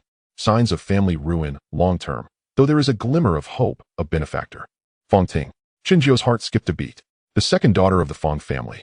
Gentle and resilient, whose eventual fate was tragic in the Great Era. What was she doing here? Moreover, the ominous energy revealed in her physiognomy suggested a situation even worse than her original narrative, with the signs of family ruin almost palpable. Could it be that my crossing over has set off a chain reaction, distorting time and space? Are the storylines intertwining chaotically? Chen Jiu contemplated in confusion, then turned his attention to the fashionable girl ahead. Name, Lili. Age, 20. Personality traits, petulant, naive, impulsive, but has a good heart. Recent state, experiencing emotional setbacks, restless. Fortune, minor misfortune, encounters unworthy individuals, yet has familial protection. Master, you are the renowned Chun master they speak of, aren't you? Lili stood before the stall, her tone hesitant, yet tinged with anticipation. Feng Ting gently tugged at her sleeve, whispering, "Lily, let us not. We should just look and go. We still need to get to the library." "Oh, we've come this far." Lili stubbornly refused to leave, instead perching herself on a small stool in front of the stall. "My roommate came here last week and said you told her where she had lost her necklace, in the piano case, and she really found it. I absolutely have to ask you today." As she spoke, she turned back to Feng Ting, explaining, "Ting Ting, just accompany me. I've been so troubled lately." Feng Ting sighed in resignation, standing to the side, her gaze drifting elsewhere, clearly preoccupied. She had initially planned to visit the library to research and look for part-time job opportunities, yet had been dragged here by this daughter of her employer, a student from Hong Kong University. Lili's father was a lawyer, and their family was well off, so Feng Ting felt compelled to oblige. Chen Jiu observed their interaction with keen interest, understanding the dynamics at play. Maintaining a calm demeanor, he addressed Lili. "Miss, what is it that you wish to inquire about?" Lili opened her mouth, her face slightly flushed, and softly said, "I want to ask about matters of the heart." Chen Jiu nodded thoughtfully, scrutinizing her features with particular attention to the marriage palace at the corners of her eyes and the migration palace on either side of her forehead. Lili's eye color appeared dark and dull, subtly revealing faint veins beneath the surface. This was indicative of recent emotional upheavals and poor sleep quality. Moreover, the migration palace bore a faint horizontal line, typically signifying emotional entanglements brought about by long journeys or external changes. "Have you recently met a gentleman from afar, or someone who frequently travels between Hong Kong and Macau?" Chen Jiu began to speak slowly, noting that this individual was likely a few years your senior, possessing a charming demeanor that easily wins the favor of women, yet his whereabouts are unpredictable. With many promises unfulfilled, Lili's eyes widened in disbelief as she instinctively covered her mouth, exclaiming, "How do you know?" Indeed, she had recently encountered a man in Lan Kwai Fong who claimed to be involved in import-export business. He was about 30, witty in conversation, had gifted her flowers on 2 occasions, and had taken her out for meals several times. Yet each time he would vanish for days after declaring he needed to go to Macau for business. Although he called often, showering her with sweet words, their actual meetings were few and far between. She was currently plagued by uncertainty regarding this situation. The color of the area near your outer canthus is not right, indicating that the person you are involved with is not a virtuous one, Chen Xuan remarked in a calm, yet piercing tone. The energy from his migration palace is intertwined with your features, suggesting that he is indeed an outsider with a transient nature. My dear lady, he may have ulterior motives beneath his honeyed words. Have you, under his coaxing, engaged in any minor monetary transactions? Or has he mentioned any investment opportunities? Li Li's expression shifted, her voice barely a whisper. He mentioned a lucrative channel for electronic watches and asked me to contribute 200,000 for shares, promising dividends next month, but I am still hesitating. It is not too late to pull back from the brink, Chen Xuan advised, choosing to conclude his words there. Such a naive heiress is easily deceived by a seasoned seducer, yet fortunately, her family background is substantial enough that a minor loss will serve as a valuable lesson. Li Li sat there, her complexion fluctuating between red and pale, clearly engaged in a fierce internal struggle. Feng Ting, listening nearby, initially appeared indifferent. But her expression gradually morphed into one of suspicion. The details Chen Xuan provided aligned remarkably well with the grievances Li Li had shared with her just days earlier. At that moment, Chen Xuan suddenly turned his gaze toward Feng Ting. My dear lady, he said, softening his tone, have you been experiencing palpitations and insomnia lately? Frequently waking from dreams? And do these dreams often involve water or finding yourself in narrow, dimly lit spaces? Feng Ting froze, instinctively nodding yes. My sleep has been quite poor of late. Is there frequent discord and disharmony in your household? Chen Xuan continued. Feng Ting's expression changed drastically, her fingers tightening slightly. How do you know? The area between her eyebrows, the location of her fate palace, was shrouded in a dark aura, indicative of prolonged mental exhaustion compounded by external pressures. Chen Xuan observed her intently, noting the sunken and dull appearance of her property palace, which suggested instability at home. If I am not mistaken, your residence suffers from poor feng shui, resulting in the accumulation of negative energies, leading to financial difficulties. Recently, your home must have been rife with disturbances, lacking peace, even to the point of potential separation. Am I correct? Feng Ting's breathing quickened. You are entirely accurate. Chapter 27, A Revelation of the Underlying Crisis. Feng Ting stared at Chen Xuan, her mouth slightly agape, enough to fit an egg. Unfortunate events had been occurring frequently at home. Her elder brother was dismissed from his job, had a quarrel with her elder sister, and left the house. Their aging tenement building's plumbing had burst twice last month, and 3 light bulbs in the living room had blown this month. Her younger sister, Feng Min, almost got hit by a car on the street and sustained minor injuries. One incident after another. It was indeed misfortune, ultimately all tied to finances. Financial losses. These trifling worries had never been mentioned to anyone, not even to Li Li. Yet this young fortune teller seemed to possess an uncanny insight. Ding. Just as Feng Ting was lost in thought, a crisp system notification echoed in Chen Xuan's mind. Triggered special causal line. The redemption of the Feng family, long-term phase. Task description. Detected that Feng Ting, a core character in the Great Era, is burdened with a fatal destiny leading to familial ruin, compounded by unknown variables due to the merging of timelines. Your intervention has disturbed her fate trajectory. Phase 1, settling in.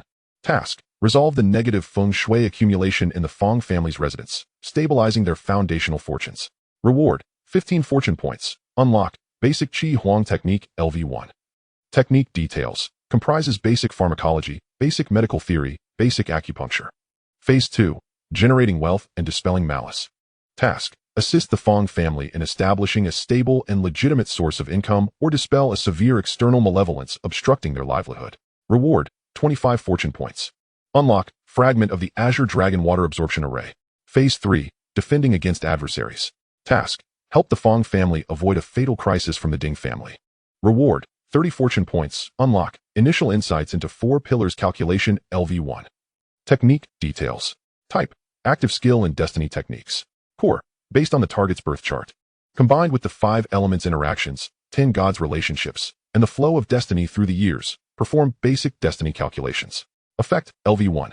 Future insight. Can roughly predict the target's main fortune trends within 1,530 days, with an accuracy of about 6,070.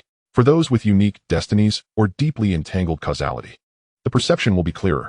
Pattern recognition can preliminarily identify the strength of the target's birth chart patterns, preferences, and aversions of the 5 elements, judging their innate personality traits and potential strengths and weaknesses. Comprehensive analysis can combine birth chart information with facial features and feng shui data for a simple conjunction, enhancing the accuracy of comprehensive judgments.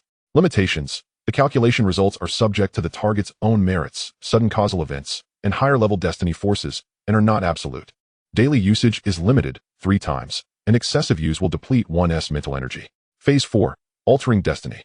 Task. Change the fatal outcome of at least one core member of the Feng family. Reward. 60 fortune points. Special item. Reversal talisman. One-time use. Final phase. New beginnings. Task. Completely overturn the Feng family's destined ruin. Reward. 100 fortune points. Special destiny. Guardian of good causes. Unlock. Advanced facial reading technique for Qi observation prerequisites. A tremor ran through Chen Xuan's heart. Indeed, the system's response confirmed his suspicions. Feng Ting's appearance was not merely a coincidence. It triggered a deeper causal task. The rewards were quite substantial, particularly the reversal talisman. The system had previously only unlocked functions, and this was the first time it offered a tangible reward. A product of the system is undoubtedly of high quality. More importantly, the reward for Task 2, the Azure Dragon Water Absorption Array. This would prove immensely beneficial for resolving his issues with the Golden Phoenix. Ting Ting, your family truly. Lost in thought.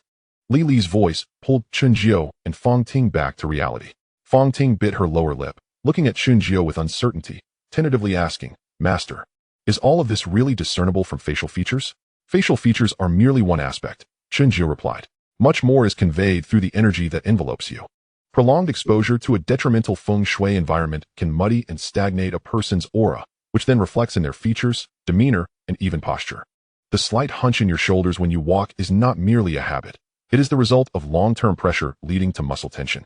The dark circles under your eyes are not simply due to late-night studying, but rather excessive mental fatigue. He paused before adding, if left unaddressed, within 3 months, your household will continue to face calamities, and you yourself will suffer from overexertion, adversely affecting your academic prospects. The words struck Feng Ting's heart like a heavy hammer. The situation at home had indeed deteriorated significantly. As the third child, she relied entirely on Sister Ling's care following her father's misfortune. Her elder siblings had abandoned their studies early to support the family, while her younger sister was still small, making her the pivotal figure in altering their fate. If she were to falter as well, Master, Feng Ting could no longer concern herself with materialist philosophies and inquired, is there any way out? Chen Jiao pondered for a moment. As for matters of feng shui, belief begets reality, and disbelief renders it void. Nonetheless, the influence of one's environment is an objective truth. If you trust me, I can accompany you to assess the situation and make some simple adjustments. At the very least, it may enhance the energy of your living space, enabling your family to rest more peacefully. I cannot promise a complete cure, but perhaps we can alleviate symptoms and hinder further deterioration. Feng Ting wrestled internally. In order to contribute to the household, she needed to take on part-time work, and she simply could not afford to pay for a feng shui consultation.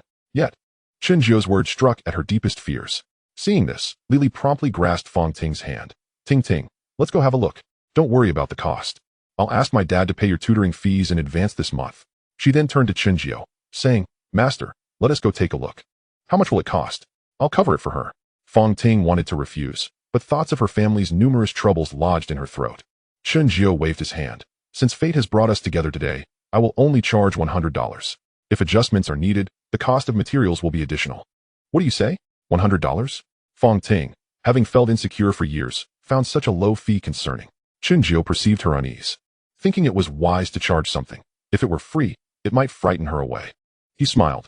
I have always believed in the principle of fate when reading fortunes and adjusting feng shui. Good deeds yield good results. If you have any reservations, consider that I have said nothing. No need for concern. Ting Ting, Li exclaimed urgently, shaking Feng Ting's hand. You know I'm timid.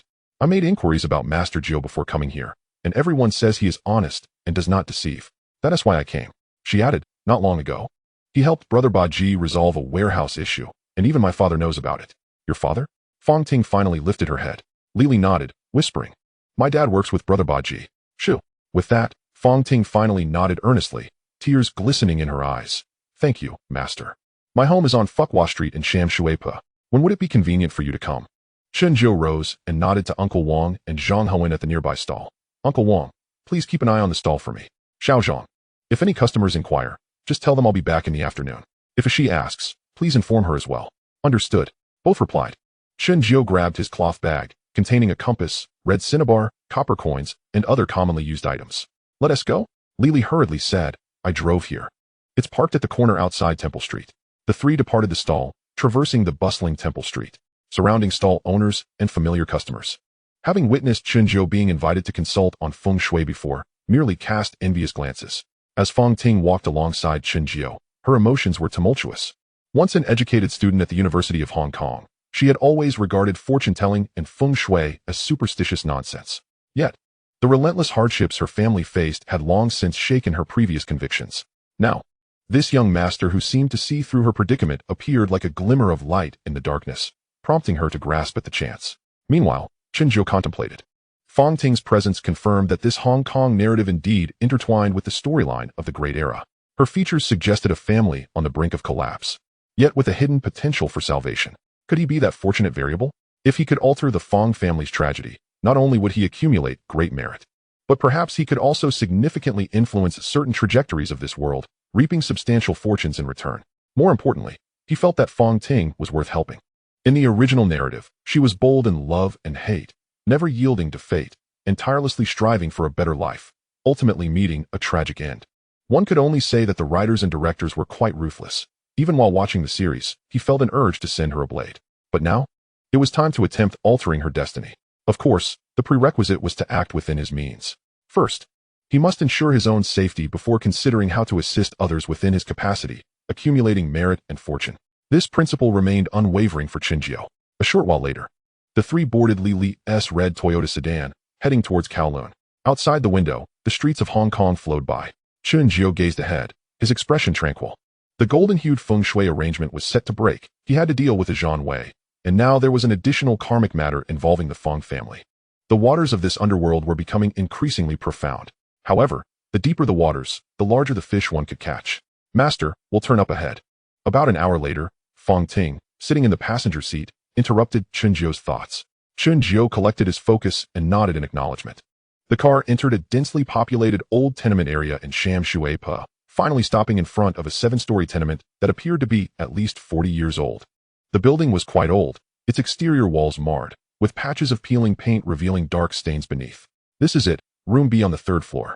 Fang Ting exited the car, pointing upstairs, a hint of embarrassment on her face. The place is quite old, and the environment isn't very good. Chen Jiu looked up, his gaze sweeping across the building's exterior and surrounding layout, his brow furrowing slightly. The building's shape was irregular, with a protruding section on the right, resembling an awkward patch. In Feng Shui, this is referred to as a missing corner, particularly when the protruding section is on the white tiger position, the right, which signifies disputes and arguments among family members. Directly in front of the building was a narrow alley that shot straight towards a garbage station. A typical gun kill in Feng Shui. The energy flow rushed in without gathering, leading to potential financial loss and health issues. Additionally, a taller new building loomed closely behind, nearly blocking off the rear view and light, creating a back-pressure kill, which could make residents feel oppressed and hinder their prospects. Coupled with the age of the building, the energy field was indeed quite stagnant. This place's Feng Shui is truly poor. Let us go take a look. Chen Jiu's expression remained calm as he retrieved an old compass from his bag. Li parked the car, and the three entered the building's corridor. The staircase was narrow and dimly lit, with much of the wall plaster having fallen away, and the air was thick with a damp, musty odor mingled with the scent of old wood. Upon reaching the 3rd floor, Fang Ting took out her keys and opened the iron gate of room B. As the door swung open, a blend of faint incense and stale air wafted out. The space was small, easily visible at a glance. The living room, which also served as a dining area, was merely around 10 square meters, furnished simply yet neatly arranged. A young woman, approximately 22 or 23, stood by a small table ironing a shirt, her brow furrowed and movements clearly impatient. Meanwhile, another girl, around 17 or 18, knelt in front of a small altar in the corner, timidly lighting 3 thin incense sticks. Sister, Xiao Min, I'm back, Fang Ting greeted softly, stepping aside to allow Chen Jiu and Li to enter, her face betraying a hint of unease. This is Master Chen from Temple Street. I've invited him to assess the Feng Shui. Upon hearing this, Fang abruptly lifted her head.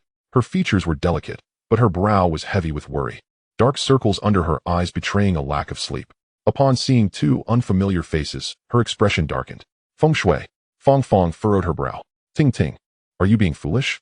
Are you unaware of the circumstances at home? This month, we are still far from being able to pay the rent. And you still have the leisure to engage in these matters?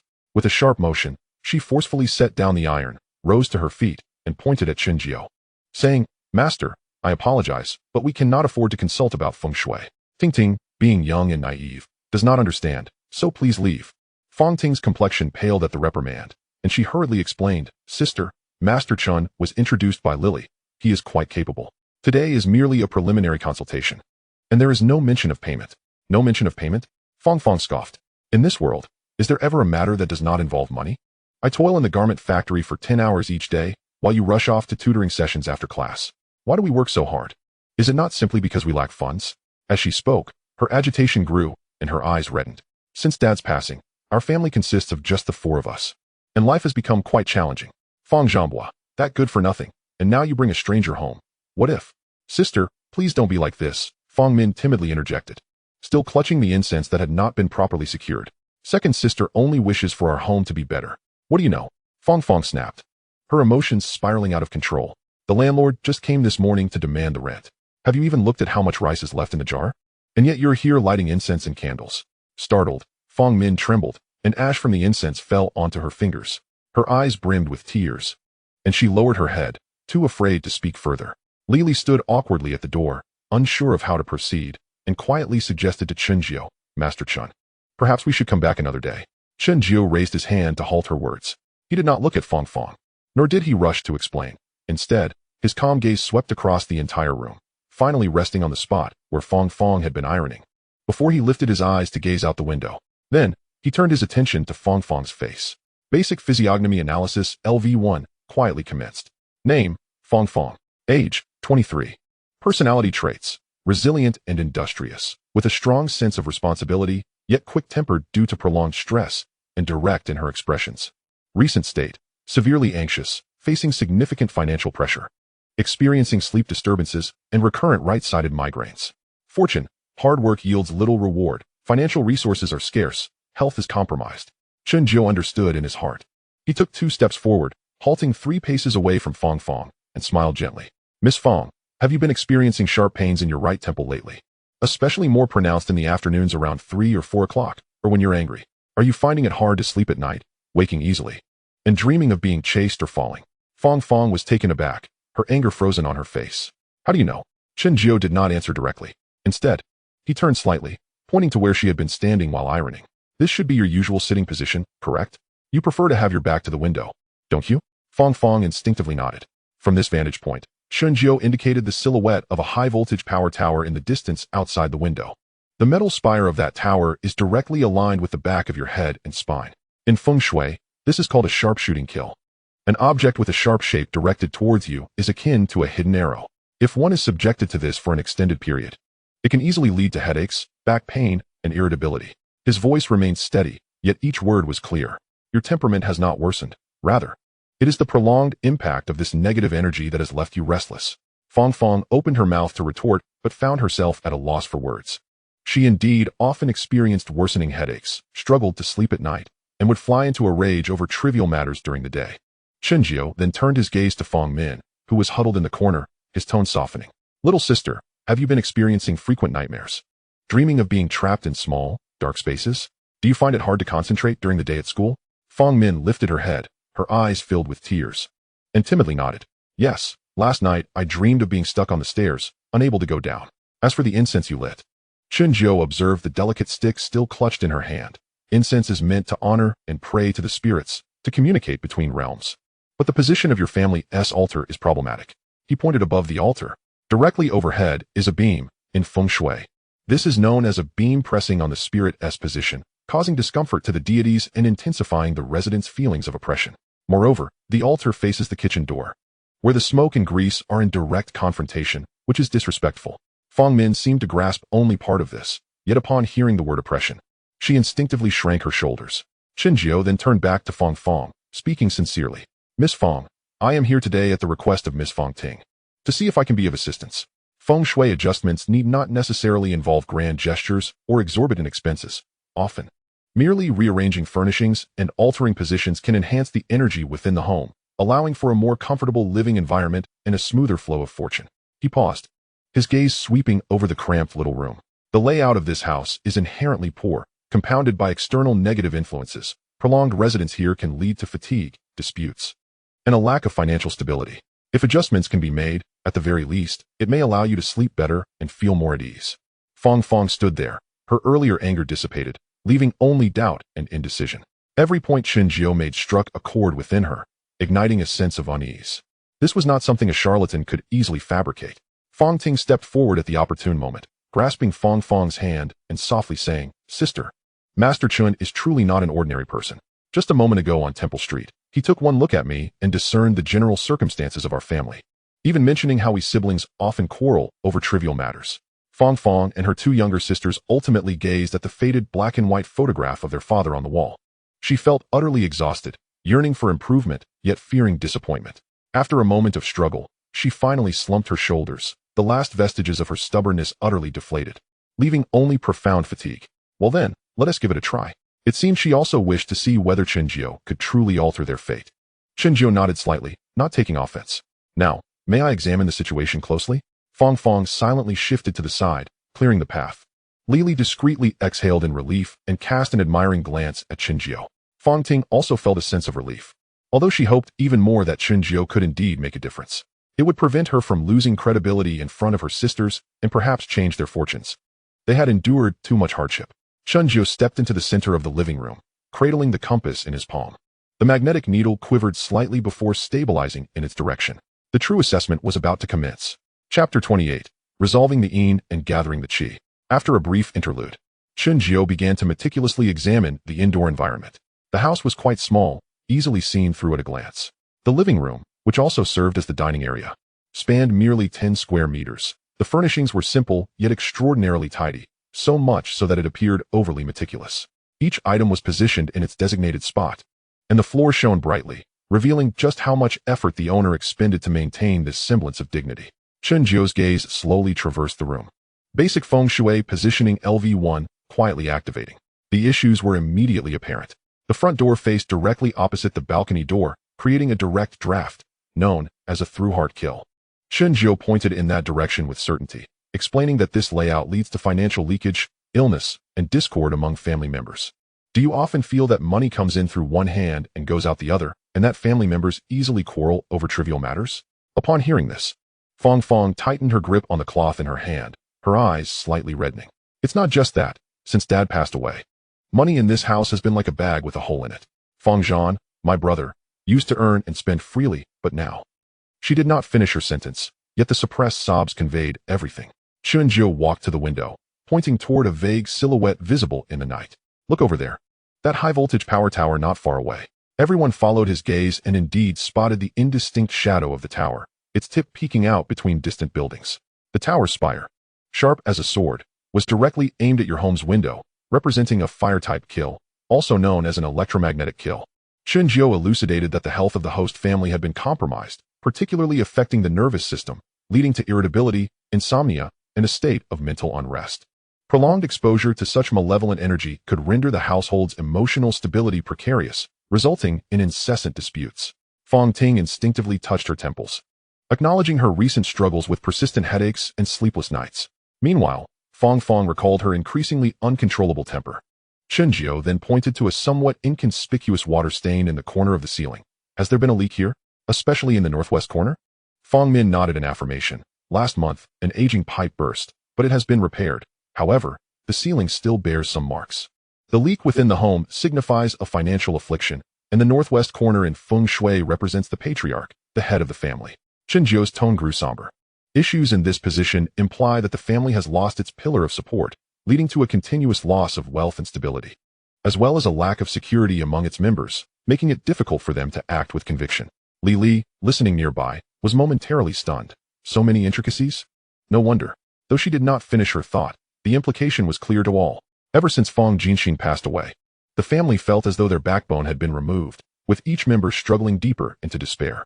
Fong Ting bit her lip, her voice trembling. "Master Chen, what can we do? We truly cannot afford to move." "There is no need to relocate," Chen Jiao replied with a steady tone. "The malevolence can be mitigated, and the situation adjusted. Grant me a little time to make some simple alterations. While I cannot change fate entirely, I can at least provide some comfort to those residing here and facilitate smoother endeavors." He instructed Fong Min to retrieve an unused old gourd, securing it with a red string and hanging it at the center above the inner side of the front door. The gourd, with its small mouth and large belly, can absorb negative energy and gather positive qi. By hanging it here, It can alleviate the direct onslaught of airflow, allowing the energy to soften. Chen Xuan clarified that this was merely a temporary measure. It would be best to create a partition between the front door and the balcony, even if it were just a curtain or a taller plant. He then approached the window, extracting a small packet from his cloth bag. Inside was a mixture of coarse salt and iron filings wrapped in red paper. He pressed this packet beneath the soil of a slightly wilted lucky bamboo plant on the windowsill. Coarse salt purifies impurities, while iron filings disrupt wealth. The malevolent energy from the high-voltage power tower is associated with metal and fire. By grounding it in earth, purifying it with salt, and counteracting it with iron, we can alleviate some of its impact. As he spoke, Chen Xuan adjusted the position of the lucky bamboo so that it effectively blocked the view of the power tower's sharp edge from the window. The plant itself possesses vitality, capable of transmuting some negative energy, so remember to water it regularly to keep it thriving. Finally, he moved to the area beneath the water stain in the northwest corner, retrieving vermilion and yellow paper from his bag to quickly draw a talisman. His strokes flowed with an undeniable rhythm, each line firm and resolute. Once completed, he affixed the talisman high on the wall corner. This was a talisman for pacifying the home, specifically designed to stabilize the energy field of the residents, particularly against the loss of chi due to structural damage. Stepping back, he instructed that the talisman should not be torn down but left to adhere naturally. Should it ever fall or become damaged, they should return to him. Curiously, shortly after Chen Xuan completed these adjustments, the pervasive, suffocating heaviness in the room seemed to lift slightly. The tension among the gathered individuals began to ease. Feng Shui adjustments do not yield immediate results. Their effects are often subtle and gradual. Chen Xuan looked at the Feng family members and candidly stated that these adjustments would at least improve the energy of their living environment, allowing those within to feel more at peace and sleep more soundly. With improved moods, their endeavors would naturally flow more smoothly, which could also be understood as a psychological effect. His forthrightness only served to enhance the trust of the Feng sisters. While other Feng Shui masters might embellish their claims, Chen Xuan appeared to be revealing his own vulnerabilities. Regardless, Master Chen, thank you so much, Feng Ting expressed, her eyes brimming with gratitude as she gazed at him. Feng unconsciously relaxed her grip on the cloth she had been holding, her previously rigid posture softening slightly, as if a heavy burden had been lifted. This subtle change did not escape Chen Xuan's notice. He recognized it as the beginning of a smoother flow of energy. Feng murmured her thanks, her voice still somewhat stiff, yet her demeanor had evidently softened.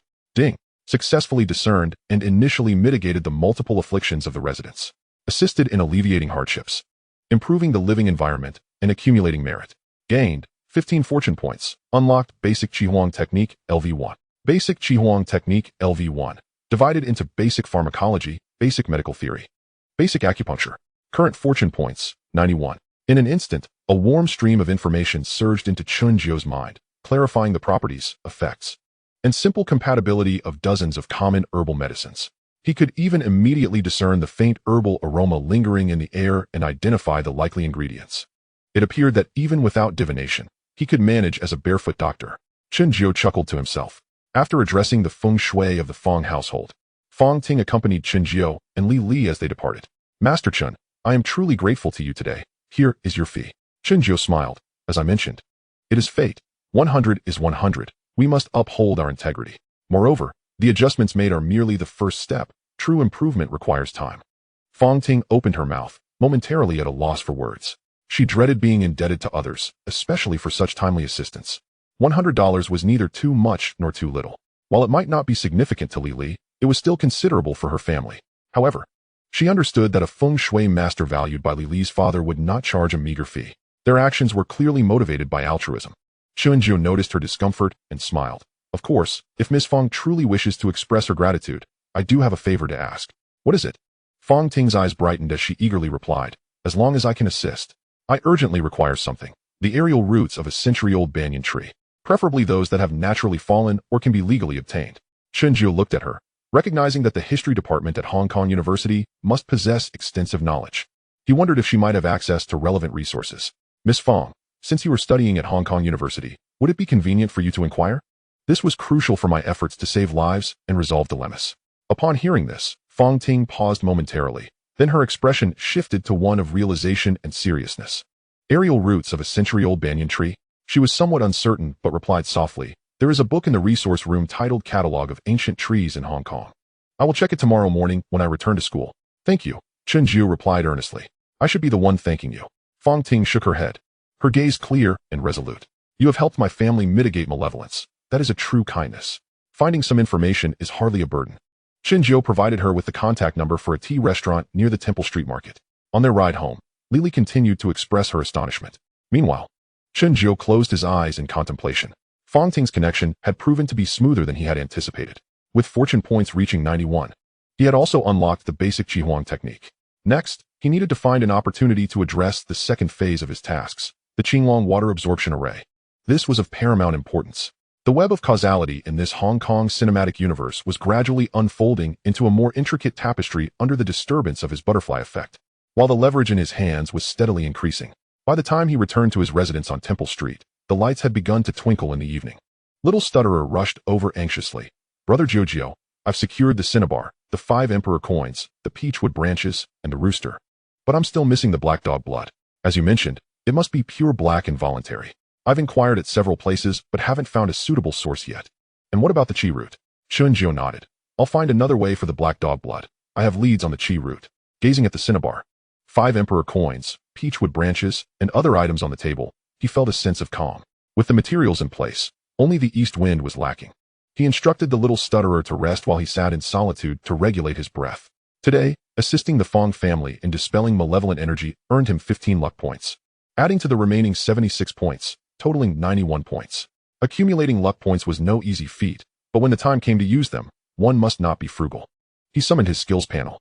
A soft blue light curtain unfurled before his eyes. Current luck points, 91. Unlocked skills. 3-day luck preview LV1. Allows viewing fragments of the target's luck for the next 3 days. Basic Feng Shui positioning LV1. Enables preliminary sensing of energy flow and auspicious or inauspicious directions. Basic physiognomy analysis LV1. Allows viewing the target's fundamental attributes and recent condition. Feng Shui array and sigil illustration LV2. 10 basic talismans and formations, 5 intermediate talismans, 3 intermediate formations, temporary drawing function, enhanced by luck points. Brief luck intervention LV1, limited to 3 times per day, can slightly influence the target's luck for the day. Luck infusion LV1, can consume double luck points to temporarily infuse luck into an unlocked, but conditionally unmet sigil or formation, bringing it to the minimum usage standard. Chen Jiao's gaze lingered on, basic Feng Shui positioning LV1. This skill was fundamental for surveying feng shui and breaking formations against an opponent of a Zhanwei's caliber. Mere preliminary sensing was insufficient. The energy fields of the 2 pairs of stone carvings at the entrance of the golden radiance were not perceptible enough to break the formation. He needed to see more clearly and in finer detail. He focused on the upgrade requirements. Basic Feng Shui positioning LV1 to LV2. Upgrade requirements: 30 luck points and successful dispelling of 3 feng shui malevolent formations. Current conditions: luck points 8830, satisfied. Successful dispelling count: Mahjong Hall, sound malevolent formation, 13. Warehouse, in malevolent formation, 23. Fong family Yang residence, multiple shape malevolent formation, 33. Requirements met. Upgrade. With a thought, 30 points were deducted, and a cool stream of energy surged into his eyes. Upgrade successful. Current luck points, 61. Feng Shui positioning LV2 unlocked. Effect enhancement. Energy field perception range expanded to a radius of 50 meters. Detail visibility increased by 300. Able to discern basic 5 elements energy fields and perceive faint malevolent and auspicious energy sources. Additional effect. Activates energy flow visual. Continuously consumes mental focus, allowing short-term observation of energy flow trajectories. A refreshing stream of energy surged from his brow, rapidly spreading to his eyes and throughout his head. Chen Jiao closed his eyes, and upon reopening them, the world seemed slightly altered. He did not activate the skill, yet his usual vision appeared clearer. Focusing his mind, he gently stirred his thoughts. Buzz. The scenery shifted. Within the room, what was once a faint energy haze now revealed more intricate colors. A stack of yellow talismans on the table radiated a gentle milky white glow, embodying a peaceful energy. The nearby package of rhinoceros horn powder shimmered with a faint golden red hue, representing pure yang energy. The peachwood branches bore a greenish hue interspersed with lightning-like pale purple, signifying wood with thunder energy. He could even discern the exceedingly faint trajectories of air currents. The omnipresent qi of the universe circulating slowly. Turning his gaze outside, beneath the night sky of the temple street, various energy fields intertwined. The vibrant red and yellow of the night market stalls, the soft golden incense energy of the Guandi temple, and the chaotic vitality of the gray and white residential buildings in the distance formed a dynamic tapestry of energy. This was the vision of LV2. Chen Jiao felt a profound shock within. Such insight was sufficient to unveil more details of arrangements, even uncovering hidden nodes and vulnerabilities within formations. Worth it. Although he had expended 30 points, this ability arrived just in time. His eyes swept over the Feng Shui array and sigil illustration LV2 section, noting the unlocked but still grayed out advanced options. 7-star Malevolent Formation. Fragment requires Formation Mastery LV2 and Core Sigils for completion. Currently only a theoretical framework. Blood Sacrifice Enhancement Sigil. Fragment requires Sigil Mastery LV3 and special rituals for unlocking. Herbal Knowledge Acupuncture Introduction. Requires specific opportunities or skill books for unlocking. The road ahead remains long, Chen Jiao pondered, but for now, the LV2 positioning ability was the key to breaking formations. He focused his mind, closing the skill. Continuous activation consumed considerable energy and should not be misused. At that moment, he heard Lao Wang's voice from downstairs. Brother Jiao, good news. The tea restaurant called. A Miss Fong is looking for you. Fong Ting. So soon there's news? Chen Jiao's spirits lifted as he hurried downstairs. Taking the receiver, he heard Fong Ting's voice on the other end. Master Chen? It's me, Fong Ting. I've gathered some information regarding the century-old banyan tree. Professor Lin from our department specializes in ancient tree protection and ecology, and he's quite knowledgeable about the distribution of ancient banyan trees in Hong Kong. I mentioned your need for chi roots to him, and he said we could meet to discuss it. A surge of joy filled Chen Jiao's heart. Wonderful. When would be convenient? Professor Lin is available tomorrow morning at 10 in his office at Hong Kong University. Can you make it? Absolutely. I will be there on time. Great. See you tomorrow. The address is. After hanging up the phone, Chen Jiao felt elated. Fong Ting's efficiency was remarkable, and she had evidently made an effort. This lead seemed to be promising. Returning upstairs, he found the little stutterer still awake, her wide eyes fixed on him. Brother Jiao, do you have news? Yes. Tomorrow, I will meet a professor at Hong Kong University, Chen Jiao replied, ruffling her hair. If all goes well, he would soon acquire the chi root. That's fantastic. The little stutterer beamed, but then expressed concern. Brother Jiao, do you think that a Zhan Wei will come again? Chen Jiao's gaze sharpened slightly. It's possible. So we must act swiftly, preparing everything before his next move. The night deepened. The little stutterer fell asleep, while Chen Jiao sat alone, sketching the Qingfeng talisman. Suddenly, his eyes inadvertently drifted over to the fragment of old plaster from the Fong family that he had brought back, now tainted with malevolent energy. Through the lens of Feng Shui positioning LV2, he noticed the almost dissipated gray-black malevolent energy, the residual patterns evoking a sense of eerie familiarity. Cold, sticky, exuding a deliberately distorted essence. His brows furrowed slightly as he set down his pen, recalling carefully. This sensation felt wrong.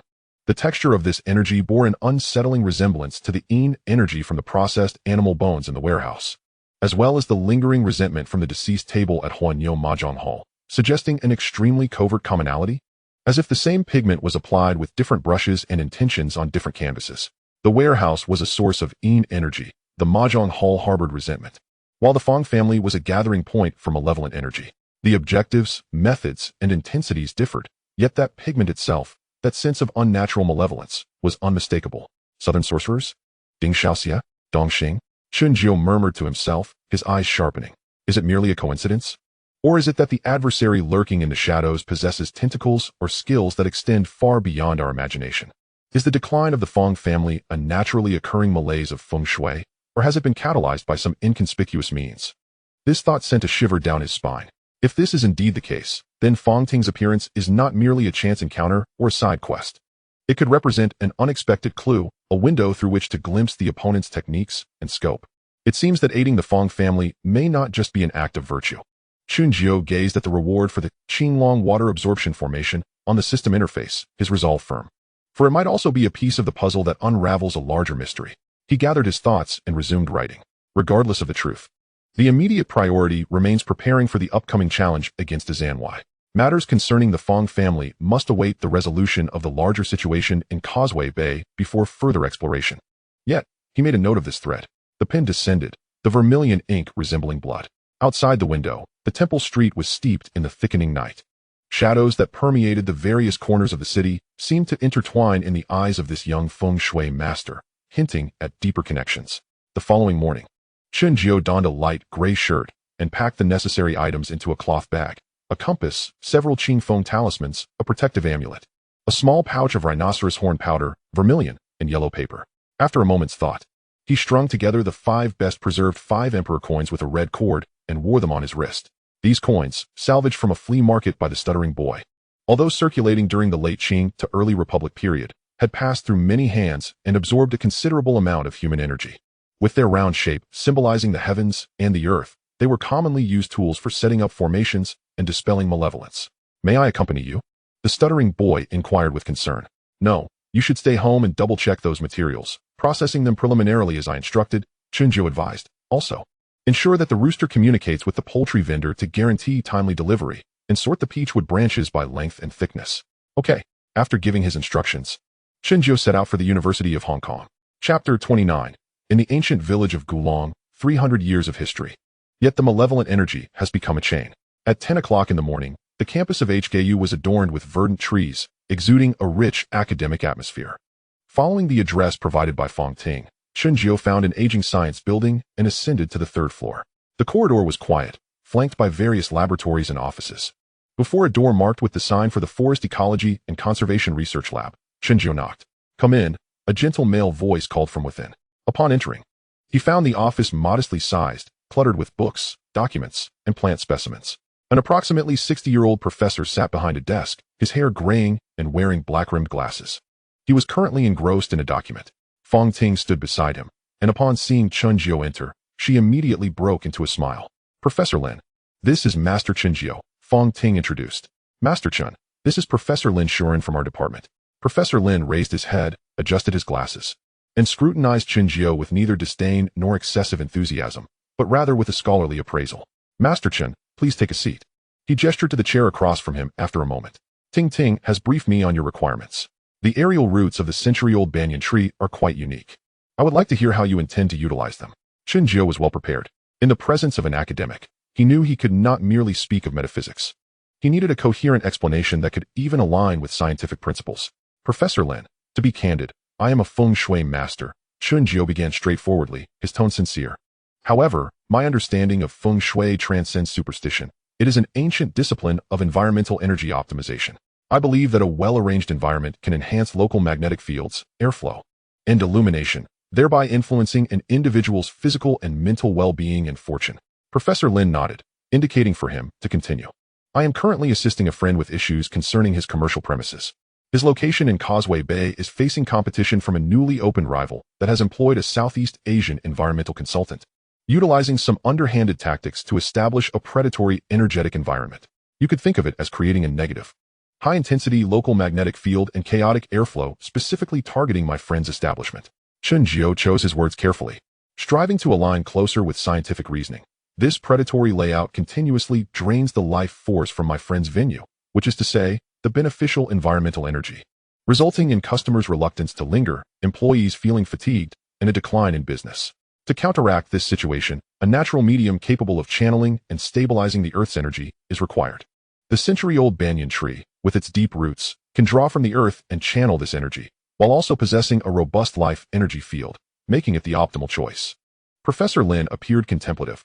"Are you suggesting using the banyan tree's aerial roots as an environmental energy conduit?" "That is a fair interpretation," Chen Xuan affirmed. "Moreover, I require those that have naturally shed or can be obtained without harming the tree's health. I would not destroy a tree to save a person, as that would contravene the natural order and the essence of Feng Shui's harmonious relationship between humanity and nature." After a moment of silence, Professor Lin turned to Feng Ting. "Ting Ting, what do you think?" Feng Ting replied earnestly. "Professor, Master Chen adjusted the environment in my home yesterday, and it feels much less oppressive now. I believe he possesses genuine skills and adheres to principles. He is not a charlatan." Professor Lin shifted his gaze back to Chen Xuan, suddenly asking, "You mentioned that the opposing party has hired a Southeast Asian environmental consultant. Where exactly is that from?" "Thailand." Chen Xuan's heart stirred. What does the professor know? "A few years ago, I attended an academic conference in Thailand and heard that some so-called Ajarns there utilize certain special plants, minerals, or even biological materials to create magnetic or energetic fields for specific purposes. Some of these methods can indeed induce physiological and psychological discomfort," Professor Lin elaborated slowly. "If the other party employs such tactics, then using the banyan tree's aerial roots to channel and stabilize the energy makes theoretical sense. In Southeast Asia, banyan trees are also regarded as the tree of life, symbolizing strong positive connotations." Chen Xuan exhaled a sigh of relief. This Professor Lin was indeed open-minded and well-informed. "Therefore, do you know where one might procure suitable aerial roots from a century-old banyan tree that meet these criteria?" Chen Jiao inquired further. Professor Lin retrieved a map from his drawer, spread it across the table, and pointed to an area in the new territories. There is a village called Rongshidu, which houses a banyan tree over 300 years old, revered by the villagers as a Feng Shui tree and guardian spirit. That tree is lush and vibrant, with aerial roots cascading like a forest, some of which are exceptionally thick, resembling a singular grove. Chen Jiao's eyes brightened. However, Professor Lin's tone shifted. The villagers are very protective of that tree. Not only is it impossible to take aerial roots, but even fallen dry branches are collected and burned for worship in front of the ancestral hall. Outsiders are strictly prohibited from taking anything away. A few years ago, a property developer attempted to develop the area and proposed relocating the tree, but the entire village chased him away with shovels and carrying poles. After detailing the ancient banyan tree of Rongshidu village, Professor Lin added, however, the village has been struggling economically in recent years. The youth have all left, and the elderly who remain often face health issues. The villagers believe the feng shui has deteriorated, and despite inviting experts to assess, no solutions have been found. Fang Ting nodded in agreement. When the professor conducted research previously, the village chief also mentioned this and expressed great concern. Seizing the opportunity, Chen Jiao spoke up. If I can help the village identify the feng shui issues and provide a feasible solution within their means, would it be possible for you, Professor, to communicate with the village chief to allow me to take a small segment of naturally shed aerial roots? Professor Lin stared at Chen Jiao for a few seconds before suddenly breaking into a smile. Master Chen, you are quite intriguing. Unlike those who indulge in mystique, you resemble an expert in environmental issues. He tucked away the map and stood up. Very well, I shall assist you in making this connection. I have conducted health assessments of ancient trees in that village and have a cordial relationship with the village chief. However, whether this succeeds depends on your capabilities. Thank you, Professor. Chen Jiao responded with a solemn fist salute. Do not express your gratitude too soon. Professor Lin waved his hand dismissively.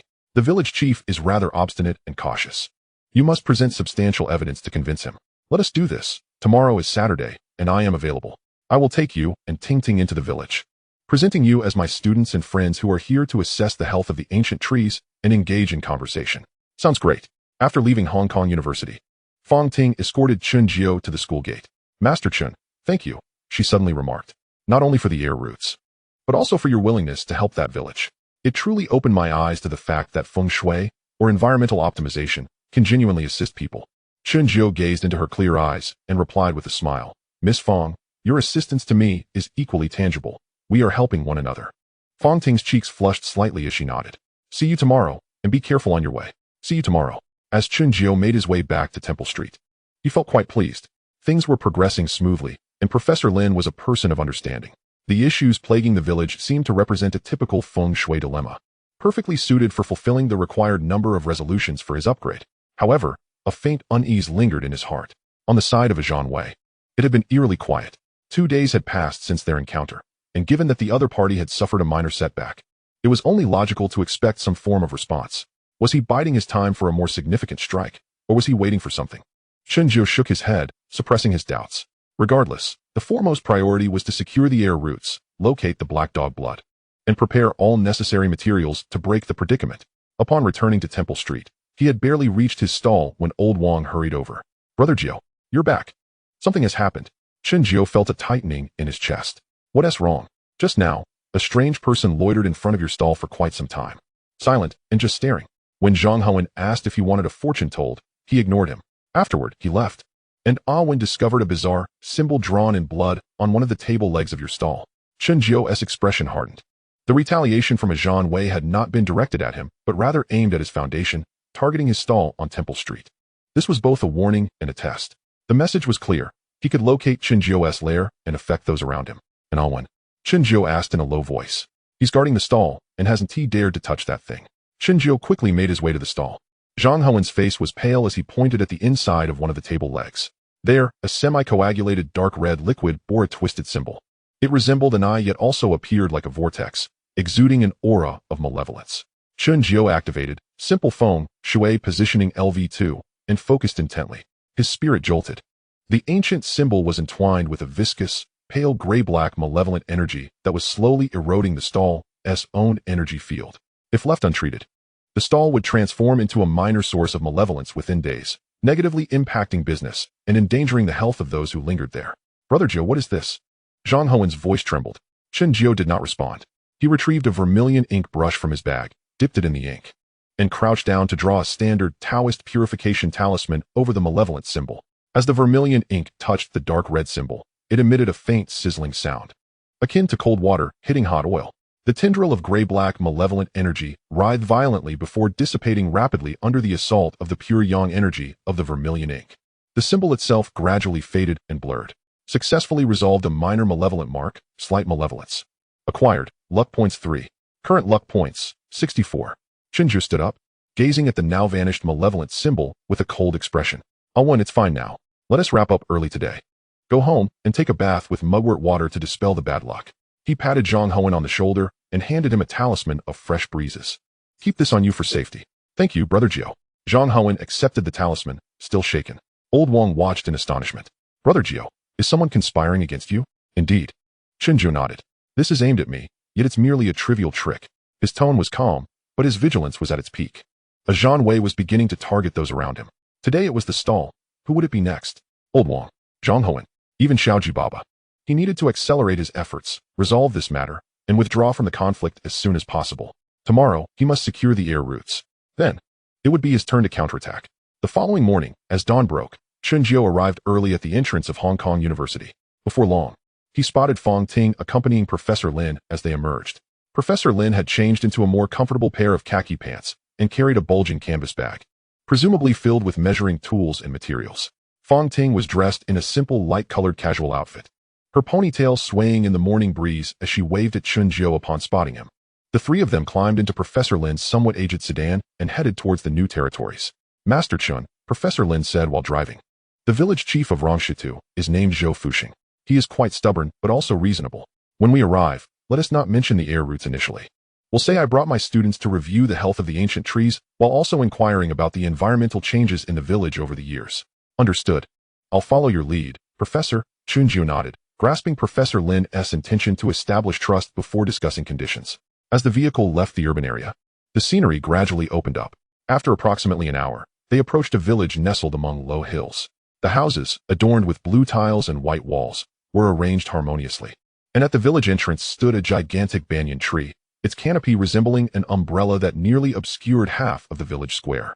The drooping air roots hung like curtains, some as thick as a human arm, deeply embedded in the soil, creating a wondrous spectacle of a single tree resembling a forest. "This is the place." Professor Lin parked the car, and the three of them disembarked. Standing at the village entrance, Chen Jiao's gaze was immediately drawn to the ancient banyan tree. Activating Feng Shui Positioning LV2, he concentrated his vision and felt a profound shock. The ancient banyan emanated a gentle and vibrant azure-green energy field, exceptionally rich and alive. It resembled a massive pulsating source of life energy, enveloping a significant portion of the village. This energy field was stable and harmonious, nourishing the land. Judging solely by this tree, the feng shui of this location should not be poor. Yet simultaneously, he discerned 3 or 4 strands of filthy, malevolent energy, like black chains, entwining around this golden vitality, attempting to constrict and taint it. This scene instantly illuminated the root cause of the village's decline. The overall energy field of the village displayed a sluggish, chaotic state, particularly at certain nodes, where a faint gray pallor emerged. "Professor Lin, oh, what a surprise. You could have given us a heads up." A booming voice called out. The three turned to see a robust man in a tank top and shorts striding toward them, his dark skin indicating he was in his 50s. It was the village chief, Zhou Fuxing. Behind him trailed a few inquisitive villagers. "Mayor Zhou, I hope I'm not intruding," he began. "I've brought along 2 students to conduct some health assessments on the ancient trees. And I'm also curious to learn about any significant environmental changes in the village over the past few years." Professor Lin advanced with a smile, extending his hand in greeting, and introduced Chen Jiao and Fong Ting. "This is young Chen, who possesses a keen interest in ancient tree ecology, and this is Fong Ting, an assistant in our department, whom you may have met before." "Welcome, welcome." Mayor Zhou responded with warmth, though his gaze lingered on Chen Jiao for a moment, as if he sensed an unusual steadiness in him, distinct from that of an ordinary student, yet he refrained from probing further. They first approached the ancient banyan tree.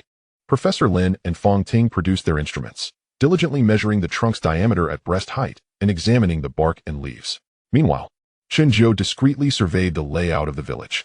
A new, approximately 4 to 5 meter wide concrete road stretched straight into the village, its fresh earth indicating recent construction.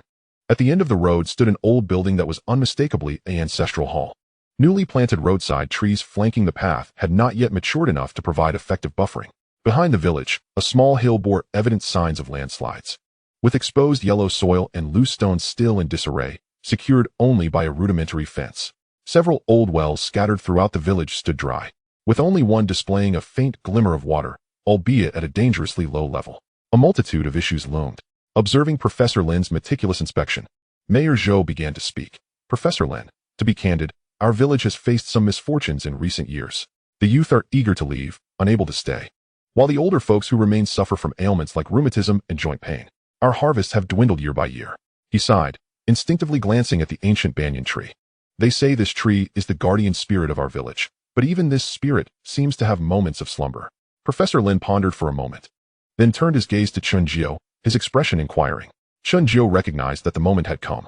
Chapter 30. A single phrase accurately predicts transoceanic calls. While 3 words unveil the village's decline, Chen Jiao stepped forward, speaking calmly. Mayor Zhou, Professor Lin, from my preliminary observations, the village's recent misfortunes may not stem from the ancient tree's slumber, but rather from changes in the surrounding environment that have given rise to several underlying issues. Underlying issues? Mayor Zhou echoed, taken aback. Indeed, in our field, we refer to this as the Feng Shui Sha phenomenon. Chen Jiao replied confidently, gesturing toward the concrete road at the village entrance. Yet, this can also be explained through current scientific principles. Mayor, observe this new road. It runs directly towards the ancestral hall. The road itself poses no inherent problems, but a straight path creates a pronounced wind tunnel effect, causing airflow to accelerate along a linear trajectory. The ancestral hall, being the oldest structure in the village, may not possess the robust infrastructure of newer buildings. Prolonged exposure to such accelerated airflow can lead to loosening and damage of its walls and tiles. Merely from a physical perspective, he paused, glancing at Professor Lin and Fong Ting. From the perspective of environmental energy studies, stable buildings possess their own subtle energy fields. This prolonged, directional strong airflow can continuously disrupt and even scatter the stable energy field of the ancestral hall, which often symbolizes a clan's cohesion and spiritual presence. When this becomes disordered, the community's spirit naturally dissipates, prompting the youth to seek opportunities elsewhere. Psychologically, this can be viewed as a form of long-term environmental psychological suggestion that alters the collective subconscious. Mayor Zhou listened, half comprehending, yet the notion of a scattered community resonated deeply, prompting him to nod in agreement. It does seem plausible. The village is impoverished, and if the younger generation cannot earn a living, they will undoubtedly leave. As they spoke, a peculiar voice interjected. The group turned to see an elderly man, around 70, shuffling toward them with a cane. Uncle Arier? Mayor Zhou appeared somewhat uneasy upon recognizing the newcomer. Chen Jiao activated his basic facial analysis, revealing information on a panel. Name, Zhou Shan. Age, 72. Personality traits, stubborn, irritable. Relies on age.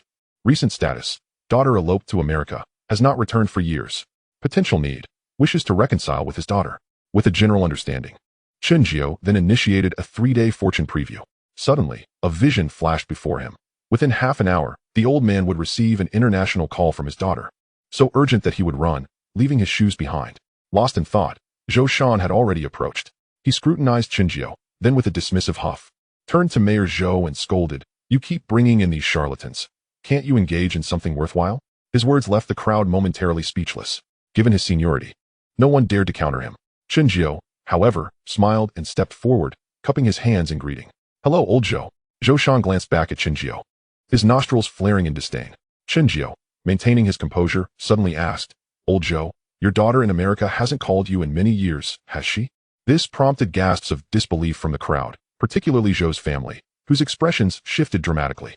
This topic was a taboo for Zhou Shan. He glared at Mayor Zhou, a look of accusation in his eyes. No, it wasn't me. I didn't say anything." Mayor Zhou quickly defended himself. Chen Jiao smiled, "Don't blame others. No one told me. I deduced it." "Deduced?" Zhou Shan turned to face Chen Jiao, laughing derisively. "If you can truly deduce, I'll take your surname." "Old Zhou, do be cautious with your words," Chen Jiao replied with a serene smile. "Not only have I deduced that your daughter has gone abroad, but I also foresee that she will call you today." "Huh. Zhou Shan roared, as if hearing the most absurd joke. "That wretched girl has been gone for years without a word. She would call me? I have long ceased to consider her my daughter." "Uncle Air, it's a call." From Qingjia. At that moment, a voice rang out from the village convenience store. A hush fell over the crowd. Zhou Shan stared at Chen Jiao in utter disbelief. After a moment's contemplation, he turned and ran. He sprinted a few steps, even leaving his shoes behind. With the troublemaker gone, the remaining onlookers turned to Chen Jiao, their astonishment palpable. Chen Jiao merely smiled serenely, as if nothing had transpired. He then pointed toward the landslide behind the village, casually remarking, "Mayor Zhou, let us return to our earlier discussion.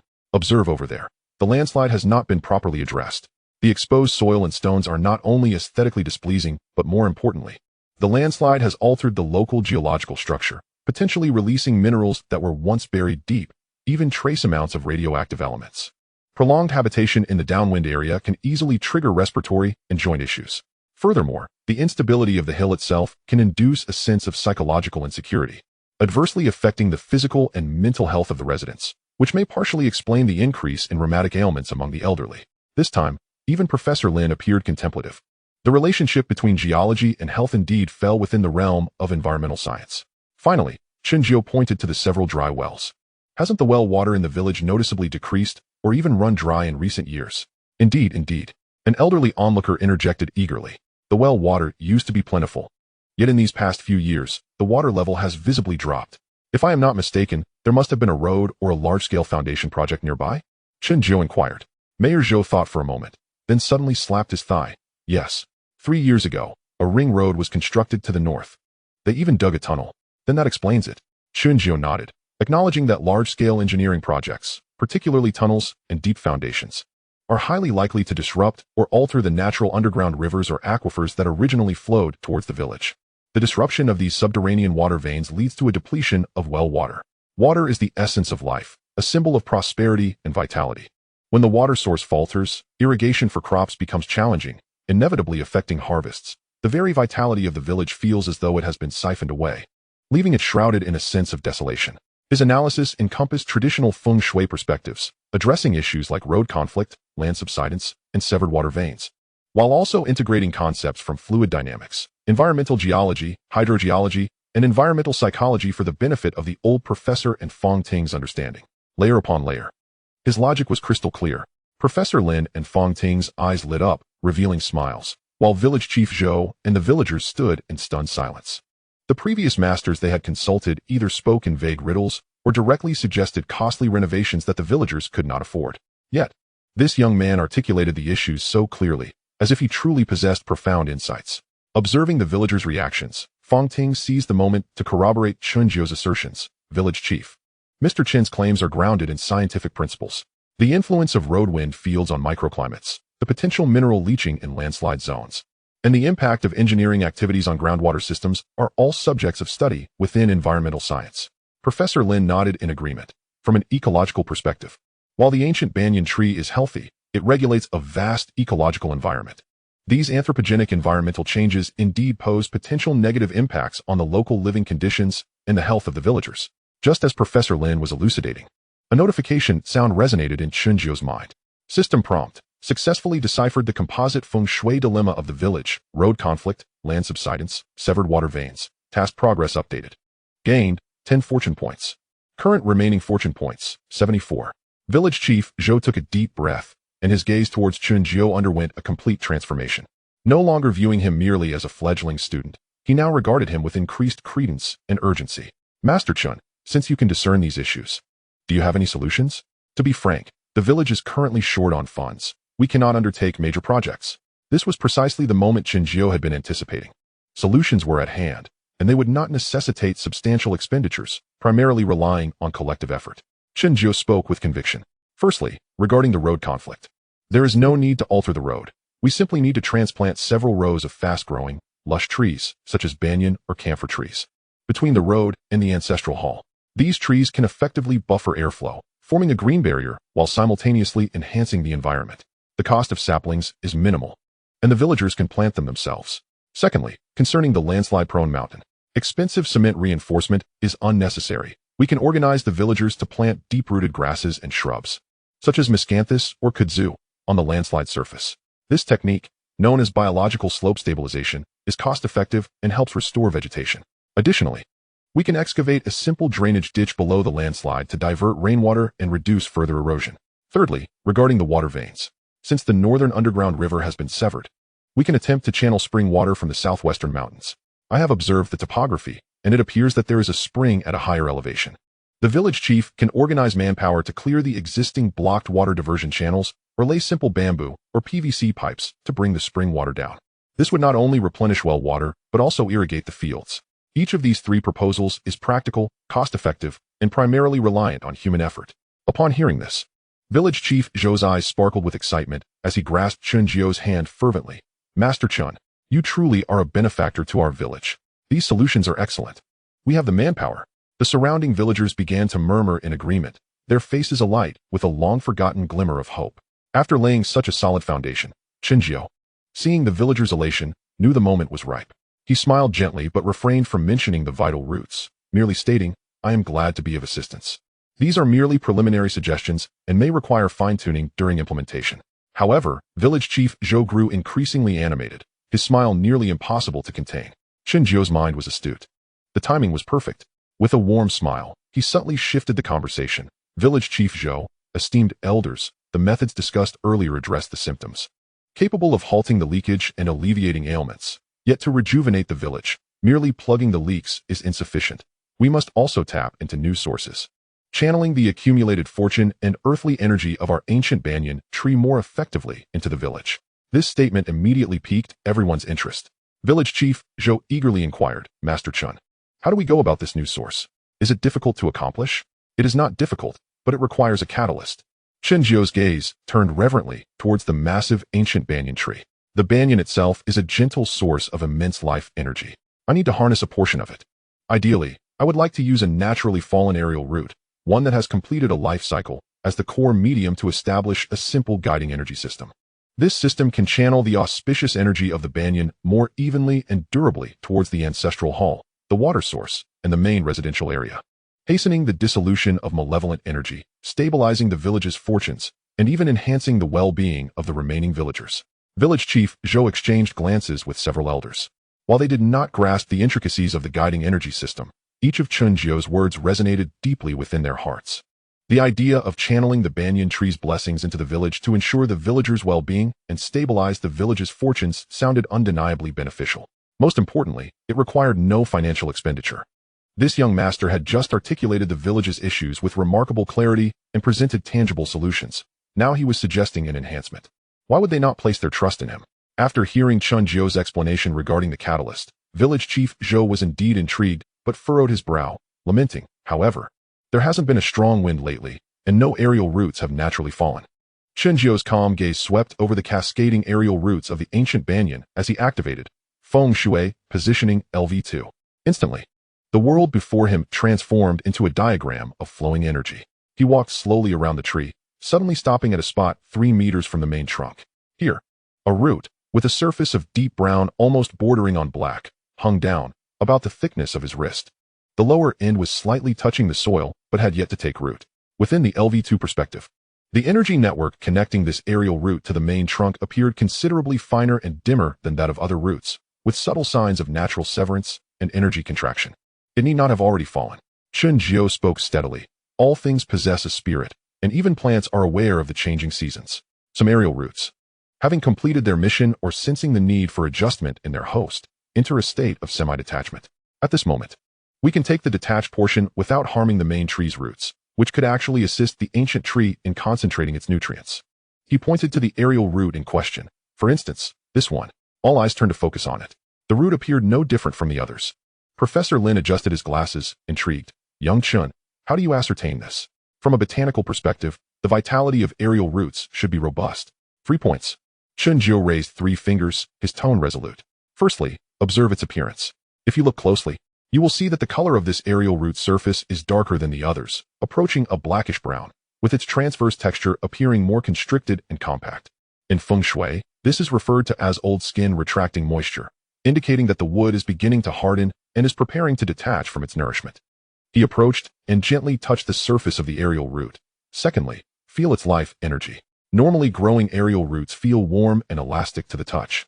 This one feels slightly cool and has a firmer texture, indicating that the internal sap flow has slowed. Subsequently, he took 2 steps back and gestured for everyone to observe the junction between the aerial roots and the trunk. Thirdly, and most importantly, he instructed them to examine the flow of qi. The onlookers scrutinized the bark of the trunk, approximately an inch above the connection point.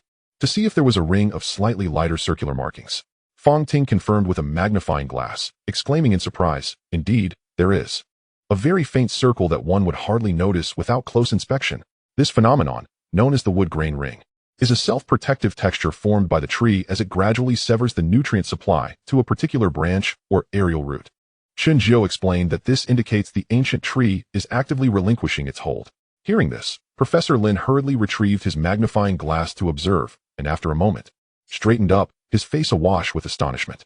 Such inconspicuous morphological changes, if not specifically pointed out, would easily go unnoticed.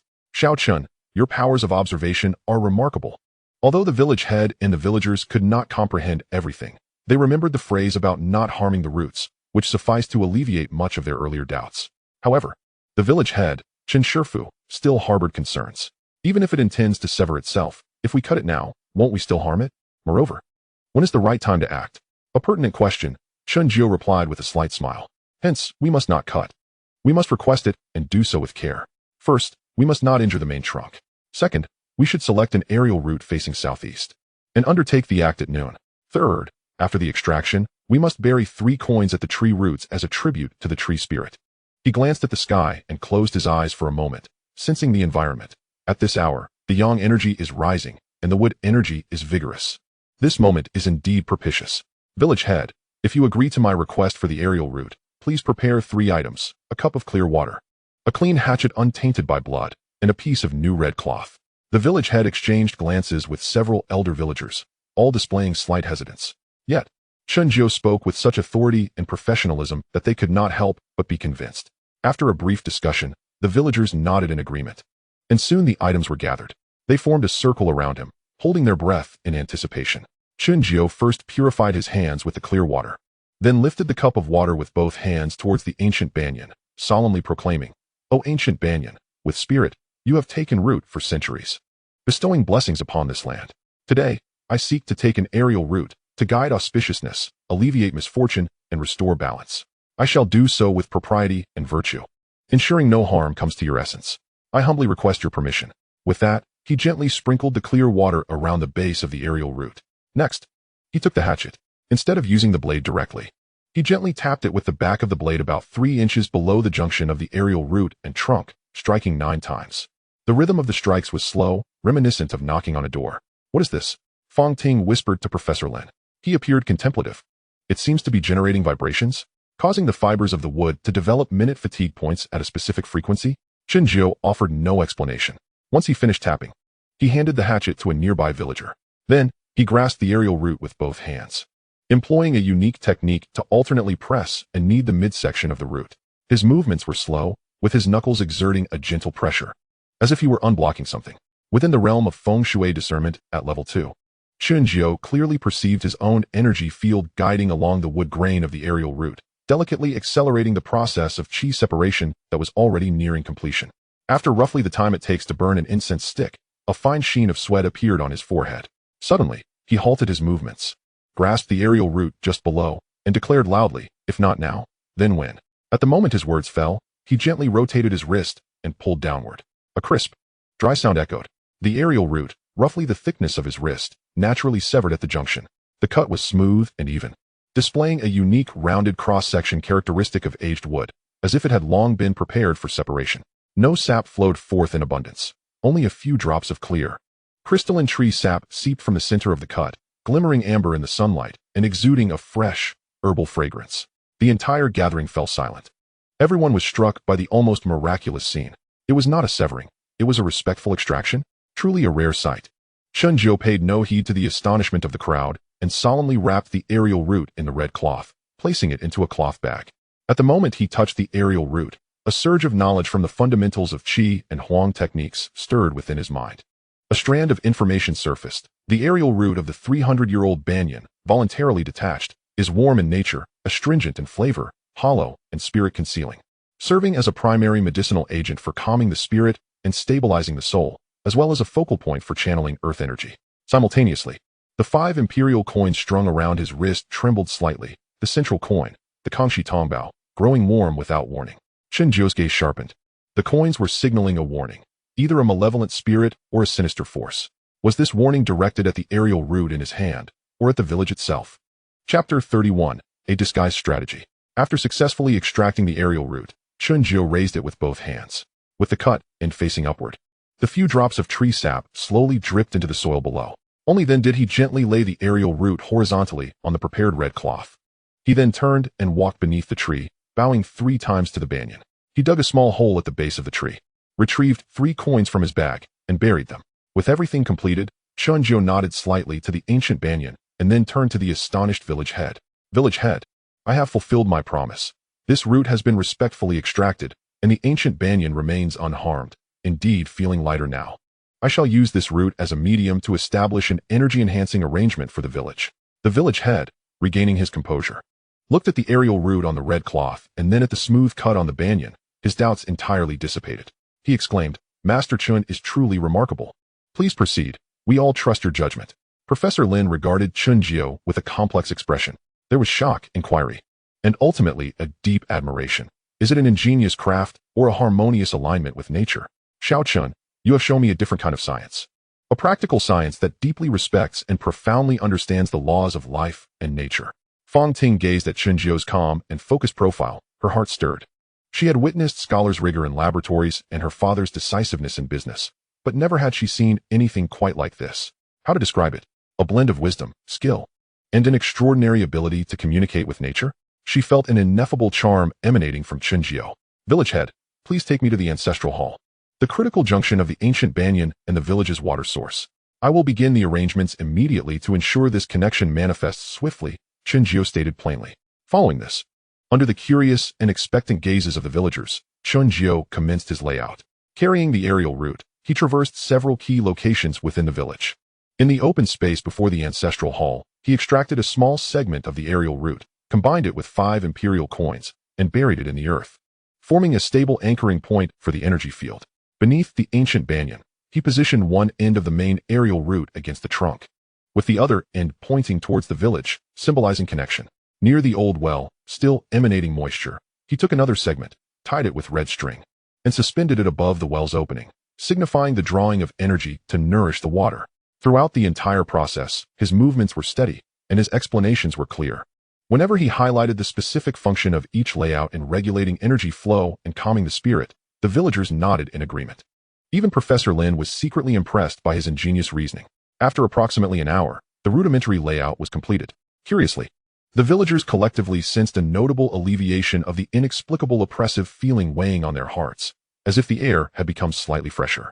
In truth, the effects of Feng Shui arrangements do not manifest so swiftly. It was merely a psychological effect on the villagers. But as long as the villagers believe, that is all that truly matters. Certainly, the emphasis lies in avoiding expenditure. However, within the discerning gaze of Master Chen Xuan's level 2 Feng Shui expertise, the chaotic energy of the village is indeed calming at a visibly rapid pace. The serene aura of the ancient banyan tree is being more effectively channeled. After completing the Feng Shui arrangement, Chen Xuan still possesses approximately 2/3 of the main trunk portion, which is of the finest quality. He caresses the wood, smooth as jade, and addresses village chief Zhou. Chief, the arrangement is complete, and this qi root, as a medium, has established its bond with the village. In due course, it shall gradually integrate into the local Feng Shui, bringing blessings to the community. However, he pauses, raising the remaining qi root. This item is, after all, a product of nature, nurtured over centuries of spiritual essence. Aside from serving as a catalyst, it is also a treasure for harmonizing the environment and securing the home. The remaining portion holds little utility for the village. If it pleases you, may I be granted this gift? I assure you, I shall employ it for righteous purposes, whether to aid those in need or to alleviate similar environmental maladies as yours, and never for malevolent ends. This statement, reasonable and considerate, greatly flatters the village chief. The materials belong to your village, and I have utilized most of them for your benefit. The leftover scraps, if I may take them for charitable deeds, would also be a merit for you. Upon hearing this, village chief Zhou bursts into hearty laughter, a genuine smile blossoming upon his wrinkled face. Master Chen, you are being overly modest. The fact that this item can assist our village is already its fortune. As for the remainder, please take it. To accompany someone as esteemed as you in performing more good deeds is its destiny. It is also a virtue for our banyan tree head village. Most importantly, there was no expenditure involved. A mere few roots of the banyan tree were exchanged, yielding great returns. Chen Xuan chuckled, as did village chief Zhou and the villagers. Each harbored their own intentions. Ding. Suddenly, a system notification sounded. System notification. Successfully acquired the key task item. The chi root naturally shed from a 300-year-old banyan tree, main body, through wisdom and strategy. Successfully resolved the village's complex environmental issues and established a simple chi guiding arrangement. Accumulating great merit, showcasing intelligence. Reward, 30 luck points. Accumulated goodness, achievement 1, wisdom, latent traits slightly enhanced. Current luck points, 104. 104 luck points. Chen Xuan felt a sense of reassurance. Not only had he acquired the materials, but his luck points had also reached a new height. Thank you, Chief. This time, his gratitude carried deeper sincerity. As the sun dipped below the horizon, the vehicle departed from the village. The atmosphere within the cabin was far more relaxed and spirited than upon arrival. Professor Lin shook his head, chuckling, his tone filled with admiration. Ah, little Chun, today has truly opened my eyes. Your skill in subtly maneuvering through challenges, akin to a deft play of strategy, is truly masterful. You resolved a significant issue for the village, and they gladly gifted you the treasure, which demonstrates a level of finesse far superior to those who resort to mere trickery. Feng Ting glanced at Chen Xuan's profile, her eyes sparkling with appreciation and a hint of admiration and curiosity. Master Chun, you initially claimed to come and take a look, but you had already planned every step, hadn't you? Helping the village was genuine, and obtaining the chi root was also genuine. Yet you harmonized these two endeavors so that no one could find fault, and they all hold you in high regard. Is this the wisdom of the martial world? Chen Xuan gazed out the window at the fleeting scenery, a smile curving his lips. Professor Lin, Miss Feng, you flatter me. Matters of the world ultimately boil down to reason and sentiment. I provide the rationale, and they reciprocate with goodwill, each party benefiting, achieving a harmonious outcome. That is all. Of course, the most crucial aspect is that the village incurred no costs. Professor Lin and Feng Ting paused momentarily before bursting into hearty laughter. The essence. Chen Xuan smiled slightly, opting not to elaborate further. He carefully wrapped the banyan tree chi root in red cloth. This journey was a resounding success. Not only had he secured the pivotal item to break the impasse, but he had also validated and enhanced his own abilities, accruing significant prestige and connections. With the impending confrontation with the Zanwei, he had gained additional leverage. The fading sunlight bathed the sedan in golden hues as it departed the tranquil banyan tree head village, heading back toward Kowloon. Inside the car, the atmosphere had transformed completely from their earlier arrival. Professor Lin Shuren sat in the driver's seat, occasionally glancing at Chen Xuan in the rearview mirror, his gaze revealing unmasked admiration and curiosity. Feng Ting sat beside Chen Xuan, cradling her canvas bag, her eyes occasionally drifting to the young man beside her, who appeared to be resting, only to quickly avert her gaze, her cheeks warming. Though Chen Xuan seemed to be resting, his mind was immersed in the system. Current luck points, 104. This figure instilled a sense of solid confidence within him. Previously, upgrading simple Feng Shui positioning to level 2 had cost 30 points. Yet the trip to the village had yielded immense rewards. 104 points represented a considerable strategic reserve. He browsed through the skill tree. 3-day luck preview LV1 was the next potential upgrade target, but the requirements for upgrading typically involved both luck points and specific event triggers, making immediate action impossible. The advanced options below, Feng Shui Array Symbol Diagrams LV2, such as the 7 Stars Harm Reduction Array Fragment and Blood Sacrifice Enhancement Symbol Fragment, still required prerequisite specialization levels or unique opportunities, which could not be rushed. It appeared that luck points, aside from being utilized for directly upgrading and unlocking skills, were more importantly reserved for critical moments to infuse luck or to meet the one-time usage requirements for certain special advanced abilities. Chen Xuan comprehended this insight. The system was guiding him toward a path grounded in fundamentals and critical assets, rather than merely amassing high-level skills. These 104 points were likely his ammunition and fuel for confronting a Zanwei and navigating other unknown variables. While he pondered, the system notification chimed again. Host has accumulated over 100 luck points. You may spend 30 points to unlock the Luck Infusion function. Luck Infusion LV1 allows for a temporary infusion of luck into oneself, slightly enhancing basic attributes. Each 1 point of luck can sustain the enhancement of a single target attribute, strength, agility, constitution, spirit, perception, for approximately 10 minutes, with effects gradually diminishing over time. During the enhancement period, resistance to malevolent energy and dark influences is slightly increased. Note: this is not a legitimate cultivation method, but an emergency measure. Over-reliance may undermine one's foundation. Chen Xuan felt a surge of interest. This function arrived at a fortuitous moment. While it could not directly elevate his combat power to a high martial realm, it would provide a crucial advantage in unexpected situations, particularly during street confrontations. Furthermore, Enhancing resistance to malevolent energy might afford him greater assurance against a Zanwei's dark sorcery. He promptly chose to consume the points to unlock it. As the notification sounded, 30 luck points were deducted, and the option for Luck Infusion LV1 appeared on the panel. In that instant of unlocking, a warm current surged from his dantian to his limbs. Though faint, it was distinctly felt, and his senses seemed to sharpen slightly. Current remaining luck points, 74. An additional advantage gained. Ah, little Chen. In that moment of reverie, Professor Lin's voice broke the silence, filled with wonder. Today has truly broadened my horizons. Your method of observing the life status of ancient trees and going with the flow appears mystical, yet upon reflection, it is imbued with profound understanding and respect for the laws of life. This is the true essence of Tao, in harmony with nature. Chen Xuan opened his eyes, offering a humble smile. Professor, you overstate my abilities. It is merely a synthesis of ancient wisdom and careful observation. All things possess inherent principles. Adhering to them yields twice the result with half the effort. Fong Ting also softly remarked, Master Chen, thank you so much for today. Not merely for the sake of retribution, but for the village itself, you have bestowed upon them tangible hope. She paused momentarily and spoke softly, revealing to me an alternative approach to problem solving. Chen Jiao turned to her, responding gently, Miss Fong, you are too kind. Being able to assist others is, after all, a noble deed. After returning to the University of Hong Kong, Professor Lin departed first, while Chen Jiao escorted Fong Ting back home. They switched from a sedan to a taxi, making their way to the tenement district where Fong Ting resided. As dusk fell, the streetlights began to illuminate the surroundings. The taxi halted several meters from the tenement where Fong's family lived, as the narrow alleys were unsuitable for vehicles. Just as they exited the car, four unruly youths emerged from the shadows at the alley's entrance, obstructing their path. At the forefront stood a young man in his early 20s with bleached hair. Clad in a flamboyant shirt, his chest exposed, a gaudy gold chain dangling around his neck, his eyes lewd, and a smirk twisted upon his lips. He bore the unmistakable demeanor of a typical gangster. The three companions behind him were similarly attired, cigarette in hand, grinning with ill intentions. Ah, Miss Fong, you've deigned to return? The young man's gaze roamed over Fong Ting with unabashed audacity, ultimately settling on her delicate yet pallid visage. He whistled. Haven't seen you in a few days, and you've certainly improved your appearance. What's this? Do you think that attending university allows you to rise above this slum, looking down upon us old neighbors?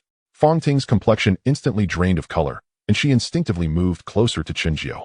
Her hands clutched the strap of her canvas bag tightly as a flicker of fear crossed her eyes, quickly overshadowed by indignation. What do you want, Ding Yixia? My family owes you nothing. Oh, nothing? Ding Yixia scoffed, his expression darkening abruptly.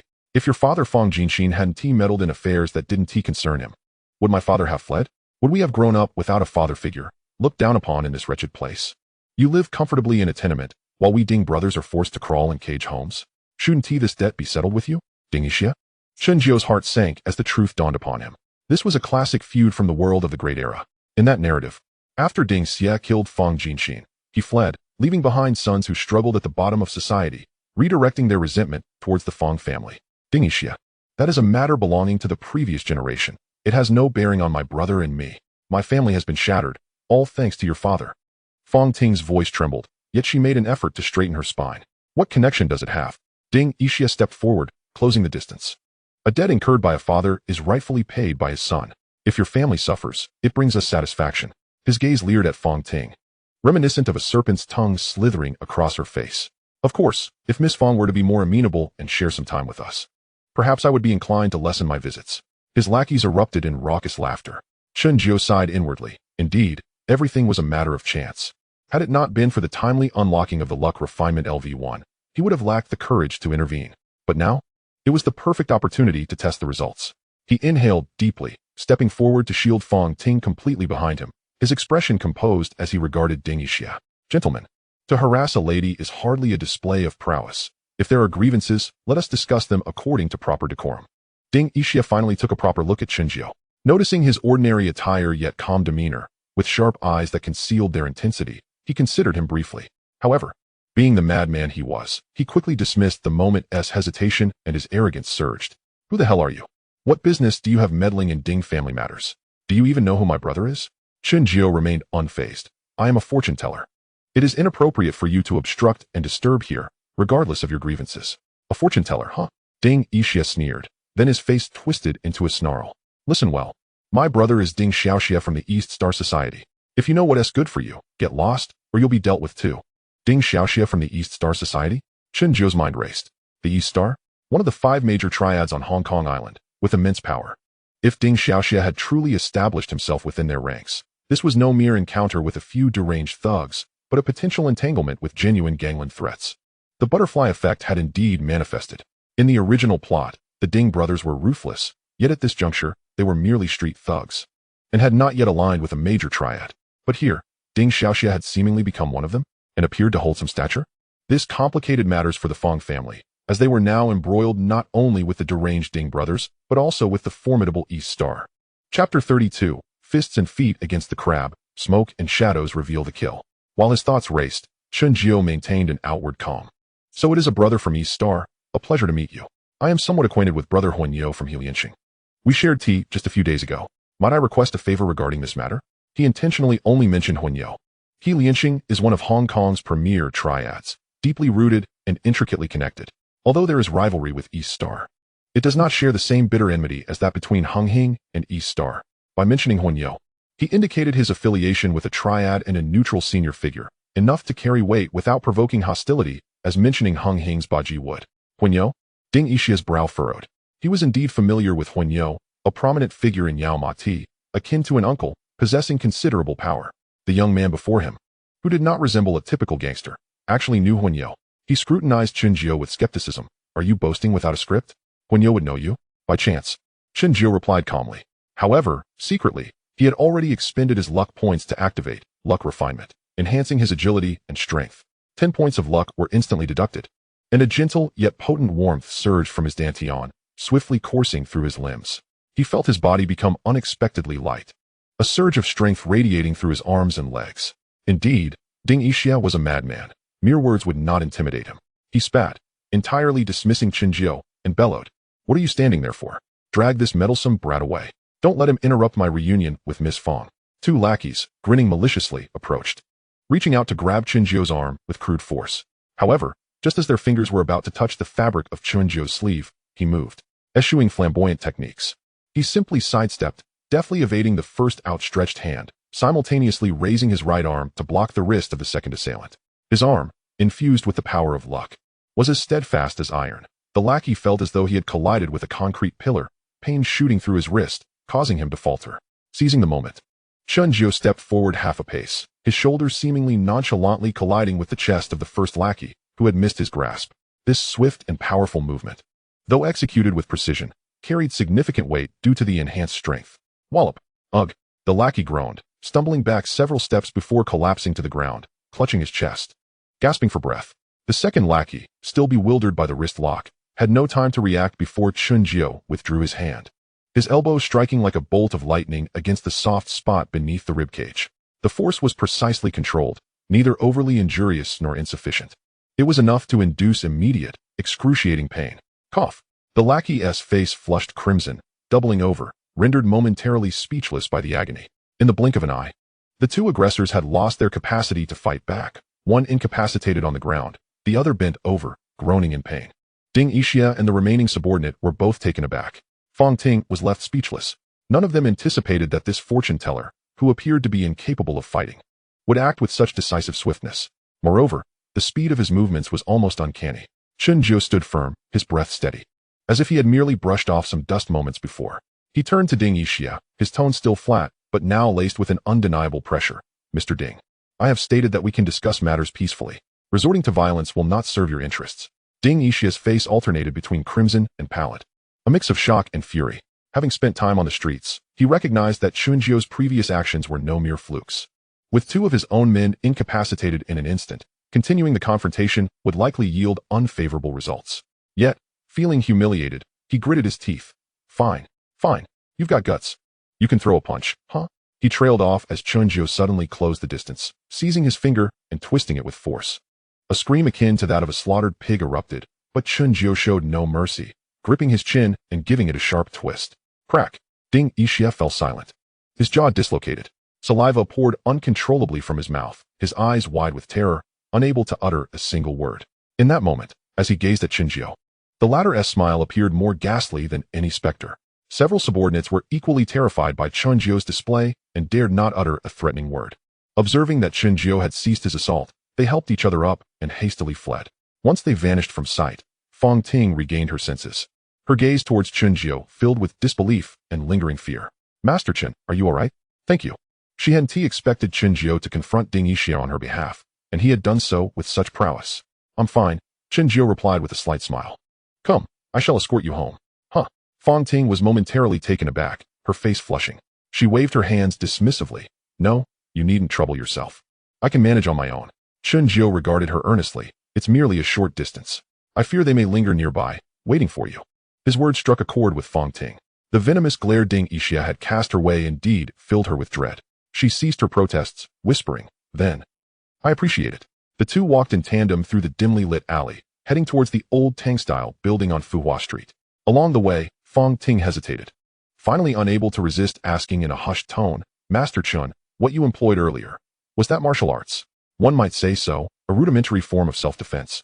Primarily relying on surprise, Chen Jiao answered vaguely before shifting the topic. Is your elder brother, Feng Jiebā, home recently?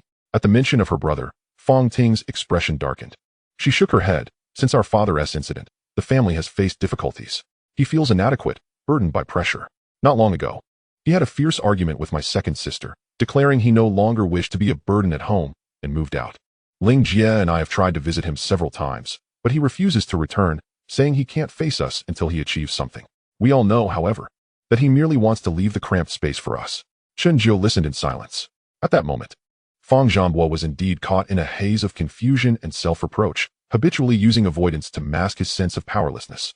As they neared home, faint sounds of a struggle and raised voices reached them from ahead under the dim light. Let go, Ling Jie. I've told you, I'm not going back. A young male voice, tinged with irritation and fatigue, echoed. Jiebā, don't be like this. It's cold outside. Come up with me. Feng and Xiaomin are very worried about you, came Luo Huiling's gentle yet anxious tone.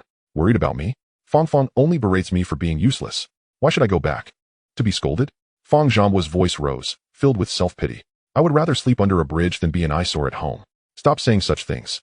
If you truly don't care for this family, why would you want to return? Luo Huiling clung tightly to Feng Jiebā's sleeve. He faltered momentarily, retorting petulantly. Then I want to see Xiaomin. Is it so wrong to just come back and take a look? If you think it's unacceptable, then I won't return ever again. That sounds like my brother and Ling Jie. Feng Ting's heart raced, and she hurried forward. Chen Jiao followed closely behind. At the stairway, they witnessed a disheveled young man struggling to break free from Luo Huiling's grip. He wore a shabby denim jacket, his complexion haggard, with sunken eyes, though his features bore a striking resemblance to Feng Ting's. Luo Huiling, still in her plain bus conductor uniform, had tears streaking down her face as she held onto Feng Jiebā's sleeve for dear life. Feng and Feng Min emerged from the stairwell. Feng's face was pale with anger as she pointed an accusatory finger at Feng Jiebā. Yes, I scolded you for being useless. Just look at yourself. Can't you muster some ambition, find a proper job, and stick with it? You laze about all day, bouncing from one odd job to another. What employer would want you? Feng Jiebā, struck at his core, abruptly wrenched his arm away from Luo Huiling, shouting, Yes, I'm useless. I'm a waste. I can't even find a decent job. What good am I at home except to eat? With that, he turned to leave. Elder brother, don't go. Feng Min cried out. Jiebā. Luo Huiling wept, nearly stumbling as she tried to chase him. The scene descended into chaos. Mr. Feng, Chen Jiao stepped forward, calling out to Feng Jiebā. Hearing a man address him, particularly one who was with his sister, Feng Jiebā halted. He stepped closer, pulling Feng Ting behind him, shielding her completely. Who are you? Why are you with my sister? Feng Jiebā eyed Chen Jiao warily, then turned to Feng Ting. Ting, who is he? Brother. This is Master Chen Jiao. He has come to help our family with Feng Shui. Feng Ting hastily introduced, then turned to Chen Jiao. Master Chen. This is my elder brother. Feng Shui. Feng Jiebā scoffed, clearly skeptical. Ting, have you lost your mind with all that studying? What good is this? Why are you yelling? Feng snapped, casting an apologetic glance at Chen Jiao. Master Chen, I'm sorry, he's just a jerk. This remark heightened Feng Jiebā's wariness. After all, if even Feng was supporting this stranger, he must be someone significant. When Chen Jiao had visited previously, Luo Huiling had not been home, and now, seeing him for the first time, her expression was filled with confusion. It's quite all right. Chen Jiao waved his hand dismissively, unconcerned with Feng Jiebā's demeanor. Basic facial analysis LV1 quietly activated as he focused on Feng Jiebā. Through his vision, he perceived a thick layer of grayish pallor enveloping Feng Jiebā's fate palace, Intang. This was not merely a sign of misfortune. It was entangled with odd, cold energies that did not belong to the living. Simultaneously, his migration palace, the sides of his forehead, appeared dull and devoid of light, marked by faint horizontal lines of interruption. Such features not only indicated bad luck, but suggested he had encountered something sinister outside, possibly becoming tainted by unclean energies, leading to mental disarray, impaired judgment, and an inability to persist in his endeavors. Fixing his gaze on Feng Jiebā, he suddenly inquired, "Mr. Feng, have you been experiencing restless nights lately? Even when you do manage to sleep, are you plagued by nightmares, often dreaming of dark, damp places or catching glimpses of indistinct figures?" Feng Jiebā's expression shifted slightly.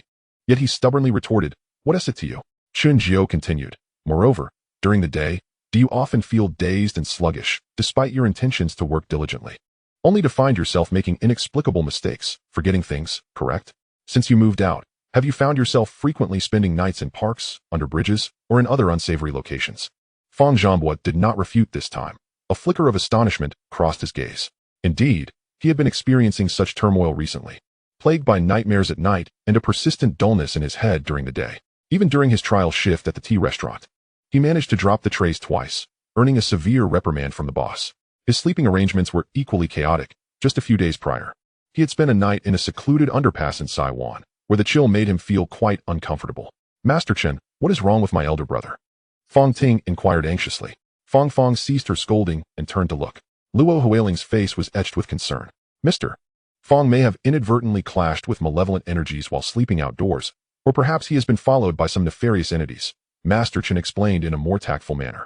"This accumulation of negative energy can lead to a decline in fortune, lethargy, and a series of misfortunes. If it persists, not only may his health deteriorate, but his mental state could also be adversely affected." "Huh, as if that's true," Feng Jiebā scoffed, skepticism etched on his face. "I have been unlucky lately. But do you think I'm a 3-year-old child to believe in such things?" "Jiebā," Luo Huiling exclaimed, stamping her foot in frustration. Master Chen did not argue. Instead, he retrieved a small, flat iron box from his bag and opened it to reveal half a box of dark brown powder.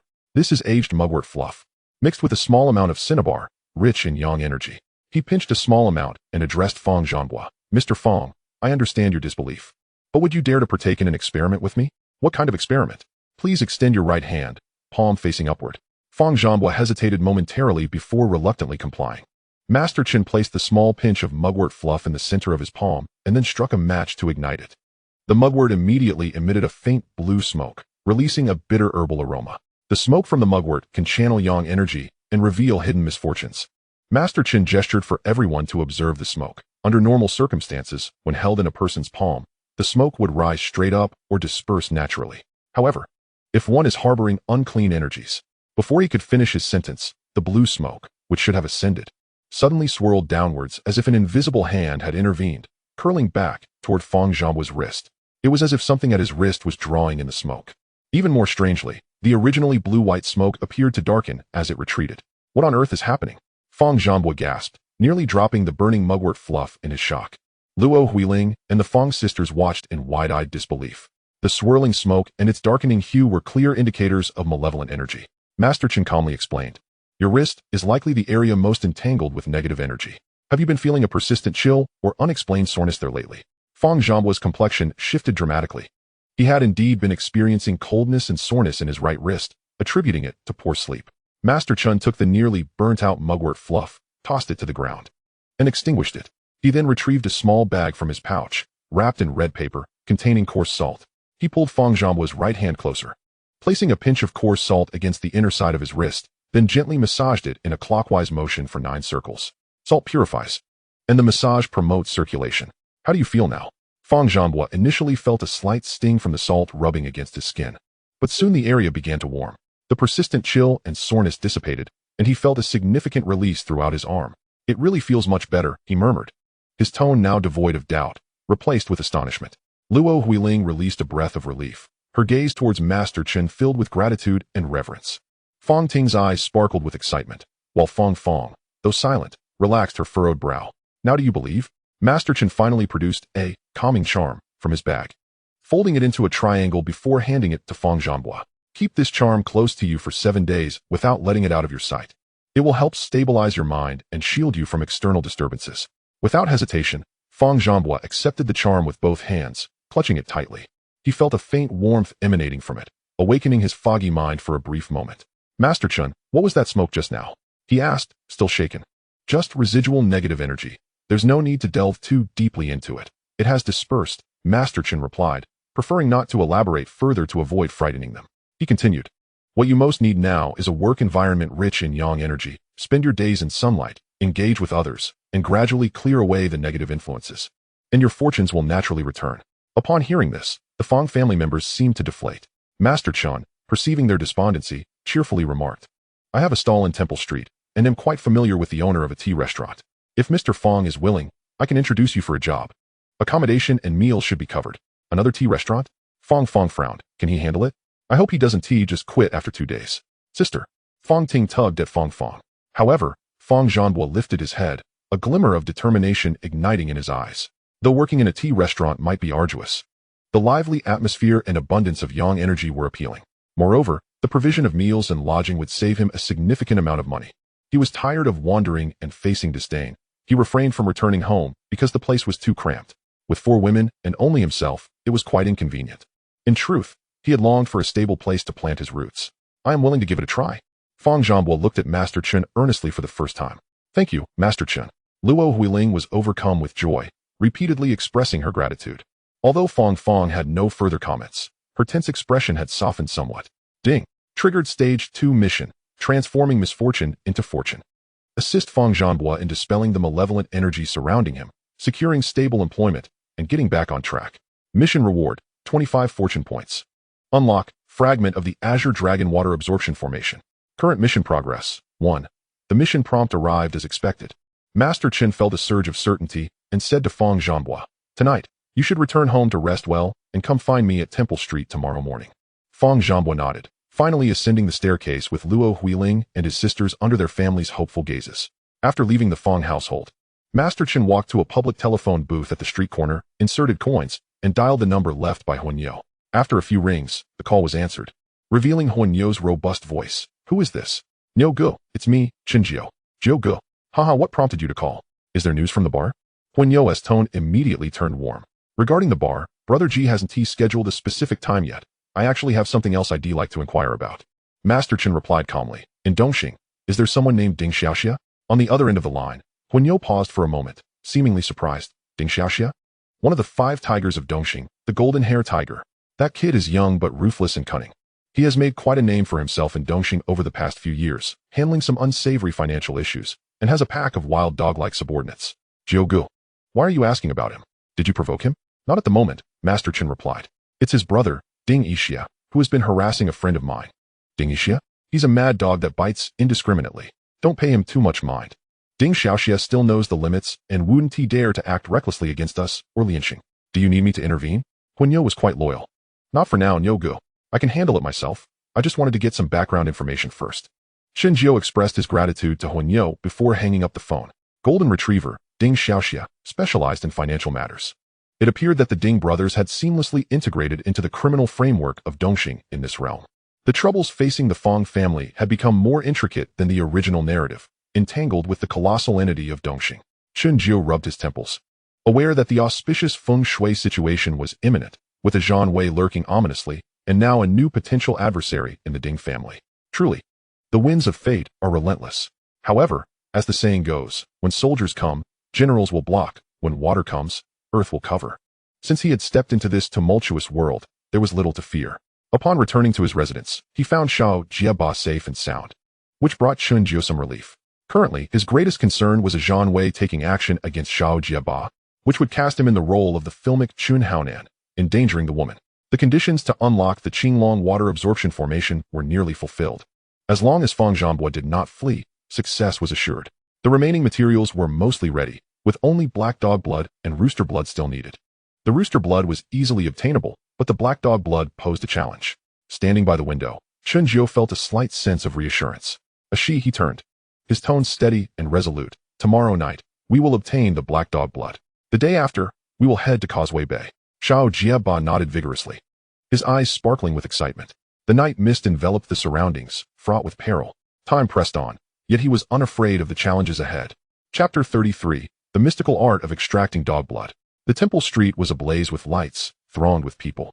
Chen Jiao and Xiao Jiebā navigated through the bustling night market, heading towards a narrow alley deeper within the temple street. At the alley's entrance hung a crooked wooden sign, painted in red with 3 prominent characters, Dog King Ming. This was indeed the place.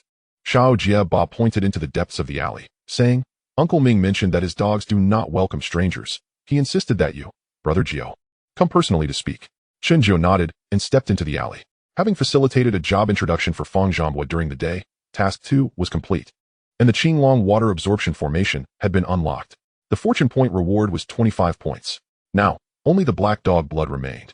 As he ventured deeper into the alley, the air was thick with the mingled scents of dog hair, feed, and disinfectant. On either side of the alley, iron bars enclosed a number of varying-sized dog kennels, housing an assortment of local dogs.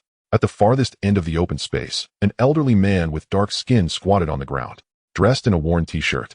He was using a wooden comb to groom a large yellow dog. Upon hearing footsteps, the old man lifted his head, scrutinizing Chen Jiao before his gaze finally settled on the cloth bag at his waist. Master Chen, Dog King Ming stood up, brushing off the dog hair from his hands. She has informed me that you seek black dog blood? Uncle Ming, Chen Jiao clasped his hands in a gesture of respect. Indeed. It is for dispelling a detrimental feng shui situation to save lives. Dog King Ming did not respond immediately, but instead walked over to the innermost iron cage. Inside lay a pitch-black local dog, its coat glossy and its physique well-proportioned, with eyes shimmering amber in the dim light. Upon seeing its owner approach, the black dog immediately stood, its tail gently wagging. This is a He. It has been with me for 8 years, Dog King Ming said, gently patting the dog cage. A purebred local dog, raised on a diverse diet, full of yang energy and quite spirited. He turned to Chen Jiao. Master Chen, I trust your character. The word on the street is that you act with restraint, neither deceiving nor exploiting others. However, a He has been with me for many years. I cannot simply part with it for monetary gain. If you truly require the black dog blood, it must be given willingly. Chen Jiao understood the customs. In traditional feng shui practices, black dog blood is associated with yang, effective for dispelling malevolent forces. However, it must come from a healthy, mature male dog. Moreover, the dog must not be startled or angered during the blood extraction, lest the blood carry resentment, significantly diminishing its efficacy, or even causing backlash. Uncle Ming, have no worries. I am well aware of the customs, Chen Jiao reassured him, retrieving a prepared syringe and small vial from his cloth bag. These were new instruments that had been pre-sterilized at high temperatures. Next, he produced an oil paper package containing several pieces of cooked pig liver, still steaming. Dog King Ming nodded, stepping back a couple of paces to allow Chen Jiao to proceed. Chen Jiao did not rush forward, but instead knelt 3 steps away from the black dog, placing the oil paper package on the ground and opening it. The aroma of the pig liver wafted through the air, causing the black dog to twitch its nose, though its gaze remained fixed on Chen Jiao, snorting softly. Hey! Chen Jiao spoke softly, his voice calm and gentle. I only need a small amount of your blood, just a little, to dispel a harmful curse and save a few lives. As his words fell, he crouched down but did not approach the cage immediately. The black dog in the cage suddenly sprang up, its fur bristling, emitting a low warning growl from its throat.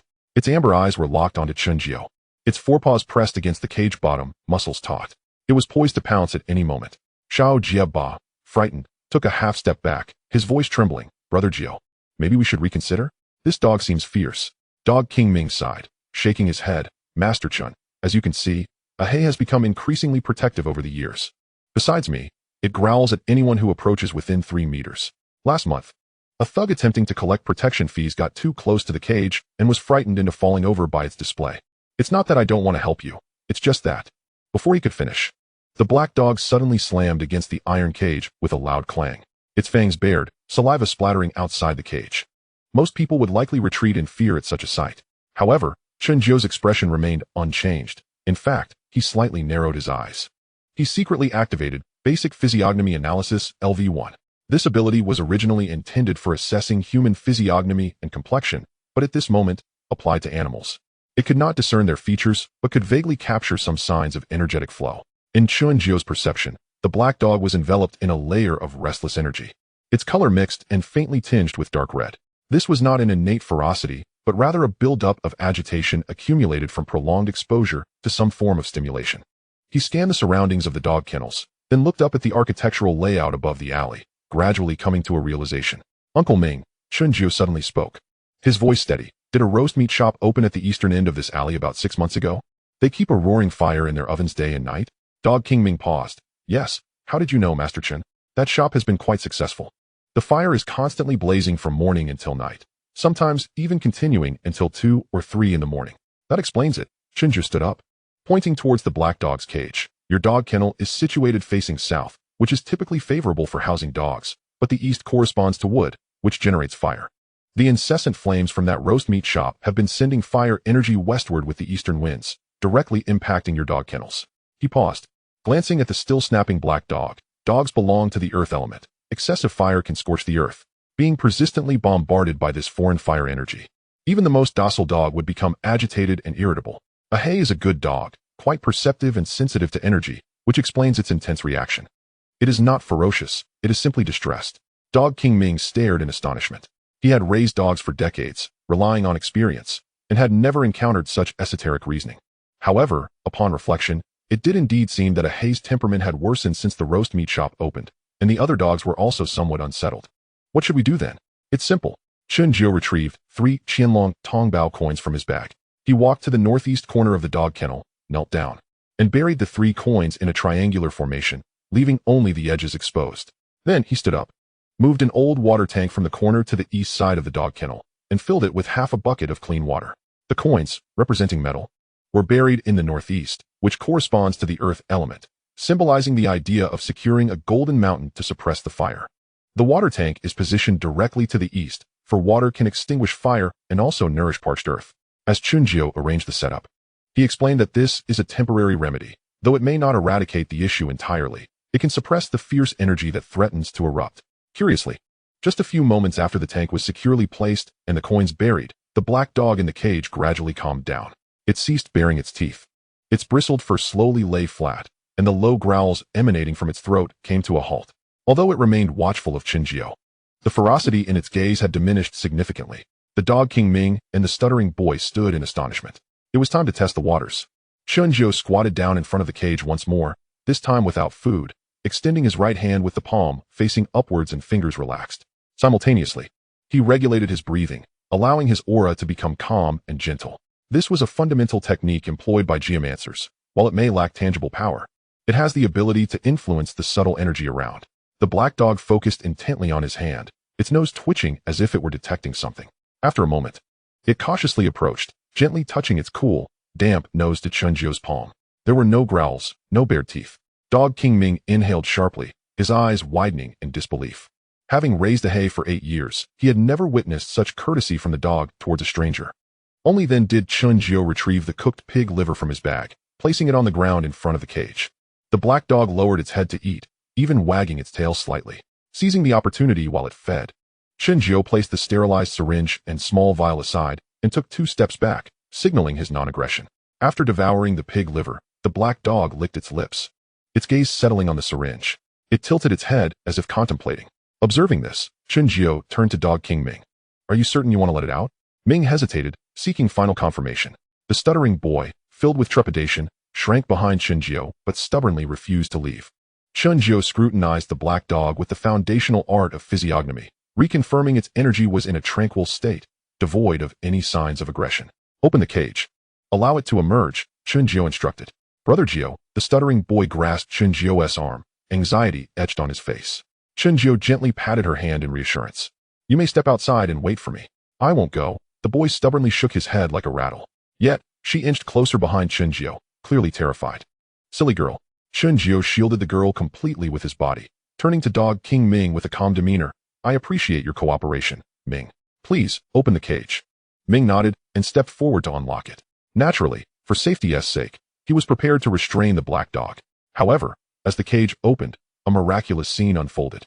The large black dog not only refrained from bolting, but also voluntarily stepped out of the cage, circling the syringe twice before coming to a halt, gently placing its right paw upon the rubber tubing of the syringe. It then lifted its head to gaze at Chen Xuan, its eyes clear and serene, as if to say, "Take it." Dog King Ming stood agape, finally managing to utter, "Incredible, Master Chen, truly remarkable." The stuttering boy excitedly clutched Chen Xuan's sleeve. "Brother Xuan, it truly is willing." Chen Xuan felt a wave of relief wash over him. In truth, he had not been entirely confident. His earlier arrangements were more a temporary application of geomantic principles. The effectiveness of it hinged partly on luck, but even more so on the dog's inherent intelligence. Had it been a foolish creature, it likely would have fled on the spot. Nevertheless, The outcome was favorable. He gently, yet swiftly drew blood. With the black dog remaining calm and cooperative throughout the process, only tensing its muscles slightly when the needle pierced its skin, but offering no resistance. After the blood was collected, Chen Jiu patted the black dog's head and fed it the remaining pig liver. He addressed Dog King Ming. Those 3 coins should remain buried in the earth, and the tank must be replenished with fresh water daily for at least 7 days. Thereafter, Ahei's temperament should stabilize significantly. Dog King Ming expressed his profound gratitude, insisting on paying a mere 100 for materials. Chen Jiu did not argue further, leaving the payment and herbal powder behind as he departed the alley with the black dog's blood. As they exited the alley, the stuttering boy couldn't help but glance back, murmuring softly, "Brother Jiu, you can even persuade a dog?" Chen Jiu chuckled softly, choosing not to respond. Geomancy, at its core, is about understanding and regulating the energies of heaven, earth, and all living things. This applies to humans as much as it does to animals. It is simply that the average person cannot perceive these energies, leading them to deem it mysterious. Yet, he could see a glimpse of it and manipulate it to a degree. That was sufficient. Upon returning to their residence, it was already past 9 in the evening. The rooster purchased by the stuttering boy in the afternoon was confined within a bamboo cage on the balcony, a vibrant red cockerel with striking plumage. At that moment, it strutted about energetically, occasionally emitting a resounding crow. "Brother Jiu, the rooster has arrived. Just as you instructed, I chose the most spirited one." The stuttering boy gestured towards the balcony. The old woman selling the rooster claimed it had been raised on grains, never fed with artificial feed. Chen Jiu inspected it and confirmed it met his requirements. In geomantic practice, roosters represent yang energy, especially the blood from the comb collected at dawn, which is rich in yang vitality and often used to draw protective talismans. The rooster was in excellent condition, making it perfect for blood collection in the morning. He had gathered most of the necessary materials, with only one item remaining, the courage-infused blood. Just as Chen Jiu was organizing his items, the sound of a motorcycle engine echoed from downstairs, followed by the sound of footsteps ascending the stairs. A knock on the door ensued, and the stuttering boy rushed to answer it, revealing Chen Xuan standing outside, dressed in a simple black t-shirt and jeans. His hair still damp as if he had just showered. He held a plastic bag containing several cans of beer. "Brother Jiu," Chen Xuan entered, placing the beer on the table. "Ashi conveyed that you require courage-infused blood. I may not understand geomancy, but I possess blood and courage. Just tell me how much you need." With that, he extended his left hand, displaying his index finger, his gaze unwavering. A warm feeling surged within Chen Jiu. This was Chen Xuan, a true brother who would stand by you without hesitation. "Brother Nan, please take a seat." Chen Jiu pulled up a chair, explaining that courage-infused blood was not simply any blood. "What I seek is your blood, which carries the essence of someone with a strong fate, who has faced life and death battles and possesses an indomitable spirit, willingly flowing during moments of calm resolve." He paused, his expression turning serious. "However, this opponent is formidable. That Thai sorcerer, Ajarn Wei, employs insidious tactics. When I draw your blood to create a talisman to counter his schemes, he may sense it and potentially retaliate against you. You must be especially cautious in the coming days, particularly regarding." Chen Jiu's words hung in the air as he recalled the series of misfortunes that had befallen Chen Xuan in the original narrative: betrayal, brothers falling in battle, discord among allies, and forced concealment in a small bar. While he could not divulge spoilers, he felt compelled to offer a warning. "Be mindful of those around you," Chen Jiu cautioned in a low voice. In the world of the underbelly, open conflicts are easy to navigate, but concealed threats are much harder to defend against. Some may feign brotherhood while secretly accepting bribes from others. Stay vigilant in your dealings. Chen Xuan's eyes sharpened, and he nodded. "I've noted that, Brother Jiu." He refrained from questioning how Chen Jiu possessed such knowledge. After spending time together, he had long sensed that this fortune teller from Temple Street was not an ordinary individual, seemingly capable of seeing through many things. "Let us proceed, then. It's time to draw blood." Chen Xuan extended his finger once more. "How much do you need?" Chen Jiu retrieved another sterilized vial and a triangular needle. This type of needle allows for rapid blood collection with minimal scarring. He first instructed Chen Xuan to sit quietly for a moment, allowing him to adjust his breathing. Once Chen's mind was at ease, he gently pricked the tip of his index finger with a needle. A droplet of vivid crimson blood welled up and fell into a small vial. Chen Jiu observed that this blood appeared more vibrant than that of an ordinary person, exuding a faint warmth as it dripped. This was a manifestation of the courage and valor within the blood. After collecting approximately 5 milliliters, Chen Jiu staunched the flow, sanitizing and bandaging the wound with an alcohol swab. However, Chen Xuan was not finished. He reached for a red string around his neck, from which dangled a well-worn Qianlong Tongbao copper coin. "I've worn this since childhood," he said, placing the coin necklace on the table. My mother said it was left by my father and would keep me safe. I've been in countless fights and sustained numerous injuries, yet I've always pulled through. I wonder if it has anything to do with this. He continued, Brother Jiao, if you're to dispel evil, this should be of some help, right? Chen Jiao picked up the coin. It felt warm to the touch, its edges smooth from years of handling. Items worn close to one's body do indeed absorb their owner's essence, especially for someone like Chen Xuan, whose fate is marked by strength and malevolence. His personal belongings inherently possess some protective qualities. More importantly, this coin would serve as a medium, allowing Chen Xuan's courageous spirit to be more seamlessly integrated into the talisman. This is indeed useful, immensely so, Chen Jiao replied solemnly. Thanks, Brother Nan. Between brothers, there's no need for such formalities, Chen Xuan smiled, cracking open a can of beer. Brother Jiao, when will you commence? Tomorrow night, Chen Jiao replied, glancing at the materials on the table. Tonight, I'll begin by sketching some foundational talismans. Tomorrow morning, I'll collect the comb blood before drawing the main talisman. Chen Xuan nodded. If you need assistance, just let me know. I've already spoken to Brother B. He'll send a few brothers to wait near Causeway Bay tomorrow night, ready to provide support if anything arises. After exchanging a few more words, Xiao Jiebā went downstairs to buy some snacks, and the three of them enjoyed a drink together. Throughout the entire process, Xiao Jiebā interacted with Chen Xuan quite naturally. Yet Chen Jiao felt an odd sensation, as if he were the outsider. Was this what it felt like to be a third wheel? Chen Jiao's mind began to wander. Due to the matters at hand for the following day, Chen Xuan did not linger for long. After several rounds of drinks, he rose to take his leave. Soon, the sound of a motorcycle engine faded into the distance. As the night deepened, Chen Jiao remained awake. He cleared the table, laid out a yellow cloth, and meticulously arranged all the materials: vermilion powder, yellow paper, black dog blood, Chen Xuan's blood, the copper coin, and various pre-prepared concoctions. After washing his hands, he stood still for a moment, allowing his mind to settle completely. Current fortune points, 97. The system interface materialized in his mind. Drawing a mid-level dispelling talisman required focus and a stable state of mind, without the slightest distraction.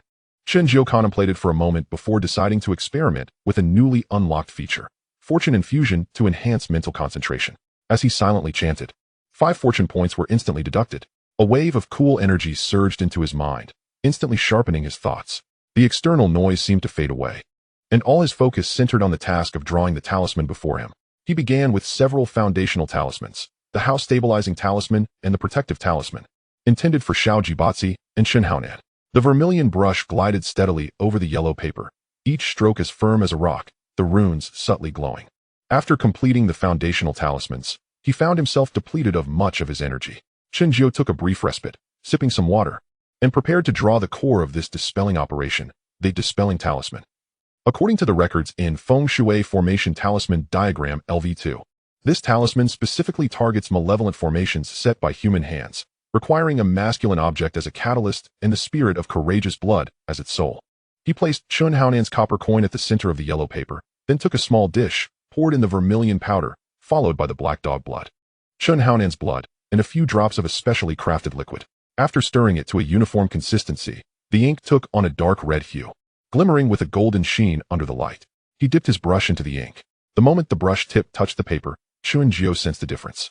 The resistance he encountered was noticeably greater, as if an invisible force was obstructing the formation of the runes.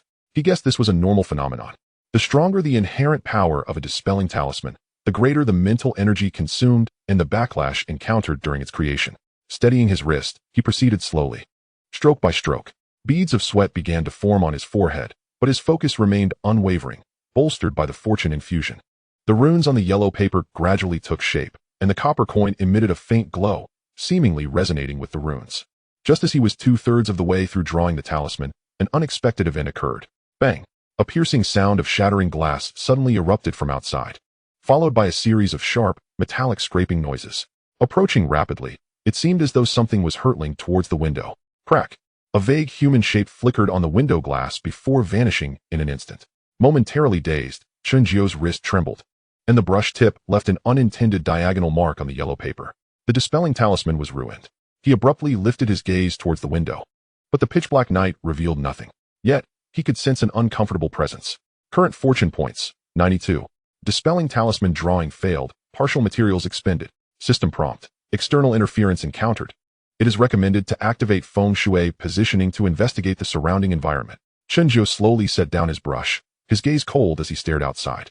Chapter 34, Midnight Duel, formation, and curse. The night was thick as ink, and within the 3-story-old building on Temple Street, the dim yellow light illuminated Chen Jia's tranquil face. On the table lay the dispelling talisman, drawn 2/3 of the way before being rendered useless due to the disturbance. The vermilion mark made an error glaringly evident. Chen Jia approached the window, examining the stains left on the glass.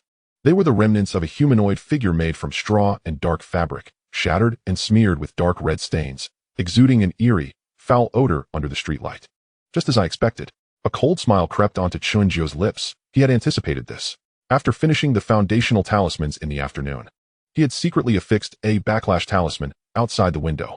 Now, through the vision granted by Feng Shui positioning LV2, he could clearly see a grayish-black aura line retracting in the direction of the shattered straw figure, heading back to a certain location in the distance. The backlash had indeed traced back along the aura. Ajanwei, such trivial tricks are beneath notice. Chen Jia turned and unfurled a new sheet of yellow paper.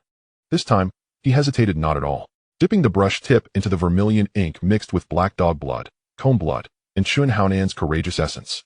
His wrist remained steady as he executed each stroke fluidly on the yellow paper. Dispelling talisman, superior, completed in one breath. The moment the talisman was finished, the vermilion patterns on the yellow paper glimmered with a faint golden light, which lingered for several seconds before gradually fading. It was done. Chen Jia carefully stored the talisman and glanced at the wall clock. It was 10:20 in the evening. There was still over an hour until midnight. He roused Xiao Jiebā, tidied up the materials, and headed out to call Chen Xuan from the landlady's place. After sitting in his home waiting for a while, he heard the sound of a vehicle downstairs, grabbed his canvas bag, and stepped out with Xiao Jiebā. Below, Chen Xuan's van was already waiting at the alley's entrance. "Brother Jiao," Chen Xuan called as he opened the car door. "Everything's ready." Inside the car, Chen Xuan sat beside Fang Ting, who appeared slightly anxious. Upon seeing Chen Jiao, she nodded gently. This arrangement was orchestrated by Chen Jiao to familiarize her with the environment, ensuring that Boss B would owe her a favor, thus providing her with protection in future predicaments. "Let us go," Chen Jiao instructed the stuttering youth to sit next to Fang Ting, while he himself took the passenger seat. Heading towards the Golden Phoenix, the vehicle glided into the night of Causeway Bay. At 11:20 p.m., in the alley behind the Golden Phoenix, the venue had already been cleared, with only Boss B and his aide Sue standing by the bar, their expressions solemn under the dim light. "Audio," Boss B approached, stating, "As you instructed, the guests have been cleared. The entire venue is without power, leaving only emergency lighting, and both front and back doors are locked." With 8 brothers stationed outside, Chen Jiao nodded, his gaze sweeping across the room. In the realm of Feng Shui positioning LV2, he could distinctly perceive streams of gray-black, decaying energy slowly circulating within, entwining every corner like creeping vines. "Be brother, regardless of what you see or hear later. Do not approach the center of the dance floor," Chen Jiao cautioned, then added, "Nangu, follow me. Ashi and Miss Fang, you stay by the bar." He handed each of the stuttering youth and Fang Ting a protective talisman. Fang Ting nodded and activated the magnetic field detector, the needle on the dial beginning to quiver slightly. Chen Jiao, carrying a canvas bag, walked to the center of the dance floor, where Aide Su had already set up the altar as instructed. He began to unpack items from his bag, arranging them neatly on the altar. The aerial roots of a century-old banyan tree, wrapped in red cloth and smooth as jade. A small vial containing a mixture of black dog blood and rooster comb blood. A vial of Chen Xuan's courageous blood. 5 Qianlong Tongbao coins strung together with red thread. 8 3-inch-long peachwood nails. A packet of coarse salt. A packet of cinnabar powder. And the freshly drawn, evil-repelling talisman, superior. Taking a deep breath, Chen Jiao crouched down and drew a 2-meter diameter bagua diagram on the dance floor with chalk. The 8 directions, Qian, Kuan, Zhen, Sun, Can, Li, Zhen, Dui, were clearly marked. He solemnly placed the banyan tree's aerial root at the center of the bagua diagram. The banyan tree's aerial root, once grounded, possesses the most tenacious life force. Chen Jiao murmured to himself. Using it as the focal point will stabilize the foundational energy of the entire formation. Next, he picked up the peachwood nails and, according to the bagua positions, hammered them into the ground at the edges of the 8 directions. With each nail driven in, he dipped his fingertip in cinnabar and inscribed a rune on the nail head. Peachwood wards off evil, and cinnabar suppresses malevolence. The 8 positions secured the residual malevolent energy within the venue. After completing these tasks, beads of sweat began to form on Chen Jiao's forehead. He straightened up and laid the evil-repelling talisman, superior, 3 inches above the banyan root. Without any means of fixation, the talisman mysteriously hovered there, quivering slightly. "Nangu, stand at the Kin position," Chen Jiao instructed. "Your fate is of fire, while Can is of water." The harmony of water and fire will balance the energy of the formation. Chen Xuan complied and positioned himself due north. Only then did Chen Jiu take the string of 5 imperial coins, beginning to lay a complex network along the edges of the bagua diagram with the coins and red thread. The red thread passed through the square holes of the coins, weaving and intertwining among the 8 peachwood nails, ultimately forming a net that enveloped the entire bagua diagram. The 5 imperial coins have circulated for centuries, infused with the vitality of countless souls, radiating abundant yang energy, Chen Jiu remarked as he worked. Connecting them will transmit the yang energy generated by the formation to every corner. At the bar, Feng Ting focused intently on the magnetic field detector. The needle on the dial began to oscillate violently, the values climbing from the normal 40 to 50 microteslas to 80, then 100, finally stabilizing around 120, still quivering. The magnetic field intensity has increased nearly threefold, Feng Ting murmured, her eyes wide with astonishment, and the frequency is quite peculiar. It is not a stable sine wave, but rather a rhythmic pulse. The stuttering youth gripped the talisman nervously, her eyes fixed on the center of the dance floor without blinking. Boss B and Eitsu also held their breath. Though they could not see the energy or aura, they sensed a shift in the atmosphere within the venue. The previously oppressive air seemed to begin flowing, imbued with an indescribable sense of pressure. Having completed the arrangement of the 5 imperial coin network, Chen Jiu stood upright, wiping the sweat from his forehead. The most crucial step was at hand. He opened the vial containing the mixture of black dog blood and rooster comb blood, and also the vial of Chen Xuan's blood, carefully combining the two in a copper bowl. The black dog blood is yang and dispels evil. The rooster comb blood is harvested at the peak of yang energy. Chen Xuan's courageous blood carries the essence of human valor, specifically targeting the malevolent. As the 3 bloods mingled, a faint golden glow began to emanate from the copper bowl in Chen Jiu's sight. He lifted the bowl and approached the focal point of the formation. Taking a deep breath, he silently chanted, "Bestow fortune, enhance the stability of the formation." The 10 units of fortune were instantly deducted. A cool breeze surged from his brow, his spirit becoming sharply focused, his wrist steady as a rock. He slowly tilted the copper bowl, allowing the mixed blood to drip, drop by drop, along the network laid out by the 5 imperial coins. Splat! As the blood fell onto the red thread and coins, it emitted a sound akin to cold water splashing on a hot iron. Even more bizarrely, the blood did not soak into the red thread, but instead spread rapidly along the network as if it were alive. In an instant, the entire network of 5 imperial coins was coated in a layer of dark red luster. Simultaneously, the evil-repelling talisman, suspended above the banyan root, suddenly radiated a beam of golden light. "Now," Chen Jiu exclaimed, forming hand seals. He pointed toward the talisman at the focal point, reciting the incantation to dispel evil. "Heaven and earth's righteous energy, sun and moon's clarity. Evil spirits retreat, malevolence cease. I invoke the command of the Supreme, Laojun, urgently." As his words fell, the golden light on the talisman surged, transforming into a beam of light that shot skyward, only to dissipate before reaching the ceiling, scattering into countless glimmering points. At that moment, the temperature in the entire dance floor surged. "The temperature is rising." Feng Ting observed the simple thermometer in her hand, her voice trembling. It had been 24 degrees just moments ago, now it was 26 degrees, and still climbing. This was no illusion. Bosby felt it too. He unbuttoned the top button of his shirt, beads of sweat forming on his forehead. Chen Xuan, standing at the kin position, felt a wave of warmth surge from his feet, enveloping his entire being. In an instant, it was as if a gentle heat filled with power invigorated his spirit. The talisman in the stuttering youth's hand grew slightly warm. She was frightened enough to nearly drop it, but recalling Chen Jiu's instructions, she held on tightly. The light within the venue began to flicker erratically. The emergency lighting flickered, the decorative paintings on the walls moved without wind, and the glass cups on the bar emitted faint clicking sounds. Feng Ting's magnetic field detector needle swung wildly, the values breaking through 200 microteslas. Energy was being redistributed. Chen Jiu fixed his gaze on the focal point, witnessing the gray-black decaying energy being driven away and decomposed by the golden light points. The Shuang Diao represents metal malevolence, sharp and suppressive. The Qinglong represents wood, draining metal and attracting wealth, thus rejuvenating itself. This Qinglong water-absorbing formation is precisely the method to break the double eagle's sharp metal formation. As the formation reached its peak, Chen Jiu could sense that approximately 70% of the residual decaying energy within the venue had been dispelled. The formless, ethereal hands of plunder extending from the resplendent golden radiance were being forcibly severed by the power of the array. He cast his gaze towards the Golden Radiance nightclub across the way. Though the wall obstructed his view, he could sense that something unusual was certainly occurring on that side. Indeed, mere seconds later, a resounding crash echoed. The unmistakable sound of shattering glass reached him, followed closely by faint gasps of astonishment and chaos. Success! A wave of relief washed over Chen Jiao. Azanwai's dual eagle formation had been disrupted. However, at the very moment this thought arose, an unexpected turn of events transpired. Suddenly, all the lights within the Golden Phoenix extinguished, including the emergency lighting, plunging the entire nightclub into utter darkness. "What is happening?" exclaimed Big Boss B in alarm. "A power outage?" Master Su wore an anxious expression. Fong Ting's voice trembled in the dark. "My instruments are still operational, powered by batteries. But the magnetic field readings are plummeting." Chen Jiao's heart tightened. In the instant the lights went out, his Feng Shui positioning LV2 vision revealed a scene that sent chills down his spine. The previously dispelled gray-black aura of decay not only failed to vanish entirely, but began to coalesce anew in the darkness. Moreover, the speed of this gathering was swifter than that of its earlier dispersal.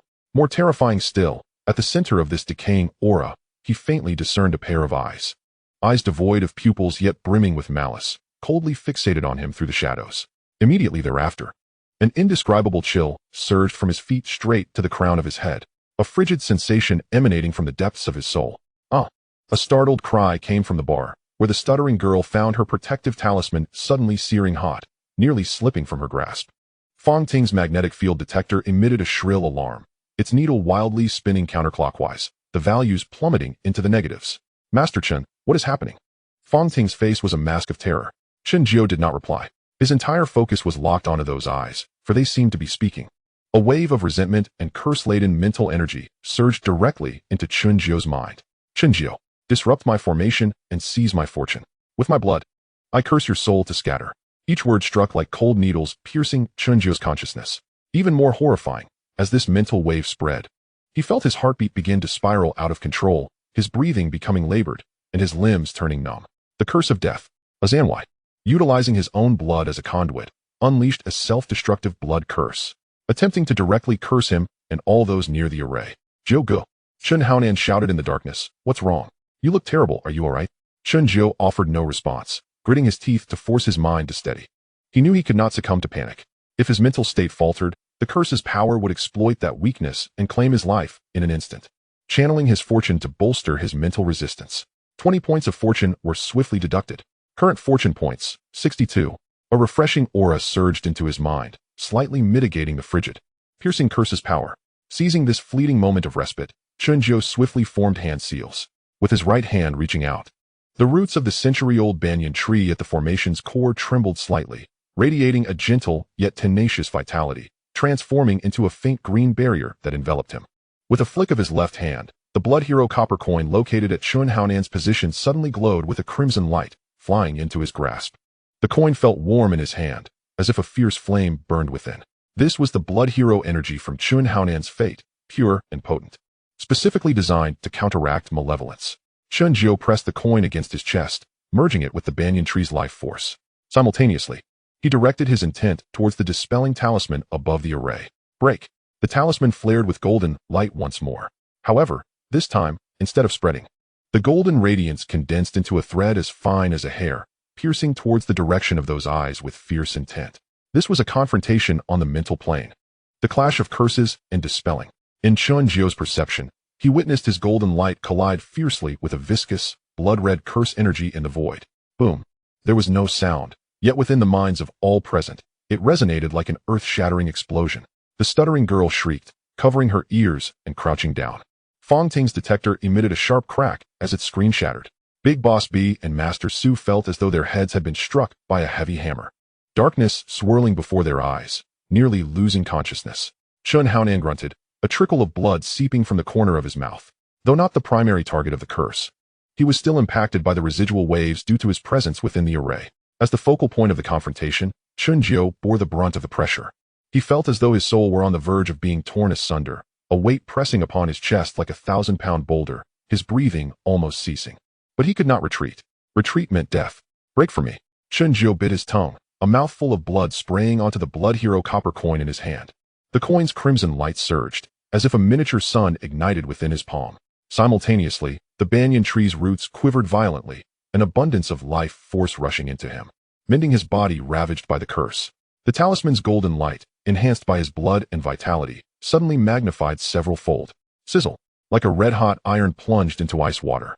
The dark red curse energy began to retreat under the relentless assault of the pure golden light.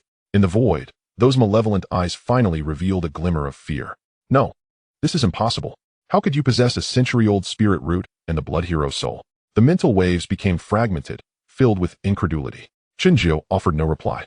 He seized the opportunity, pouring all his strength into this strike, dispelling and exterminating evil. The golden light transformed into a sharp blade, ruthlessly piercing the center of those eyes. Ah! A scream so chilling it transcended humanity erupted within the minds of all present. Those eyes twisted, collapsed, and vanished within the golden light. Along with them dissipated the chilling, piercing curse energy. Bang! A tremendous crash emanated from the direction of golden radiance, as if something had exploded. Following that were the continuous sounds of shattering glass, crashing heavy objects, and terrified screams and cries. A grave incident had unfolded at Golden Radiance. Meanwhile, the lights at the Golden Phoenix flickered back to life, the emergency lighting restored. Dual Eagle formation dispelled, reward, 50 fortune points. Current available fortune points, 112. In the center of the dance floor, Chen Xuan suddenly spat a mouthful of blood, staggering backward, nearly losing his footing. Jiao Ge. Chen Xuan rushed forward to steady him. Chen Zhou's complexion was as pale as paper, his chest heaving violently, yet his eyes shone with an alarming brightness. The others were bewildered, yet they felt as if they had just undergone a brush with death. Chen Xuan wiped the blood from the corner of his mouth, gazing towards the direction of golden radiance, a cold smirk curling at his lips. I found you. Through the connection established during the recent duel of curses, his Feng Shui positioning LV2 had pinpointed a Zanhuai's true location. More importantly, amidst the fierce mental clash that had just unfolded, apart from a Zanhuai's own curse power, he had detected a faint yet jarring background noise that sent a shiver through his heart. This whisper of distortion carried a sinister and twisted essence, strikingly reminiscent of the subtle familiarity he had sensed from the fragments of the Fong family's wall and within the Fire Bull Mahjong Hall. Though exceedingly faint and overshadowed by a Zanhuai's frenzied curse energy, it was unmistakable. It was indeed not an isolated technique. A Zanhuai, or perhaps the faction behind him, had left traces of their artistry in more than one place. Chen Zhou's mind sharpened with clarity as his previous conjecture was validated. This indicated that his adversary might be part of a system with a fixed lineage and unique craftsmanship, rather than just a Zanhuai alone. In the dimly lit basement of Jin Hui Huang, Chen Zhou inhaled deeply, forcefully suppressing his internal injuries and the weight of this new revelation, and began to assign tasks. Shanji, take advantage of the chaos in Jin Hui Huang to infiltrate and set fire, stoking the flames of confusion further. Nangu, lead a group of brothers to charge into Jin Hui Huang, shouting to eliminate a Zanhuai, drawing the main forces of Dongxing's attention away from him. Su Yi, have someone assist me in moving the divine altar to the rooftop. I intend to incapacitate a Zanhuai while he is injured from the backlash. Miss Fong, remain here and do not move. Axie will accompany me to the rooftop. When I perform the ritual, the risk of backlash is high. Apart from Axie, no one else should approach the rooftop. Upon hearing this, everyone was taken aback. Chen Xuan and the others instinctively glanced at Big Boss B. After a brief hesitation, Big Boss B nodded and said, do as Jiao instructs. Let's get to work. Go. Shanji shouted, and everyone sprang into action.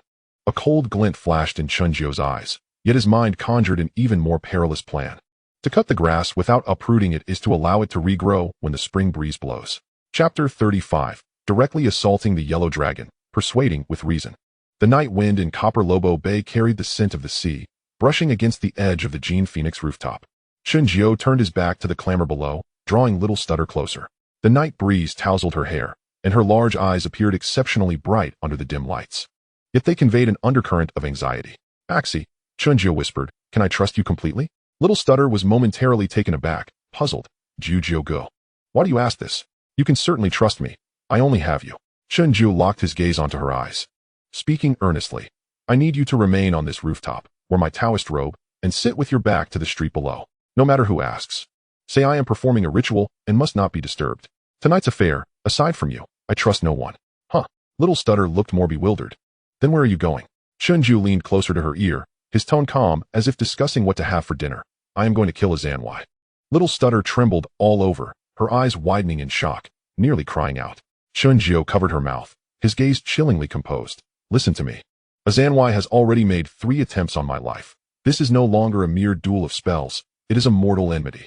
Releasing his grip, he noted her trembling lips. He is someone hired by Dongxing, Chen Zhou continued. By assisting Hongxing in breaking the stalemate, we have already entered this game. If we do not resolve Zanwei completely this time, and do not deliver a harsh blow to Dongxing, they will perceive us as easy prey, leading to endless troubles. Unable to contend with Hongxing, they will target the softest of fruit. Little Stutter's complexion paled, but killing people. In the Underworld. Who hasn't had blood on their hands? Chen Jiu chuckled, devoid of warmth. Since the day I chose to enter this game, I have been prepared for this. He cradled Little Stutter's face, his thumb brushing over her icy cheek. But I will not allow anyone to seize evidence against me. Tonight's arrangements are merely to create a perfect alibi for myself. Aside from you, no one knows I've left here. Tears welled in Little Stutter's eyes, and she clutched Chunjio's sleeve tightly. But there are so many Dongxing people, just you alone. That is precisely why we must draw the tiger away from its mountain lair. Chunjio pinched her nose gently, softening his tone. Silly girl. Do you really think I am counting on them to break in? Setting the fire is to create chaos. The frontal assault is to draw all their firepower, so that when Dongxing's men surge to the front door. He paused, a glint of cold determination in his eyes. The back alley will be left empty. Little Stutter stared at him in a daze. As for whether I can succeed, Chunjio released his grip, flexing his wrist. Your man is quite formidable. While he spoke lightly, Little Stutter recalled the gruesome sight of him spitting blood on the dance floor, and her worries could not be suppressed. Biting her lip, she suddenly threw herself into Chunjio's embrace, her voice muffled. You must come back. Chunjio patted her back reassuringly. Rest assured, if this plan succeeds, I will take care of you in the future. I don't want you to take care of me. Little Stutter lifted her head, tears finally spilling down her cheeks. I am bound to you for life. If you dare not return, I will avenge you.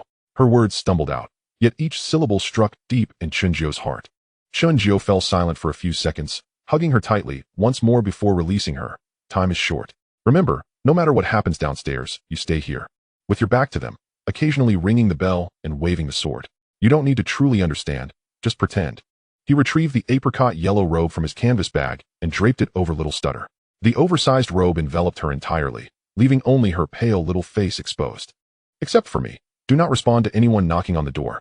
If someone forces their way in, shout that a ritual cannot be interrupted, or else the formation will backfire, and the one who dares will not take the risk. Little Stutter nodded firmly, tightening the robe around herself. Chunjio cast one last glance at her before turning to the edge of the rooftop. Below, flames were leaping into the sky from the direction of Jin Huiwang. Thick smoke billowing. The unmistakable voice of Shan Ji could be heard shouting, "Burn those Dongxing bastards alive." From the front, Chen Haonan, leading the Hongxing men, had already clashed with Dongxing's forces, the sounds of blades clashing, shouts of anger, and cries of agony blending into a chaotic symphony. Chunjio donned a set of stealth attire, inhaling deeply before silently descending along the water pipe on the outer side of the rooftop. The night attire rendered him nearly invisible in the darkness. Inside Jin Huiwang, the chaos reigned, smoke billowing thickly. Chunjio moved stealthily along the wall's shadow, like a wraith without form. With his fortune enhancing his physique, agility, strength, and perception surged. 30 fortune points were instantly deducted. Current fortune points, 92.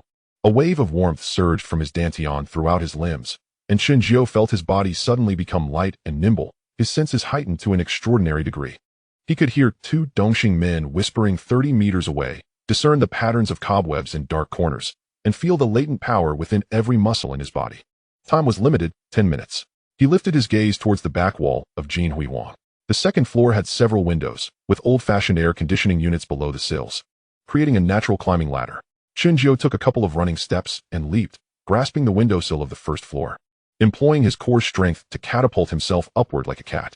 His toes lightly tapped the air conditioning unit for leverage, and with 3 swift movements, he vaulted onto the second-floor windowsill. The action was clean and silent. The window was unlocked. The occupants within had likely rushed to the front to extinguish the fire or engage in combat. Chunjio pushed the window open and rolled inside. The corridor was deserted, with only distant sounds of chaos echoing. The air was thick with the acrid scent of smoke and a peculiar, cloying sweetness. That was the mandrake pollen smoke he had handed over to the mountain chicken, capable of both obscuring perception and inducing unconsciousness. Chunjio held his breath and hastily traversed the corridor. With the full operation of Feng Shui positioning LV2, he could perceive the currents of energy flowing through the air. Those ashen black, decaying energies surged from all directions towards a single point, the basement. Indeed, a Jan Wei was in the basement. At the staircase, 2 Eastern Star youths stood guard, craning their necks to peer into the front hall, cursing under their breath. Damn it, that pack of mad dogs from Hongxing. Why hasn't Team Master Wei made his move yet? He has been acting strange tonight, staying down there without coming up. Chen Jiao concealed himself in the shadows of the corner, retrieving a small paper pouch from his canvas bag. Inside was a specially concocted powder for inducing sleep. A blend of mandrake pollen and various calming herbs, which would vaporize upon exposure to heat. He ignited it. The smoke billowed forth, carried away by the wind. What is happening? The fire is coming over. My head feels so dizzy, so heavy. Moments later, the two guards stiffened and collapsed limply. Chen Jiao dragged them behind a pile of clutter in the corner and continued onward. The entrance to the basement lay behind the first-floor kitchen, disguised as a cold storage door. Four sturdy men loitered at the entrance, their waists bulging with concealed weapons. Yet, these four were also visibly anxious, frequently glancing towards the front hall. Brother who ordered us to guard here, but it's getting chaotic up front. Shut up. Master Wei's matters are paramount. Chen Jiao employed the same tactic again. He picked up a fragment of brick from the ground and hurled it down the corridor. Clatter. Who? The four guards turned simultaneously. Seizing the moment, Chen Jiao scattered the sleep-inducing powder into the flame of the oil lamp at the door. Hiss. White smoke surged, carrying a faint sweet fragrance. Just as the four guards turned back, they inhaled the smoke. Their eyes widened in shock. They attempted to shout, but found themselves voiceless, their limbs weak, and the world spinning before them. Thud, thud. One by one, they collapsed, losing consciousness. Chen Jiao waited 5 seconds, confirming the efficacy of the powder before advancing. He donned gloves and pushed open the heavy iron door. A chill, damp, and putrid odor assaulted him. The stairs descended, walls plastered with yellow talismans. The blood-written Tai incantations glimmering in the dim light of the oil lamps. The deeper he went, the more intense the bizarre scent of incense became, mingling with a faint metallic tang of blood. Chen Jiao descended step by step, his footsteps echoing in the narrow space. The side of the basement unfolded before him. At the center stood a black altar, crafted from fired clay, its surface etched with grotesque faces. The altar was covered with a layer of human skin, its edges sewn with dense talismans using golden thread.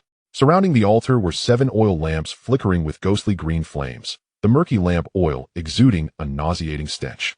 Ajan Wei sat cross-legged before the altar, his condition dire. Blood seeped from all 7 orifices of his face, his complexion pale as parchment. His shirt burned through with a large hole, exposing charred flesh. These were the marks left by the backlash of his own sorcery. Hearing footsteps, Ajan Wei abruptly opened his eyes, which were bloodshot and fixed intently on Chen Jiao, first in shock, then filled with malice, and finally spiraling into a frenzied madness. How dare you come here? Chen Jiao removed his mask, gazing at him calmly. I've come to settle accounts with you. Settle accounts? Ajan Wei cackled, his laughter rife with insanity. Do you think breaking my curse means you can defeat me? Suddenly, he formed hand seals and hurriedly recited Tai incantations. The black mist within the altar surged violently, and the flames of the 7 oil lamps flared high. Soldiers, heed my command. Slay this man. In Chen Jiao's Feng Shui positioning LV2 vision, 7 twisted ghostly figures condensed in the air, lunging forward with claws bared. Yet, rather than retreating, Chen Jiao advanced, sweeping his right hand, sending 3 talismans soaring through the air. The talismans ignited spontaneously, transforming into 3 beams of golden light that collided with the ghostly figures. Hiss, hiss, hiss. The ghostly figures shrieked, dissipating in large swathes. Ajan Wei's expression changed dramatically. How can you? I have no interest in engaging in a battle of sorcery with you. Chen Jiao stepped forward, drawing a dispelling talisman from his left hand. The surface of the talisman radiated golden light, brimming with yang energy. Upon seeing this, a fierce glint flashed in Ajan Wei's eyes. He abruptly bit his tongue, spraying a mouthful of blood towards the black altar. Feed the altar with blood. Let 10,000 ghosts devour the soul. The altar trembled violently. The remaining black mist surged chaotically, morphing into a massive ghostly claw, its nails sharp as blades. Descending upon Chen Jiao. Chen Jiao's gaze turned cold as he silently chanted, Fortune infused, lightning breaks the evil. 30 points of fortune were instantly deducted. Current fortune points, 62. The dispelling talisman erupted with blinding lightning.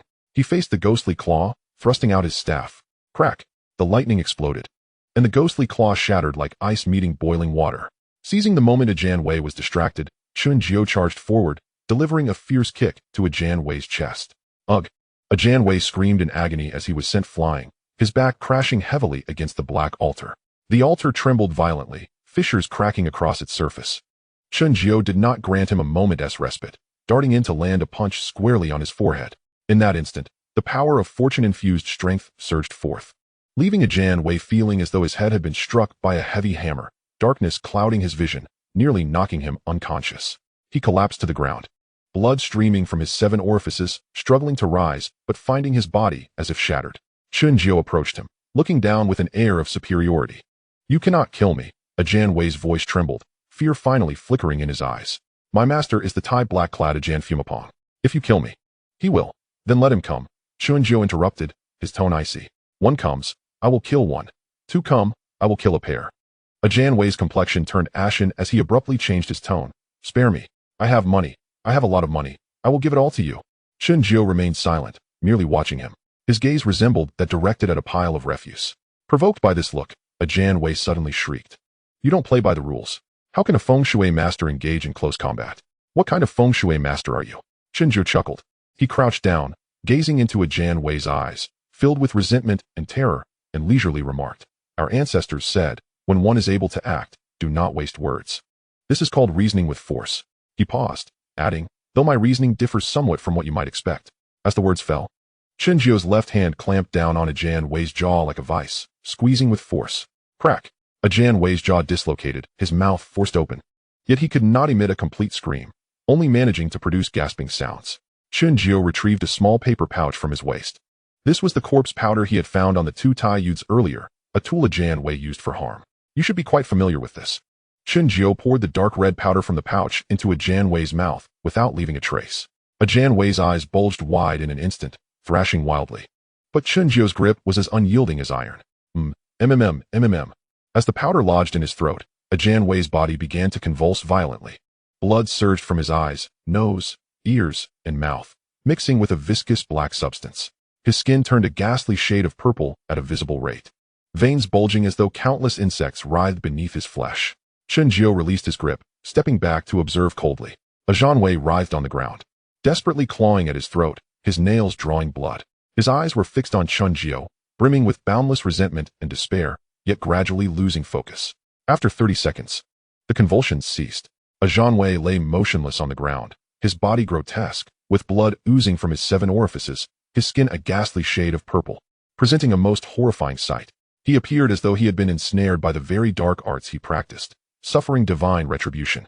Chen Jiu stood still for a minute, and only after confirming that Ajan Wei had completely breathed his last did he step forward to inspect the corpse. From Ajan Wei's embrace, he retrieved a small cloth pouch containing several Tai talismans, a small vial of corpse oil, and a handwritten notebook. Flipping through the pages of the notebook, Chen Jiu quickly scanned the contents. The earlier sections predominantly recorded dark arts, but as he turned to the latter pages, a grave expression crossed his face. Eastern Star's Smiling Tiger has commissioned the setup of a dual eagle wealth snatching scheme, with a reward of 3 million. A talisman of malevolence has already been affixed to the chassis of Boss B's vehicle. A car accident is assured within 3 months. Smiling Tiger has additionally paid 500,000 for a curse on Hongxing's Chun Haonan, inciting discord among his brothers. Chen Jiu carefully stowed the notebook away. This was irrefutable evidence. He searched Ajan Wei's body again, discovering a palm-sized piece of ancient jade. The jade was warm to the touch, yet chillingly cold upon contact. Its surface etched with intricate runes, faintly swirling with dark energy. He wrapped it in red cloth and tucked it away as well. His movements paused momentarily as his gaze fell upon another small cloth bag belonging to Ajan Wei. Upon opening it, he found several small vials made of different materials, some dried herbs and minerals, and a small pouch of dark red powder. Chen Jiu cautiously pinched a bit of the powder, bringing it to his nose for a delicate sniff, simultaneously activating his Feng Shui positioning perception. The powder exuded a cold, sickly sweet scent, imbued with an intentionally concocted miasma, akin to the residual malevolence found in the plaster remnants of the Feng family's walls, yet purer and more potent. It bore similarities to the processing techniques used on animal bone powder in the warehouse. At that moment, Chen Jiu's expression turned decidedly cold. He could now be entirely certain that Ajan Wei, even if not the direct executor of all events, was undoubtedly one of the core figures sharing the same technical source. The Feng Shui issues plaguing the Feng family, although initially natural in origin, had likely been exacerbated by similar means. Perhaps it was not specifically targeted, but merely the tip of the iceberg of his craft's dissemination. Ding Xiaoxia? This pouch of powder served as physical evidence. Once these tasks were completed, Chen Jiu began to clean the scene. He donned gloves, meticulously erasing any potential fingerprints, and repositioned Ajan Wei's body in front of the altar, arranging it in a meditative posture. Finally, he retrieved the last talisman of dispelling malevolence from his canvas bag and affixed it to Ajan Wei's forehead. Dust to dust, earth to earth. The dark arts harm others, ultimately resulting in self-retribution. The talisman ignited, transforming into a cleansing light that enveloped the corpse. In that radiant glow, The lingering essence of Chen Jiao was thoroughly purified. Having completed all these tasks, Chen Jiao surveyed the basement. The black altar had cracked, the oil lamp extinguished, and the sinister energy was slowly dissipating. He turned and retraced his steps. As he passed through the kitchen, the outside commotion persisted. The flames seemed to have diminished somewhat. Yet Hongxing and Dongxing's people continued their standoff, hurling insults. Like a specter, Chen Jiao glided through the back alley, vanishing into the night. Simultaneously, on the rooftop of the Golden Phoenix, the petite stutterer donned a loose Taoist robe, seated with her back to the street below, clutching 3 incense sticks. Her hands trembled violently as she recited incantations. Moonlight shines, illuminating the ground hall. Little shrimp obediently fall off the bed. Below, Boss B and the advisor Su stood at the doorway, gazing up at the rooftop. How long has Jiao been up there? Boss B inquired. What do you think he could have done to incapacitate Wei? I'm not sure, but it's been almost an hour, Advisor Su remarked, glancing at his watch. There was quite a commotion over at Jin Hui Huang earlier, but it seems to have quieted down now. This battle of sorcery is truly bizarre. If I hadn't experienced it firsthand, I would have slapped anyone who told me about it. Indeed, Advisor Su chuckled. This world is exceedingly mysterious. We must remain vigilant. For some things are best left untouched. Boss B nodded thoughtfully. Just then, footsteps echoed from the staircase. Chen Jiao descended alongside the petite stutterer, his face still somewhat pale, yet his demeanor calm. Jiao. Boss B approached eagerly. How did it go? The formation has been broken, Chen Jiao replied, his voice tinged with fatigue. Wei must have faced backlash. I sensed his energy field was completely in disarray. Boss B's eyes brightened. Really? Chen Jiao nodded. The malevolent formation on their side has been dismantled. The Golden Phoenix's business will gradually recover, but the matters concerning Hongxing and Dongxing are beyond my purview. Brother B will need to handle them himself. Ha! Boss B beamed, patting Chen Jiao on the shoulder. Rest assured, I'm well aware. If necessary, I will enlist Mr. Zhang's assistance. Chen Jiao nodded, choosing not to elaborate further. Some discussions are best left unspoken. Certain matters should remain buried within. On the ride back to Temple Street, Chen Jiao leaned against the back seat, closing his eyes to rest. The petite stutterer gazed at his pale face with concern, gently holding his hand. Chen Jiao reciprocated, reassuring her with a gentle squeeze. Yet, the fragments of the night replayed incessantly in his mind. Wei's curse, that familiar sinister texture. The name Smiling Tiger in the notebook, and the pouch of dark red powder, serving as physical evidence. The techniques of the Eastern Star's Smiling Tiger, a black magic practitioner from Nanyang, were somehow intensifying the Fong family's malevolence. A malevolent golden-haired tiger, Ding Xiaoxia. These elements seemed scattered, yet a faint line began to emerge. Wei was the knife laid bare. Smiling Tiger wielded the blade. And the sinister craft they mastered had undoubtedly left traces throughout various corners of the city on more than one occasion. The suffering of Fong Ting's family might merely be an incidental consequence of this undercurrent. With the immediate threat of the knife resolved, the wielder remained. And the workshop that forged the blade likely still existed. Chen Jiao pondered, a heavier sense of responsibility weighing upon him. Initially seeking merely to establish himself through profit, he found himself unwittingly entangled in a deeper vortex. Yet, having witnessed and encountered these matters, some things could no longer be ignored. Especially now that he possessed the capability to unravel these dark intricacies. He opened his eyes, gazing out at the rapidly retreating neon lights. In the night of Hong Kong, beneath the veneer of prosperity, the undercurrents have never ceased. First, he would recuperate and tend to his injuries. Then it would be time to closely examine that notebook and the pouch of pigment. He silently planned. The affairs of the Fong family must be prioritized. Since Ding Xiaoxia had been implicated in these events, he would not hold back. The road ahead was long, but the direction was becoming increasingly clear. This underworld was not merely a realm of violence. It was a hidden battle concerning fate and essence, waged beneath the surface. And he, Chen Jiao, had already entered the fray. Chapter 36, Acupuncture at Night, Clouds Rising by Day. That evening, after escorting Fong Ting home, Chen Jiao returned to the rented room on Temple Street with the petite stutterer. The two lay flat on their backs in a starfish position on the bed. Suddenly, the petite stutterer sat up, hugging her knees, resting her chin on them as she stared blankly at Chen Jiao beside her. Chen Jiao also sat up. What's wrong? Are you still afraid? The petite stutterer shook her head, then nodded, her voice muffled. I'm afraid something might happen to you. Chen Jiao felt a softening in his heart and ruffled her hair. Am I not fine? At that moment, the system's prompt sound echoed unexpectedly in his mind. Ding. Eliminating the formidable adversary, Wei, has irrevocably altered his destiny, yielding substantial rewards. Reward 1, 150 fortune points, base 50 plus 100 for defeating an opponent of higher rank. Current fortune points, 212. Reward 2, unlocking a special formation scroll, The 8 trigrams Dragon Lock Formation Diagram, Beginner Edition. Quality, blue.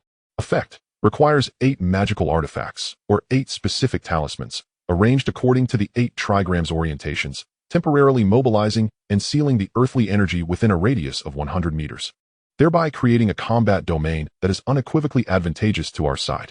The effects within the formation are as follows. Energy amplification. The effects of talismans and Feng Shui techniques employed by our side are enhanced by 30 to 50, depending on the quality of the artifacts and the precision of the arrangement, with the speed of spell activation accelerated. Evil suppression. The power of any malevolent spells, curses, or hexes cast by the enemy is diminished by 40, with increased mana consumption, making them susceptible to backlash from the earthly energy. Disruption of energy fields. The enemy's perception of the energy field and orientation will experience significant deviation, rendering them incapable of accurately locating the formation's core, weaknesses, or executing long-range spell targeting. Earthly protection. Within the formation's range, there is a natural repulsion of external malevolent and corrupting energies, gradually purifying existing negative energy. Arrangement difficulty, high. Precise measurement of orientation is required, with specific attributes demanded of the magical artifacts and talismans, and the arrangement process must not be subject to significant interference. Consumption.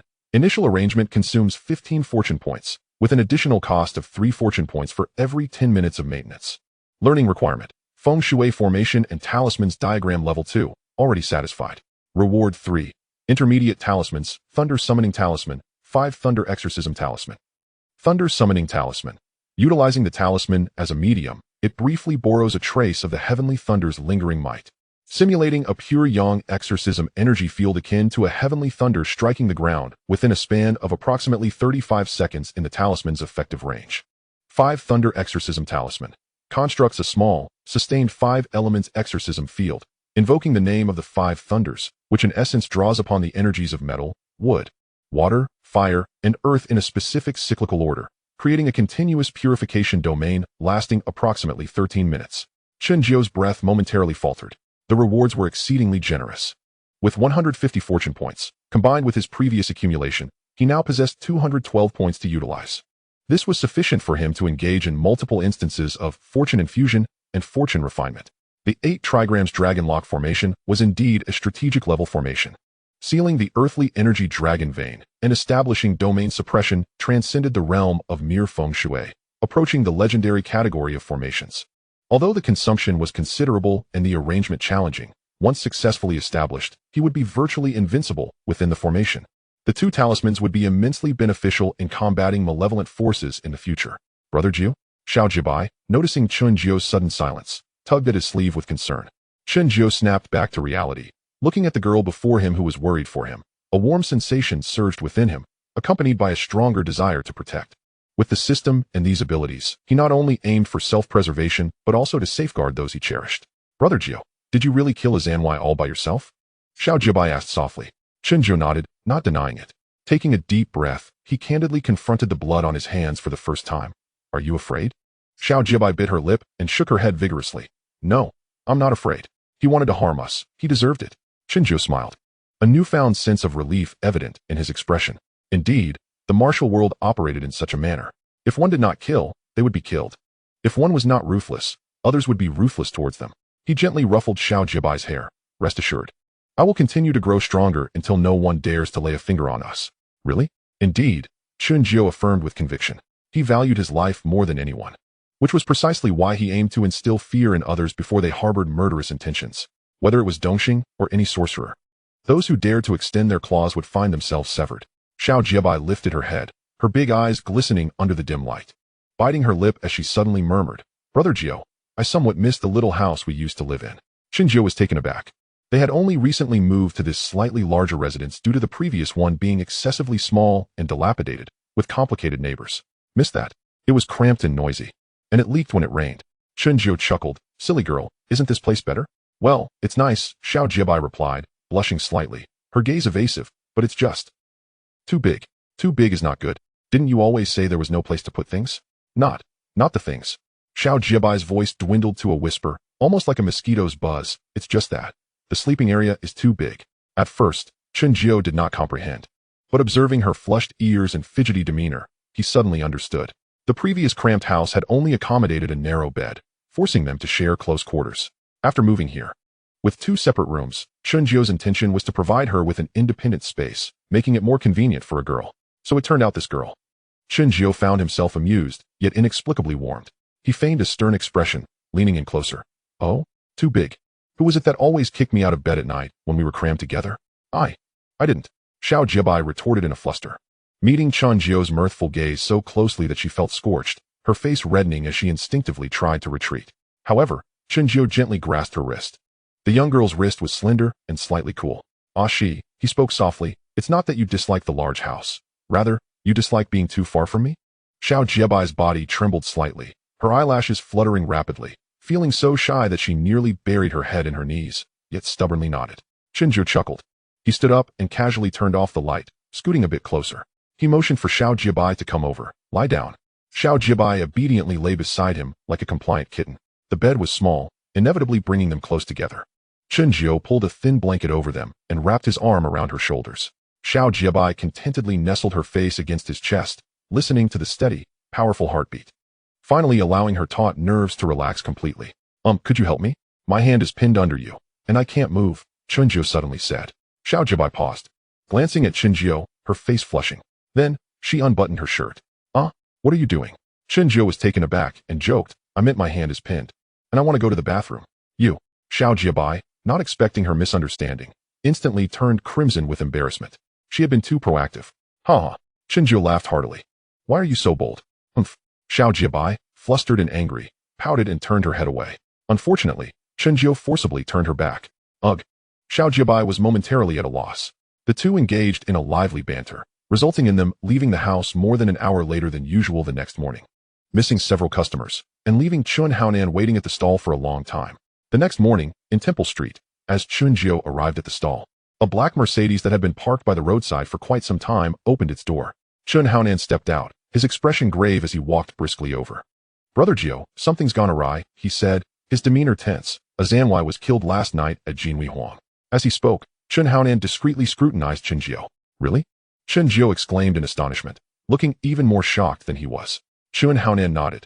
The 7 orifices bleeding. It is rumored that during your duel, you were injured by your own magic and suffered a backlash that led to your demise.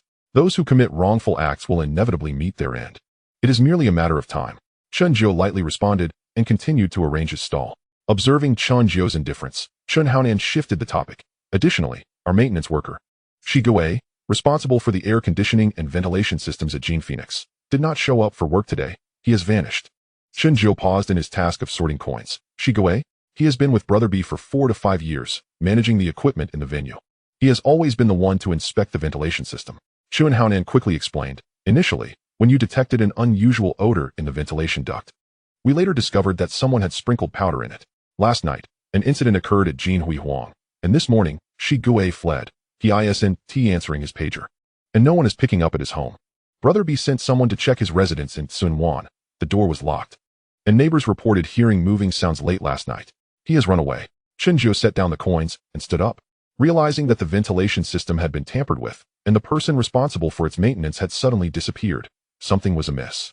Brother B shared the same suspicion. Chen Xuan nodded in agreement. Chen Jiu slightly inclined his head. He chose to regard this matter as mere gossip of the underworld. After all, he had no authority over Hongxing's internal affairs and had no desire to intervene. After a brief hesitation, Chen Jiu cautioned, Brother Nan, do remind Brother B to take some time to check the vehicles. Safety comes first. Chen Xuan was taken aback, looking at Chen Jiu with confusion. Chen Jiu shrugged, producing a talisman and handing it to him, saying, if you trust me, carry this talisman. It can turn misfortune into fortune. But one must still be wary of fellow disciples. Always keep your wits about you. Chen Xuan felt even more troubled. Brother Jiu, are you hinting at something? For now, there was nothing major to worry about, but being cautious and prepared is never a bad idea. Chen Jiu left it at that. Chen Xuan was loyal. He would be reluctant to inform him that someone was scheming against him, plotting to have him betrayed by his own brothers. If such were truly the case, it would surely involve Liang Kuan. Chen Jiu genuinely wished to avoid further troubles. Chen Xuan pondered briefly before putting away the talisman. Thank you, Master Jiu. He handed over a thick envelope. This is from Brother B. 50,000, the second payment. The final payment will be delivered as soon as the business stabilizes. Chen Jiu accepted it calmly. He had invested considerable effort and taken risks for this deal. He deserved the payment. That afternoon, the underworld was shaken. The Thai sorcerer Jan Wei from Dongxing was found dead in the basement of Jin Huiwang. His 7 orifices bled, his face contorted in horror. The manner of his death was terrifying, as if he had been consumed by the very dark arts he practiced. The underworld was in disarray, the oil lamps extinguished. The smiling tiger was furious, insisting that Hongxing had taken advantage of the chaos, but Chen Jiao, on the rooftop of Jin Phoenix, had dozens of witnesses who could attest that he had been casting spells all night without leaving. The timelines didn't match, and there were too many witnesses. Jiang Tiansheng of Hongxing personally intervened to negotiate with Dongxing's camel. What transpired during their discussions remained a mystery, but ultimately, Dongxing backed down. New rumors began to circulate within the underworld. Chen Jiao, the Feng Shui master, was not only adept at fortune-telling but was also quite ruthless. To provoke him was to invite both open and covert attacks, making one vulnerable to unseen dangers. Even more ominously, Jan Wei's death appeared to be a consequence of his own backlash. Thus, some claimed that Chen Jiao had engaged in a duel of magic from the rooftop, forcing the malevolent energy of the Thai sorcerer back upon himself, resulting in his immediate death. In a short time, Chen Jiao's name gained an aura of mystery and intimidation throughout the underworld. In the following days, Chen Jiao returned to his routine life on Temple Street. By day, he set up his stall for fortune-telling, assisting locals with minor feng shui matters, accumulating a modest fortune. By night, he delved into medical pharmacology, concocting remedies. He also studied the content of the feng shui array symbol diagrams, honing his skills in drawing symbols and arranging formations, and learning from Jan Wei's notes on magic, striving to understand both himself and his adversaries. Occasionally, he practiced finding acupuncture points on himself with an old set of silver needles. With the theoretical foundation of basic Qi Huang technique LV1 and the precise control afforded by fortune infusion, his progress was steady. Of course, since assisting the stuttering girl with her watermelon issue, he had frequently practiced locating acupuncture points on her, such as the Tanzhong and Huiyin points. The stuttering girl had returned to her usual self, helping him manage the stall during the day and cozying up on the sofa to watch television at night. She would occasionally invite Chen Jiao to perform acupuncture on her, displaying even more enthusiasm than he did. The perils of that night seemed to have faded into the past. Days passed peacefully for 3 or 4 days. Jin Huiwang was closed for renovations, and business at Jin Phoenix began to recover. Old customers gradually returned, and new ones appeared as well. Boss B kept his word, instructing Chun Haonan to deliver the remaining payment of $150,000 to Temple Street. Thick bundles of $1,000 bills wrapped in newspaper were received. Chen Jiao tucked them away in a tin box under his bed, planning to deposit them in the bank when he found the time, along with the previous $50,000 deposit and recent sporadic earnings. He now had 230,000 Hong Kong dollars. In 1988, this was a sum that could make an ordinary person envious. He intended to use this money to register a legitimate consulting company and rent a proper storefront to officially establish the Chen Jiao Feng Shui brand. He could not remain a mere street vendor forever. Brother Jiao, Boss B asked me to convey a message, Chen Haonan said while delivering the money. He said this time it's all thanks to you. If you need anything in the future, just speak up. Chen Jiao merely smiled, not responding. The camaraderie of the underworld is best taken lightly. To take it seriously is to invite defeat. However, after a moment's hesitation, he joked, then please ask Boss B to help me get an ID card.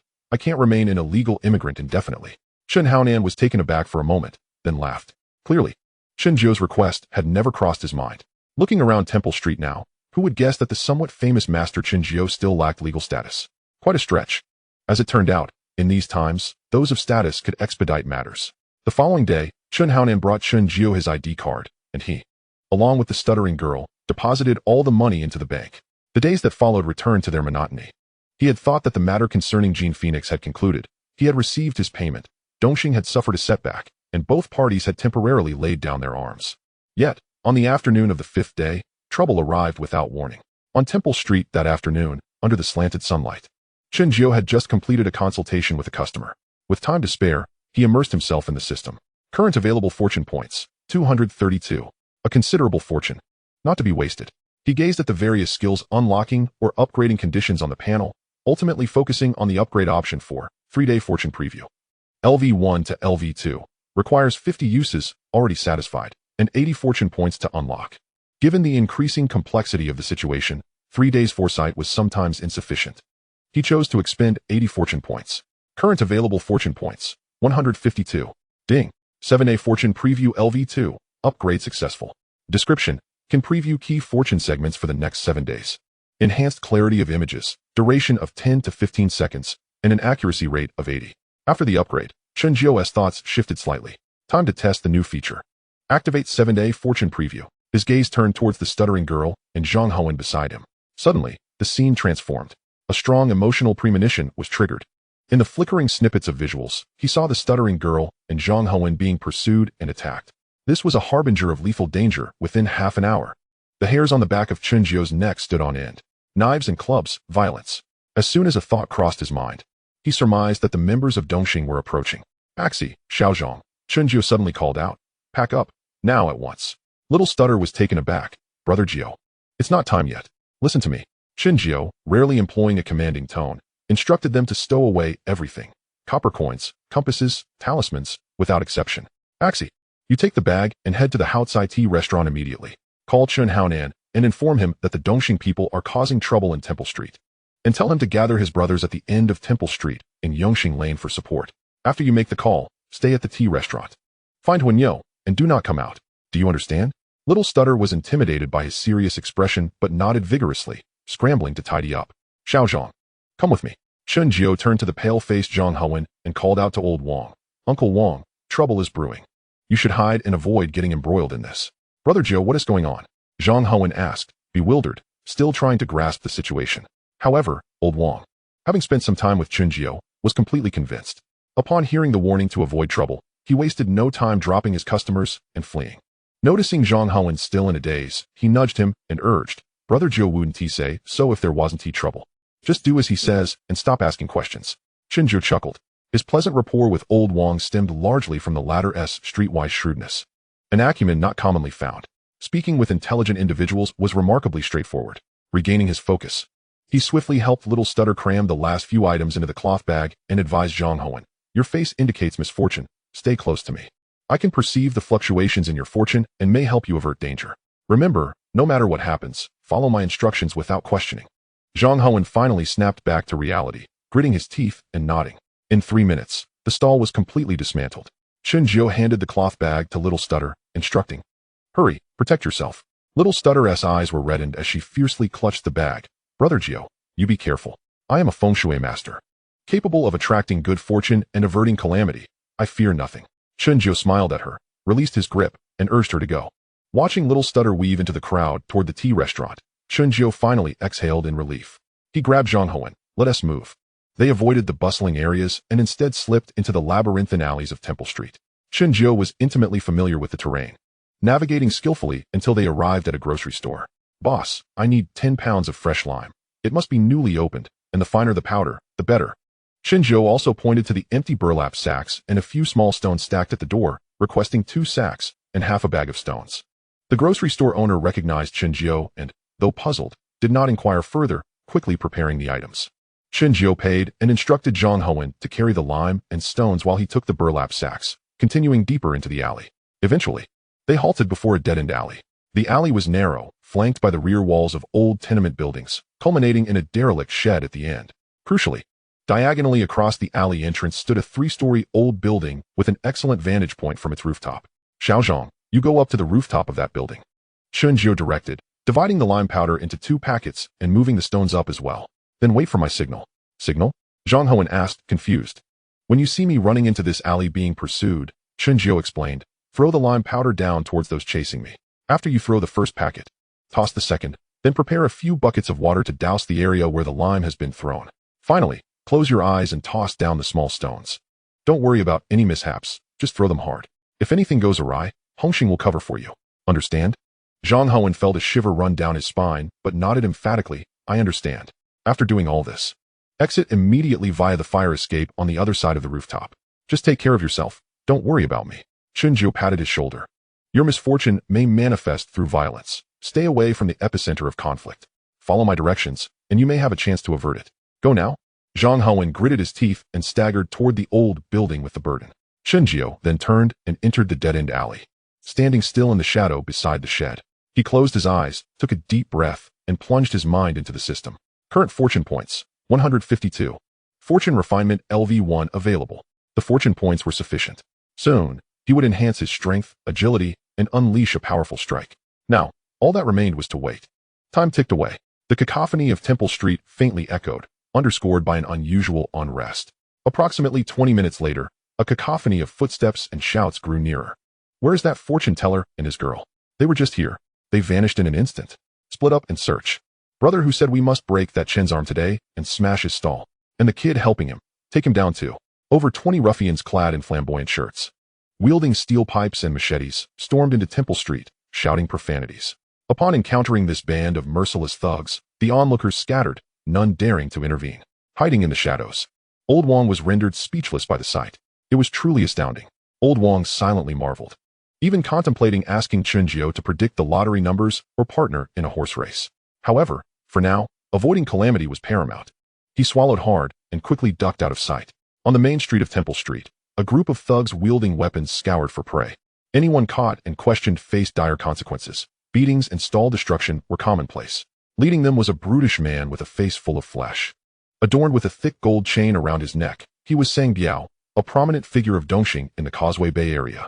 Biao Gu, we've searched here. Nothing. Over there too. Sang Biao's face darkened as he kicked over a nearby garbage bin. Damn it, they're quick. Search everywhere. Dig 3 feet into the ground if you have to. Just then, a calm voice emerged from the adjacent dead-end alley. No need to search. I'm right here. Sang Biao and his men whipped around. There stood Chen Jiao, leisurely stepping out from the shadows of the alley, gazing at them with an emotionless expression. Chen. Sang Biao paused momentarily before breaking into a sinister grin. So you've got some guts after all, not hiding like a coward. Brothers, get him. Before he could finish his sentence, Chen Jiao abruptly turned and dashed into the dead-end alley. Trying to run? After him. Sang Biao roared in fury, waving his hand as more than 20 men surged forward in pursuit. The alley was narrow, allowing only 3 or 4 people to walk side by side. A throng of pursuers jostled at the entrance, chaotically rushing inside. Chen Jiao ran swiftly, reaching the shed at the end of the alley, then abruptly halted and turned to face the oncoming pursuers. Seeing this, Sang Biao assumed Chen Jiao was cornered and grew more exhilarated. Surround him. Don't let him escape. At that moment, Chen Jiao looked up and vigorously waved his arm toward the rooftop of the old building across the alley. On the rooftop, Zhang Hoan, already at the peak of tension, spotted the signal and felt his heart nearly leap from his throat. Gritting his teeth, he forcefully hurled the lime powder down upon the group of thugs crowded at the alley entrance. The white powder billowed like smoke. Cough, cough. What is this? My eyes. My eyes. It's lime. Be careful. Cries of shock and agony erupted instantly. The lime powder blinded and scorched the eyes, plunging the crowd into further chaos. 3 seconds later, a second package of lime powder was scattered, covering an even larger area. Immediately thereafter, a bucket of foul-smelling stagnant water poured from above, dousing the crowd already smeared with lime. Hiss! The lime reacted violently with the water, generating intense heat. Ah! Scalding! My face! The shrieks escalated sharply, as many clutched their faces and collapsed onto the ground, writhing in agony. Small pebbles then rained down, striking those unfortunate enough to be hit, causing blood to flow and cries of distress to erupt. Several ruffians fell on the spot, their fates uncertain. Yet, at this moment, Chen Jiao sprang into action. He expended 20 points of fortune, and the knowledge of basic Qi Huang technique surged through him, merging with the explosive force of fortune tempering. Strength and agility soared instantaneously. His bones creaked, and his vital energy surged. A torrent of warmth surged into his limbs, muscles tensing, and his senses sharpened to their utmost limits. The world around him seemed to slow down. He moved. No words wasted, no warnings given. Like a cheetah pouncing into a panicked flock of sheep. In his eyes, those rushing figures transformed from complete humans into mere moving vessels filled with vulnerable joints and vital points.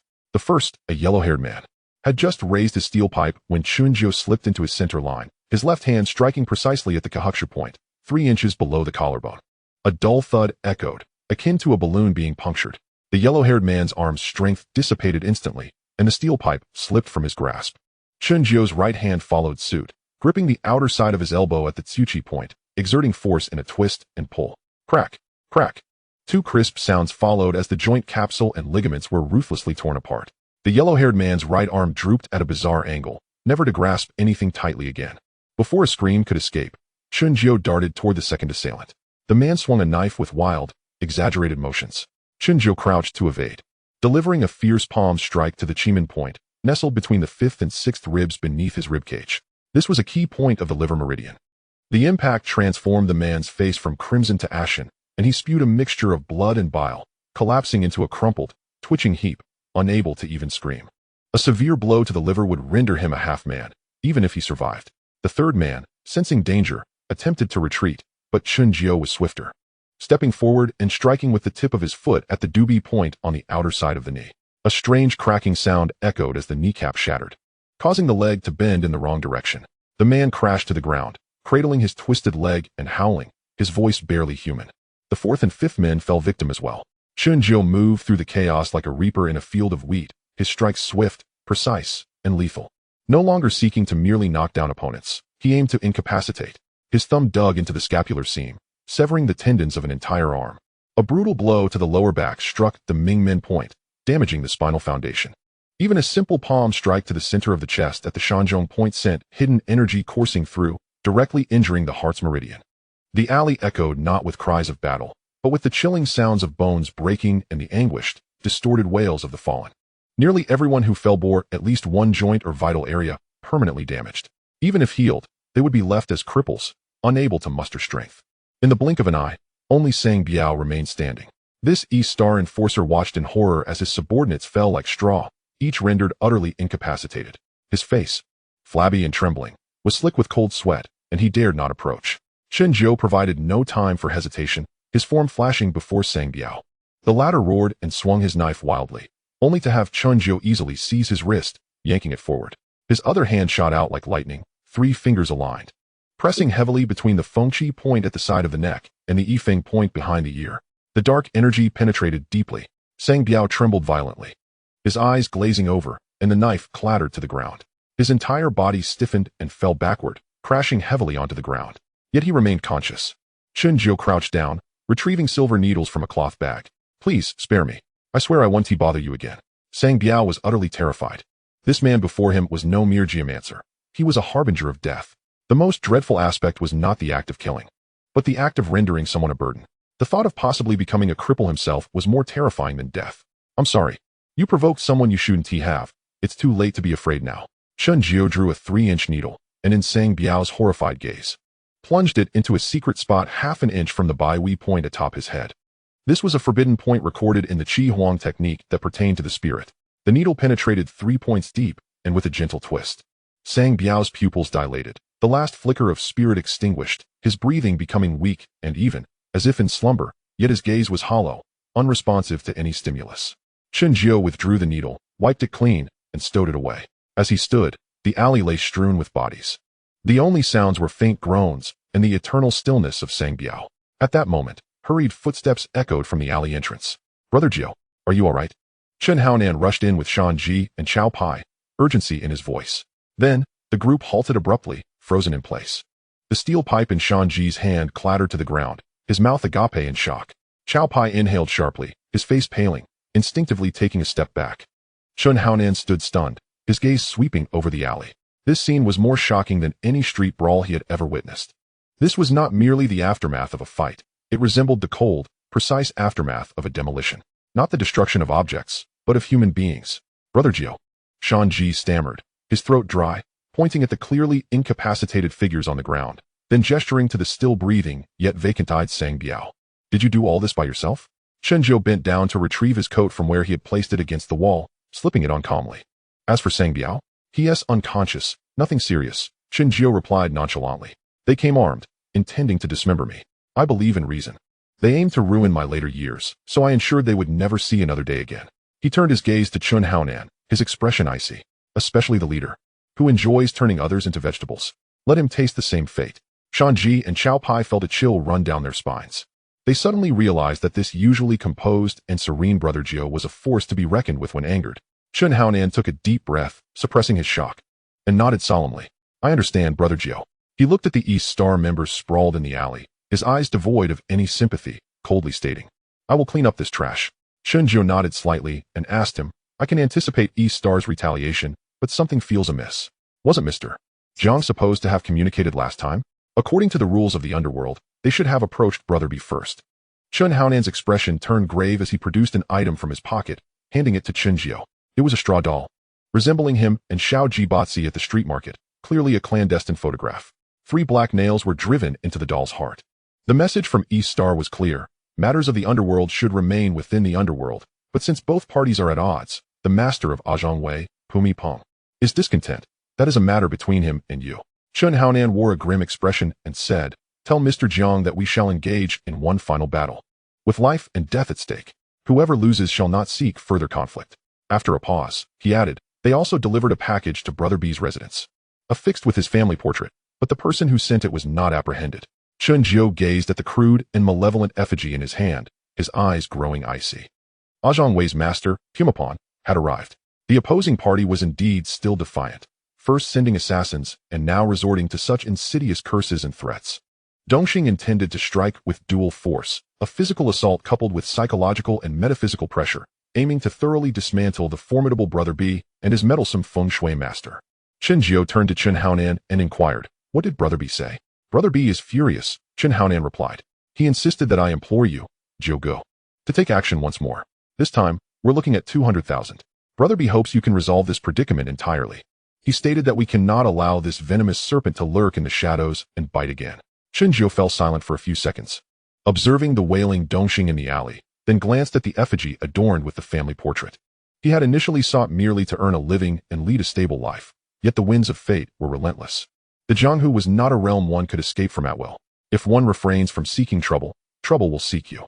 Today they could dispatch 20 assassins. Tomorrow they could send even more.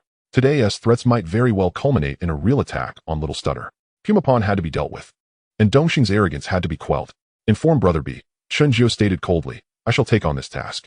Chapter 38, The Night Raid on East Point. The Art of Revenge for the Feng Shui Master. The stench of blood in the alley had yet to dissipate. As Chen Haonan was about to gather his men to clean up the aftermath, Chen Jiu suddenly interjected, Nangu, wait a moment. His words caused everyone to halt their actions. Chen Jiu approached Chen Haonan, the dim streetlight casting a glow on one side of his face, while the other remained shrouded in shadow. Do you know where the Smiling Tiger usually spends his nights? Is it at the bathhouses, gambling dens, or perhaps at his mistress's residence? Chen Haonan was momentarily taken aback. Shanji was the first to react, his eyes brightening. Jiu Gu, are we going after that Smiling Tiger? I've never liked him. Chen Jiu chuckled. He sent someone to dislocate my arm, to harm me. In matters of reciprocity, I must leave him with a more profound memento. Furthermore, since Pumapon has cast a curse upon me and Brother B, I wish to ascertain the Smiling Tiger's whereabouts through him, so that I may retaliate directly. If this approach fails, I can utilize the Smiling Tiger's blood, preferably his heart's blood, to create a counter-curse. The Smiling Tiger serves as his direct employer, and the karmic ties are significant. Using his blood as a conduit should be sufficient to bring Pumapon to face the backlash, allowing him to taste his own medicine. Though Chen Haonan did not fully grasp the specifics of the counter-curse Chen Jiu mentioned, he understood the essence. At the very least, they would need to confront the Smiling Tiger and obtain his heart's blood. He furrowed his brow and remarked, the Smiling Tiger is the East Star's white paper fan, surrounded by numerous bodyguards, and he has a long VIP room at the Golden Phoenix bathhouse, which is heavily guarded. I must inform Brother B about this. That is only right, Chen Jiu nodded. He retrieved 3 jade tokens from his bag. The jade was of ordinary quality, the kind one might find at a street stall for $10 for 3. However, he swiftly inscribed runes upon them with a cinnabar pen, causing the surface of the tokens to emit a faint, lustrous glow. Creating protective jade talismans, good, 3, consumed fortune points, 3, current fortune points, 129. Chen Haonan and Shanji stared in astonishment. These can be kept close by Brother B and his family, capable of warding off one curse. Chen Jiu stated as he handed the talismans over. Consider this my sincerity and assurance. Shanji took the talisman, feeling its warmth, unable to suppress a gasp. Jiu Gu, your craftsmanship surpasses that of those who perform blessings in temples. This is merely the method of blessing. I prefer simplicity over extravagance, eschewing the superfluous, Chen Jiu casually remarked, choosing not to elaborate further. After all, every practitioner has their own path, and each excels in their own way. For instance, every time he employed the 7-day fortune preview to observe Shanji, that fellow could always be found either performing acupuncture on his sister or en route to her. Returning to the matter at hand, Chen Jiu's mind sank as he rapidly recalled all information pertaining to the Smiling Tiger. The rumors of the Jianghu, his modus operandi, and details from his public appearances coalesced into a clearer image in his mind. The Smiling Tiger possessed a cunning visage, with hooked eyes and a pronounced nose. Chen Jiu opened his eyes and spoke steadily. Such a person is inherently suspicious, yet greedy for enjoyment.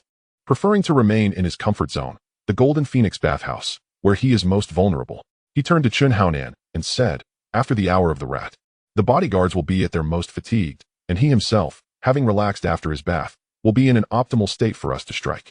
Chen Haonan inhaled deeply. Jiu Gu, what do you propose we do? Currently, Hongxing and Dongxing have temporarily ceased hostilities. Their aggression toward me is essentially an act of bullying someone without roots. Chen Jiu replied calmly, looking at the two men. Yet, this matter ultimately stems from the enmity between Hongxing and Dongxing. I must inquire. Are you willing to accompany me in a surprise attack on the Smiling Tiger? At this, Shan Ji grew displeased. What do you mean by that? Regardless of whether Hongxing dares or not, I, Shan Ji, will stand by you. I've long found the Smiling Tiger distasteful. Chen Jiu turned to Chen Xuan, who nodded in agreement. This matter arose because of us, and Hongxing is no coward. They will certainly not sit idly by. Excellent. Chen Jiu smiled and declared, I will take charge of the operation. I will devise the plan. The brothers of Hongxing shall only be responsible for surrounding support and creating chaos, while we together turn his world upside down. Shan Ji rubbed his hands in excitement. Jiuge, tell me, how shall we proceed? Chen Xuan pondered for a moment before nodding firmly. I trust you, Jiuge. 2 hours later, at the residence in the Temple Street, a hand-drawn sketch lay spread across the table, with Chen Xuan recalling the layout of the Golden Phoenix bathhouse from memory. Chen Jiu's fingers traced the map. The main entrance faced the street, equipped with 4 cameras and 2 visible guards. He pointed to a location, noting that the back alley vent led directly to the boiler room, and at this hour, no one would be in the employee changing room above it. Chen Jiu circled several points on the map.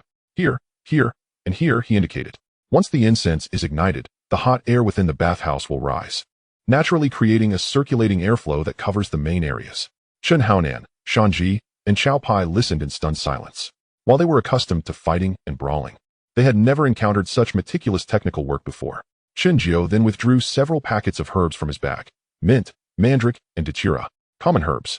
Yet when blended and ground into powder with a special adhesive, they were rolled into incense sticks roughly the size of a thumb. This is not poison, but rather a tranquilizer, Chen Jiu explained. The smoke produced upon burning will induce muscle weakness and drowsiness within 3 minutes of inhalation. The effects will last for half an hour, and once they awaken, they will have no recollection of what transpired. Shan Ji picked up one stick and sniffed it, detecting only a faint herbal scent. Jiuge, your concoction is more potent than those used in flower displays. In the Jianghu, we strive to minimize bloodshed. Chen Jiu remarked lightly, though that does not preclude them from enjoying a sound sleep. He glanced at the 5 individuals brought by Chen Xuan. Following his instructions, they were all unfamiliar faces.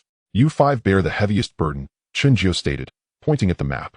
Shan Ji will lead 2 of you to enter through the vent. Ignite the tranquilizer at the boiler room, the security room, and the lounge area. Remember, once ignited, flee immediately. Only act once the smoke has risen.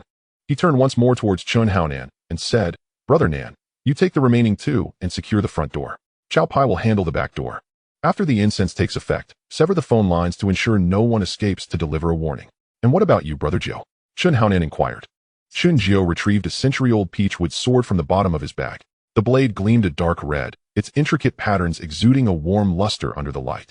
He bit his fingertip, smearing his blood across the blade, which slowly seeped into the wood-esque grain, vanishing without a trace.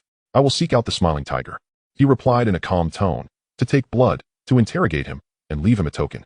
Chen Xuan hesitated, ultimately only managing to utter, be careful. Chen Jiu nodded and withdrew a sheet of yellow paper from his pocket, beginning to draw symbols. The brush danced like a dragon, the red cinnabar flowing into intricate patterns upon the paper. Crafting Rebound Talisman, Superior, consuming 10 luck points. Current luck points, 119. Subsequently, he instinctively activated 7-day luck preview to assess the fortunes of Chen Xuan and the others. Auspicious. Excellent. At midnight in the alley behind Jiandong, the Golden Phoenix bathhouse was an unassuming 4-story building. A sign hanging at the entrance indicated that the interior renovations had halted operations. Yet, light spilled from the 3rd-floor windows. Faint sounds of mahjong drifting down. Dressed in black athletic wear and carrying a small cloth bag, Chen Jiu lingered in the shadows. Luck Enhancement LV1 activated. Consuming 30 luck points, strength, agility, and mental perception are comprehensively enhanced, lasting 10 minutes. Current luck points, 89. A wave of warmth surged from his dantian, instantly enveloping his limbs and body.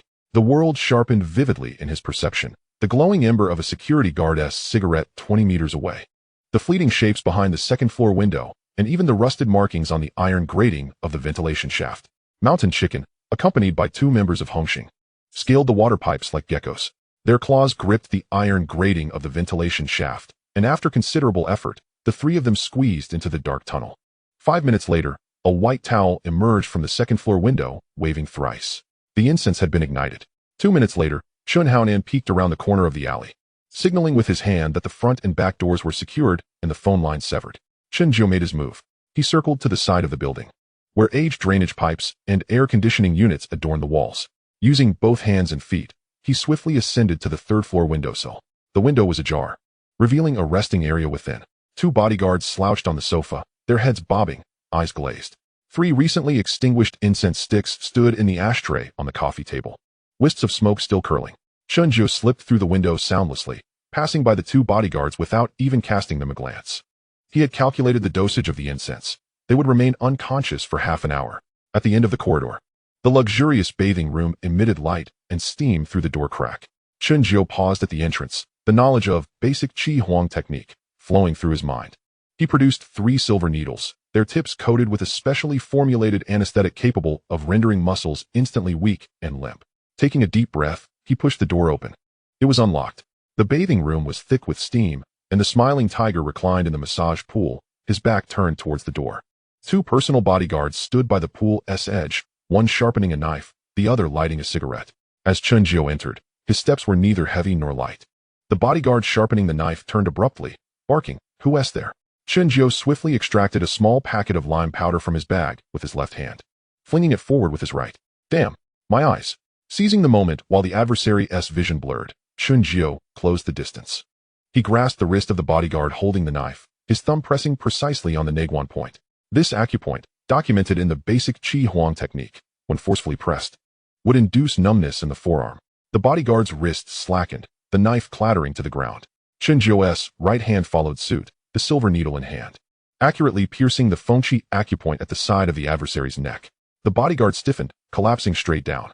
The other bodyguard, witnessing this, swung his knife in attack. Chen Xuan did not retreat but advanced, ducking under the horizontal slash, thrusting the silver needle into the Zhongmen acupoint beneath the adversary's ribcage in close combat. The bodyguard faltered, and Chen Xuan delivered a powerful elbow strike to his abdomen, simultaneously inserting the silver needle into the Jianjing acupoint on his shoulder. The second bodyguard also succumbed. The entire sequence transpired in under 10 seconds. At that moment, the smiling tiger finally reacted, attempting to rise from the pool. Chen Xuan stepped forward, placing his foot firmly on the hand he had draped over the pool's edge, bending down, the silver needle pressing against his Adam's apple. "Don't move, Chen Xuan." The smiling tiger finally recognized the intruder, his pupils dilating. "How did you?" "Shoo." Chen Xuan advanced the needle slightly. "I will ask, and you will answer. If you utter even a single extra word, this needle will pierce here, and you shall never speak again." The smiling tiger froze, cold sweat mingling with the warm water cascading down his body. "Where is Pumipong?" Chen Xuan inquired. "I don't know," he stammered. The needle pierced his skin, and the smiling tiger let out a shriek. "In the New Territories, North New Territories, at the abandoned chicken farm," he trembled. "I have a map in my drawer with the specific location." Chen Xuan kicked him over, the silver needle plunging viciously into the Huan Tiao acupoint on the outer side of his hip. The smiling tiger screamed, his entire right leg instantly becoming numb and weak. Collapsing by the pool, unable to move, Chen Xuan rifled through the smiling tiger's clothing by the edge of the bathing pool, extracting a set of keys and unlocking the storage cabinet.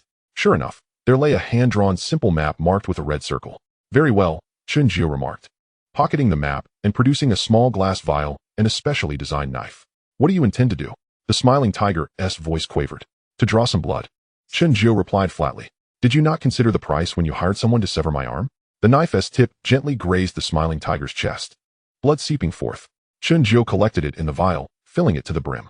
Next, he pricked his fingertip for more blood. The smiling tiger grimaced in pain, yet dared not move. Chen Xuan secured the blood vial, gazing at him. "Sang Biao is incapacitated, and the 20 or so men you sent are all rendered useless. Tell me, what should I do with you?" "Money. I will give you money." The smiling tiger hastily replied. 1 million. "No, 2 million. Spare my life." Chen Xuan shook his head. He withdrew the needle embedded in the Huan Tiao acupoint, blood beating at the wound. Again, he drew out a new needle, and with the smiling tiger's terrified gaze upon him, he accurately located the Mingmen acupoint on his lower back, slowly inserting it. The needle penetrated 3 inches, and he gently twisted it. The smiling tiger trembled violently, as if electrocuted. A wave of soreness and swelling pain radiated from his lower back to his legs. "This needle injures your Dumai's foundation." Chen Xuan's voice was icy. "From now on, your back will not stand straight, you cannot sit for long, and every rainy day will pierce your bones with pain. Each time you sit down, you will recall this night." The second needle struck the Zusanli acupoint on his legs. These two needles sever your Yangming Meridian S energy, Chen Jiu continued. Withdrawing the needle, he added, from this day forth, you shall walk with a limp, unable to run, and suffer cramps during strenuous exercise. Modern medicine will find no cause, yet it will accompany you for a lifetime. The smiling tiger lay in the pool, his face as pale as paper. He attempted to move his legs, only to feel waves of weakness and a faint sting. I will spare your life, Chen Jiu declared, rising to his feet, shaking off the blood from the needle. Deliver a message to Camel, should he or anyone near me provoke me again. Next time it will be him and his family. He retrieved a piece of yellow paper from his bag, swiftly inscribing a simple talisman with a cinnabar brush. Affixing it to the mirror by the bathing pool. The 4 characters read, blood for blood. Having completed all of this, Chen Jiu turned and departed. From beginning to end, he did not cast another glance at the smiling tiger. It was 2:30 in the morning, in the back alleys of Temple Street. Chen Jiu's figure emerged from the shadows, his footsteps light as a feather. He paused beneath the 3rd utility pole at the mouth of the alley, tapping 3 times on the side of a rusted iron mailbox, 2 short taps followed by 1 long. Moments later, from beneath the closed shutter of a nearby grocery store, 3 responses echoed back, 1 long followed by 2 short. The shutter creaked open slightly, and a timid girl peeked out, clutching a bundle tightly. Brother Jiu. Her eyes were red, clearly frightened. Chen Jiu swiftly stepped forward and pulled her out, saying, get in the car, quickly. A Toyota borrowed from Shanji was parked deep in the alley. Chen Jiu opened the door, and they both slipped inside. The engine roared to life, and they departed Temple Street. The timid girl sat in the passenger seat, twisting the hem of her shirt nervously. Brother Jiu, where are we going? Should we go to the safe house that Brother Nin mentioned? No, Chen Jiu replied, steering the car onto Nathan Road. The safe house is too conspicuous. It's a place known to Hongxing, and Dongxing can trace it. Aside from you, I trust no one. Then where are we going? She asked, but Chen Jiu remained silent, driving south through Mongkok and Yao Ma Ti, finally stopping at Salisbury Road in Tsim Shui. The timid girl stared wide-eyed at the magnificent European-style building outside the car window. The Peninsula Hotel? Are we fleeing or on vacation?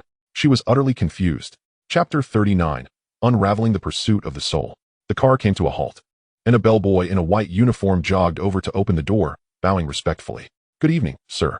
Chen Jiu stepped out, tossing the keys to the bellboy and brandishing $5,000 before him. The bellboy was momentarily taken aback. Do you have an ID? Chen Jiu gestured to the shy girl beside him and whispered, use your name to book a suite for me. I don't want anyone knowing. Once it's done, the remaining money is yours. The bellboy noticed the petite girl standing timidly, and his eyes lit up with understanding. Please wait a moment. I'll take care of it right away. He parked the car with excitement and dashed into the lobby. Chen Jiu led the still-dazed girl into the hotel. Inside the lobby, the light from the crystal chandelier dazzled her eyes. The marble floor was polished to a mirror finish, and a subtle scent of perfume lingered in the air. Guests dressed in tailored suits moved gracefully about. The timid girl felt lightheaded and out of place.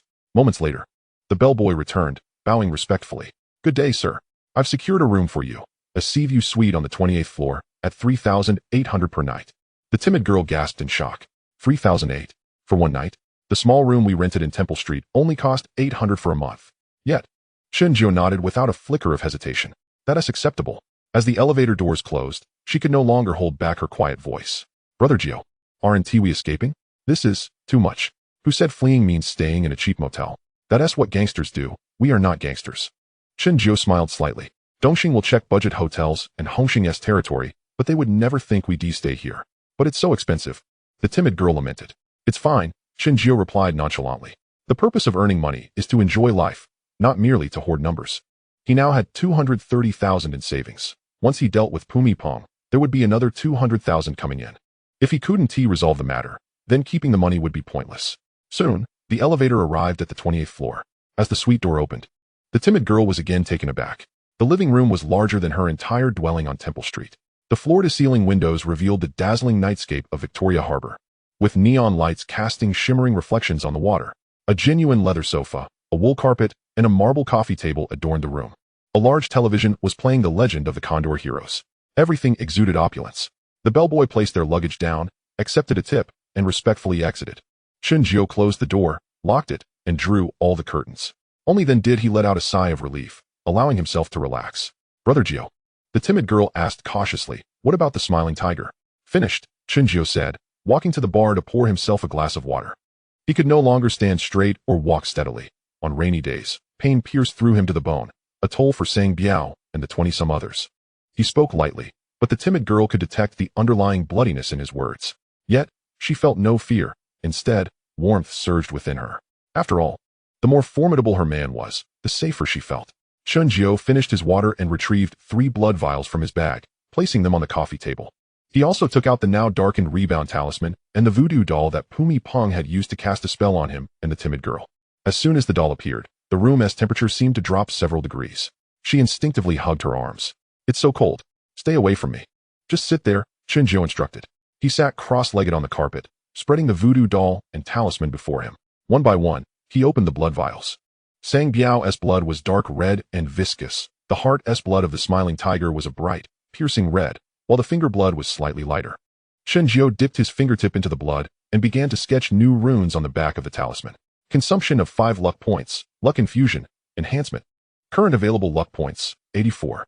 In that moment, every stroke seemed to carry a heavy intent. Although the timid girl could not comprehend the intricacies, she could feel a chilling sense of oppression gathering in the room. As the pen tip glided, the black lines on the talisman began to writhe, as if some living creature was struggling inside. Upon finishing the last stroke, sweat beaded on Chen Jiu's forehead. He formed a seal with his hands and softly chanted, "With your blood, I return to you. The evil you sow, the bitter fruit you reap." Upon finishing, he bit his tongue, spraying a mouthful of his blood onto the talisman. Boom! The talisman ignited without a flame, and dark red flames instantly engulfed the entire talisman. From within the fire came a haunting wail, as if countless vengeful spirits were crying out. The timid girl felt her heart race, dizziness washing over her, and she instinctively shrank back, only to be grasped firmly by Chen Jiu. "Don't be afraid, it's fine." In Chen Jiu's vision, the flames burned for 3 breaths, transforming into a wisp of dark green smoke that spiraled 3 times in the air before shooting off toward the southeast, penetrating the glass window and vanishing into the night. As the flames extinguished, the oppressive chill in the room dissipated. Chen Jiu let out a long breath, leaning back against the sofa in a state of exhaustion. "Brother Jiu," the timid girl asked, her voice trembling. "What was that?" "A response to Pumi Pong," Chen Jiu replied, closing his eyes. "He used a voodoo doll on us, so I returned the favor with blood magic, using the blood of his 2 employers as a conduit. The curse's power is enough for him to drink a gallon." No sooner had he spoken than the cell phone left for him by Chun Haonan rang. It was cumbersome and heavy, with poor reception. The key point was that it cost 20,000 Hong Kong dollars, and connecting to a network would require several thousand more. Chen Jiu opened his eyes and answered the call. "Jiu?" The voice of Boss B came through, grave and serious. "Where are you? Are you safe?" "Safe," Chen Jiu replied. He wouldn't be foolish enough to reveal his whereabouts. "That's good," Boss B sighed in relief. "I've just received word that Luatu is furious, and all the branches of Dongxing are on the move, searching for you. The news of the smiling tiger's downfall has spread throughout the underworld. Things are chaotic outside." Chen Jiu chuckled softly. "Chaos is good. If things weren't chaotic, how would Luatu be afraid?" The phone line fell silent for a few seconds. "Jiu, there is something I'm uncertain whether I should say," Big Brother B remarked. "You've been rather heavy-handed this time. After all, the smiling tiger is merely a white paper fan of Dongxing. That fellow, the camel, is quite concerned with his pride." "So what?" Chen Jiu inquired. "So, he will undoubtedly seek revenge," Big Brother B warned. "Not now, perhaps, but certainly in the future. You must exercise caution." "No worries," Chen Jiu replied with unwavering confidence. "If he continues to be obstinate, it will soon be he who seeks me out, rather than the other way around." Chen Jiu exhibited no fear. On the contrary, his calm demeanor instilled a sense of trepidation in Big Brother B. "Brother B, I require your assistance with a task." "Speak. Please help me spread a rumor." "I'm offering a bounty of 100,000 for anyone who can deal with Pumapon."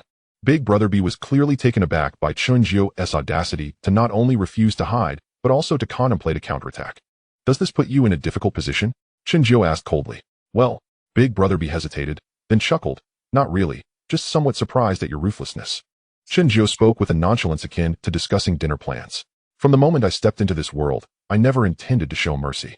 They all perceive me as merely a small fortune teller on Temple Street. Thus, I shall let them understand that it's unwise to provoke me." Big Brother B fell silent. Chen Jiu continued. "This world has its rules, yet there are no rules stating that only Dongxing can act against me while I must refrain from retaliation, correct?" "Indeed." "That makes sense," Big Brother B conceded. "I will send out the assassination order and cover the bounty, as this matter arose from my involvement." "Thank you."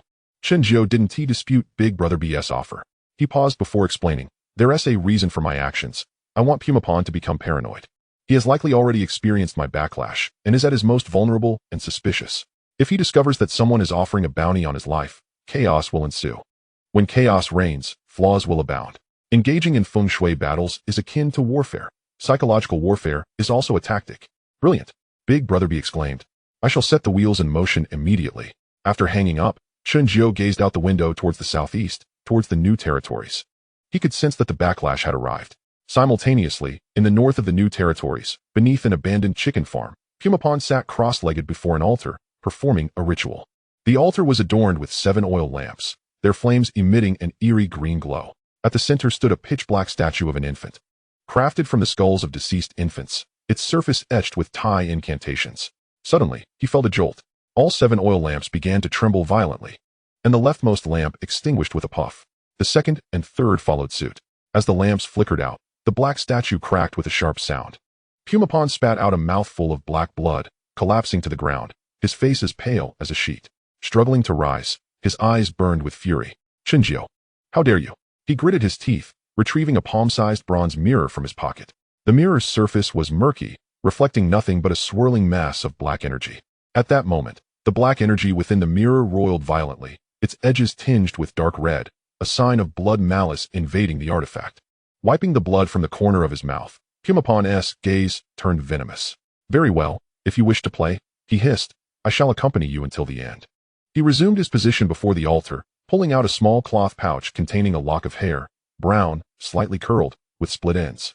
This was the hair of the stuttering girl, which he had secretly obtained from Temple Street a few days prior. Blood of close kin is hard to come by. The blood of those nearest will suffice, Pumapon murmured, wrapping the hair around a bone needle and beginning to chant a lengthy and sinister incantation. The oil lamps on the altar reignited, but their flames turned a ghastly green. An icy wind swept through the basement. In a suite at the Peninsula Hotel, Chen Jiu suddenly opened his eyes, sensing a chilling aura emanating from the southeast. Feng Shui positioning LV2 activated. Within his field of vision, he spotted a stream of black energy, aimed directly at the stuttering girl. It's here, he murmured. As soon as he spoke, the stuttering girl, who had been peacefully asleep, suddenly trembled, her brow furrowing as she mumbled incoherently. No, don't come closer, go away. Chen Jiu swiftly approached her bedside, placing his fingers on her forehead. Ice cold. An eerie chill seeped into his bones. He lifted her eyelid, revealing pupils that were slightly dilated, with nearly invisible black threads swirling in the whites of her eyes. Nightmares entangled, Chen Jiu's gaze turned icy, compounded with the curse of the mother-son soul-chasing technique.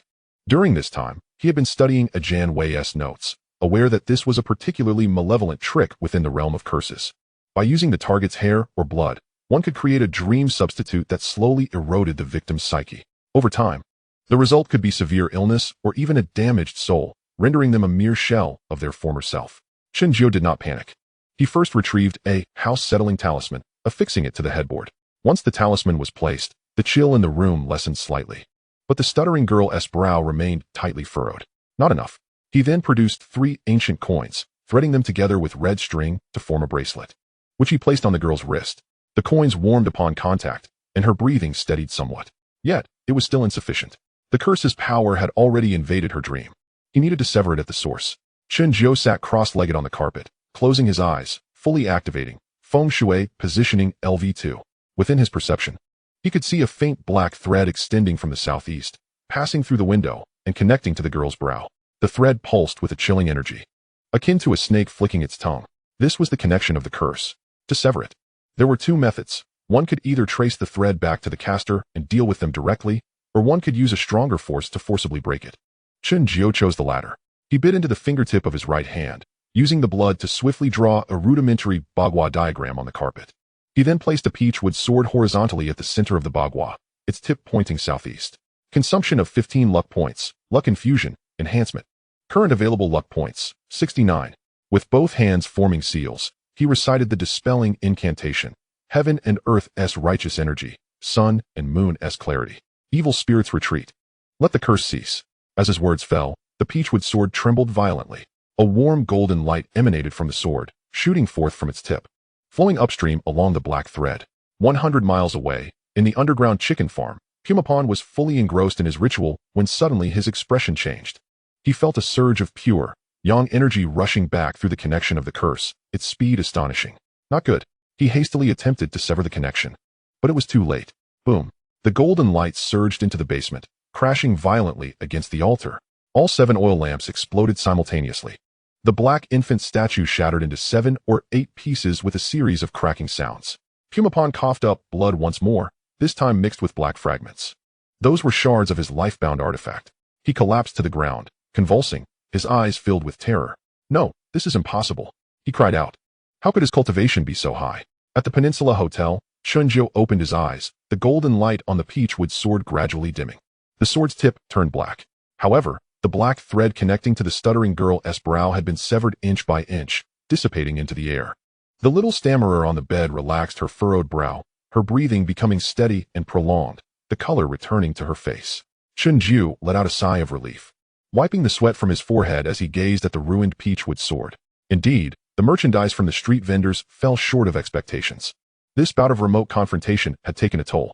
Yet, he could sense that Pumapon was more gravely injured. With the altar destroyed and his life-bound artifact shattered, he would require at least half a month's recovery, and this half-month represented an opportunity for him. He approached the window, peering towards the southeast.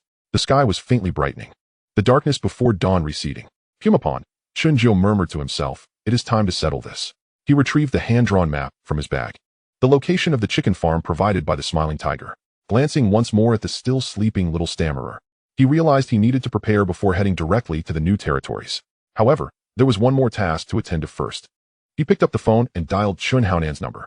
"Brother Nan, it's me," Chen Xuan said. "Please prepare some items for me." "What do you need?" "Black dog blood. Needs to be freshly drawn. A rooster, preferably with a red crown. Glutinous rice, vermilion, peachwood nails, and also, find me 7 antique copper coins from the Qing dynasty. The older, the better. Furthermore, it would be ideal to acquire a piece of thunderstruck wood."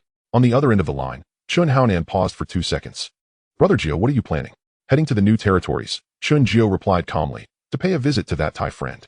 "When?" "As soon as the items are ready. Until then, do not disclose any information." Chen Xiao added, "If the thunderstruck wood is hard to find, please help me find a peachwood sword instead." Hanging up the phone, Chen Xiao walked to the bedside and gently stroked the little stammerer's hair. The girl was in a deep slumber, completely unaware of the perilous confrontation she had just endured.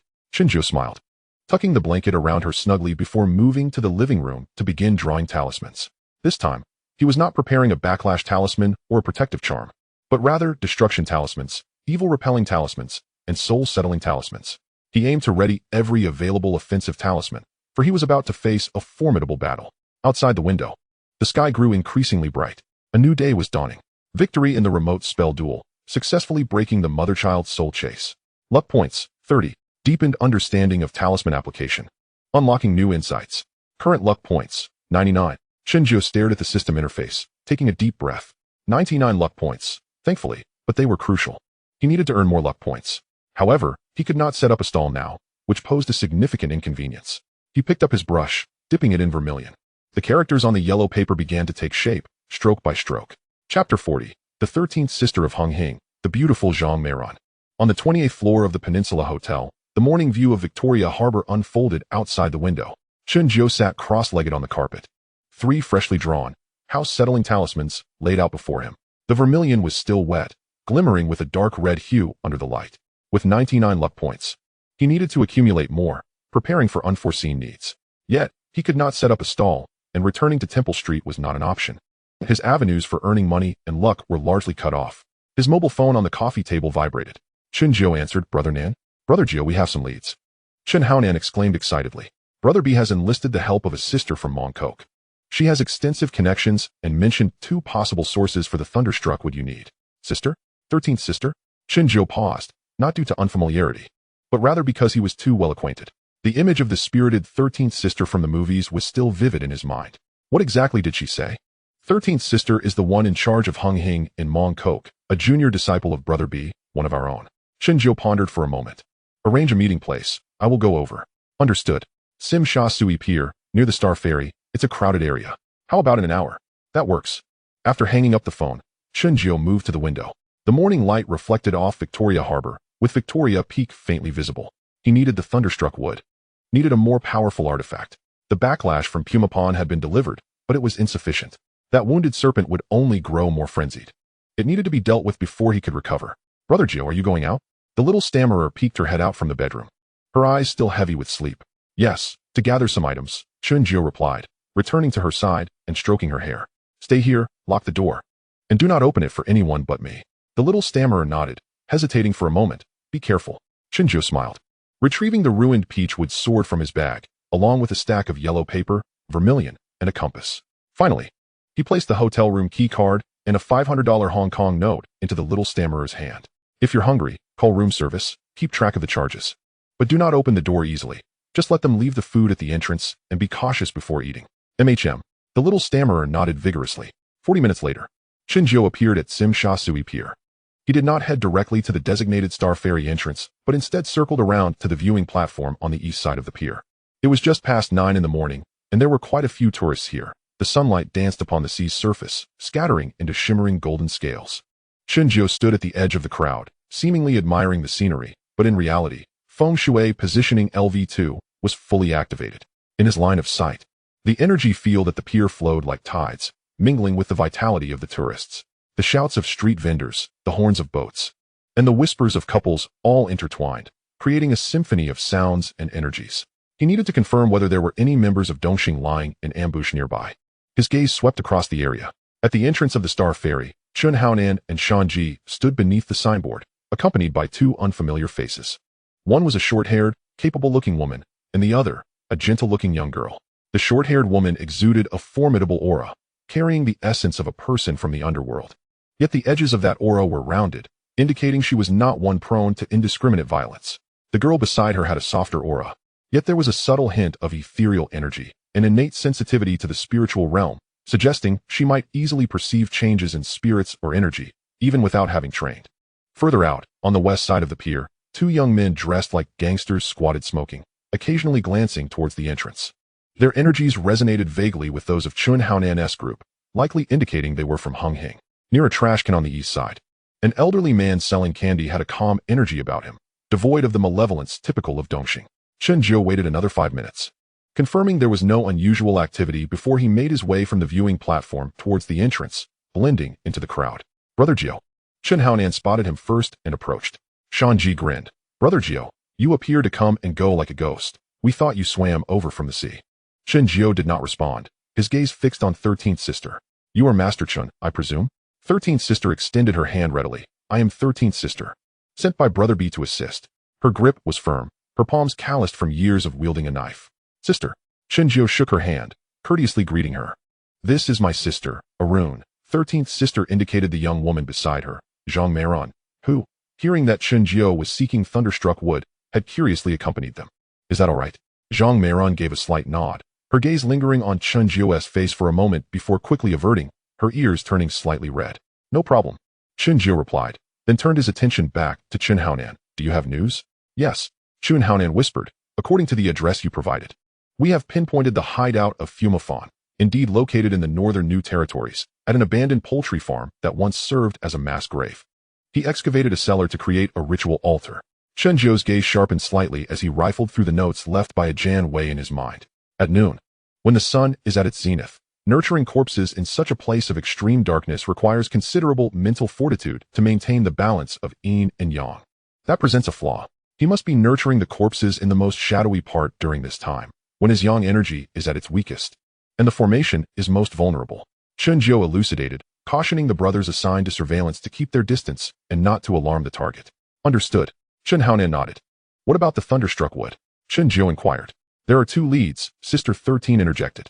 One is in Shengwan, behind the Man Mo Temple, where a Teochew man has concealed a piece of Leigong wood. The other is at the old temple of Tangkung Shrine in Yuanlong Pingshan, where the temple priest left behind a section of century-old thunderstruck jujube wood, struck down by heavenly lightning.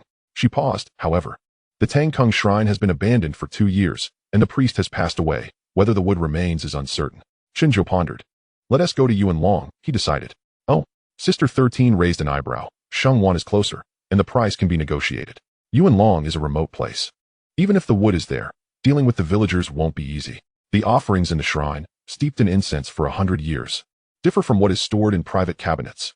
Chen Jiao explained, for dealing with what I must confront, the former is far more suitable. Zhang Meiran suddenly spoke softly. Are you implying that ritual implements also have origins? Her voice was gentle, laced with curiosity. Chen Jiao glanced at her. This girl exuded a particularly pure aura, albeit faint but untainted. That is one way to interpret it, he replied. Wood that has been nourished by incense and righteous energy possesses a more refined and gentle essence, resulting in lesser backlash when resonating with individuals, and it can better withstand subsequent consecration. Furthermore, the thunderstruck wood inherently carries the pure yang energy of heavenly lightning.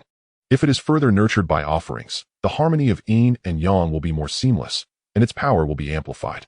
Aaron seemed to grasp the concept, her eyes growing brighter. All right, I'll follow your lead, Sister 13 declared. The vehicle is over there. Shall we head out now? Now, Chen Jiu affirmed. The group made their way to the parking lot. As they passed by the dock's exit, an elderly woman in her 60s squatted in a corner, her clothing tattered. A tin can placed before her with a few scattered coins inside. She hung her head, cradling a 3- or 4-year-old girl in her arms. The child was asleep, her tiny face grimy. Chen Jiu paused momentarily. The elderly woman's aura was heavy with the grime of prolonged poverty and illness, her vitality dimmed. The child, however, seemed to be merely hungry. He rummaged through his pocket and found a few bills. Approaching her, he crouched down and gently placed a $20 Hong Kong note into the tin can.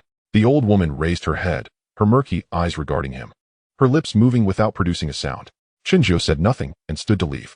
Just then, the little girl suddenly awoke, rubbed her eyes, looked at Chen Jiu, and innocently declared, "Uncle, there's light behind you." Chen Jiu was taken aback. The elderly woman quickly covered the child's mouth. "Don't talk nonsense, darling." Chen Jiu turned his gaze back to the little girl. Her eyes were remarkably clear, blinking at him, devoid of deceit. Contemplating, he withdrew a $10 Hong Kong note from his pocket and pressed it into the old woman's hand, saying, "Buy something for the child to eat." After stating this, he turned to leave. Taking a few steps, he heard the system notification in his mind. Performing small acts of kindness, assisting the weak and needy, 1 fortune point. Current fortune points, 100. A faint smile crossed Chen Jiu's lips. Accumulating small amounts also counts as gain.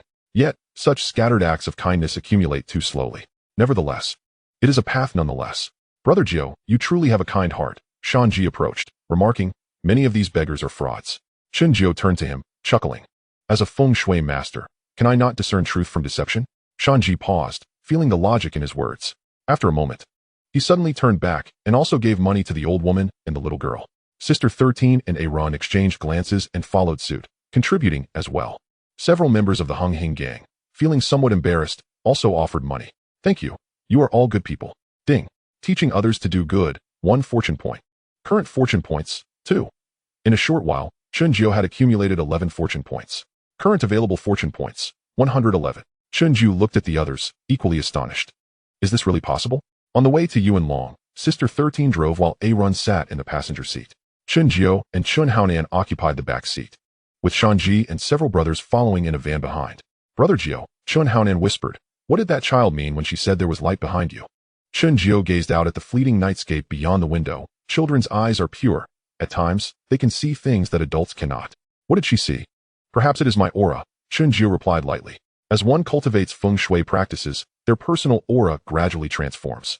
Those with abundant yang energy may appear to children as though enveloped in a faint halo. Chen Haonan seemed to grasp the concept, albeit vaguely. In the front seat, Zhang Meron suddenly turned around and softly asked, "Master Chun, does it count as having a clean eye if I can sense a little something?" Chen Jiu regarded her. This girl's pure energy indeed indicated a natural sensitivity. "Do you often experience nightmares? Or when visiting old houses or remote places, do you feel uneasy?" he inquired. Aaron thought for a moment and nodded. "As a child, I frequently dreamed of peculiar things. Though I have grown a lot, sometimes when passing through certain alleys, I feel a chill, even in the heat of summer. That indicates a natural sensitivity, making you more attuned to the presence of yin energy," Chen Jiu explained. "It is not a bad thing. You just need to learn to discern and protect yourself." Sister 13 glanced at Aaron through the rearview mirror and chuckled. "No wonder you always said you saw shadows as a child. I thought you were trying to scare me." Aaron smiled shyly. The vehicle exited the urban area and entered the new territories. The sun began to rise higher, and the temperature climbed, making the car feel somewhat stuffy. Chen Jiu leaned back in his seat, closing his eyes to rest. He began to contemplate how to acquire fortune points upon finding the thunderstruck wood. Otherwise, he would find himself caught off guard during actual confrontations. As he was lost in thought, the car turned onto a narrower country road. Ahead, the outline of a village gradually came into view. "We have arrived at Tang Uk Village." The shrine lay at the village's end, the silhouette of an old green brick house visible from afar. The thatched roof was overgrown with grass, and the door and walls bore evident signs of neglect, a clear indication of the absence of offerings. Before the car had even come to a stop, 5 or 6 men, resembling villagers, emerged from the shrine. both young and old, brandishing hoes and sticks, blocking the entrance. The leader, a lean man in his 50s, exuded a sharp and wary demeanor. "Hey, what are you doing? This is our Tang family shrine. Outsiders are not welcome," he shouted, his gaze scanning the vehicle driven by Sister 13. She stepped out, producing a cigarette to offer. Her face adorned with a smile. "Gentlemen, we come from Hong Kong Island. We heard there is an old artifact in this shrine that we would like to see. We understand the rules and will not look without permission." The lean man did not take the cigarette, snorting dismissively. "What old artifact? There is none. The shrine may be dilapidated, but it is still our ancestral home. Nothing inside is to be disturbed." A younger villager muttered nearby. "They are surely just another bunch of antique thieves." At this moment, Chen Xuan also alighted from the vehicle and approached calmly, saying, "We are not antique collectors. I am a Feng Shui master in need of a special item to save a life. Is there an old jujube wood piece in the ancestral hall, a deep black, marked with traces of lightning?" The villagers exchanged glances, and the lean, dark-skinned man's demeanor grew more vigilant. "A Feng Shui master? A fortune teller? Let me tell you, we do not believe in such things. There have been fortune tellers before who claimed our village's Feng Shui was auspicious, that we would prosper in 10 or 8 years. What a load of nonsense. In 10 or 8 years, who knows if you'll still be around? It's all a deception." Chen Xuan remained unfazed, instead smiling. "Perhaps other fortune tellers are like that, but I am different." His gaze swept over the villagers, and suddenly he held up a finger to indicate a number. "Let us do this. If that piece of wood is genuine, I will offer this amount. 800. 800 Hong Kong dollars in the late 1980s in rural Yunlong was undeniably a substantial windfall. The villagers were visibly taken aback, their expressions revealing a struggle. The lean man's throat bobbed, but he held firm. 800? How do we know if that wood is real? What if it's some treasure we know nothing about? At least 1500. 1500? Chen Xuan raised an eyebrow, shook his head, and turned to walk back to the car. "Never mind then. There's a Teochew man in Xiangwan who has a piece that's probably better preserved. I'll ask him. Nan Go, Mei Jia, we're leaving." The villagers grew anxious. Watching a cooked duck about to fly away, the lean man hastily called out, "Hey, wait, 1,200. 1,200 will do." Chen Xuan continued walking, already opening the car door. 1,200? I've changed my mind. Now I'll only offer 700. That piece in Xiangwan may be more suitable. Why are you lowering the price? The villagers were dumbfounded. In a transaction, it's about mutual consent. Chen Xuan settled into the car and signaled for Sister 13 to start the engine. "I don't think it's worth 1,200. Just 700. If you believe 700 is a loss, keep it as scrap wood. However, should someone else inquire next time, I may not offer as much." The car was poised to start. The lean man was now thoroughly panicked, rushing to the car window. 700. 700 it is. Cash. Only then did Chen Xuan allow Sister 13 to turn off the engine, producing a $100 Hong Kong bill to hand over. "This is a deposit. I need to inspect the item. If the wood does not meet my requirements, this will be considered team money. If it pleases me, I will pay the remaining 600. The lean man hesitated momentarily. He had intended to haggle, but seeing Chen Xuan turn to leave, he quickly grabbed the money, checked its authenticity, and smiled. "All right, I'll take you to see it." He exchanged glances with several villagers, who then parted to create a path. Sister 13 seized the opportunity to come closer, smiling. "Audiobook, you truly surprise me. Others negotiate by gradually raising the price.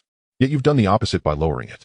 Chen Xuan chuckled. "These villagers are clearly greedy based on their appearances, so I must take the opposite approach. Otherwise, they would surely take me for a fool. This is strategy." Zhang Maron regarded Chen Xuan, her eyes sparkling. After disembarking, Chen Xuan whispered to Chen Haonan, "Nan Go, keep an eye on things outside with Shanji." Chen Haonan nodded in understanding.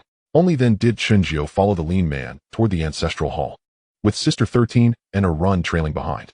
As they approached the ancestral hall, Zhang Maron suddenly murmured in surprise. "What is it?" Sister 13 inquired. "It's nothing." A run shook her head, though her eyes reflected some confusion, sensing that the place did not seem as eerie as expected. Hearing this, Chen Xuan smirked slightly. This girl's intuition was indeed sharper than that of the average person. The wooden door of the ancestral hall was slightly ajar. Upon pushing it open, a wave of dust and damp mildew struck them. The paint on the deity statues in the altar was peeling, and the offering table was thickly coated in dust. Spider webs swayed between the beams. Could there truly be treasures in this place? Shanji muttered from outside the door. Chen Xuan remained silent, retrieving a compass from his bag, holding it flat in his palm. The compass needle wavered slightly before ultimately pointing toward a small door at the side of the ancestral hall. This was likely once a storage room or the residence of a temple caretaker.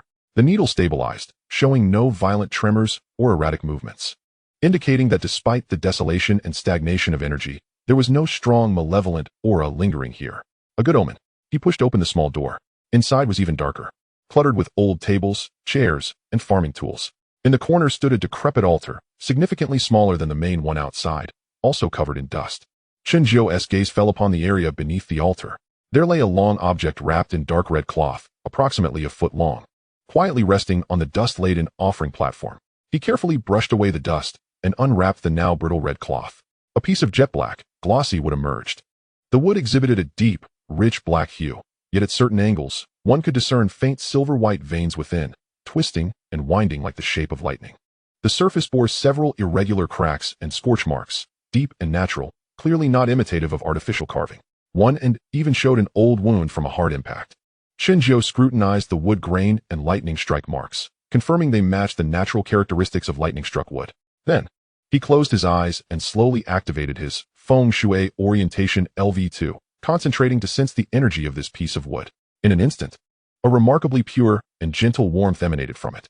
This was a sensation of energy, grand and upright, in stark contrast to the cold, sinister aura he had previously encountered with the straw man. When he attempted to draw a thread of perception near, he even felt a tingling sensation akin to static electricity. It was indeed genuine. A piece of superb quality jujube which struck by lightning, even in this dust-laden state, retained its pure yang thunder essence. Have you found it? Sister 13 inquired at the door. I have. Chen Jiu opened his eyes, certainty flooding his heart. He cautiously picked up the lightning-struck wood, using a handkerchief as a cushion. It felt surprisingly solid, the wood as hard as iron. The lean man saw Chen Jiu handling it, and hurried over. So, what do you think? Where's the money? Chen Jiu pretended to examine the lightning-struck wood, then revealed a look of disdain. The item is indeed what I desire, but its quality is too poor. You have not taken good care of it, rendering it worthless. The price must be lowered. What? The lean man panicked upon hearing this, shaking his head vehemently. No way. It's either 700, or you leave our ancestral hall. The other villagers, seeing Chen Jiu about to renegotiate, also grew anxious. Chen Jiu hesitated, feigning reluctance. After a brief tug-of-war, he reluctantly handed over the remaining 600. The villagers, having received the money, quickly departed, each sporting expressions of fear that Chen Jiu might change his mind. Brother Jiu, is this thing really that bad? Shan Ji inquired, leaning closer with curiosity. Shoo. Chen Jiu gestured for silence, quietly telling them, this is a treasure, it's priceless in the market. Huh, Shan Ji exclaimed, but quickly covered his mouth, grinning oddly at Chen Jiu as if to say, you're quite cunning. Sister 13 and Zhang Maron also focused on Chen Jiu, their expressions peculiar. Ignoring them, Chen Jiu began to pay his respects. He gazed at the dilapidated altar and the dust-covered ancestral hall, explaining, the item has been located. But to take it directly like this is improper and could invite karmic repercussions. Though the Dangong ancestral hall has fallen into disrepair, it was once a sacred place of worship. This wood was once a treasure of the temple, and we must perform a simple ritual of homage and exchange. He enlisted Chun Haonan and Shan Ji's help to clear the offering table in front of the main altar, brushing off the thick dust. He then retrieved 3 incense sticks from his bag. Chen Jiu lit the incense and placed it in the incense burner, bowing deeply 3 times before the weathered deity statue. Murmuring softly, O spirits of the ancestral hall, I, Chen Jiu, a humble descendant, beseech your grace to lend me the thunderstruck jujube wood for a time, in order to vanquish malevolence and alleviate urgent matters. Once the deed is accomplished, should I possess the strength, I shall contribute to the restoration of this sacred place, to fulfill the cycle of cause and effect. Today, with incense and heartfelt sincerity, I implore your indulgence. Having uttered this, he retrieved a red envelope he had prepared earlier, containing 500 Hong Kong dollars, and placed it reverently at the center of the meticulously arranged altar. Though money may be mundane, it serves as a token of my intentions and also as a fund for the repairs. After completing these rites, he carefully wrapped the thunderstruck wood in the dark red cloth once more and tucked it away in his bag. Throughout this process, Shisanmai, Arun, and Chun Haonan observed in silence, not daring to interrupt. Although they grasped only fragments of the underlying significance, they could feel the weight of a solemn ritual. Is this sufficient? Mountain Chicken inquired as they exited the ancestral hall. We have made our request, left our token, and taken a keepsake, Chun Jiu replied, tapping the bag. For now, the cycle is momentarily fulfilled. What remains is to prepare for the task at hand. With the thunderstruck wood in tow, they returned to the vehicle. Chapter 41. Turning the tables, striking back at Dongxing. The vehicle swiftly departed from Dengwu village, veering onto a narrower rural path. On either side loomed dark, dense lychee groves, with sunlight filtering through the leaves, casting mottled shadows upon the ground. Chen Jiu sat in the back seat, his hand reaching into the bag to gently caress the piece of thunderstruck wood. A warm, Gentle sensation radiated through the fabric, as if it were alive. Everything is in place, he murmured. Wait for me to consecrate it, and then we shall send our Thai friend on his way. Before he could finish, a sudden stirring in his heart seized him. A familiar premonition surged forth. The 7-day fortune preview had triggered automatically. He turned to Chen Xuan, focusing intently. In an instant, several images flashed before his eyes. At a fork in the road ahead, 2 vans suddenly swerved out, blocking their path. A dozen thugs wielding machetes and iron rods leaped from the vehicles, led by a burly man with a scarred face.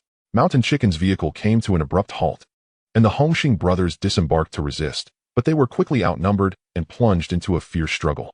Meanwhile, Shisanmai shielded Arun as they ducked behind the car, while Chen Xuan and several brothers found themselves encircled. In a swift transition, the scar-faced brute grinned menacingly and swung his knife towards Chen Haonan's back, the blade mere inches from his spine. Chen Jiu's eyes flew open. Nangu, he exclaimed, at the fork ahead, there is an ambush. The vehicle fell into an immediate hush. Chen Xuan turned to him, his gaze devoid of doubt. How many? 2 vans, over a dozen, armed with knives, Chen Jiu replied. The leader has a scarred face. Mountain Chicken, overhearing through the intercom, cursed vehemently, damn. It's those Dongxing scum. Shisanmai frowned, glancing at Chen Jiu in the rearview mirror. Master Chen, how do you know? It's a calculation, Chen Jiu replied calmly. Trust me this once. Before Shisanmai could respond, Zhang Meirun gently tugged at her sleeve, whispering, Ame, I felt something special about Master Chen in the ancestral hall. Shisanmai exchanged glances with Arun, then looked back at Chen Xuan. Chen Xuan nodded. If Jiu Gu says there is, then there certainly is. Mei Jia, trust him. Taking a deep breath, Shisanmai ceased her inquiries. What now? Should we turn back? No need. Chen Jiu observed the approaching fork. They have set a trap. We shall turn their scheme against them. He swiftly outlined their tasks. Nangu, have your men prepare lime powder. Each grab a handful. Mountain Chicken, your vehicle should lag a bit. Once the conflict ignites, crash into their rear. Mei Jia, you and Arun stay in the car, lock the doors. If things go awry, reverse and drive out. Do not concern yourselves with us. I will handle the scar-faced man. As he spoke, Chen Jiu retrieved a small pouch of lime powder from his bag, pouring some into his palm and handing the remainder to Chen Xuan. Chen Xuan accepted it, distributing it to Mountain Chicken's crew. Shisanmai produced a spring knife from her lower back, declaring, I can fight too. Protect your friend. Chen Jiu replied, giving her a knowing look. Trust me. Zhang Meirun bit her lip, her eyes filled with trepidation, but more so with trust. Master Chen, be careful. Chen Jiu nodded. The vehicle continued onward, the fork drawing ever closer. He closed his eyes, once more activating the 7-day fortune preview. This time, the vision shifted. As his lime powder dispersed, 4 or 5 of the adversaries screamed in agony, clutching their faces. The scar-faced brute swung his knife, but Chen Jiu deftly evaded, seizing his wrist and twisting it sharply. Crack. Then came the aftermath of the battle. Dongxing's men sprawled on the ground, limbs contorted, their cries echoing. Although the Hongxing brothers bore injuries, none were critically harmed. As the vision concluded, Chen Jiu opened his eyes, a glint of cold resolve within them. Very well. We shall proceed as planned. Upon reaching the fork, just as their vehicle entered the intersection, the roar of engines erupted from the darkness ahead. 2 dilapidated vans suddenly burst forth from the lychee groves on either side, careening into the center of the road. Almost simultaneously, the screeching of brakes resounded from behind. A third van emerged from the fork, sealing off their escape route. With a crash, the doors flew open, and a throng of thugs, brandishing knives and iron rods, poured out, swiftly encircling them. Leading the charge was none other than the burly man with the menacing scar, wielding a gleaming machete. Dog of Death. Chen Xuan muttered under his breath, recognizing the underlings of the Smiling Tiger from Dongxing's Quiet Sing faction. The Dog of Death, cigar in mouth, approached the vehicle where Shisanmai sat, tapping the hood with the back of his knife. Hey, get out. You must be Chen Jiu, right? Brother Tiger wants to have a word with you. Inside the car, Chen Jiu patted Chen Xuan on the shoulder. Follow the plan. Chen Xuan nodded and opened the car door. Mountain Chicken's vehicle also came to a halt, doors swinging open as several brothers, including Baopi, Chaopi, and Datian Air, jumped out, armed and ready. Seeing Chen Xuan step out, the Dog of Death grinned widely. Oh, Ninji's here too? Perfect, let us all have a chat. His underlings erupted into laughter behind him. Dog of Death, are you bringing this many men to start a war? Chen Haonan's voice was icy. Start a war. The Dog of Death scoffed. Chen Jiu has incapacitated Brother Tiger. You Hongxing folks are protecting him, and you still wonder if I want to start a war? His gaze roamed over Shisanmai and Arun in the car, a lecherous gleam in his eye. Oh, and 2 lovely ladies? Perfect. We'll take you back for some hospitality. Before he could finish his sentence, Chen Jiu flung open the car door and stepped out, clad in an ordinary jacket and seemingly unarmed. He appeared to be a mere frail Feng Shui master. The dog of death's eyes lit up. So you're Chen Jiao? Just come over here and save us the trouble. Ignoring the rest of his words, Chen Jiao swiftly drew his left hand from his pocket and hurled a large handful of gray-white powder directly towards the dog of death and the 4 or 5 thugs beside him. What the hell? Lime. My eyes. Damn it. Ah. The startled cries and screams erupted simultaneously. The powder struck their eyes, causing excruciating burns. The affected men dropped their weapons, clutching their faces and collapsing to the ground, writhing in agony. Chaos ensued. The dog of death reacted quickly, dodging most of the powder. But his left eye was still splattered, the pain eliciting a furious roar. Damn you.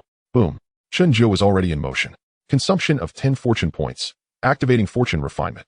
Power and agility surged through his body in an instant, as he propelled himself like a cannonball into the panicked crowd.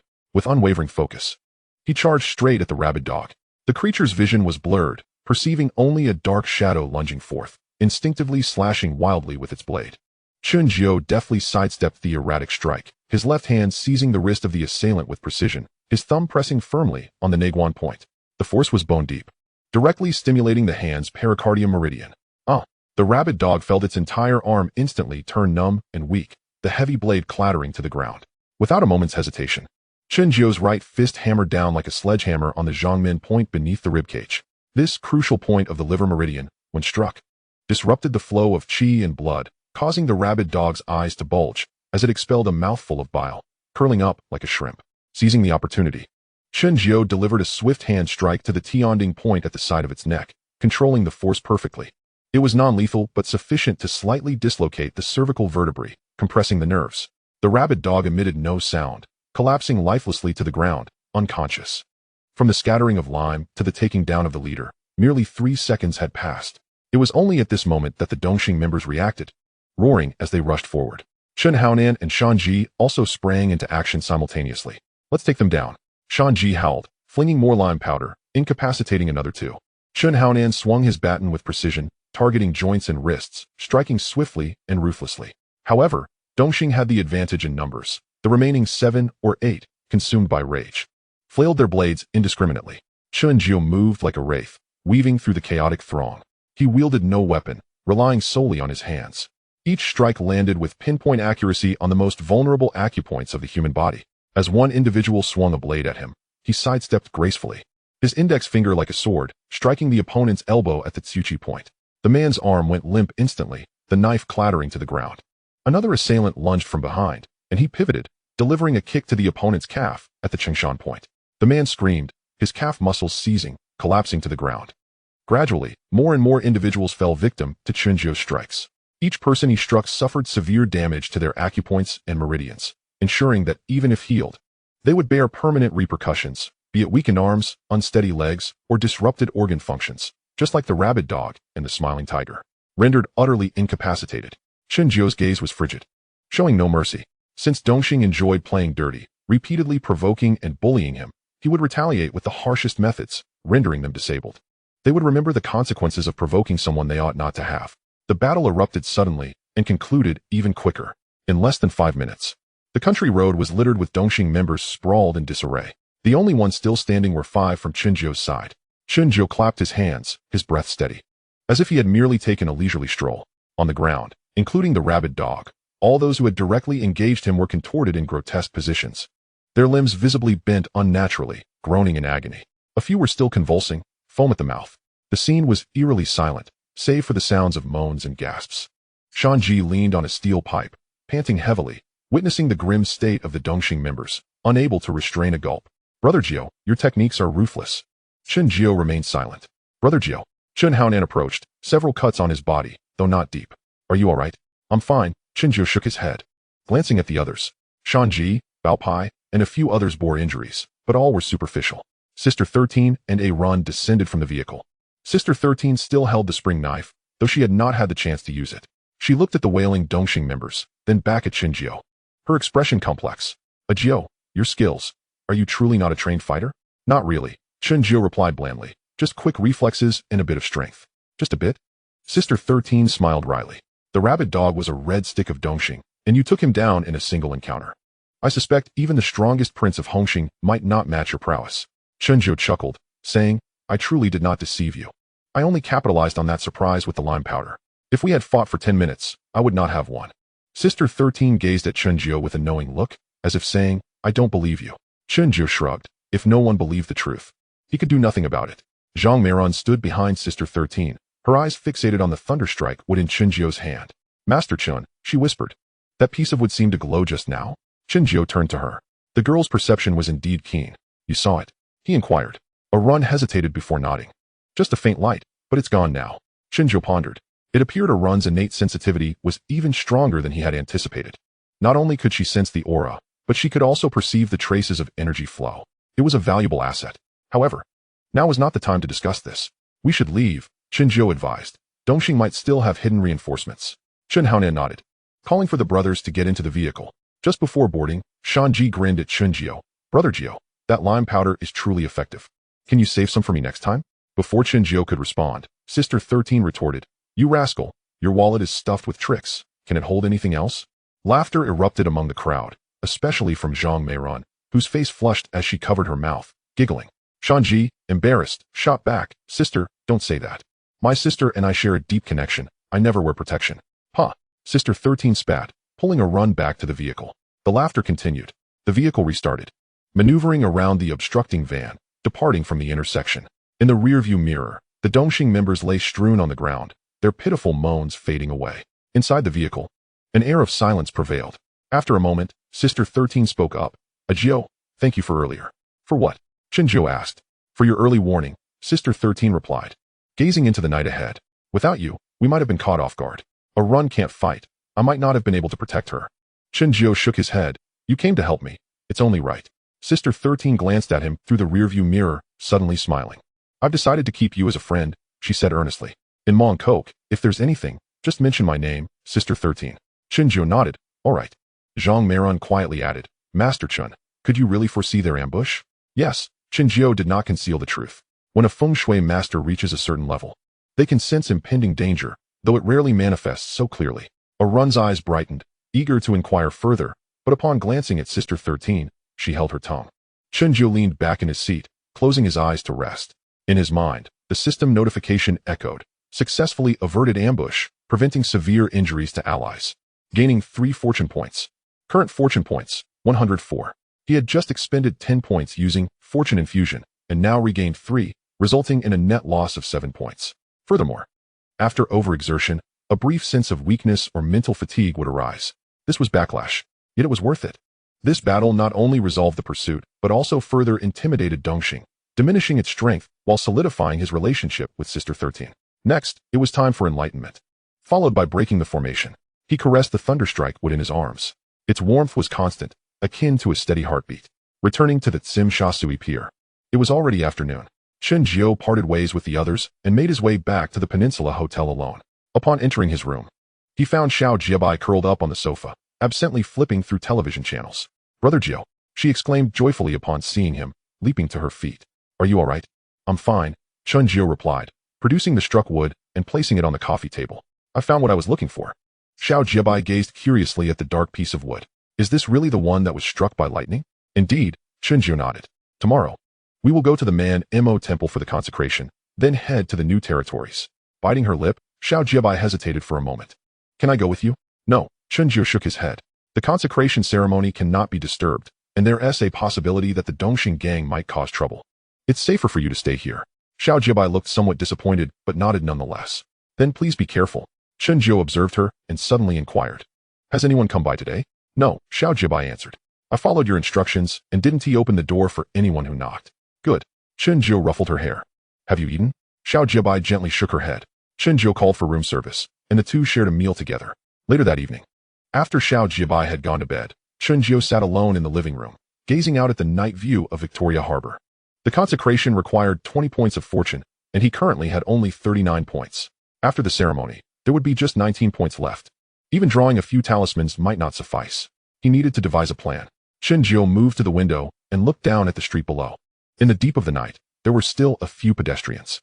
A street cleaner was hunched over, tidying up the sidewalk, while a drunken man lay snoring loudly on a bench. A young woman hurried past, her expression anxious as she frequently glanced back, as if someone was pursuing her.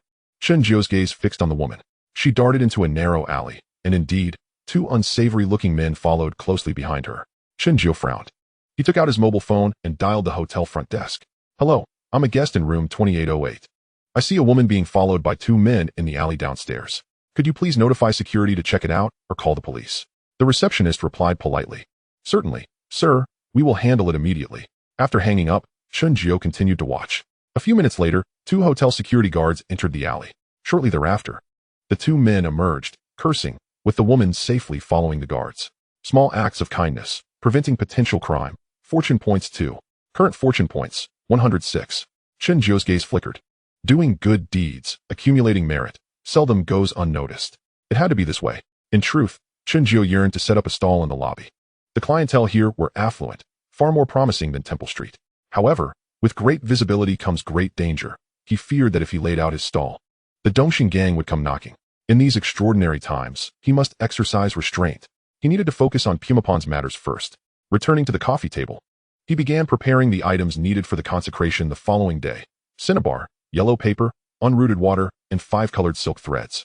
As he contemplated, he sketched the talismans required for the ceremony onto the yellow paper. Each stroke was precise, the cinnabar vibrant as blood.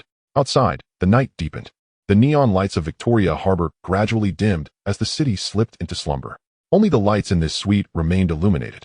After completing the last talisman, he set down his brush and let out a long sigh. On the table, 7 talismans were arranged neatly, each subtly radiating a spiritual glow.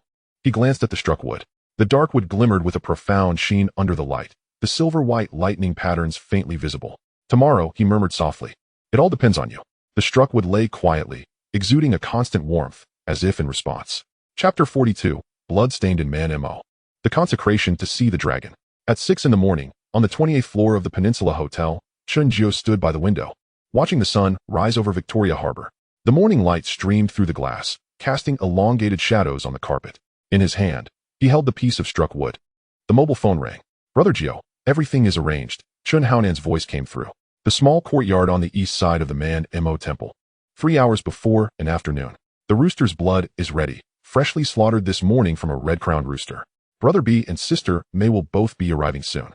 Brother B has mobilized about 100 men from Causeway Bay, and Sister May is bringing over more than 40 brothers from Mongkok. Chen Xuan paused, his tone turning grave. There are reports from Dongxing that Loma is furious and has sent crows to bring people over. The exact number is unclear, but the Laughing Tiger's remnants are also there. And they won't be few. Crows. Chen Xuan thought of the scenes from a movie he had seen in his past life. One of the 5 tigers of Dongxing. Arrogant and lawless. In the film, he had even caused Xiao Jiebā's death. A chill flickered in Chen Xuan's eyes. The Laughing Tiger had merely been incapacitated. The crows must die? Understood, he replied calmly. I will arrive in half an hour. After hanging up, Chen Xuan began to pack his belongings. He wrapped the struck wood in yellow cloth, checked the cinnabar, yellow paper, unrooted water, and 5 colored silk threads one by one, and took along the 7 talismans he had drawn the previous night. Finally, he retrieved a small glass vial from the cloth bag, containing dark red powder. The powder was derived from the blood of the deceased dog and others. During the fight, he had scratched the skin of several people to collect a bit of blood. Not much, but sufficient. Using the blood of enemies as a catalyst, he could empower the talisman to break the evil.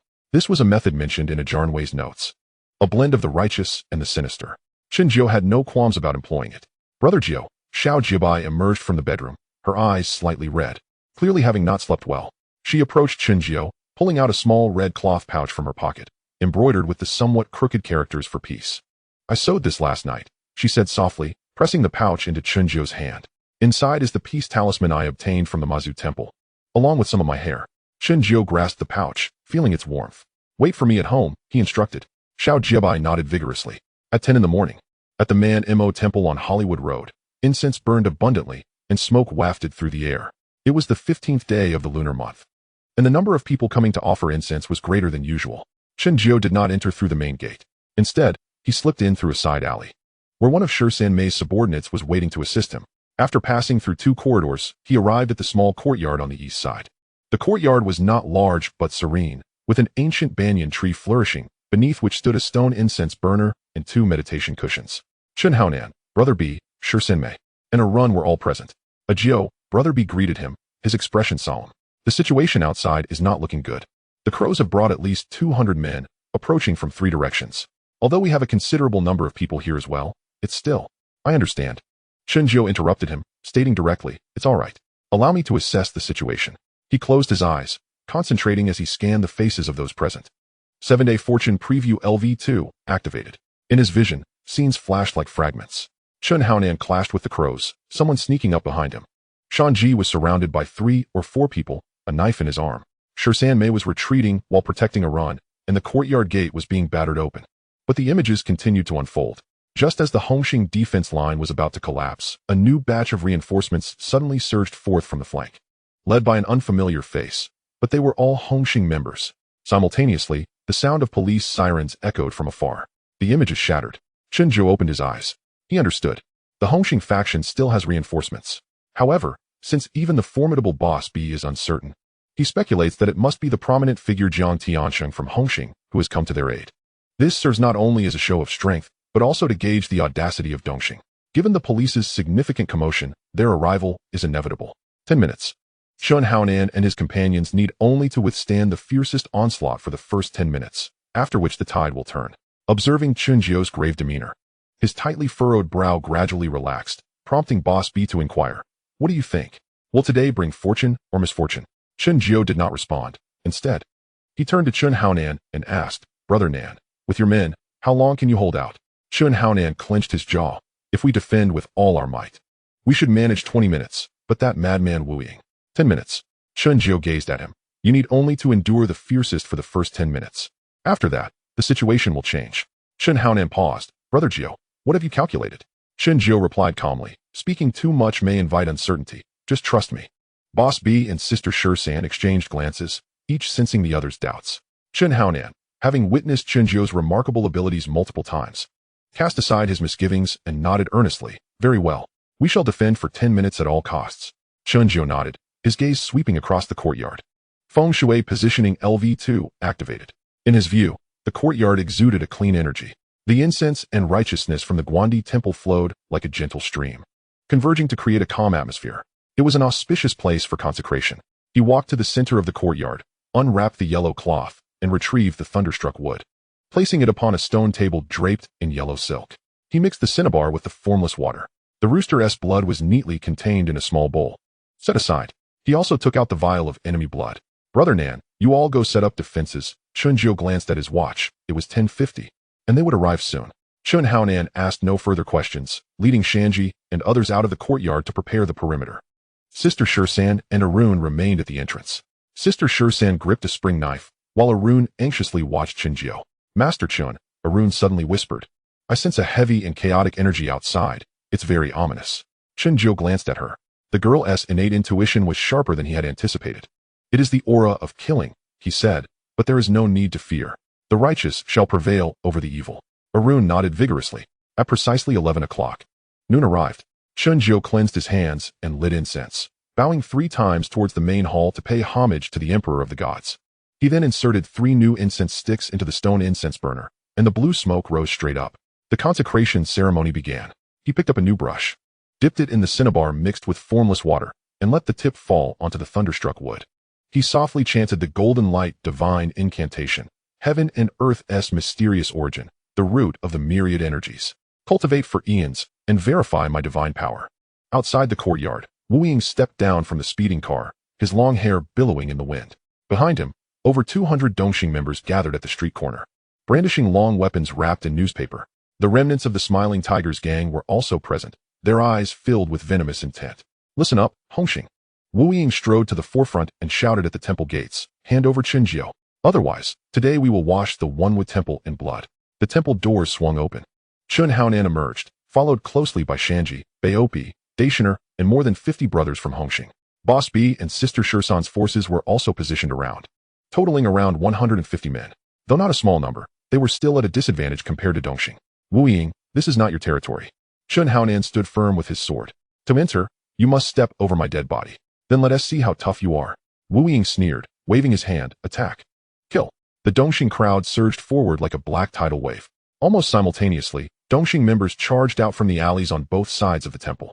They had already divided their forces to encircle the area. "Hongxing brothers, hold the line." Chen Xuan bellowed, being the first to confront Wu Ying. The clash of blades sparked as they met. The true bloodbath erupted in an instant. The temple gates, side walls, and low walls of the courtyard became frontline battlegrounds. The glimmer of blades and the carnage filled the air.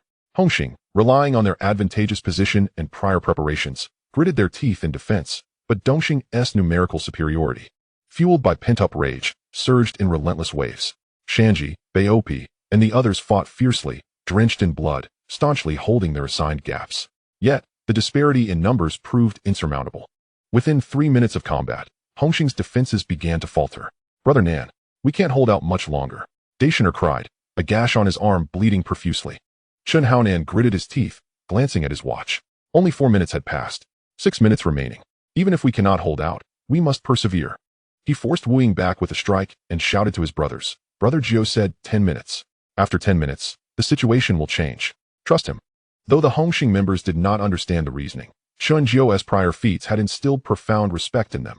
At this moment, they gritted their teeth and fought valiantly. Inside the courtyard, Chen Jiao's brush remained steady.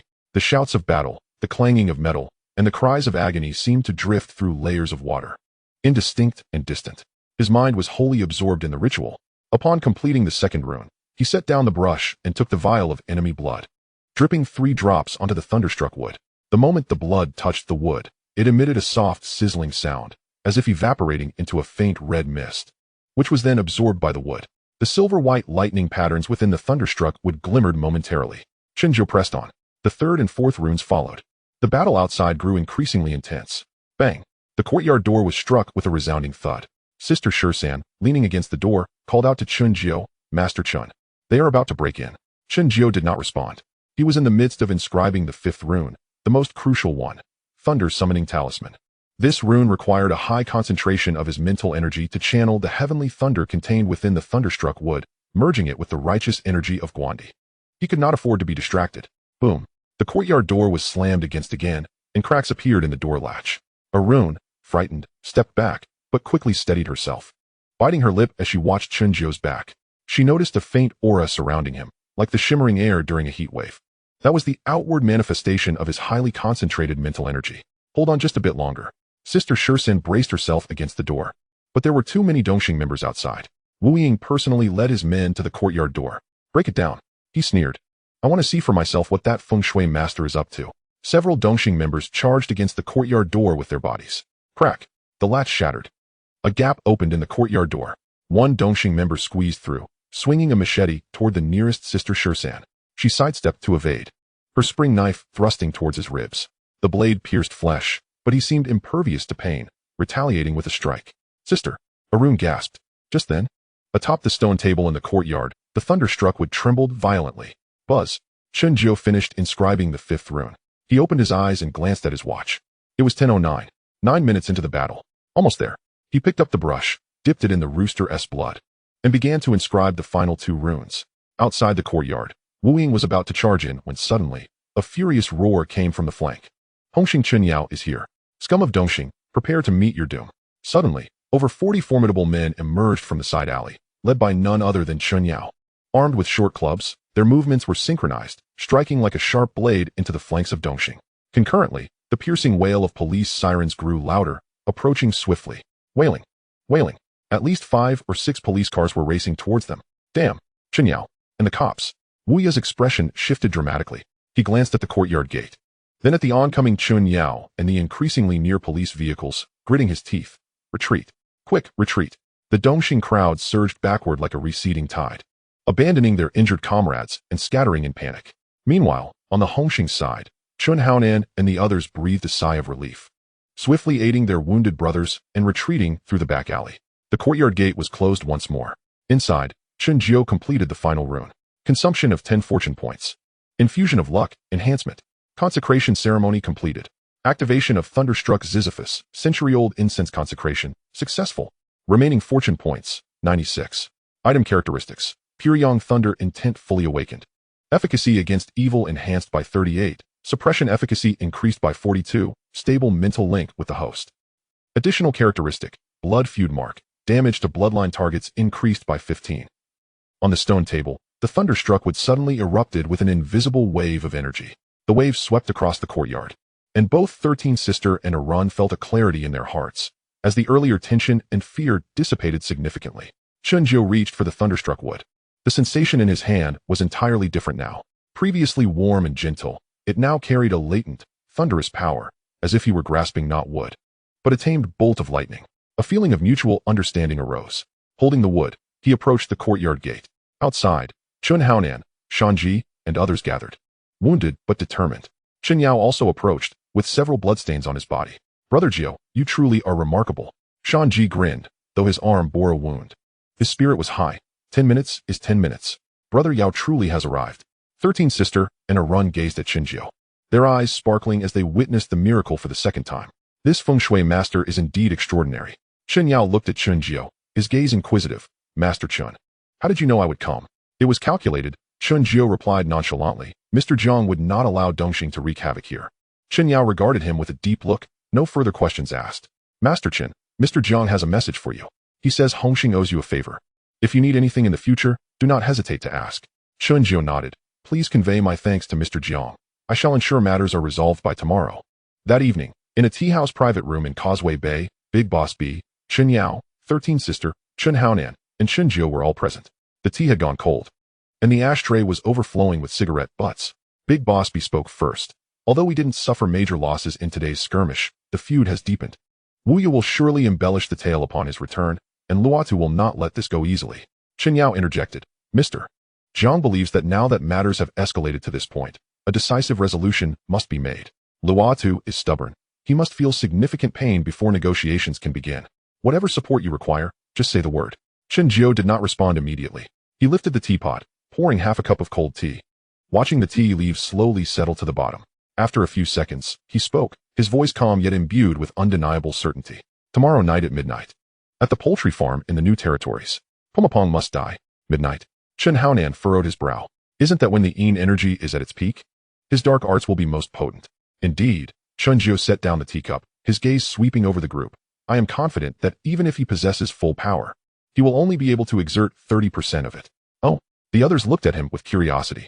Chen Jiu did not elaborate. That was his trump card. I require your cooperation. Chen Jiu turned his attention back to the group and began to lay out his plan. First step, clear the area. He looked at Big Boss B, Brother B, before 11 tomorrow night. All unrelated personnel must be removed from within a 500-meter radius of the poultry farm to prevent Dongxing from causing disruptions. I require an absolutely quiet battlefield, free from disturbances. Big Boss B nodded. Leave it to me. Second step, Chen Jiu addressed Chen Xuan and 13 sister, Brother Nan, Sister Mei. I need 8 individuals, all possessing young birth dates, courageous yet meticulous. Tomorrow night at 10. I will go to the outskirts of the poultry farm to instruct them on how to position themselves according to the 8 trigrams and when to place the talismans. They do not need to understand the principles, only to strictly follow my commands. Chen Xuan and 13 sister exchanged glances and nodded in agreement. Third step. I will personally enter to break the altar. Chen Jiu looked at Chen Yao. Brother Yao? Take a few trusted brothers and ambush in the lychee grove on the east side of the poultry farm to prevent Pumapong from escaping. Chen Yao nodded. All right. Leave it to me. After discussing the details, the group dispersed. Chen Jiu returned alone to the Peninsula Hotel. In the deep of night, in the living room of his suite, a layout map of the poultry farm was spread across the table. Alongside the consecrated thunderstruck wood and a batch of freshly drawn 5 thunder-breaking evil talismans. He had also prepared black dog blood, rooster blood, glutinous rice, vermilion, peachwood nails, red string, and copper coins, meticulously checking each item 3 times. The door gently opened. Little Stutter approached, carrying a cup of hot milk. She said nothing, merely placed the milk on the table and stood quietly behind Chen Jiu, watching him intently. Chen Jiu finished drawing the last talisman, set down his brush, and rubbed his brow. Tomorrow, Little Stutter whispered, it will all end. Chen Jiu turned to her. Afterwards, we will move to a different place. We will not return to Temple Street. Little Stutter's eyes brightened. Really? Are you confident? Chen Jiu smiled, pointing at the thunderstruck wood and talismans on the table. The first talisman, with intricate vermilion patterns resembling a spider's web, bore an ancient seal of the character for thunder at its center. This is the thunder summoning talisman. Chen Jiu explained. Using this talisman as a medium, I can momentarily borrow a trace of the residual thunderous might from the heavens. While it cannot truly summon heavenly thunder, it can create a pure yang, evil-repelling energy field that mimics the effect of thunder striking the ground within 3 breaths, specifically designed to combat malevolent spirits and terrify living beings. The second talisman, woven from 5 colored lines, formed a slowly rotating wheel of the 5 elements. 5 thunder-destroying evil talisman. Chen Jiu continued. Once activated, this talisman can create a persistent 5-element purifying field within a radius of 10 zhong for approximately 2 minutes. Within this field, malevolent energy, yin energy, and filth will be continuously purified and neutralized. In simple terms, it will temporarily transform that cursed ground into my domain. Little Stutter's eyes sparkled with excitement. Chen Jiu then produced a roll of yellowed parchment, slowly unfurling it. On it were intricately drawn 8 trigrams formations in vermilion. The 8 directions were labeled Xian, Kuan, Zhan, Sun, Kan, Li, Zhen, and Dui. This is the 8 trigrams dragon lock formation. Chen Jiu traced his finger along the formation, explaining that it requires 8 specific implements or talismans, arranged according to the 8 trigrams. Once the formation is established, it can temporarily seal the energy field within a 100-meter radius, creating a combat area that is overwhelmingly advantageous to our side. He looked at Little Stutter and explained, within the formation, the effects of my talismans and techniques will be enhanced by nearly 50%, and the speed of casting will increase.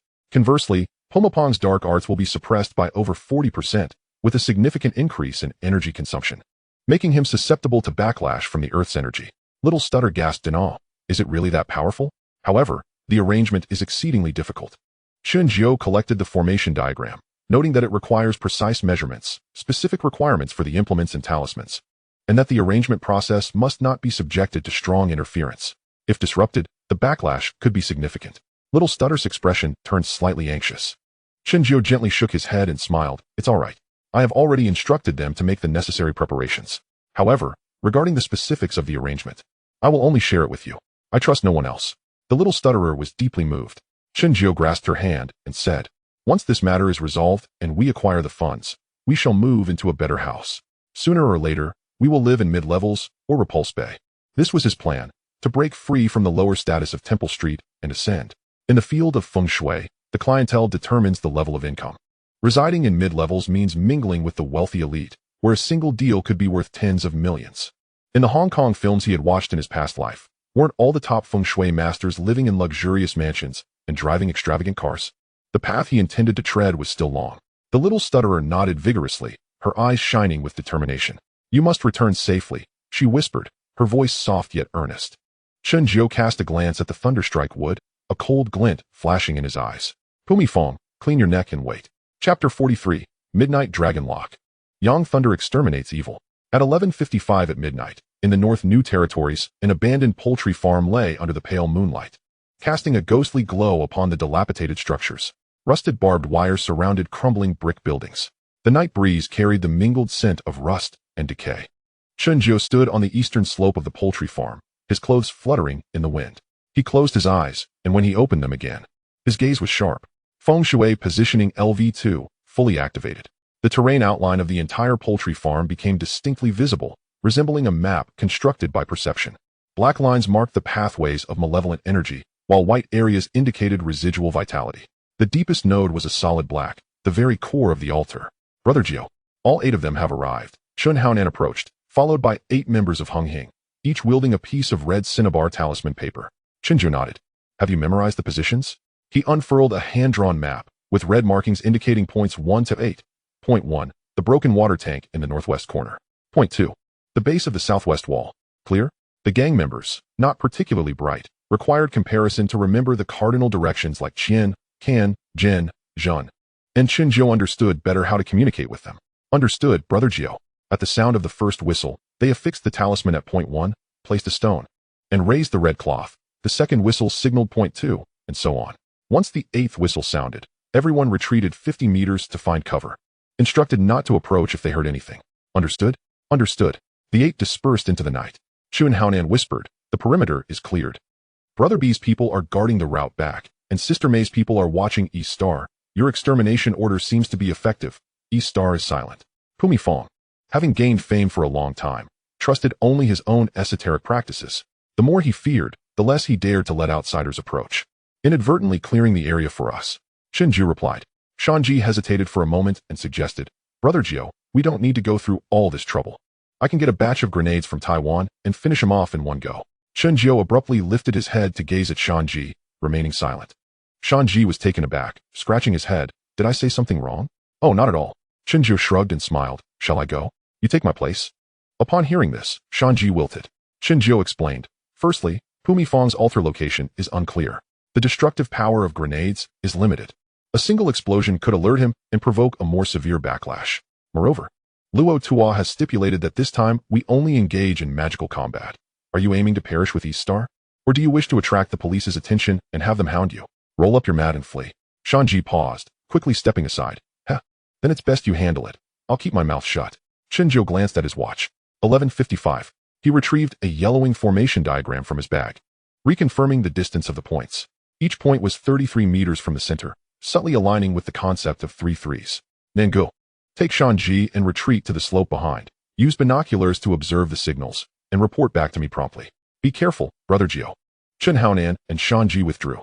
Shinjo took a deep breath and formed hand seals, consuming 15 luck points, initiating the 8 trigram dragon lock formation. Current luck points, 81. A warm current rose from his dantian, flowing through his limbs and converging in his eyes and hands. He sensed the flow of energy around him becoming increasingly clear. He raised the bronze compass in his left hand. The needle trembled before pointing towards the center of the poultry farm. In his right hand, he tightly grasped the thunderstrike jujube wood. He advanced towards the first point. Point 1. Establishing the foundation. The thunderstrike would touch the ground. His wrist turned lightly, etching a double circle symbol into the hard earth. Beep. The whistle sounded. A figure sprang from the shadows in the northwest corner, slapping the talisman onto the symbol's center, a stone crushing it, and raising the red cloth to wave. Point 1. Completed. Shanji's voice echoed. The moment the talisman was affixed, Chunjiu felt a surge of pure yang energy seep out, like a fine needle piercing the obstructed earth vein node. The earth's energy stirred slightly. Effective. He proceeded to the southwest. Point 2. Solidifying the vein. Beep. 8 points. 8 talismans. As the last whistle sounded, sweat beaded on Chunjiu's forehead. The exhaustion from heightened concentration weighed heavily upon him. He stood with his eyes closed. In Feng Shui positioning, perception, the 8 points were connected through underground energy veins, with the thunderstrike wood as the pivot, forming an energy field that enveloped 100 meters, reversing the trend of excessive yin and deficient yang. Beep, beep, beep. 3 long whistles signaled retreat. The 8 swiftly vanished into the night. Chenjiu stood alone outside the main gate of the poultry farm. With both hands clutching the thunderstrike wood, held upright before his chest, he silently chanted. 8 directions positioning. Energy locks the dragon and serpent. Earth veins heed my command. Evil spirits lie concealed. A low resonance emanated from beneath the earth. The talismans at the 8 points fluttered of their own accord, their edges curling slightly. 8 warm energy lines converged along the earth veins towards the center, intertwining beneath his feet to form a swirling energy vortex. 8 trigram dragon lock formation successfully arranged. Formation effect. Own spell effectiveness 45, casting speed increased. Enemies' in spell power 42, consumption increased, perception disrupted. Formation maintenance. Consumes 3 luck points every 10 minutes. It was done. A cold glint flashed in Chunjiu's eyes. The formation was set. The foundation of Pumi Fong's altar had stirred. The consumption was substantial. A swift resolution was essential. He directed his gaze towards the darkest point deep within the poultry farm. Net closed. 3 meters underground, in a secret chamber. Pumi Fong sat cross-legged amidst 7 bronze oil lamps, their flames casting an eerie green hue. 3 black ceramic jars in front of him trembled slightly, emitting scratching sounds. Suddenly, he opened his eyes. Something's amiss. The influx of yin energy from the earth veins had stagnated. Efficiency had declined by 40%. Has someone interfered with the earth veins? Pumi Fong's expression darkened as he bit into his right index finger, the blood appearing dark red, almost black. He used his blood to draw a Thai talisman on the ground, forming hand seals and closing his eyes to sense. In his perception, 8 scorching points emerged, arranged in an octagonal shape surrounding him. Lines of heat connected the points, forming an energy field to suppress the yin energy. A Feng Shui formation? Pumi Fong chuckled hoarsely. Do you think you can use yang energy to crush my yin ground? Naive. He had operated here for a long time.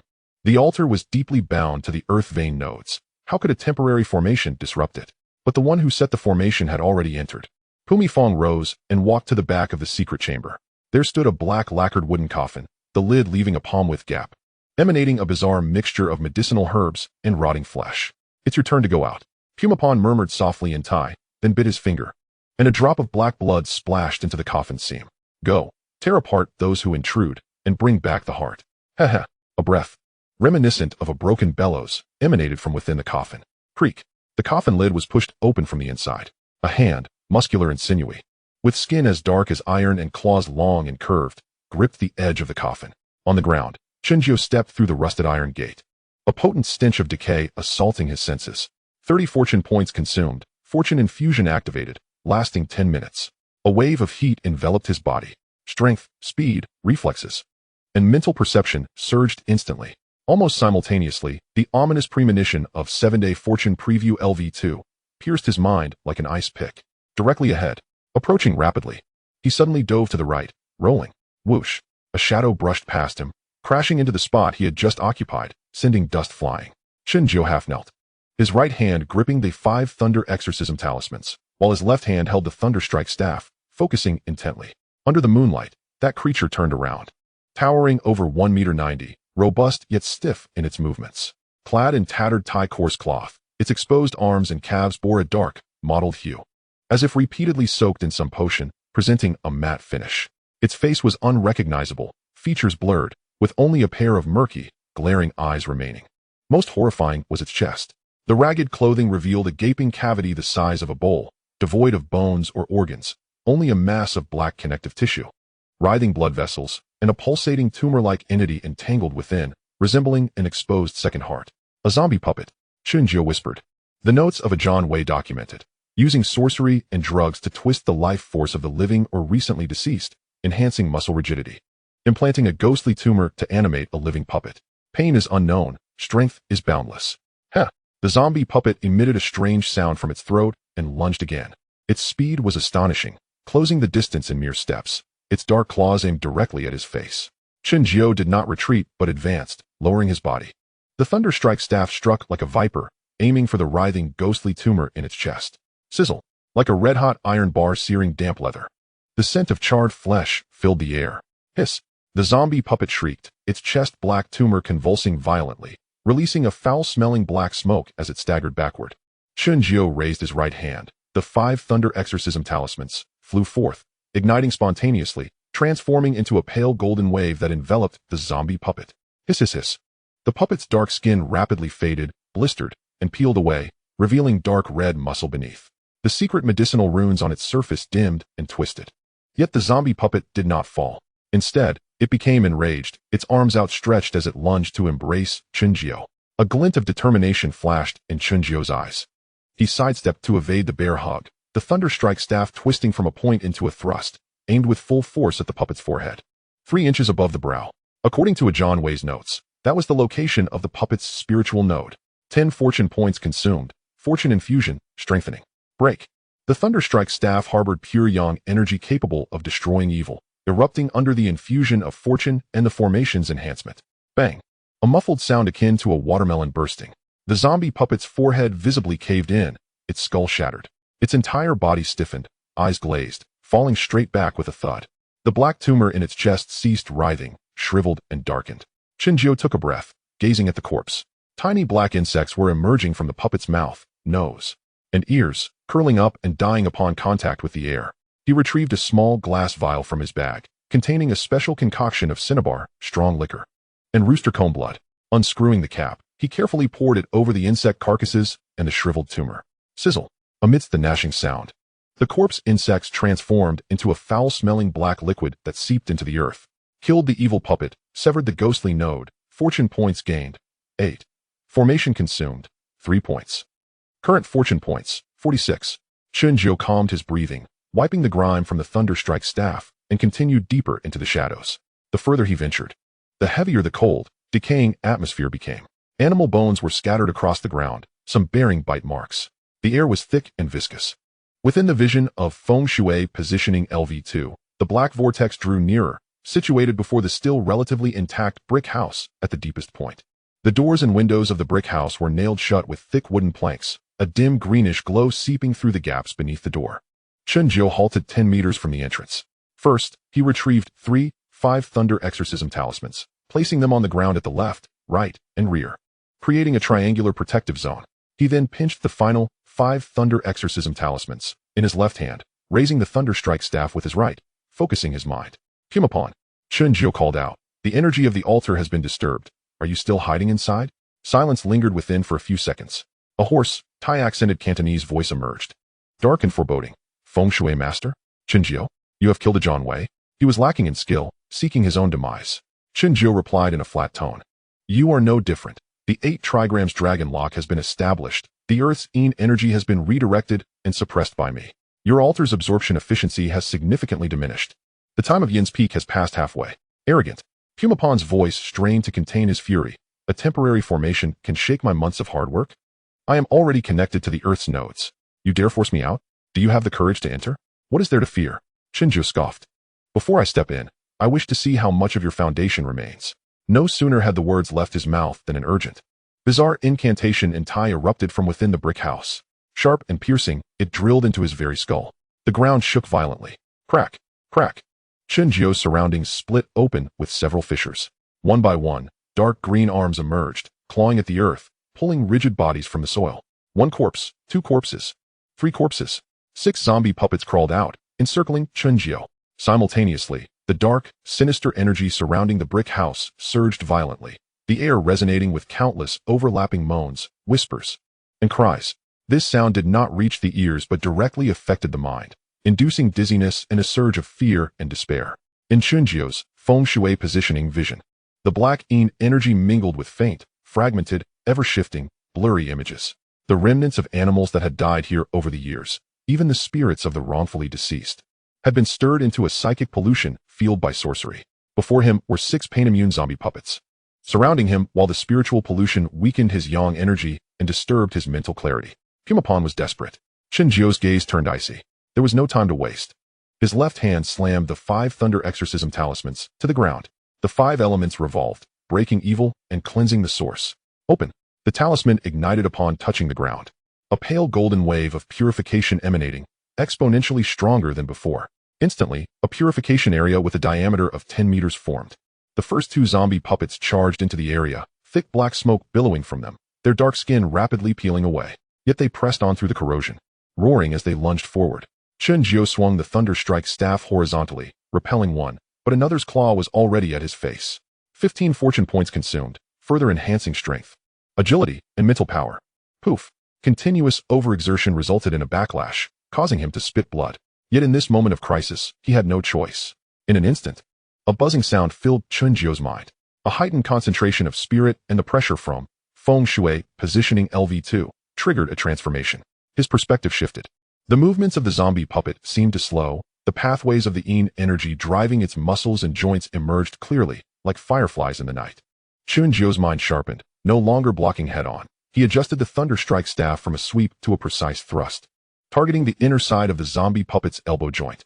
Under the basic Qi Huang technique, his vision sharpened further. That was the pivot point of the Yin energy flow. Poof! A light sound akin to puncturing an inflatable ball. The corpse's puppet-like arms became rigid and deformed, unable to exert any force. Chen Jiu's footsteps were unceasing, his form gliding like a fish, striking with the Thunderstrike wood. Each targeted hit landed precisely on the critical nodes of the corpse's internal Yin malevolence. Within mere moments, the corpse collapsed like a marionette severed from its strings, its joints contorted and lifeless, struggling yet no longer a threat. The understanding and application of Feng Shui in high-pressure combat has significantly improved, reaching a level of exquisite detail. Feng Shui positioning proficiency has markedly increased to level 2. Qi Huang technique proficiency has significantly increased to level 1. Chen Jiu had no time to revel in his breakthrough, as the remaining 4 corpses and the pervasive spiritual interference intensified his pressure. With a flash of inspiration, he made a bold decision. He made localized adjustments to the formation. He thrust the Thunderstrike wood into the ground beside him, swiftly forming seals with both hands while chanting fervently. The Bagua wheel turned, the 5 elements clashed.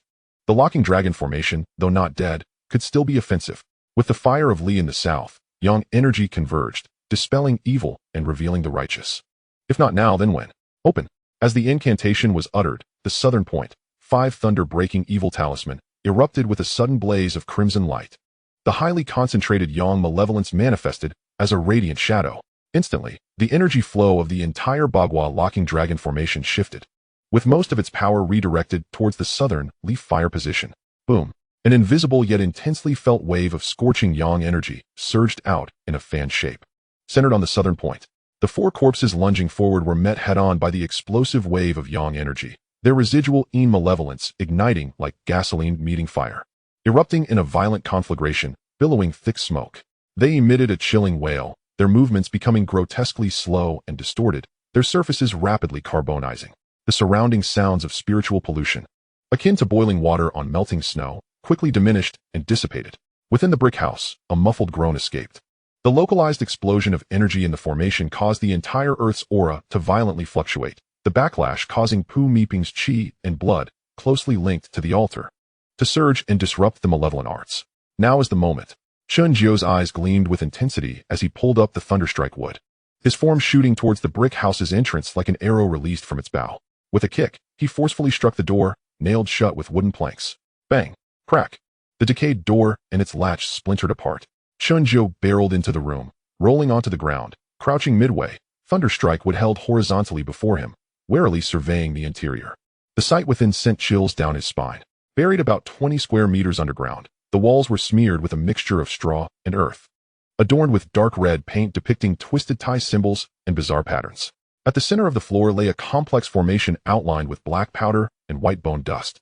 7 positions held 7 bronze oil lamps flickering with dark green flames, arranged like the Big Dipper. At the center of the formation sat an emaciated elder, resembling a skeletal figure. However, at that moment, Pu Meeping appeared ghastly. His bare torso revealed bulging, dark veins on his skin, writhing like worms. His eyes had turned completely black, devoid of whites. Black-red bloodstains marred the corners of his mouth. The most bizarre aspect was his abdomen, grotesquely swollen as if 9 months pregnant, the mass within continuously writhing, distorting his thin skin into a horrifying shape. Hissing, Pu Meeping gasped for breath, his black eyes fixed intently on Chen Jiu. Since you've disturbed the earth's veins and suppressed my formation, we shall die together here. A mad, resolute expression crossed his face as he plunged his fingers into his swollen abdomen. Splurt.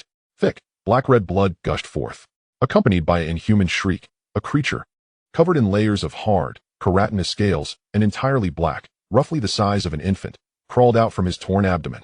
It lacked distinct facial features, save for 2 deep-set sockets on its head, flickering with 2 pinprick-sized crimson glimmers. Upon its emergence, it emitted a high-pitched wail that pierced the depths of the soul. The sound echoed and overlapped within the cramped underground chamber, its power far exceeding that of the external spiritual pollution. Chen Jiu felt as though his head was being mercilessly struck by a hammer, his vision darkening, a ringing in his ears, and excruciating pain exploding from his temples, nearly causing him to faint. The birth of the corpse child. The notes of a Jan Wei record this as the most insidious and ultimate technique of the headman. A desperate gambit, utilizing parts of one's own organs, essence, blood, and fragments of the soul as a foundation, merging with the earth's most mean and malevolent energies, birthing and refining a bloodthirsty abomination within. Linked to the practitioner's life, its power is terrifying. If broken, the practitioner is doomed as well. Consumes 10 fortune points, instantly enhancing mental strength and willpower resistance. A cool energy surged to his forehead, forcibly suppressing the soul-rending agony and dizziness. Chen Jiu's gaze regained clarity, yet the veins on his temples throbbed violently. He knew he couldn't hold out much longer. Consumes 20 fortune points, briefly intervening in fortune. Target, Pu Meeping. An invisible misfortune enveloped the beleaguered Pu Meeping. Simultaneously, Chen Jiu's right hand delved deep into his bag, retrieving his final trump card, a dark purple talisman, intricately adorned with patterns resembling thunderclouds, the thunder-summoning talisman. This was a life-or-death talisman that would detonate the century-old pure yang malevolence contained within. You wish for mutual destruction? Chen Jiu roared, biting down on his tongue, a drop of his essence blood-infused true yang saliva spattering onto the purple talisman. The talisman instantly became scorching hot. Without hesitation, Chen Jiu slapped the burning talisman onto the midsection of the thunderstrike wood he grasped tightly. With my essence blood as the catalyst, the thunderstrike wood as the base, and the formation's yang energy as assistance. Break for me. Boom. Within his perception, the highly compressed pure yang malevolence erupted violently, colliding with the dense yin malevolence, creating a thunderous air explosion. The blackened lightning patterns on the thunderstrike wood ignited, radiating blinding silver-white light, the entire stick resembling solidified lightning. The scorching, violent yang energy filled the underground chamber. The black corpse child sensed the imminent threat, emitting an even sharper, more piercing howl, transforming into a shadow as it lunged at Chen Jiu. The air before it warped slightly due to the highly concentrated yin energy. Chen Jiu gripped the now luminous thunderstrike wood tightly, channeling every ounce of strength, remaining spirit, and the formation's gathered yang energy into a single thrust. Without flinching or retreating, he aimed directly at the heart of the corpse child. Time seemed to slow. The blazing white tip of the thunderstrike would collided with the corpse child's hard, black Scaly body. Hiss. A soft sound. The silver-white lightning surged like mercury, instantly enveloping the entire corpse child. The hard black keratinous scales of the corpse child began to gray and whiten at the point of contact, rapidly flaking off like weathered rock, revealing dark red, rotting flesh beneath, as if corroded by strong acid. Its wails transformed into a sharp, gasping shriek, its crimson eyes flickering dimly. The entire body trembled violently under the purifying onslaught of the silver-white lightning, curling inward before beginning to disintegrate from within, transforming into a viscous black liquid bubbling with foul stench. In the center of the formation, Pu Meeping's 7 orifices oozed black blood, his gaze fixed on Chen Jiao, filled with resentment and disbelief. You break my formation, kill my corpse child. I shall curse you with my last blood. He struggled to raise a finger, dipping it into the black blood from his orifices, attempting to draw something before him, but his finger only traced half the line before it fell weakly. His head drooped, breath departing. His body rapidly shriveled, as if all moisture had been drained. The symbiotic insects within him crawled out, but lacking vitality to sustain them, they withered swiftly. Meeting death, Chen Jiao sensed the silver-white lightning gradually dissipating. The thunderstrike would dimmed, returning to its charred form. Yet Chen Jiao keenly felt the pure yang intent within the stick was significantly weakened, with several fine cracks appearing along its length. The recent outbreak has inflicted considerable damage upon itself. The basement lies in utter disarray. Bloodstains on the walls are charred and peeling. The ground's magical array is utterly destroyed. And all 7 oil lamps have been shattered, leaving a pool of spilled lamp oil. Chen Jiao kneels on one knee, propped up by the thunderstrike wood, gasping for breath. With a trickle of blood seeping from the corner of his mouth, the strain of mental resistance and the depletion of his essence have left his innards shaken. Yet, he has emerged victorious. Eliminating the significant foe, Pumapong, has irrevocably altered his fate, granting him core rewards. Reward 1. 200 fortune points, base 80, overlevel kill 120. Current fortune points, 201. Reward 2. Inchi perception LV1. Passive ability, consumes 1 fortune point per minute when activated. LV1. Detects significant gathering of Inchi within a 50-meter radius, providing a warning of approaching malevolent spirits or traps. Reward 3. Feng Shui positioning LV3. Effect. Enhances the ability to perceive the flow of earth veins, distinguishing the concentration of yin and yang malevolence, greatly aiding in the search for auspicious sites and malevolent nodes. Related Feng Shui skills receive a slight boost. Reward 4. Acquired a special item, Yiming Jade, Fragment. Quality, rare. Description, a jade pendant worn by Pumapong for years. Originally capable of nourishing the soul, but tainted by his wicked arts for many years, its spirituality damaged, now a remnant. The remaining portion still possesses a certain warmth for the spirit, promoting tranquility, prolonged where may slightly enhance mental recovery speed. If a method to purify and restore it is found in the future, it may regain some of its former efficacy. Chen Jiao took a moment to compose himself before rising. He first approached Pumapong's corpse, retrieving a leather-bound notebook from his bosom. A cursory glance revealed a mixture of Thai and traditional Chinese, documenting insights on necromancy, medicinal formulas, and dealings with certain individuals in Hong Kong. The last few pages prominently featured in red ink the detailed birth date and ancestral grave location of a certain camel, accompanied by a simple sketch. Chen Jiao was taken aback by this unexpected find. He tore the black cord from Pumapong's neck. The dark green jade fragment felt icy to the touch, yet exuded a hint of warmth. Yiming Jade, Fragment. After securing both items, Chen Jiao wasted no time and swiftly evacuated the scene. Chapter 44, Aftermath. Moments later, Chen Jiao evaded the watchful eyes of Hung Hing, quietly entering the vehicle borrowed from Shanji, and drove away from the new territories. The car trembled gently, smoothly gliding into the darkness. The desolate chicken farm quickly faded from view, swallowed by the night, as if nothing had ever transpired. Approximately 20 minutes later, the vehicle entered Kowloon City, where lights began to flicker along the streets. Chen Jiao parked under a street lamp to take a brief respite. His lungs burned with each breath, tasting of iron rust. The continuous use of fortune to enhance his physical potential had drained his energy and shaken his innards, leaving him with severe backlash. The minute cracks in the thunderstrike would silently testify to the cost of that life or death strike. Gasping for air, his eyelids felt heavy, yet he fought to stay awake. Seizing the opportunity to rest, he pulled out Pumapong's notebook. Unlike the one from a Janwei, this one appeared more ancient. The leather cover was worn and darkened, the corners stained with a dark liquid, its texture greasy. Upon opening, the yellowed pages revealed twisted Thai on the left and densely packed traditional Chinese on the right, alternating between the two scripts. He flipped through quickly. The initial pages primarily contained insights on necromancy, interspersed with obscure medicinal formulas, many ingredient names sending shivers down one's spine. For instance, corpse soil, the purple riverbed of a 3-month gestation, rust from a century-old coffin nail. In the middle section, transaction records appeared. Dates, amounts, and codes. Some of the codes Chen Xuan recognized as nicknames for certain figures in the Tung Sing faction. The sums were substantial. Flipping to the last few pages, he found the information he sought. In red ink, the handwriting was particularly forceful, nearly piercing through the paper. Tung Sing, camel. Born on the 7th day of the 3rd month in the Jiao year, at the 3rd quarter of the Tiger Hour. Below was a series of detailed 8 characters calculations, with several malevolent days circled in red. The next page contained a hand-drawn simple directional map. Title: New Territories, Shaluo Wan, southern foot of Kowloon Mountain, Bing Mountain. Rin direction. Side notes detailed the terrain features and marked possible grave locations. This old ghost had even ascertained the location of his employer's ancestral grave, noting it down in his book. Perhaps he had long harbored ulterior motives, or perhaps it was merely a habit of those in the underworld to keep a backup plan. Regardless, it now fell into his hands.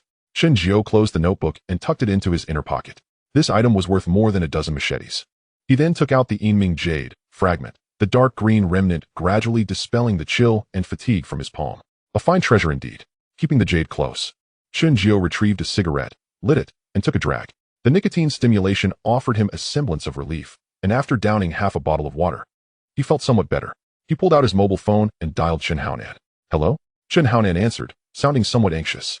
Nangu, it's me, Chen Xuan said. A brief silence followed, before Chen Xuan exclaimed, Jiuge, how are you? We've been outside, not hearing any commotion inside, and we didn't dare to rush in. I'm fine.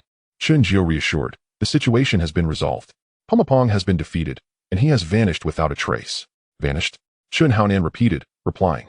We've been keeping watch outside and haven't seen anyone come out. Are you injured? Where are you? We can come to pick you up. Just a minor injury. Nothing to worry about. I have a few other matters to attend to, so I won't meet up with you for now. After a pause, he added, please relay a message to Bi Gu and Mr. Jiang regarding the troubles with Tung Sing. Pumapong has been defeated, Tung Sing has fallen, but Camel has lost face, and his anger will undoubtedly escalate. I doubt he will honor his promises and let this matter rest. However, this situation needs to be addressed, and Mr. Jiang will need to negotiate terms. Once Tung Sing has completely extinguished their pursuit of me, I will naturally emerge. On the other end of the line, Chen Xuan remained silent for a longer stretch. Chen Xuan knew what he was contemplating, having just handled a tricky matter for the organization. Retreating now and not meeting even his own people would seem overly cautious, even somewhat distrustful. Jiuge, Chen Xuan finally spoke, his tone devoid of reproach. Instead imbued with understanding, I know what you are worried about. In the underworld, caution is the key to longevity. Rest assured, we at Hung Hing will clean up the aftermath. We will not allow our own to suffer. Take care of yourself, and if anything arises, call this number. Thank you. Nangu. After hanging up, the receiver felt cold against his ear. Leaning back against the car seat, Chen Xuan took a few deep breaths. Lying to Chen Xuan was a necessary evil. The circumstances surrounding Pumapong's death were too peculiar. The fewer who knew, the better. Moreover, he certainly did not wish to have the label of a murderer directly attached to himself. Even if everyone knew it was him, he would never admit to it. Evidence. Once the cigarette was finished, he flicked it out of the car. The night breeze invigorated his spirit slightly. Restarting the vehicle, he set off towards the Peninsula Hotel. Meanwhile, in the northern New Territories, on the outer earth slope of the chicken farm, Chen Xuan put down the mobile phone and looked at the few people around him. Big Brother B, Chen Yao, and Sister 13 had gathered, with Shanji also craning his neck. Did a Joe call? Big Brother B inquired. Chen Xuan nodded. He said the situation has been resolved. Pumapong has fled and is nowhere to be found. He sustained some minor injuries and has gone to attend to other matters. Temporarily not joining us. Lost without a trace. 13's sister raised an eyebrow, her fingers adorned with bright red nail polish, holding a slender lady's cigarette. Has he vanished or fled? Brother Gio did not elaborate, but the implication was clear. He is gone. Chen Xuan remarked that he instructed us to relay a message to Mr. Jiang, assuring us that he has managed the situation, while the subsequent negotiations with Dongxing would be handled by Hongxing. Although Camel had mentioned that there would be no pursuit following this duel, Brother Gio feared Camel might go back on his word. He wouldn't show his face until the assassination order was lifted. Big Boss furrowed his brow. Camel has just lost the smiling tiger and now lacks the support of Pumi Fong. Is he truly in the mood to negotiate? Chun Yao adjusted his gold-rimmed glasses, his gaze behind the lenses calm. Precisely because he has lost his support, he must weigh his options more carefully. Pumi Fong was his weapon against Gio. With that weapon now severed, he must contemplate whether it is worth incurring a greater cost. especially with a geomancer capable of breaking curses on Hongxing's side. Mr. Zhang's involvement could serve as a stepping stone. What shall we do now? Shanji interjected, gesturing towards the eerily silent chicken farm. Brother Jiu mentioned that everything was settled inside. Shall we go in and take a look? Curiosity mingled with apprehension glimmered in his eyes. The strange hissing and muffled sounds that had occasionally emerged from within had been brief, yet unsettling. The group exchanged glances. Since we are here, we might as well. 13's sister flicked away the ash from her cigarette. We cannot return without knowing the state of the battlefield to report back to Mr. Jiang. Big Boss B nodded in agreement. Let us proceed with caution. Agio claimed it was all under control, but we cannot be too sure of any lingering anomalies. Chen Haonan took a deep breath. Very well, let us go in. Shanji, you follow me up front. B brother, Yao brother, and sister, you all stay back for a moment. The group switched on their flashlights, illuminating the uneven ground as they cautiously approached the iron gate of the chicken farm. The beam of light sliced through the darkness, revealing the contours of the ruins. As they ventured deeper, the stench, a foul mixture of burnt, decay, and an indescribable sweetness, grew increasingly potent. Signs of struggle began to appear on the ground, shattered bricks, dragged footprints, and pools of suspiciously colored sticky residue. Nangu, look. Shanji's flashlight beam froze on an open space ahead. There lay several bodies, contorted and grotesque. Their forms neither human nor beast, with skin of an eerie bluish-black hue that absorbed the light. Some bore horrifying gaping wounds in their chests, revealing charred and coiled grotesque tissues, while others had sunken skulls, surrounded by desiccated, centipede-like insect carcasses. What the hell? Shanji's hair stood on end as he staggered back, his voice trembling. What on earth is this? Are we filming a horror movie? Chen Haonan felt a chill rising from his feet, but he forced himself to remain composed, stepping forward to examine the scene closely. He cautiously prodded one of the insect carcasses with his toe. It was rigid and crumbled to dust upon contact. Chen Yao crouched down, shining his flashlight closely on the skin of a corpse's arm, and then glancing at the insect remains on the ground, his brow furrowed in concern. Yao brother, you've seen much. Even Big Boss B seems unnerved. Chen Yao stood, brushing the dust from his hands, his expression grave. This is not a ghost. It's a very sinister creation from Thai necromancy known as a corpse puppet. Corpse puppet? Indeed, Chen Yao explained. Though it sounds terrifying, the principle is not overly mysterious. It bears resemblance to the corpse-driving practices of Xiangxi and the Miao-S Gu technique, utilizing specific methods to control biological entities. Look at these insects here. He pointed at the insect carcasses. They're called corpse worms, cultivated by necromancers using particular herbs and environments. After a person dies, a large number of these worms are implanted into critical areas within a specific time frame. The toxins and hormones secreted by these worms can somewhat stiffen and enhance the muscles while eroding the remaining nervous system, allowing the corpse to be manipulated by the necromancer through specific frequencies of sound or drug sense. He gestured towards the charred mass on the corpse's chest. There should have been a Sha tumor here, the core of the worm colony and the relay station for receiving control signals. It appears to have exploded from within due to an extremely potent force. Shanji was taken aback. So, it's not a possession by a ghost, but rather controlled by insects? That is one way to understand it. Chen Yao nodded. Many seemingly bizarre elements of necromancy, upon closer examination, either involve the application of rare plant and animal toxins or a combination of psychological hypnosis and biological control, supplemented by certain unique local minerals and magnetic field environments. In essence, it is an extreme deviation from primitive biological and energy techniques. Pumi Fong is evidently a master in this field. These corpse puppets are refined to a remarkable degree, exhibiting strength and speed far surpassing that of ordinary humans, and are impervious to conventional blades. And Brother Jiu, Chen Haonan glanced towards the brick house deep within the chicken farm, its entrance gaping like the mouth of a beast. To dismantle these corpse puppets, a Jiu must have employed far more potent methods. Chen Yao spoke with a hint of admiration tinged with wariness. Let us take a look inside, but we must exercise utmost caution. Do not touch anything. The group approached the brick house with heightened vigilance. The moment the flashlight beam illuminated the basement entrance, even those who had steeled themselves gasped in shock. The basement lay in disarray, as if ravaged by both tempest and flame. The walls were charred, and blood symbols were blurred. The ground was littered with fragments of the shattered ritual array, and the remains of a 7-star oil lamp lay scattered about. In the center, a desiccated corpse sat cross-legged, its orifices oozing with dried black-red blood, nearly shrunk to the size of a child, its skin clinging tightly to its bones. A horrific gash marred the corpse's abdomen. The edges blackened and curled. The air was thick with an overwhelming stench of char, blood, and an indescribable ozone-like scent of residual energy. Is this Pumi Fong? Shanji's voice quivered as he pointed at the corpse. What happened to him? His essence and the malevolent entities within him have been entirely drained and incinerated. Chen Yao explained somberly. His sharp gaze swept the floor, spotting several puddles of completely carbonized black residue in the corners. Look here. This must be his fateful object that backfired. When a necromancer forges such things, their life is entwined with it. Once it is broken, this is the outcome. He paused. Looking at Chen Xuan, Ajio's claim of being lost is merely a ruse. The police will arrive and assume it's an internal conflict among cultists or some bizarre natural death. We should not linger. Oh my heavens. Shan Ji clutched his chest. Shaken, thank goodness Brother Jio advised against entering. This is far more terrifying than being attacked by a blade. I doubt grenades would work either. How on earth did Brother Jio manage this? He can't possibly be. Silence. Big Boss B admonished softly, his expression darkening. It is unwise to tarry here. Yao is right. Let us hastily erase any trace of our presence. Sister, have your people conduct another sweep of the perimeter to ensure it's clean. Already instructed. 13 Sister nodded. Though she too was astonished, she had weathered many storms and quickly regained her composure. What should we do about this place? Chen Yao pondered. Let us leave everything as it is. Later, we'll find a completely unrelated petty criminal, give him some money, and have him report it to the police. Once they arrive, this matter will be entirely distanced from us and Hongxing. In the world of the underbelly, half the issues can be resolved with underworld methods. The rest, let the authorities worry about.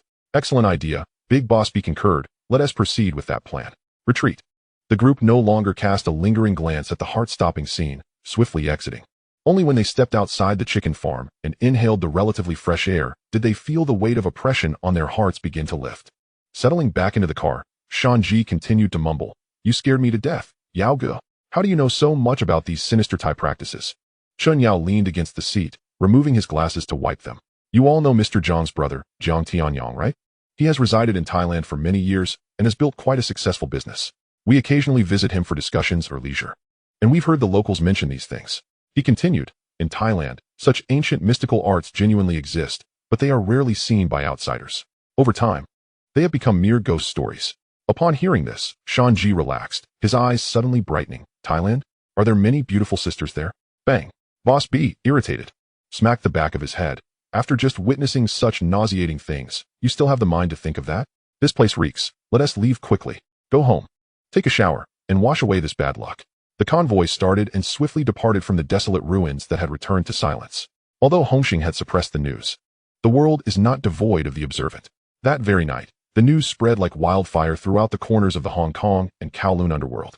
There were numerous versions. Some claimed that Hongxing had enlisted a more powerful sorcerer from Southeast Asia, who had retaliated against Bumabal. Others suggested that Bumabal had fallen victim to his own magic, resulting in his demise. Yet another version recounted a duel of spells that summoned heavenly lightning, obliterating a chicken farm. The explanation that was closest to the truth and most widely accepted was that the newly emerged Feng Shui master, Chen Jiao, employed ruthless methods to dismantle Bumabal's dark sorcery, leading to his self-inflicted death, leaving no remains. Chapter 45. The Intimidation of Camel. Inside the Dongxing headquarters, the atmosphere was so oppressive it could squeeze water from stone. Camel sat in a grand armchair, his face ashen, his hands spinning 2 iron balls with an increasingly frantic speed. Below stood several key figures including Ben Shu, Wu Ya, Situ Haonan, and Ding Xiaoxia. Even the smiling tiger with his bandaged face had emerged. Each of them was silent as the grave. Useless. All of you are useless. Camel slammed the iron balls down onto the Zeaton-wood coffee table, producing a thunderous sound. A supposed expert from Thailand promised a foolproof plan. And what happened? They didn't even manage to lift the lid off. Died in obscurity. I've lost face for Dongxing to the Mekong River. Ben Shu cleared his throat, mustering the courage to speak. Brother, given the circumstances, venting anger alone is futile. Bumabal is dead, and Hongxing's arrogance has only intensified. That Chen Jiao has become a favored figure in Hongxing, and he is now a thorn in our side. However, he has gone into hiding. Jiang Tiansheng from Hongxing has also indicated a willingness to negotiate. Negotiate? Negotiate what? Camel scoffed. Compensation? Land cessions? Do you expect me to bow to Hongxing? To that Feng Shui brat who appeared out of nowhere? Dream on. You were the one who said, in this contest of magic, neither side could pursue the matter further if defeated. Ben Shu reminded him. Camel choked momentarily, his lips twitching in anger. I thought victory was certain. Who knew that Bumabal was all bluster, just like his apprentice, useless at the critical moment. Wu Ya's eyes glinted with menace. Boss, how about I take some men and directly sweep through a few of Hongxing's venues? Force them to hand over the person. You sweep? Camel shot him a sidelong glance. Do you think Chen Haonan and Boss B are pushovers? Right now, The moral high ground isn't on our side. Bumabal initiated the dark arts first. There are already whispers in the underworld. If we strike first, how will other factions perceive us? How will we explain ourselves to the police? Do you think it's still the era of slicing friends in half from 10 years ago? The smiling tiger, his voice hoarse and muffled through the bandages, spoke up. Boss, that Chen Jiao is indeed sinister.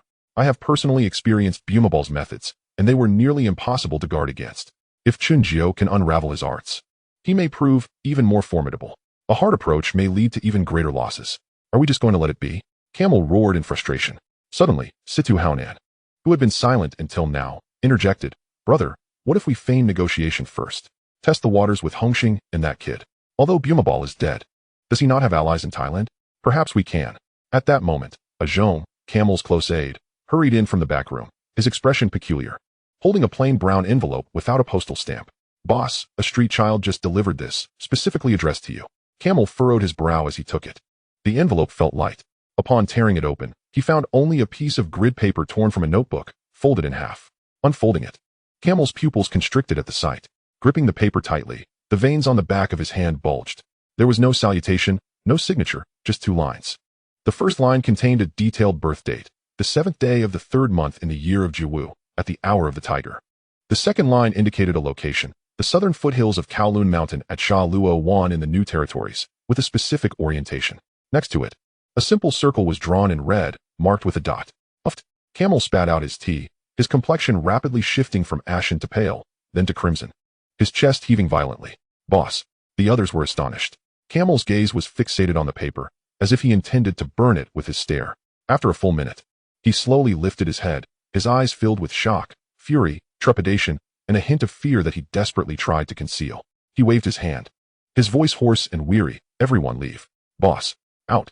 The group exchanged glances, hesitant to disobey, and gradually withdrew. Only Camel remained in the hall. He slumped back into the grand chair, staring at the seemingly weightless yet burdensome paper in his hand. The birth date was precise. The ancestral grave's location was accurate to the orientation. What did that red mark signify? Was it a warning? A threat? Or had something already been done? How could Bumabal's notebook contain such details? And how did they fall into Chen Jiao's hands? Damn it. All of them are despicable. Camel's fists crackled as he clenched them tightly, feeling in that moment that Bumabal had died too easily. He deserved to be torn apart. A Feng Shui master who knew your birth date and the location of your ancestral grave. A chilling wave coursed through Camel. In the tumult of the underworld, amid the clash of blades, Camel feared nothing but this unseen, intangible force, which could directly target your very foundation and fate, filled him with a profound dread. Chen Jiao delivering this paper was crystal clear. He could locate Bumabal's life source, and thus his own. He could dismantle Bumabal's altar, and in turn, disturb Camel's ancestral grave. This was not merely about eliminating rivals or seizing territory. It was about rooting out the very essence. After a long while, Camel exhaled a deep breath. The struggle, rage, and unwillingness in his eyes finally transformed into a calm, cold calculation. He picked up the phone and dialed a number. Is this Jiangsheng? I am Camel. I believe it's time for us to sit down and have a proper cup of tea regarding our recent misunderstandings. Peninsula Hotel, Suite. The curtains were tightly drawn, with only a dim wall lamp casting a yellow glow. The little stutterer curled up on the sofa, asleep, her brow slightly furrowed as she clutched a cushion tightly. In the past few days of anxiety, she had hardly slept. Chen Jiao sat at the desk by the window, illuminated by the desk lamp, meticulously perusing the leather notebook. He read slowly, particularly when it came to sections on medicinal formulas and the application of geomantic energies, and he felt subtle stirrings within himself, especially with his newly acquired Feng Shui positioning LV3. Beside him, the Yinming Jade fragment lay quietly, emanating a refreshing chill that steadied his mind. Suddenly, the phone rang abruptly. Chen Jiao picked up the receiver. Brother Jiao, it's Haonan. Chen Haonan's voice came through, sounding relaxed. I just received word that Dongxing Camel has proactively reached out to Mr. Jiang to seek reconciliation. With a posture sufficiently humble, it is anticipated that Mr. Jiang will host a gathering tomorrow evening, to which you, Brother B, and Camel, along with Uncle Ben and the others, are invited. A faint smile graced Chen Jiao's lips. Devoid of surprise, it was not a matter of seeking harmony, but rather one of necessity to bow his head. After a brief pause on the other end of the line, Chen Haonan softly inquired, Brother Jiao, did you do something just now? Camel's reaction today has been quite peculiar. Nothing much, merely prompted certain individuals to awaken and comprehend who should not be provoked at this moment. Chen Jiao replied in a calm tone. Brother Nan, please extend my gratitude to Mr. Jiang for his goodwill. However, As for the domestic affairs of Hongxing and Dongxing, you may settle them as you see fit. I have but one condition. Dongxing must ensure that from now on, there shall be no further disturbances directed at me. Regarding tea, I shall extend an invitation to Mr. Jiang at a later date when he is available. This direct refusal left no room for ambiguity. Chen Jiu's stance was resolute and unwavering. Strength breeds confidence. And at his level, there was no longer a need to navigate the whims of these local dignitaries. By maintaining a distance, he only accentuated his detachment. This was an assertion of authority and a clear delineation of boundaries. Chen Haonan appeared momentarily taken aback by the clarity of Chen Jiu's position, before responding, "Understood. Take care of yourself. Camel may yield, but one cannot guarantee that there won't be any reckless young blood emerging." "Understood," Chen Jiu replied, ending the call. "Reckless youth? Crows?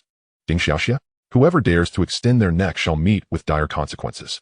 A glint of cold light flickered in his eyes. He turned his gaze toward the resplendent night view of Kowloon outside the window, and after a moment, he pivoted to pour himself a glass of water. A rustling sound emanated from the sofa. "Brother Jiu?" The little stutterer, groggy from sleep, rubbed her eyes and instantly became alert upon seeing Chen Jiu's figure. "Is it the phone?" "Everything is fine now." Chen Jiu approached her, gently touseling her tousled hair. "Let us tidy up a bit. Tomorrow we can return home." "Really?" The little stutterer's eyes sparkled, the remnants of sleep dissipating instantly. Dongxing won't be troubling us for a while." Chen Jiu spoke with conviction. "Furthermore, we shall no longer reside in Temple Street. We shall find a better place to live and open a proper shop." Chen Jiu looked at her bewildered expression and assured her, "From now on, you need not live in fear, hiding, and dodging. We will run a legitimate feng shui business and live our lives." The little stutterer was momentarily stunned, gazing at his calm, yet resolute face. Her eyes gradually welling with tears as she nodded earnestly, "Yes, I will follow Brother Jiu." Chen Jiu gently embraced her, patting her back. Outside, the lights of Victoria Harbor sparkled like a cascade of stars, flowing across the inky surface of the sea. This was merely the first step he needed to take with steadiness. As for Dongxing and Camel, they were but the first stepping stone. His aspirations lay higher, more stable, in a position that would instill fear and deter any rash provocations. One day, the brilliant night of this island harbor would illuminate a perpetual beacon belonging to him. Chen Jiu. The following morning, as the phone rang once more, Chen Jiu and the little stutterer had just finished their morning exercises and were resting. "Brother Jiu, good morning." "It's settled." Camel, in the presence of Mr. Jiang and Brother B, had patted his chest, declaring that the previous disturbances were caused by subordinates and would be entirely annulled. "Dongxing would no longer harass you." Additionally, Chen Haonan chuckled. "Camel expressed admiration for your methods, wishing to befriend you and inviting you for tea in the future." Chen Jiu offered a silent smile into the receiver, his eyes devoid of warmth. "Brother Nan, thank you for your efforts. Please convey to Uncle Camel that there may be opportunities ahead. Talk of the underworld is often fleeting and superficial. Those who trust often find themselves losing half of their stake." Furthermore, Brother B was quite pleased, stating that you had rendered him great assistance and restored his reputation. "Tomorrow evening, several tables will be set at Fu Lin for a celebration among his brothers. Please do honor us with your presence." This time, Chen Jiu did not decline. "All right, thank you, Brother B. I will be there tomorrow evening." Once the call ended, the dust finally settled, albeit momentarily. The turbulence of the underworld is often merely a matter of face. One party is willing to bow, while the other is prepared to relent. As long as there is no deep-seated animosity, most disputes can be easily resolved, provided one possesses the strength to compel the other to yield. The little stutterer rested her chin on her hand, casting an expectant glance. "It's all sorted." Chen Jiu nodded. "Let us first return to Temple Street to pack our belongings. Then we shall look for a new house and a shop." A radiant smile blossomed on the little stutterer's face, the last vestiges of gloom vanishing. In Temple Street, the afternoon air was thick with the familiar scents of cooking oil, incense, and the bustling noise of the marketplace. Chen Jiu led the little stutterer back to their modest tenement at a leisurely pace. Unlike the tension of their departure days prior, Chen Jiu's stride was now steady, his gaze calm. The faint edge of hostility he once bore now replaced by an inscrutable tranquility. The street appeared relatively unchanged, yet unseen currents had already begun to stir. As they passed by Old Wang's feng shui stall, which was bustling with customers, Old Wang abruptly looked up, spotting Chen Jiu, causing his hand to tremble slightly as he froze in disbelief. "Brother Jiu." Old Wang's initial astonishment quickly morphed into unbridled joy. "You're back? Everything is all right." "Really?" His exclamation was akin to a stone cast into a seemingly tranquil pond. Across the street, Ah Fei, who sold counterfeit tapes, widened his eyes in shock. Causing the tape he was duplicating to screech in distortion. In the diagonally opposite mahjong parlor, several ants paused their game, their whispers suddenly intensifying. It's Chen Jiao. It's really him. Ah, it seems the rumors were true. Dongxing didn't gain the upper hand? Not only did they not gain the upper hand, I heard from my cousin's godfather's nephew's girlfriend's father that the smiling tiger is all but incapacitated. The dog of death? Who knows where he has gone to fill the sea? Stop exaggerating. You think there's just one person from Dongxing? Do you think this is a movie? But he has returned unscathed. Could it be that Camel treated him to tea? Shoo, keep your voice down.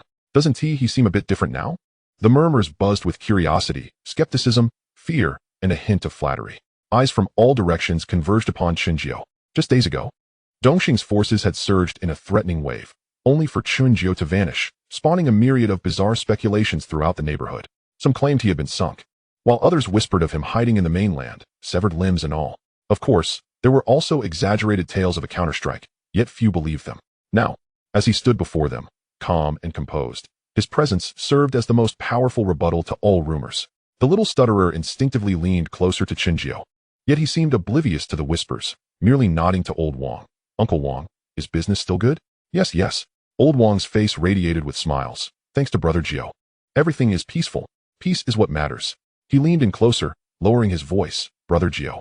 A few unfamiliar faces have been wandering around the area over the past couple of days, but they haven't caused any trouble. This morning, they seem to have vanished. Understood. Chen Jiao replied, offering no further elaboration. Upon reaching the tenement, they encountered Zhang Houwen, who was descending to dispose of trash. Upon seeing Chen Jiao, he abruptly halted, rushing over with urgency. Brother Jiao, you're back. How wonderful. Zhang Houwen was both excited and anxious. I couldn't reach you for days. I was so worried. It's nothing now, Chen Jiao smiled. I am leaving Temple Street with Ashi. Please continue overseeing the stall here, and if you have any questions, just call me. You're leaving? Zhang Houwen's expression dimmed slightly. I've sorted out my shop over there. If you wish to join me, come find me. Chen Jiao gently patted his shoulder. Upon hearing this, Zhang Houwen's eyes brightened, nodding eagerly. Yes, that's wonderful. I will wait for you. Chen Jiao paid no mind to the surrounding gazes and ascended the stairs with the little stutterer. The room remained as it was when they left. Though a thin layer of dust had settled, the young stutterer began to deftly gather a few pieces of clothing, delicate items, and essentials. Chen Jiao stood by the window, gazing at the neighbors below who were gradually dispersing, yet still occasionally stealing glances in their direction, his expression serene. This departure, in stark contrast to his previous attempts at evasion, brought with it a profoundly different mindset. A few minutes later, they descended the stairs with 2 simple luggage bags in hand. Old Wang had long prepared a bag of the freshest oranges, which he insisted on giving Brother Jiao. Just a small token, symbolizing good fortune. When you prosper in the future, do remember to look after the old neighbors. Chen Jiao did not decline, accepting it with gratitude. Thank you, Uncle Wang. Please take care of yourself as well. I know. Under the scrutiny of many complex gazes, Chen Jiao and the young stutterer stepped out of Temple Street. There were no grandiose declarations, no deliberate displays. Yet, everyone understood that the Chen Jiao who once struggled to survive in Temple Street was truly departing this time. Moreover, he was leaving with a dignity that even the Eastern Star would bow to. In the world of Jianghu, rumors can sometimes be sharper than knives. Today, Chen Jiao's calm exit from Temple Street spoke volumes, surpassing 1,000 words. Thus, a certain reputation was established. Once outside the confines of Temple Street, the young stutterer let out a gentle sigh of relief, her eyes immediately brightening. Brother Jiao, that was quite impressive just now. Chen Jiao tousled her hair. It wasn't about being impressive. It was to inform them that all is well, and to remind some not to have designs on this place any longer. His tone remained nonchalant. Now, let us attend to important matters and head to our new beginning. The young stutterer nodded vigorously, linking her arm with his. The sun shone perfectly, elongating their shadows as they made their way towards Wanchai. The bustling noise of Temple Street gradually faded into the background, while ahead lay a new chapter eagerly awaiting to unfold. Chapter 46, A New Beginning. Their first stop was Wanchai. Upon exiting the subway, they spotted Shanji and Xiao Pai leaning against a red Toyota Camry, clad in floral shirts and sunglasses, waving energetically at them. Quite ostentatious. Brother Jiao, Sister Shi, over here. Thank you for your trouble. Chen Jiao approached. Not a bother at all. Shanji removed his sunglasses with a cheerful grin and opened the car door. Brother Nin instructed me. We must get this done right. Xiao Pai, seated in the passenger seat, turned back and handed over 2 paper bags. Brother Jiao, Sister Shi, you must be hungry, right? Brother Nin sent us to buy these barbecue buns from Lianxianglu. The young stutterer accepted the bags, still warm to the touch. She took one out and handed it to Chen Jiao, taking a small bite herself, her cheeks puffing up like a little hamster. Chen Jiao took a bite of the bun, the barbecued pork bursting with juice, perfectly balancing sweetness and saltiness. He ate while gazing out the window, Hong Kong in 1988 resembled a fast-forwarded videotape. The old tenement buildings of Temple Street gradually receded behind them, and after passing through the Cross Harbor Tunnel, the buildings in Wan Chai began to appear increasingly modern, their glass facades reflecting the morning light. Yet, after turning a few streets, they could still see the old-style arcades and densely packed signage. As Shanji drove, he began to introduce, "Brother Gio, as per your request, I had the agent find a few penthouse units with rooftops and some secluded shops as well. Shall we view the properties first?" The agent, Xiang, a clever young man, was already waiting at the agreed location. Brother Gio, Sister Shi.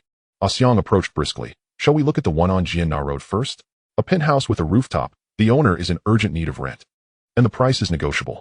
The group arrived at a 6-story old tenement building. The exterior was adorned with the traditional beige stone, with various clothes hanging from the balconies. Below, a tea restaurant named Xiang Fa was wafting steam from its bamboo steamers, carrying the aromatic blend of barbecued pork and coffee.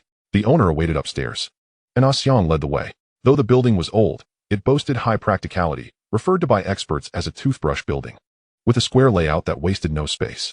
The stairwell was plastered with small advertisements: Drainage King, Professional Moving, Home Tutoring. A few discarded red plastic stools were piled in the corner. Although the building was aged, it remained relatively tidy. Just as they reached the 3rd floor, they heard a commotion from above. "What? This shabby rooftop is worth 4,002. At most, it's 3,005. Exactly. There are plenty of old buildings in Wan Chai. They just don't know their worth."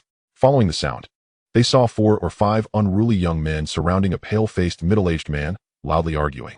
The leader, a blond young man, wore a faux gold chain around his neck.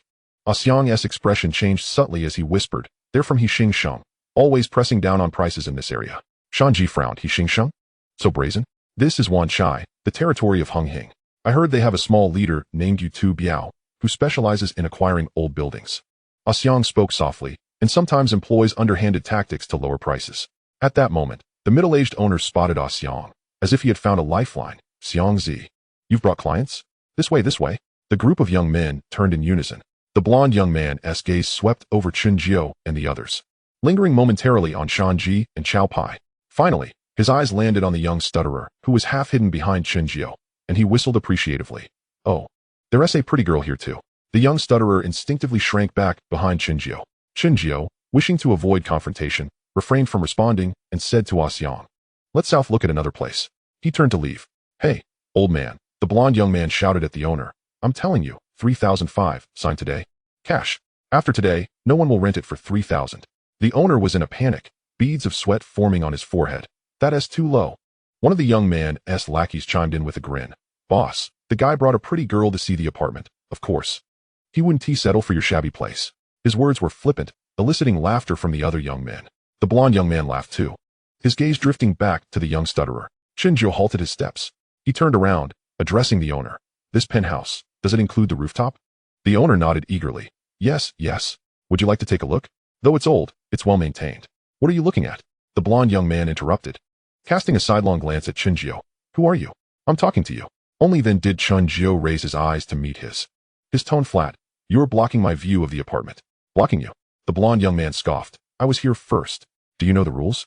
Shanji stepped forward, positioning himself slightly in front of Chen Jiao, and stared at the blond young man. "What rules? Care to enlighten me?" The blond young man felt a chill run down his spine under Shanji's glare, but with his lackeys present, he steeled himself and replied, "First come, first served. That is how it works on this street." "Oh," Shanji nodded, suddenly smiling. "Then do you know who calls the shots on this street?" The blond young man was taken aback. Shanji leisurely pulled out a pack of Marlboro from his pocket, took out a cigarette, and Chao Pai produced a lighter to light it for him. Shanji took a puff and blew a smoke ring towards the blond young man's face. "I'm Shanji, with Hung Hing's brother B. Your boss, Yutu Biao, right? We just had tea together last week. You might want to call him and ask whether my friend can check out the building on Jianna Road in Wan Chai." The blond young man's expression changed abruptly. Yutu Biao had indeed instructed that when working in Wan Chai, one must lay low and avoid provoking Hung Hing. However, he did not expect such a coincidence. "Brother G, it's all a misunderstanding." The blond young man softened his tone. "We're just helping the owner resolve his issue." "Resolving issues?" Chen Jiao suddenly interjected. He took a step forward, positioning himself directly in front of the blond young man. They stood less than half a meter apart, and the blond young man could see that this man's eyes held no emotion, yet there was something that sent a chill down his spine. "Your method of resolving issues is to slash the price by 30% and scare off other potential tenants?" Chen Jiao's voice was cold. The owner is in urgent need of money, and you're gouging him like this? The blond young man opened his mouth to retort. But upon seeing Xiao Jiebā's icy stare, the words caught in his throat. Now, Chen Jiao continued, presenting two choices. First, to apologize to the landlord and then vanish. Second, I could call you two Biao over to demonstrate how to conduct oneself properly. The few underlings exchanged glances, hesitant to speak. Huang Mao's face fluctuated between red and pale. Ultimately, he gritted his teeth and turned to the landlord, mumbling an indistinct apology. After speaking, he shot a fierce glare at Chen Jiao and hastily descended the stairs with his followers, their footsteps thundering, quickly fading from sight. The landlord exhaled a sigh of relief, wiping the sweat from his brow. Thank you, sir. Thank you. Xiang also breathed a sigh of relief and quickly played peacemaker. All right, the trouble is gone. Sir, shall we go inside to inspect the property? The house was a standard old-style Tong building, with a usable area of approximately 500 square feet, 55 square meters, featuring 2 bedrooms and a living room. The furnishings were of traditional solid wood, well-maintained, exuding a blend of aged timber and camphor scents. Chen Jiao approached the window and gazed outside. The view from the building was expansive, allowing sight of the Chachan tongue across the street and the distant market. He quietly engaged in Feng Shui positioning. The energy felt clean, and the ground was stable, devoid of any apparent malevolent forces. What about the rooftop? He inquired. This way. The landlord promptly led the way.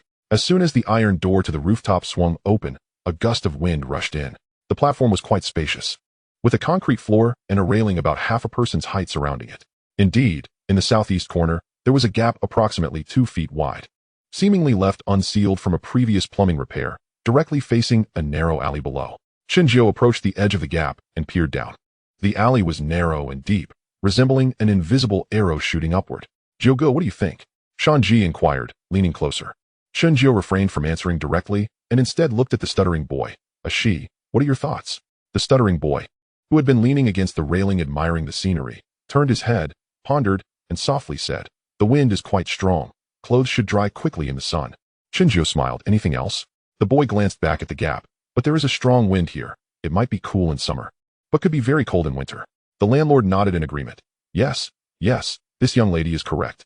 It's cool in summer, but indeed very cold in winter. Previous tenants have complained about this. Only then did Chen Jiao speak. The rooftop is spacious, and the view is excellent, which are advantages. However, this gap directly faces the alley entrance, a Feng Shui term known as arrow kill, causing instability in the primary energy field, which could lead to financial loss and health issues. The landlord's expression turned grim.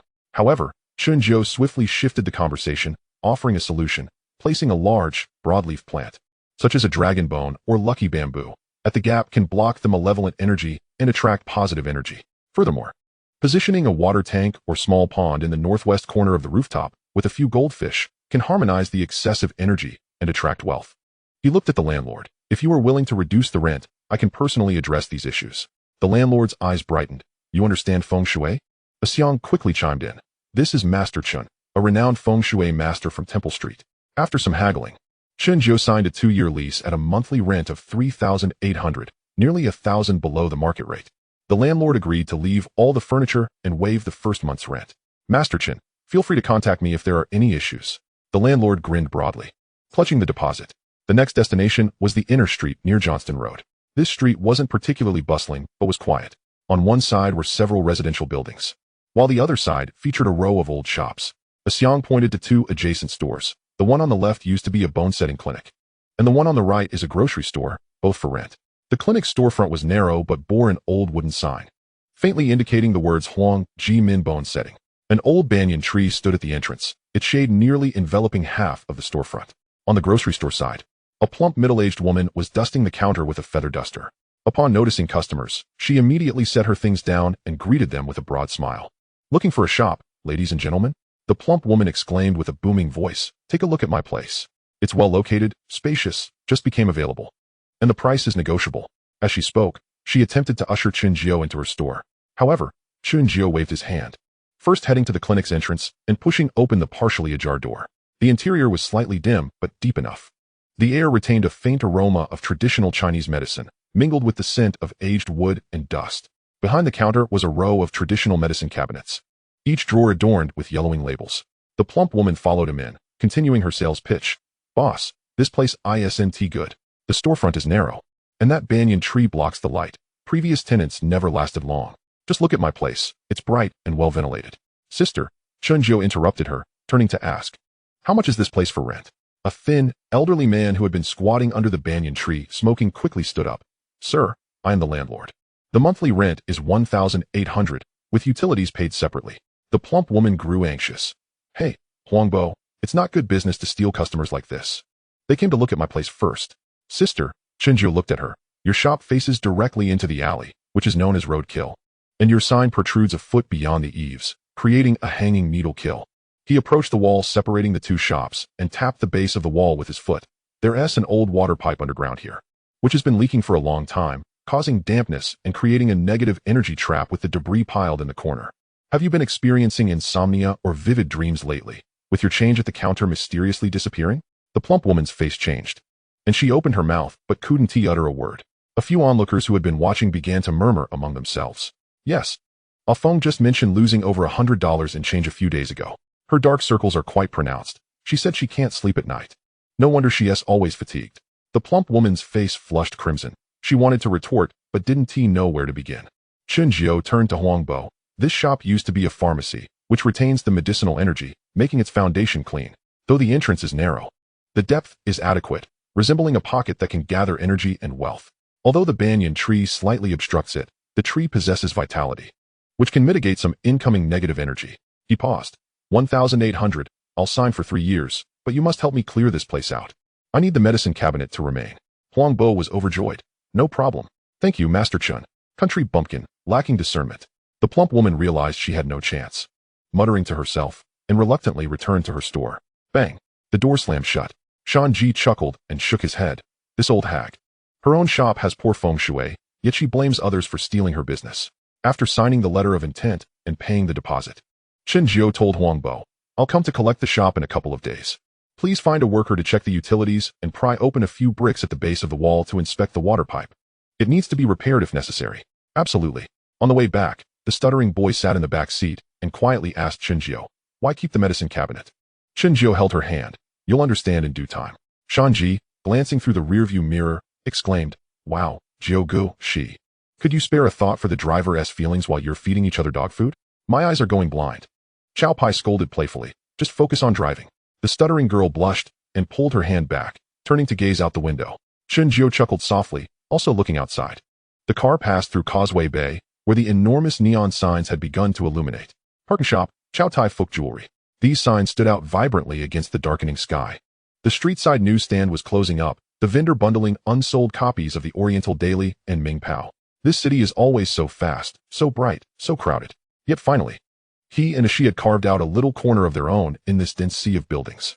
Upon returning to the temporary lodging at the small hotel, the stuttering girl went to take a shower first. Chen Jiu sat by the window, listening to the sound of water flowing from the bathroom and the lively chatter from the night market outside. Gradually, he closed his eyes. In his mind, the system interface materialized. Current fortune points, 201. He located the line extending from Feng Shui positioning LV3. Qing Wu breathing method advanced. Unlock requires fortune points, 100. Unlocking. At the moment the points were deducted, Chen Jiu felt a slight warmth in his lower abdomen. A gentle current of warmth began to spread within him, following a predetermined path, radiating through his limbs and bones. Simultaneously, a set of breathing techniques and meditation principles naturally imprinted themselves in his consciousness. He adjusted his posture, sitting up straight with his back naturally aligned, his hands resting gently on his lower abdomen, his eyelids slightly lowered. Inhaling deeply and slowly, he guided the warmth to rise from his dantian along his spine. Exhaling softly, the warmth gradually receded. With each breath, the external clamor faded into the background, like a distant sound muffled by thick glass. He could hear the rhythmic beating of his own heart, the flow of blood coursing through his veins, and even feel the faint movement of air against his skin. A soft click. After an indeterminate amount of time, a gentle sound heralded the opening of the bathroom door. The little stutterer emerged, her hair still damp, clad in one of Chen Jiu's old t-shirts that draped down to her thighs, revealing her smooth, slender calves. She padded barefoot across the floor, leaving a trail of damp footprints behind. Jiu, she called softly upon seeing Chen Jiu seated with closed eyes. Chen Jiu slowly opened his eyes. The room was dimly lit, with only a small bedside lamp casting a warm yellow glow. In that gentle light, the little stutterer stood there, her hair dripping, water droplets sliding down her neck and into her collar, leaving a small patch of her t-shirt damp, hinting at the contours beneath. Chen Zhou's gaze darkened slightly. "Come here," he beckoned. The little stutterer obediently approached, and as he grasped her wrist and gently pulled her onto his lap, she remarked, "My hair is still wet." She clutched a towel in her hand. Chen Zhou took the towel and began to dry her hair slowly. His movements were tender, his fingers occasionally brushing against her ears and neck. The little stutterer's body tensed slightly before gradually relaxing, ultimately leaning against him like a cat being stroked. "I'm so happy today," she suddenly declared. "Why?" "Because we have a house now," her voice muffled against his chest. "In the future, we will have our own kitchen, and I can cook for you." Chen Zhou chuckled. "Besides cooking, what else can you make?" "Sandwiches?" She pondered, "and instant noodles." "Is that all?" "I'll learn." The little stutterer tilted her face up, her eyes sparkling in the dim light. "You teach me." Chen Zhou gazed down at her for a long moment before replying. "All right, I will teach you." He set the towel aside, his fingers gently caressing her cheek, finally resting at her lips. The little stutterer breathed a little faster, closing her eyes. Yet, Chen Zhou merely pressed a kiss to her forehead. "Get some rest." He lifted her and placed her on the bed, covering her with the blanket. "We have a busy day tomorrow." The little stutterer blinked, slightly dazed and inexplicably forlorn. Chen Zhou pinched her cheek. "What are you looking at?" "Do you want me to stay with you?" The little stutterer's face flushed, and she quickly burrowed into the blanket, leaving only her eyes visible. Chen Zhou chuckled as he turned off the lamp, undressing in the darkness before lying beside her. The bed was small, leaving them close together. He could smell the fragrance of her body wash, mingled with her unique scent. The little stutterer quietly turned to face him, whispering in the dark, "Jiu go. You were really good at acupoint pressing today. Want to learn?" "A little. It might tickle." "I'm not scared." Chen Zhou embraced her gently. "I'll teach you." "Okay." The little stutterer pressed her forehead against his chest, quickly settling into a comfortable state. Chapter 47. Little Zhu, Wanmei. The next evening, at Kowloon, several large round tables were filled to capacity, the aroma of roast goose and suckling pig mingling with the scent of fine liquor, the room alive with voices and laughter. Bosby sat at the head table, glancing around. The brothers from the Hunghing Tong were nearly all present.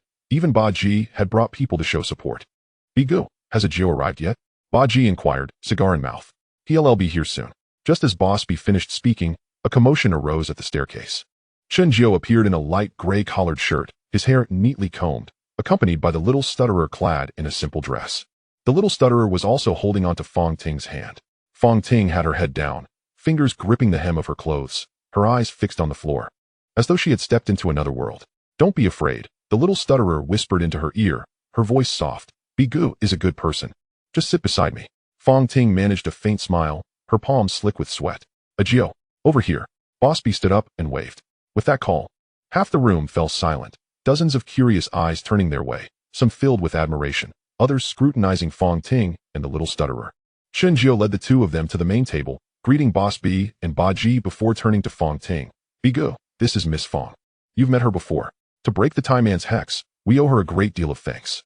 "I remember," Bosby replied, waving a hand. "Miss Fong, please take a seat. Consider this your home."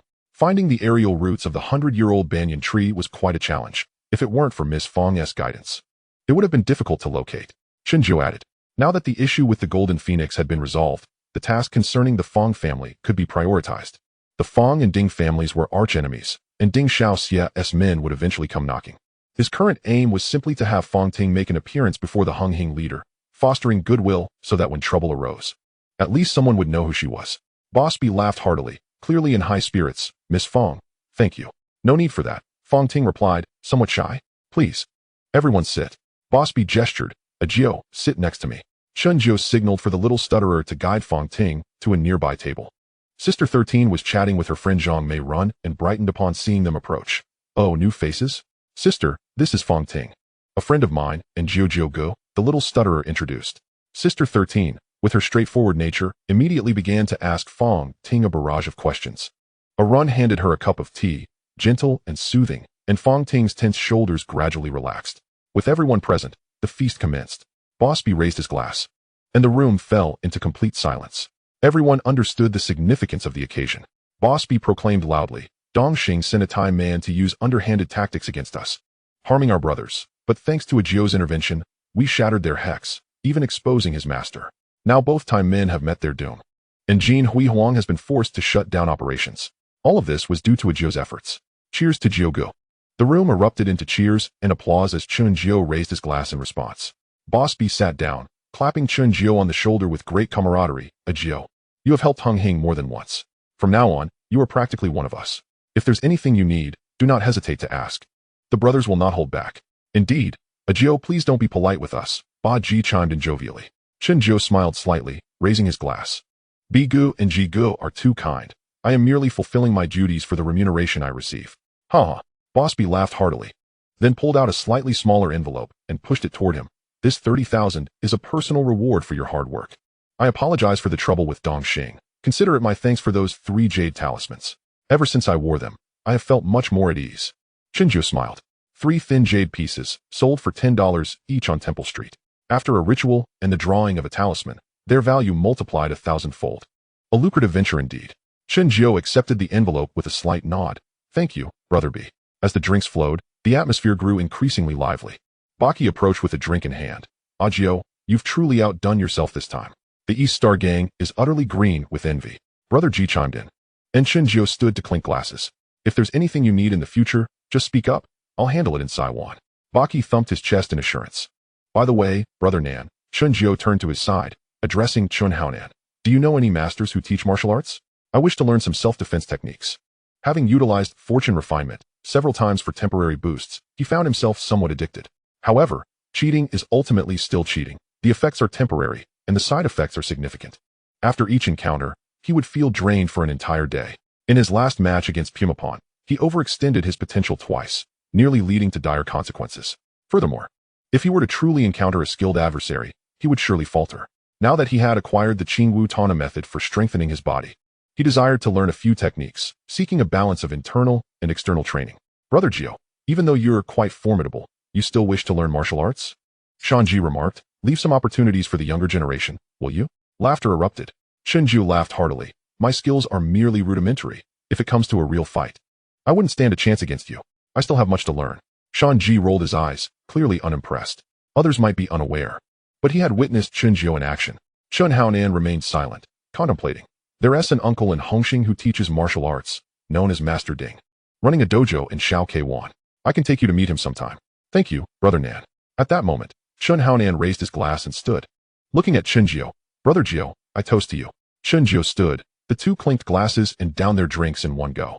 Shanji, along with a few others, joined in, raising their glasses in unison, each calling out Brother Jiao. Baki, standing by, chuckled. Jiao, you've truly risen to prominence now. Chen Jiao had a moderate tolerance for alcohol, but given the circumstances, he felt compelled to partake.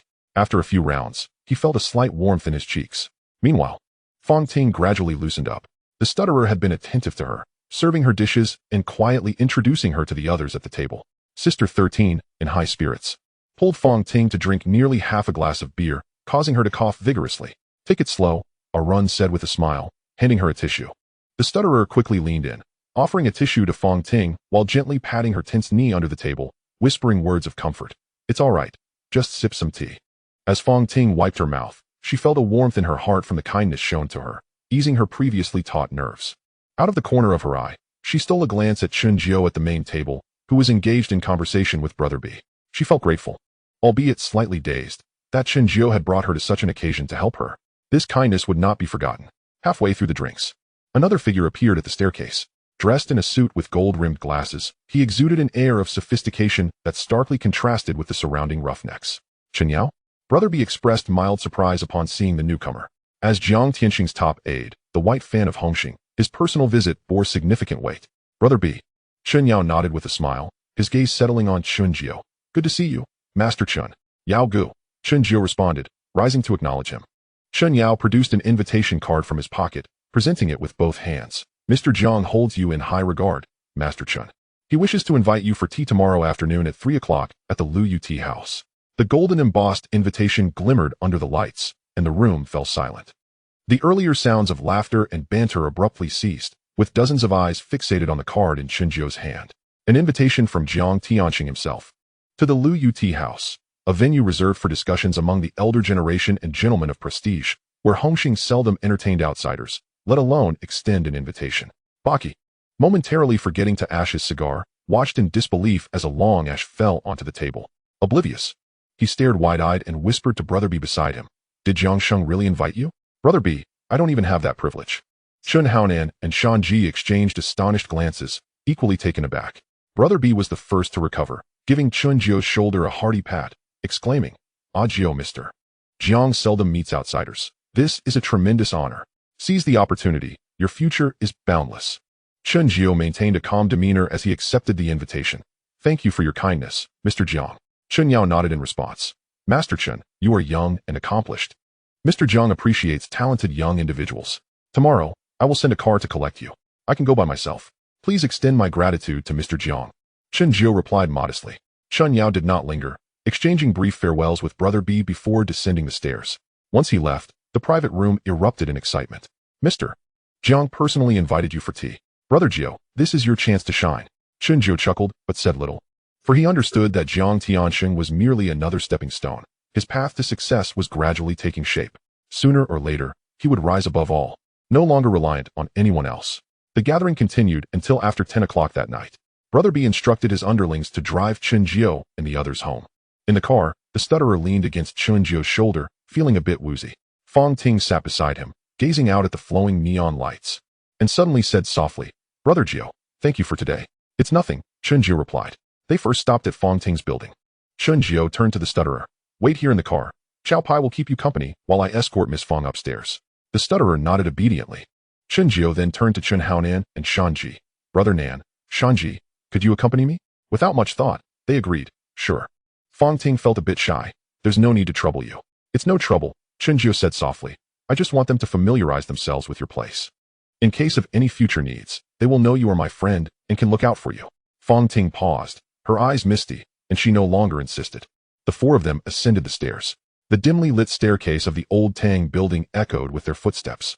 As they reached the third floor and turned the corner, a weak cough resonated from above. A woman in a dress leaned against the wall, her face pale and her breathing labored. "Mei." Fong Ting recognized her. "What's wrong?" Tinjing Ruan Mei lifted her head, beads of perspiration on her forehead, feeling a bit suffocated and wanting to go downstairs to buy medicine. "I'll help you back." Fong Ting hurriedly stepped forward. Ruan Mei shook her head. "I'm fine, just need to rest for a moment." Before she could finish her sentence, another fit of coughing overtook her. Chen Jio observed her pale face, feeling a sudden stir in his heart. Ruan Mei, the thrifty yet strong-willed little Jew from the Great Era, who had a weak heart but a kind spirit. He kept his expression neutral while discreetly assessing Ruan Mei's features. Though she appeared frail and pale, her delicate features and well-defined bone structure stood out, especially her eyes, dimmed by discomfort, yet harboring a rare clarity and resilience. Chen Jio's interest piqued, and he activated basic physiognomy analysis. Observing her face, he noted that although her nose was slender, it was straight, indicating a righteous heart. Her thin lips were pale, suggesting frugality and self-restraint. There was a hint of gentleness between her brows, indicating a favorable fate in aiding her partner, particularly benefiting her spouse's fortune and health. However, a wisp of gloomy energy lingered around her fate palace, indicative of her heart ailment. This young woman's destiny, shrouded in obscurity yet possessing hidden potential, was indeed intriguing. While his mind raced, his expression remained calm as he casually inquired, "And who is this?" "This is my neighbor, Ruan Mei," Fong Ting introduced. "Mei. This is Chen Jio, the master who reads fortunes. These two gentlemen are his friends, Chen Haonan and Shan Ji." Ruan Mei glanced at Chen Jio, her eyes betraying a natural sense of detachment and hesitation. A Feng Shui master? It was clear that she held skepticism towards such beliefs. Yet, her upbringing compelled her to softly utter, "Mr. Chen." Chen Jio smiled, replying, "Miss Ruan." There were no further exchanges, no probing questions. He was aware of her ailment, understood her predicament, and believed that their meeting was fated, destined for further developments. However, now was not the appropriate moment. Fong Ting assisted Ruan Mei back into the house. Chen Jio accompanied the two to the doorstep, but did not enter. As they descended the stairs, Shan Ji muttered, "That girl looks quite unwell." "Indeed," Chen Jio replied, though his mind had already noted the house number. Upon returning to the car, the little stutterer leaned against his shoulder and fell asleep. The vehicle roared to life, heading towards Wanchai. Amidst the gentle intoxication of the evening, Chen Jio's thoughts shifted to matters concerning the Fong family. The mission pertaining to the Fong family was one that must be fulfilled sooner or later. It was precisely for this reason that he felt even more resolute in his decision to escort Fong Ting upstairs and had deliberately invited Chen Haonan and Shan Ji to accompany him. Preparedness was paramount. As the world of Jianghu was fraught with dangers, the Ding families for notorious crabs had likely caught wind of the situation and were beginning to stir. Chen Jiu closed his eyes to rest, allowing his consciousness to delve into the system. Current fortune points, 101. He activated 7-day fortune preview, directing his gaze towards Xiao Jiebā beside him. It had become a habit to occasionally utilize his foresight abilities to gauge the fortunes of his companions, using these observations as a reference to assess his own good and bad fortunes. Though uncertainties remained, he sought to avert crises before they materialized. The scene abruptly shifted. On the first day, Xiao Jiebā was seen studying acupoints with a student-like girl. On the second day, he was engaged in the same with a stunning young woman. By the seventh day, in a dimly lit room, Xiao Jiebā was engrossed in the study of acupoints with a voluptuous lady. Suddenly, there was a knock at the door, causing Xiao Jiebā to panic and leap towards the window, grabbing his clothes. The girl burst into laughter. "Why are you running, big brother? This isn't the mainland." "She's my sister." Xiao Jiebā paused, scratching his head with a sheepish grin. "Oh right." At that moment, the door swung open to reveal a pair of identical twin sisters standing outside, holding beers and winking at him. Xiao Jiebā's eyes lit up, and he chuckled. Twins. Now that calls for some in-depth interaction. The scene transitioned once more. That same evening, Xiao Jiebā emerged from the hotel, supporting his waist. His steps unsteady and his eyes darkened. He mumbled, "How on earth am I supposed to deal with this?" The imagery fragmented. Chen Jiu opened his eyes, casting a peculiar glance at Xiao Jiebā, who was busy boasting to Chen Xuan about his poker winnings from the previous night. Noticing Chen Jiu's gaze, Xiao Jiebā asked, "Brother Jiu, why are you staring at me? Is there something on my face?" Chen Jiu patted his shoulder, speaking earnestly. "Xiao Jiebā, take care of your health." "Huh?" Xiao Jiebā was perplexed. "I have a prescription here for kidney tonification. Would you like it?" Chen Jiu added. The car fell into a sudden silence. The driver, Chow Pai, stole a glance through the rearview mirror. Chen Xuan turned his head, scrutinizing Xiao Jiebā, his mouth twitching slightly. The little stutterer, previously drowsily leaning against Chen Jiu, had also awakened, blinking at Xiao Jiebā with a bewildered expression. Xiao Jiebā felt uneasy under their scrutiny. Hey, what kind of looks are those?" "Brother Jiu, don't say anything silly. I'm in great health." Chen Jiu nodded, not pressing the matter further. "That's good, but I'll keep that prescription handy. Feel free to ask if you need it." Xiao Jiebā opened his mouth, wanting to retort, but finding no words, finally managing to say, "Brother Jiu, you really know how to joke." Laughter erupted softly in the car. Regaining his focus, Chen Jiu turned his attention to the system's task line concerning the Feng family. Phase 3, Confronting Adversaries. Task, assist the Feng family in avoiding a fatal crisis from the Ding family. Reward, 30 fortune points. Unlock, Elementary 4 Pillars Divination LV1. Phase 4, Altering Fate. Task, change the inevitable demise of at least one core member of the Feng family. Reward, 60 fortune points. Special item, Reversal Talisman, one-time use. Final phase, Rebirth. Task, completely overturn the Feng family's tragic fate of destruction. Reward, 100 fortune points. Special destiny, Guardian of Good Causes. Unlock prerequisites 4, Advanced Physiognomy and Qi Observation. Phase 3, Confronting Adversaries. Chen Jiu pondered, stroking his chin. After more than half an hour, the car halted at the entrance of a modest inn in Wanchai. Having arranged for Xiao Jiebā to assist in finding a cleaning service for the new house the next day, Chen Jiu exited the vehicle, cradling the little stutterer. The night breeze swept past, the neon lights of Temple Street still flickering. Tomorrow afternoon, he was scheduled to meet Jiang Tianxing. The true world of Jianghu was only just beginning. Chapter 48, Meeting with Jiang Tianxing. On Stanley Street in Central, at the Liu Tea House. An established brand. In operation since 1933, frequented by regulars. With redwood tables and chairs, ceiling fans, and waiters clad in traditional attire, time seemed to slow down here. As Chen Jiu approached the entrance, Chen Yao emerged to greet him. "Master Chen, right on time." Chen Yao smiled. "Mr. Jiang is in the private room upstairs." "Thank you." "Brother Yao." The two ascended the stairs, the wooden steps creaking softly underfoot. The second-floor corridor was adorned with calligraphy and paintings, predominantly floral and avian works from the Lingnan school, exuding elegance. The innermost private room had its door ajar. Chen Yao pushed it open. "Mr. Jiang, Master Chen has arrived." Within the room, Jiang Tianxing sat by the window, accompanied by a sharp-eyed man in his 30s, likely a bodyguard. Chen Jiu felt a stir in his heart and employed basic physiognomy analysis to scrutinize Jiang Tianxing. His face was round, with a broad forehead and prominent nose, typical of a prosperous individual. Yet, there was an underlying sharpness in his brows, and a glint of cunning lurked in his gaze. A hidden but ambitious countenance. "Master Chen, please have a seat." Jiang Tianxing gestured with his hand. "You may call me a Jiu," Chen Jiu replied with a calm demeanor.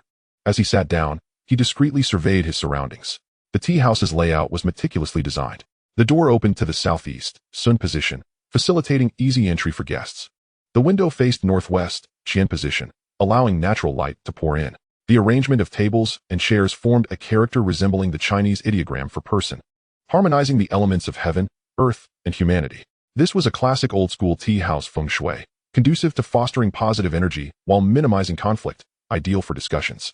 Yao, brew some tea, Jiang Tianxing instructed. Chen Yao skillfully warmed the teapot, rinsed the tea leaves, and prepared the brew.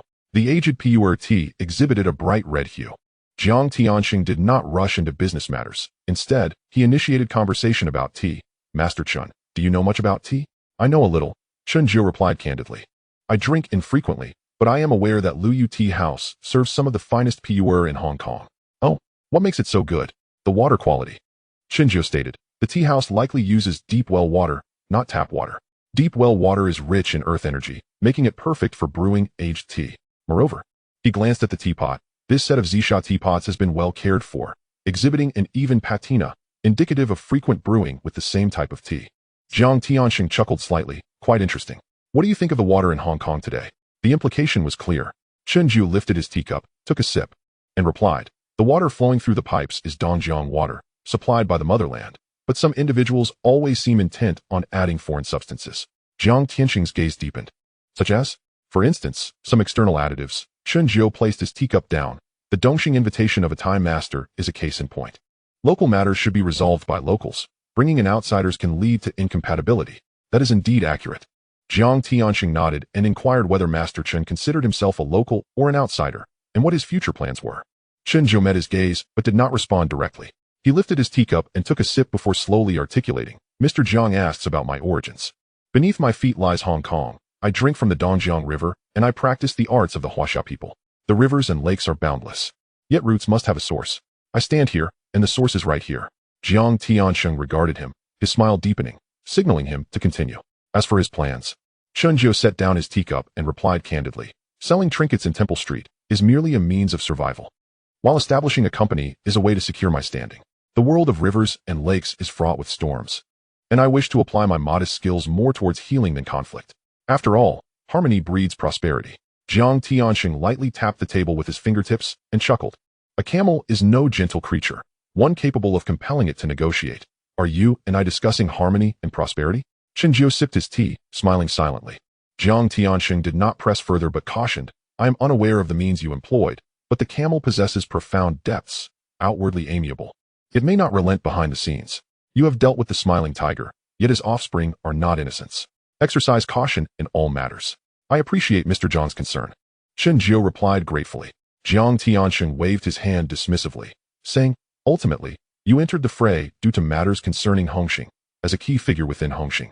I cannot turn a blind eye. However, there are always oversights, and not everything can be managed. Chen Jiu nodded, I understand, and truthfully, I wish to meddle less in the affairs of the rivers and lakes. Yet this sentiment, Mr. Jiang, you should comprehend most of all. Ha ha. Jiang Tianxing laughed heartily. We are all players in this game, often with little choice. Pray tell, what insights do you possess on the pursuit of wealth? Insights may be too grand a term. Merely some rudimentary thoughts. Chen Jiu leaned slightly forward and spoke softly. Since we cannot escape this game, Mr. Jiang, as the captain of the vast vessel that is Hongxing, sees further than I. The world is changing. Territories gained through violence are fleeting riches. Businesses established steadily are the true assets. One must remain low-key in character while being ostentatious in profit to traverse far and wide. Jiang Tianxing's hand, poised to raise his cup, momentarily faltered. He lifted his gaze, eyes piercing, reassessing the young man before him. The profundity and breadth of this statement were not what one would expect from a mere 20-something fortune teller roaming Temple Street. What startled him further was the tone and ideology echoed a certain resemblance to his brother Jiang Tianyong, who resided in Thailand. Haha, Jiang Tianxing suddenly chuckled softly, shaking his head with an inscrutable expression. Ajio, your words are strikingly similar to those of an old friend of mine. He remarked long ago that organizations should cleanse their image and transform. Chen Jiu understood the moment had arrived and chose to be succinct. Mr. Jiang's friend is certainly a person of great insight.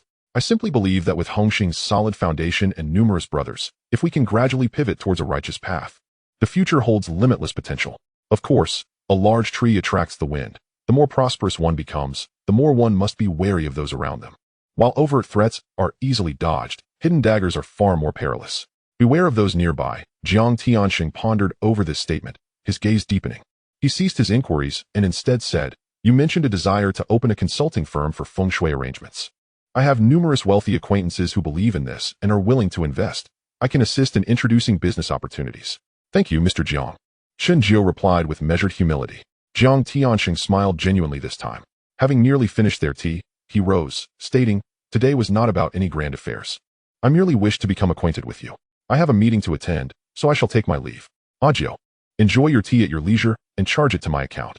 Chen Jiu rose to see him off. As they reached the door, Jiang Tianxing turned back, patting Chen Jiu's shoulder, and suddenly changed his tone. "Master Chen, the winds of the rivers and lakes are fierce. Stand firm. I greatly admire your business philosophy, yet remember, wherever there are people, there exist rivers and lakes. Be it in commerce, politics, or as a humble street vendor, one cannot escape the rivers and lakes. Hongxing was founded by my father's generation, not to bully others, but to avoid being bullied. Do you understand?" Chen Jiu nodded gently, clenching his fist with a smile. "I understand. One must forge oneself to be formidable." "Ha ha." Jiang Tianxing laughed heartily, descending the stairs with his bodyguard. Chen Jiu stood at the entrance of the private room, gazing at the staircase, fully aware that from this day forth, he had truly established his name within Hong Kong's rivers and lakes. The following morning, Chen Jiu was packing his belongings in his rented room on Temple Street, preparing to move. Little Stutter was beside him, diligently folding clothes when suddenly, she heard a vehicle outside. She ran to the window and exclaimed, "Brother Jiu, a car has stopped at the door. I don't recognize it." Chen Jiu descended the stairs. At the entrance, a black Mercedes pulled up, and a man in a suit emerged, holding a brocade box. "Master Chen, Mr. Jiang sent me to deliver this," the man said, extending the box. Chen Jiu accepted it and opened it to reveal a set of purple clay tea utensils, a pot, and 4 cups. The pot, a shisha style, was crafted from exquisite clay with a natural patina, a true gem. "Mr. Jiang mentioned that he has treasured this set for many years and wishes to gift it to someone who appreciates tea," the man added. "There is also this business card. Mr. Jiang instructed that you may reach out to this number if needed. Please convey my gratitude to Mr. Jiang," Chen Jiu replied. The man nodded and departed in his vehicle. Little Stutter leaned closer, her eyes sparkling. "Wow, what a beautiful pot." Chen Jiu picked up the shisha pot, feeling its warmth. His fingertips traced the smooth curves of the pot, examining the clay material in the light, and he understood its significance. In Feng Shui, a purple clay pot serves as a vessel. The shisha shape is harmonious and ample, with a belly capable of holding and a spout that pours smoothly. The gift of this pot from Jiang Tianxing carried at least 3 meanings. First, recognition, seeing him as a person of worth. Second, a reminder that one must understand the rules and powers within the rivers and lakes. And third, an expectation that he, like this pot, would gather wealth and energy, achieving something substantial. He not only recognized the value of the gift, but also comprehended the profound intent and strategy of the giver. The significance of purple clay pots in Feng Shui is indeed noteworthy. Ding! You have gained the recognition of Hongxing leader Jiang Tianxing, earning 20 fortune points. The system notification chimed. Chen Jiu placed the pot back into the brocade box, yet his mind was occupied with another thought. A figure of Jiang Tianxing's stature would not extend goodwill without reason. The gift of tea utensils signified acknowledgement, but it also served as a marker. "You are someone I have my eye on." Lost in thought, Little Stutter suddenly tugged at his sleeve and whispered, "Brother Jiu." Yesterday afternoon, a police officer was seen lingering nearby, seemingly inquiring about something. Chen Jiu's brow furrowed. "A police officer?" "Yes, in plain clothes, but I recognize him." Little Stutter replied. "He previously swept through Temple Street. I've seen him around." He seemed to be asking the locals if they had seen any suspicious individuals recently. Suspicious individuals? Chen Jiu's immediate thought was of the Dongxing situation. Although the 2 assassinations had been executed cleanly, Dongxing would undoubtedly report the pressure. "Do you know which precinct he belongs to?" "It seems to be the Organized Crime and Triad Bureau," Little Stutter said uncertainly. "I've heard them mentioned before. They specialize in investigating organized crime." The Organized Crime and Triad Bureau. Chen Jiu felt a sense of clarity. He secured the brocade box and instructed Little Stutter. "For the next few days, try not to go out alone. If any issues arise, have Mountain Chicken bring a few more people to assist." "Okay," Little Stutter nodded. Somewhat worried, "Brother Jiu, could there be trouble?" "No trouble," Chen Jiu smiled. "When soldiers come, we shall meet them." He ascended the stairs and opened the system interface to take a glance. Current fortune points, 121. Having met with Jiang Tianxing, the system had granted him some scattered rewards. Now, it was time to contemplate how to utilize them. He turned his attention to the skill list. Basic Face Reading Analysis LV1, 3030. The conditions for upgrading have been met. Consuming luck points to initiate the upgrade. Chen Jiu's thoughts settled as he confirmed the upgrade. Luck points consumed, 100. Basic physiognomy analysis upgraded to LV2-0100. The requirements for the next level also emerged. It necessitates the accumulation of 100 uses and an additional 300 luck points to ascend to LV3, at which point a new insight into Fate's potential will be unlocked. A gentle warmth flickered in his eyes, akin to a fleeting current passing through him. He immediately turned his gaze towards the description of LV2. Basic physiognomy analysis LV2. In addition to the original effects, it now includes insights into interpersonal relationships, allowing the perception of the nature and intensity of connections between the target and a few key individuals in the recent past, within 30 days, such as blood ties, affiliations, interests, emotions, grievances, etc., with an accuracy rate of approximately 85. This feature must be actively activated and consumes a small amount of energy. Interpersonal relationship insights?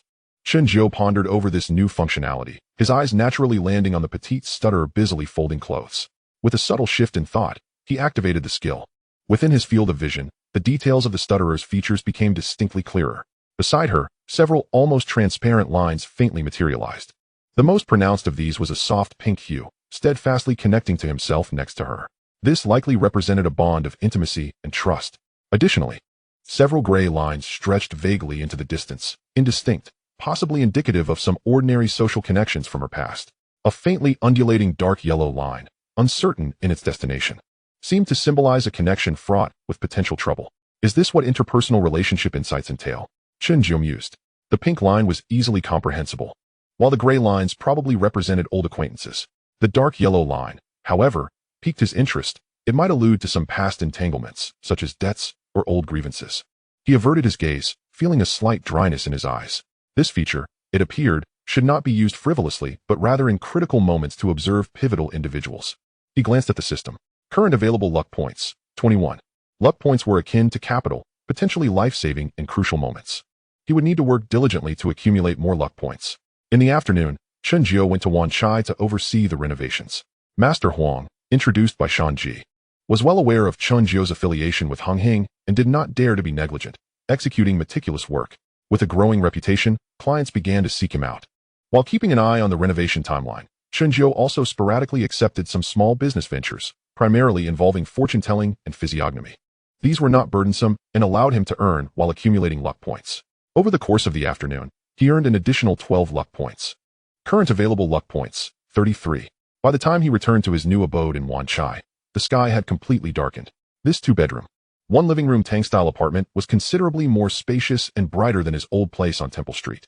Although still an old building, it had been thoroughly cleaned by the petite stutterer and a few others. The old furniture remained, supplemented by a few simple necessities. The windows were clear, finally resembling a semblance of a home. The stutterer, donning an apron, emerged from the kitchen with 2 steaming plates of char siu rice, accompanied by a stir-fried vegetable dish. The char siu rice had been reheated, while the vegetables were slightly overcooked. Nevertheless, the aroma of the meal dispelled the last remnants of unfamiliar coldness in the new home. The two sat down at a small folding table in the living room to dine. Outside the window, the clamor of traffic on the streets of Wanchai filled the air. In the distance, the neon lights of Times Square and Causeway Bay flickered faintly. This place was no longer the bustling, chaotic nightscape of Temple Street. Brother Jiao, the stutterer said, taking a bite of her rice while her eyes sparkled as she glanced out the window. Moving here feels much livelier. Do you enjoy the bustle? Chen Xuan asked, offering her a piece of char siu. Not exactly, the stutterer replied, her cheeks puffed with food as she mumbled, it just feels different. Over on Temple Street, everyone knew you as the fortune-telling Brother Jiao. Here, the way people look at you seems different. How so? It's as if they are a bit afraid of you, yet also curious to draw closer. The stutterer tilted her head thoughtfully. Just earlier, when I went downstairs to buy soda, those few Heng Hing boys at the corner nodded and called me sister. As she spoke, a hint of pride mingled with bashfulness adorned her face. Chen Xuan chuckled. And how do you feel about that? Quite good, the stutterer beamed, then leaned in closer, whispering, but Brother Jiao, should I be cautious and not speak too much with them, so as not to trouble you? Chen Xuan set down his chopsticks, looking at her earnestly.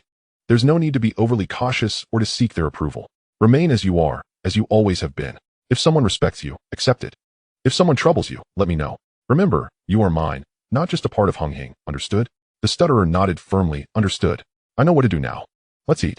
Chen Xuan tapped the edge of her bowl. In a couple of days, once the shop is ready, we will officially commence operations. The stutterer dug into her meal with enthusiasm. After a pause, Chen Xuan added, however, Temple Street is quite well connected with information. even though we've moved. I think we should keep an eye on things there. Do you have anyone in mind? The stutterer tilted her head in deep thought. I'll look into it and see if there are any suitable candidates. Chen Jiu affectionately ruffled her hair, smiling. Hurry and eat. Once you're done, I'll help you with some acupressure for relaxation. The stutterer's cheeks flushed as she hastened her eating pace. Chapter 49. O Record Huang Jiqing. The next day, at the Wan Chai shop, the establishment was modest, with a small facade, yet it extended deep into the interior. It measured approximately 60 square meters, featuring a loft for meetings and midday rest. Although it wasn't situated at the most bustling intersection, the rent was affordable, complemented by an ancient banyan tree in front. Its sturdy branches offered a sense of support and protection, a tranquil refuge amid the bustle, perfectly suited to his needs. The brand-new Jiuchun consulting sign had been mounted, with the glass door gleaming. Below, in smaller letters, it read, Feng Shui Planning, Fate Consultation. Chen Jiu stood amidst the still somewhat empty shop, the faint scent of lime permeating the air. The foreman, Old Huang, was busy painting the last wall white. Master Jiu, the small partition at the back has been arranged as per your instructions, with sufficient ventilation and lighting installed. Old Huang approached, offering a cigarette. Chen Jiu accepted it, his gaze sweeping across the shop's layout. The shop faced south, inviting vitality, while the small partition at the back was ideal for storing items that required discretion or for simple adjustments. With the shop, he could finally establish his roots in Hong Kong. The stall on Temple Street would remain, serving as a diverse information hub. He planned to establish a Feng Shui class, grooming Zhang Haowen as the first apprentice to oversee the Temple Street operations. However, this place would serve as his temporary base, a front for engaging with higher-level matters in the future. Money was not an immediate concern. Thank you for your hard work, Master Huang, Chen Jiu remarked with a smile. Not at all, Old Huang grinned, revealing his yellowed teeth. I see you're quite the busy person now. The shop hasn't even opened yet, and customers are already trickling in. It will surely prosper in the future. May your words bring good fortune. Chen Jiu responded casually. Just as another customer arrived at the door, they exchanged smiles and returned to their respective tasks. This busy endeavor lasted for over 2 hours. At noon, the stutterer brought in lunch, a beef and sausage claypot rice, slightly burnt.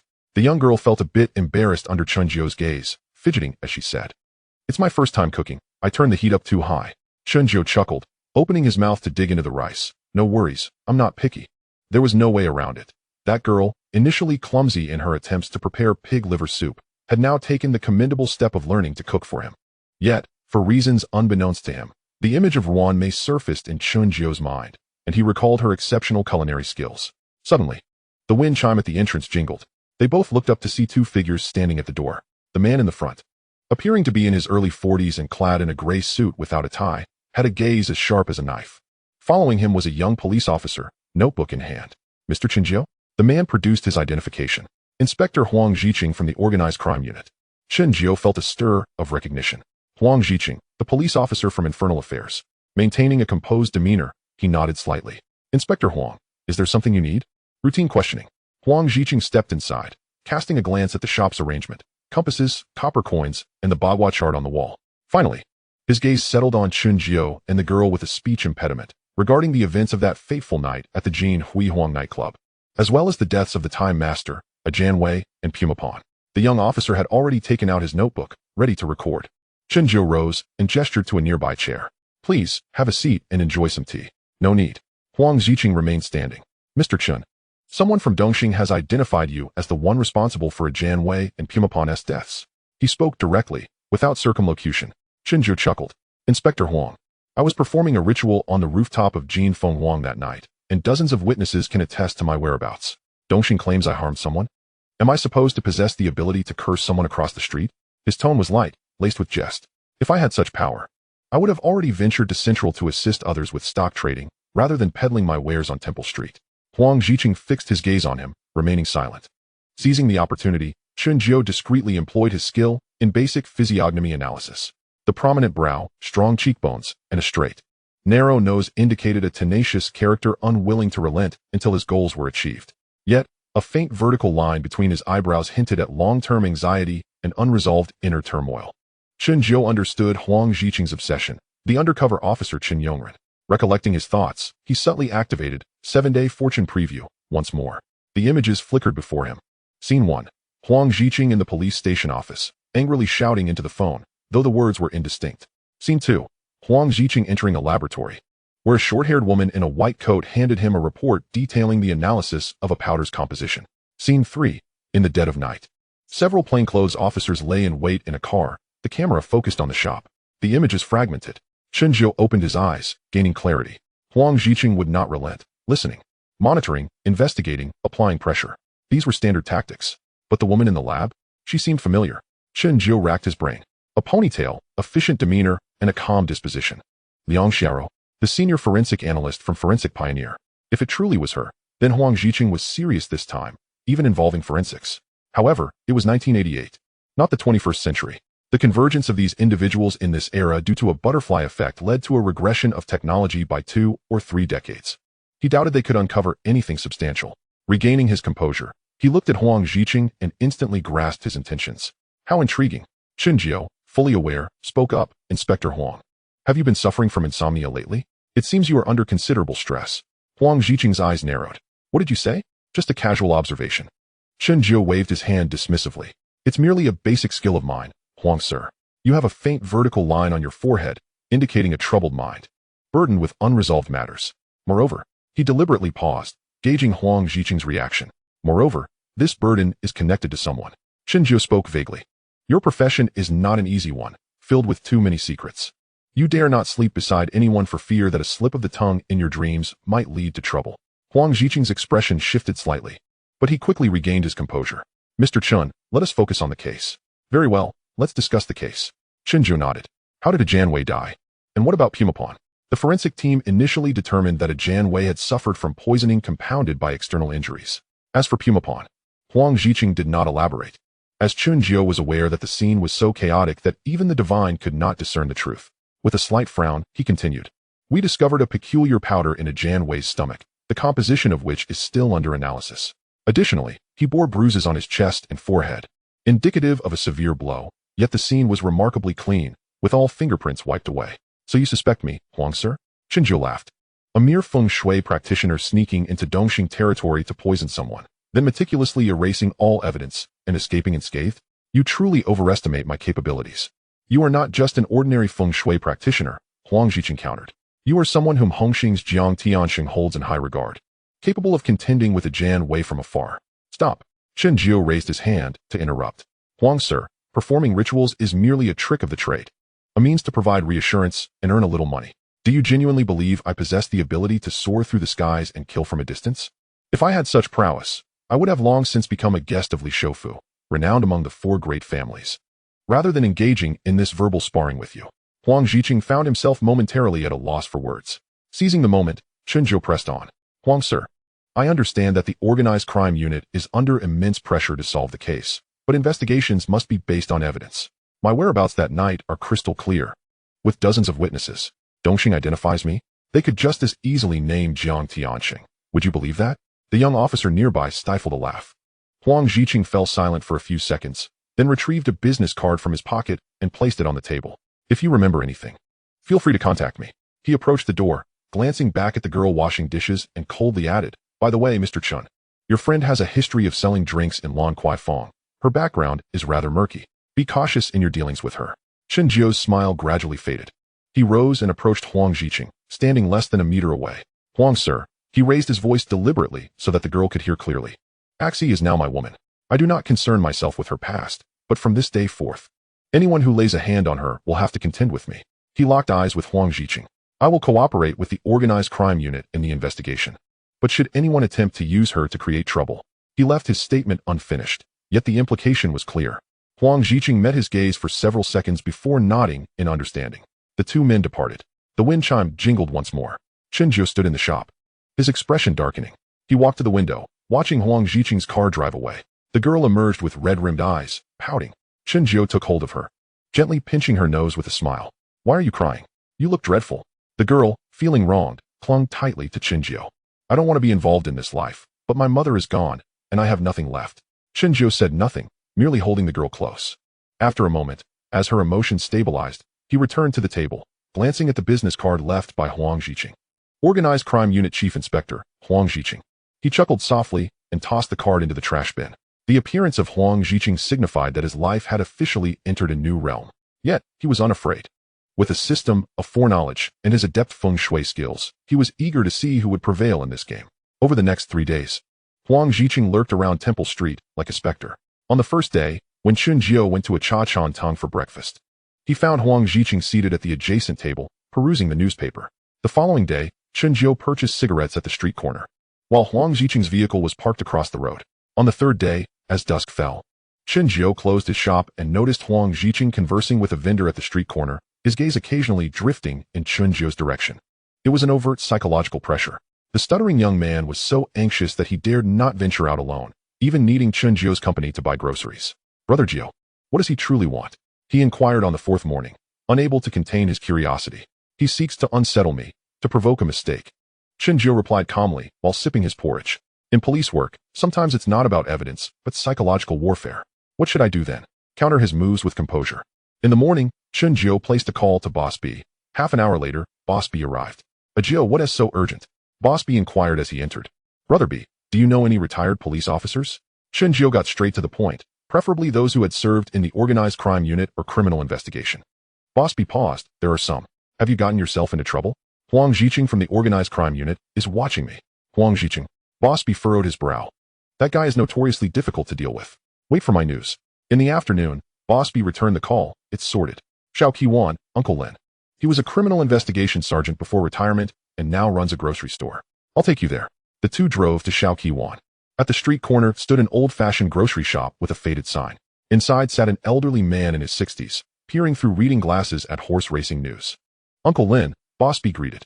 The old man looked up, glancing at Chen Jiao. You must be Chen Jiao? Come in and sit. Uncle Lin put away the racing news and led them to a small back room filled with clutter, but it had a clean little tea table.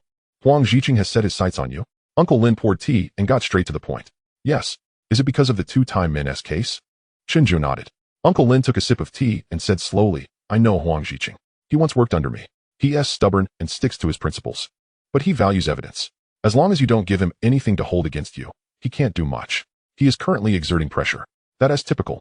Uncle Lin replied, the organized crime unit operates like this. They first intimidate you to throw you off balance.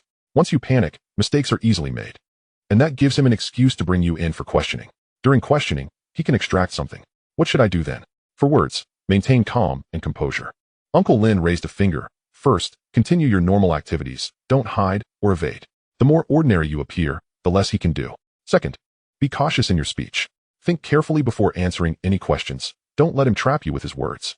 Third, pay attention to those around you. Uncle Lin glanced at Chen Jiao. Your little girlfriend, she doesn't have a clean background, does she? Huang Ziqing loves to exploit weaknesses. Chen Jiao's expression darkened. I will be vigilant. Fourth, Uncle Lin lowered his voice. If he applies for wiretapping or a search warrant, you'd best prepare in advance. Wiretapping. Chen Jiao's mind stirred. Uncle Lin, how long does it usually take for approval? It depends.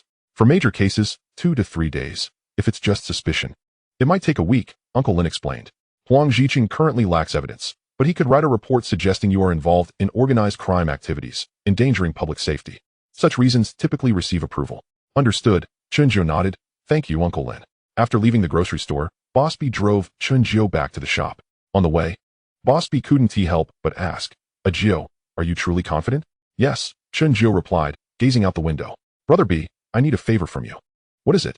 I require Shan Ji and his associates to assist me shortly. They might be needed for a task. Boss B hesitated. Helping is no problem. But don't escalate things too much. It's not worth it with the police. Rest assured, I am merely taking precautions, Chen Jiao assured him. I know Huang Ziqing won't give up easily.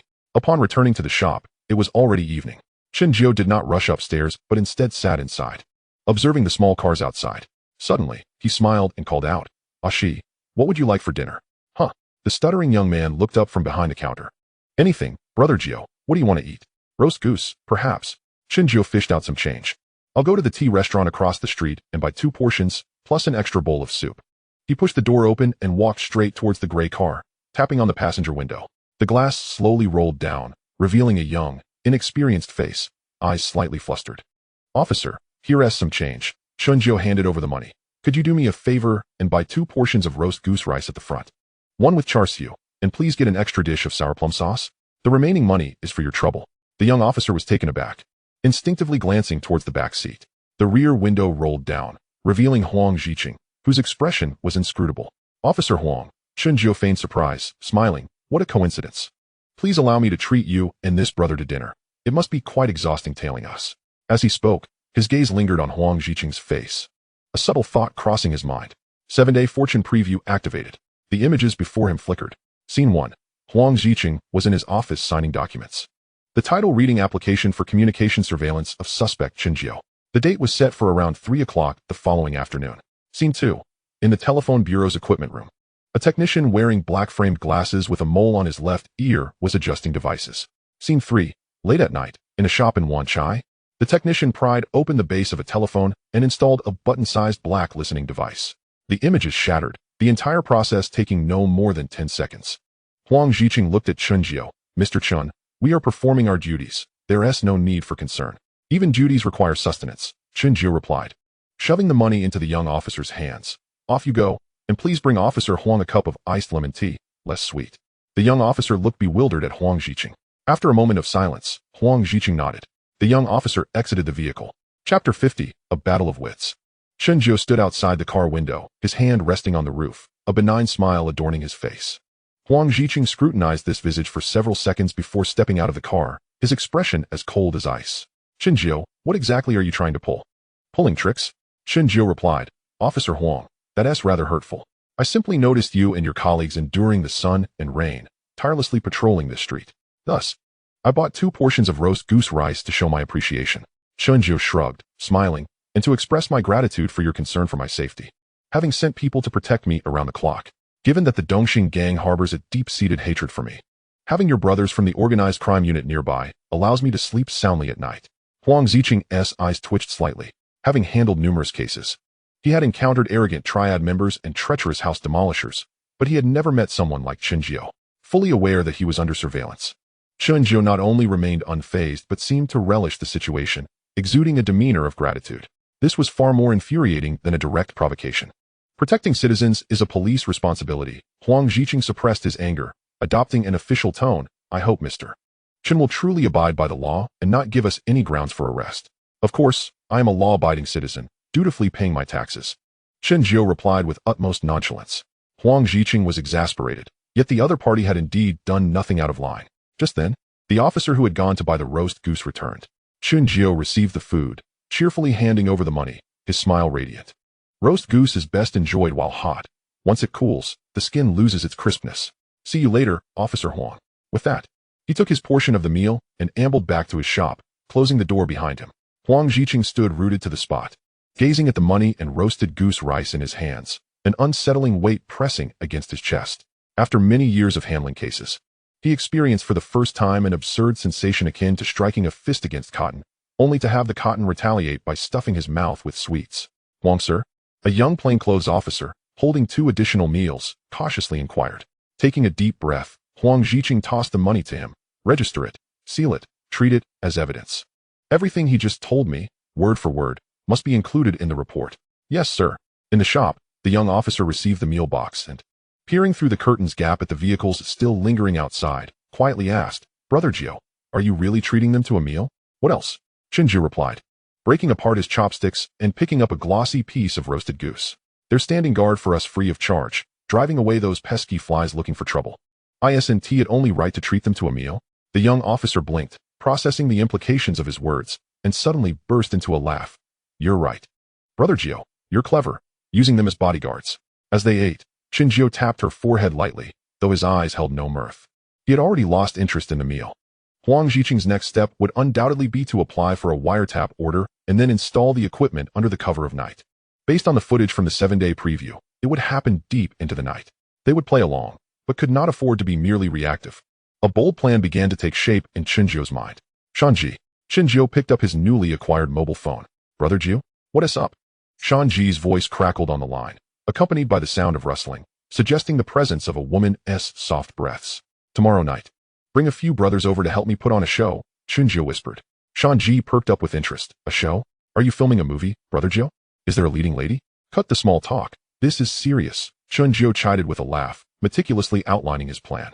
After hearing the details, Shanji fell silent for 2 seconds before erupting into restrained laughter. I'm in. Brother Jiao, this trick is absolutely diabolical. Huang Ziqing might just blow a gasket. Ha. Don't worry, I'll gather the right people and prepare the props to ensure it looks authentic. After hanging up, Chen Jiao leisurely finished his last bite of rice. The shop's renovations were nearly complete, with only minor finishing touches left. The workers wrapped up by 8 o'clock, and Chen Jiao and the young officer took charge of the final tasks, locking up before heading back to their residence. Outside the window, the OCOP's vehicle remained a silent observer. Chen Jiao raised his teacup in the direction of the window, offering a distant salute, a playful smirk dancing on his lips. That night, deep into the hours, most shops in Wanchai had already closed, leaving only a few flickering neon signs and the dim glow of streetlights. Two shadows stealthily approached the back alley of Jiochin Consulting. Their movements were professional as they swiftly picked the lock and slipped into the pitch-black shop. One of them signaled, and the other immediately retrieved equipment from their backpack, skillfully beginning to install a listening device beneath the telephone on the workbench, while the other searched for an appropriate spot to install a second one. Just as they were engrossed in their task, a sudden soft sound interrupted them. Click. The shop was suddenly flooded with blinding light. The abrupt brightness left the two plainclothes officers momentarily blinded. They hurriedly shielded their eyes, only to be met with a flurry of plaster dust. Then came the deluge of water poured over them, coupled with an overwhelmingly pungent odor of urine. What is this? My eyes. It stinks. In an instant, the two found themselves in a disheveled state. Dare to commit theft in the dead of night? Get them! A voice shouted, and chaos erupted with fists and kicks raining down, along with clubs at the ready. Don't hit us, we're not thieves. In the dead of night. Sneaking and uninvited. If not thieves, then what?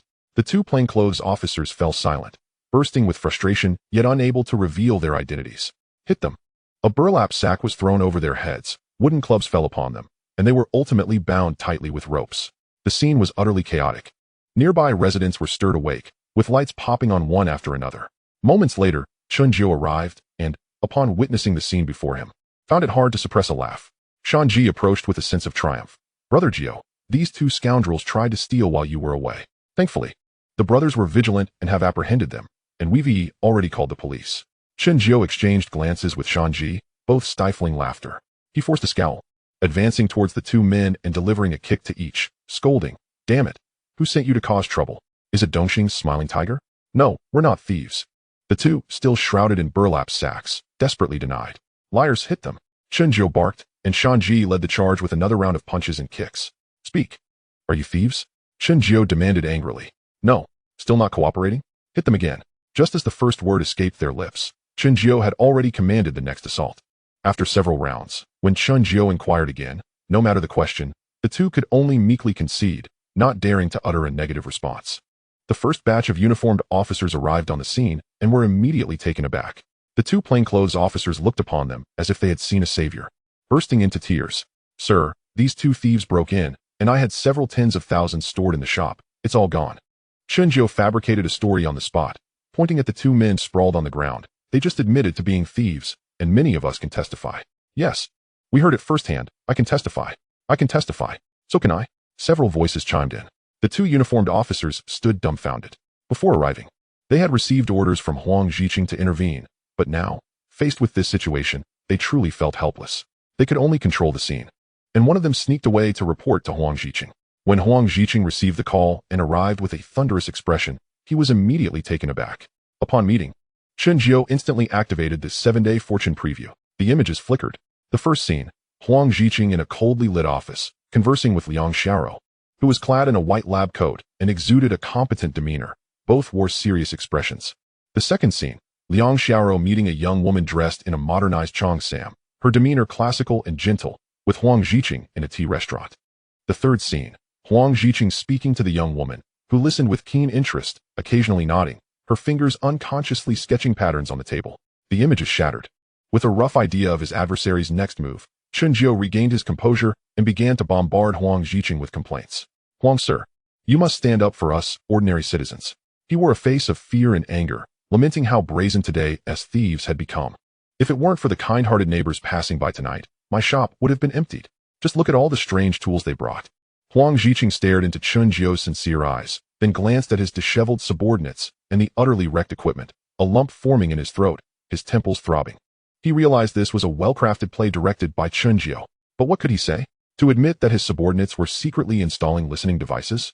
That would only bring more embarrassment to the police. Master Chen was startled. Huang Ziqing gritted his teeth. "We will thoroughly investigate this matter." "Then I thank you, Huang, sir." Chen Jiao nodded gratefully, then kindly suggested, "However, Sir Huang, I perceive that these two thieves exhibit rather proficient skills, unlike ordinary petty criminals. Could they be sent by the East Star to retaliate against me? You and your team must intensify your efforts to protect me. Huang Ziqing felt that remaining any longer might lead to a cerebral hemorrhage, nodding with a forced smile.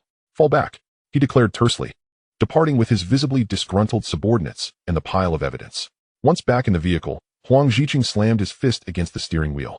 Frustration, overwhelming frustration. This Chen Jiao was as slippery as an eel. Each time he believed he was on the verge of capturing something substantial, Chen Jiao effortlessly diffused the situation, even turning the tables on him. More alarmingly, it seemed that the adversary could always anticipate his moves. Boss, what do we do now? One of his subordinates, still bearing bruises on his face, asked quietly. Huang Ziqing irritably loosened his tie. The surveillance operation had utterly failed, and they had inadvertently alerted the target. Conventional methods appeared to be of no use against Chen Jiao. Yet, his stubbornness led him to believe even more fervently that Chen Jiao was up to something nefarious. He vowed not to rest until he apprehended him. He instructed his subordinates to continue monitoring, then started the car and drove back to the precinct. Meanwhile, Chen Jiao watched the vehicle disappear into the distance, retracting his gaze.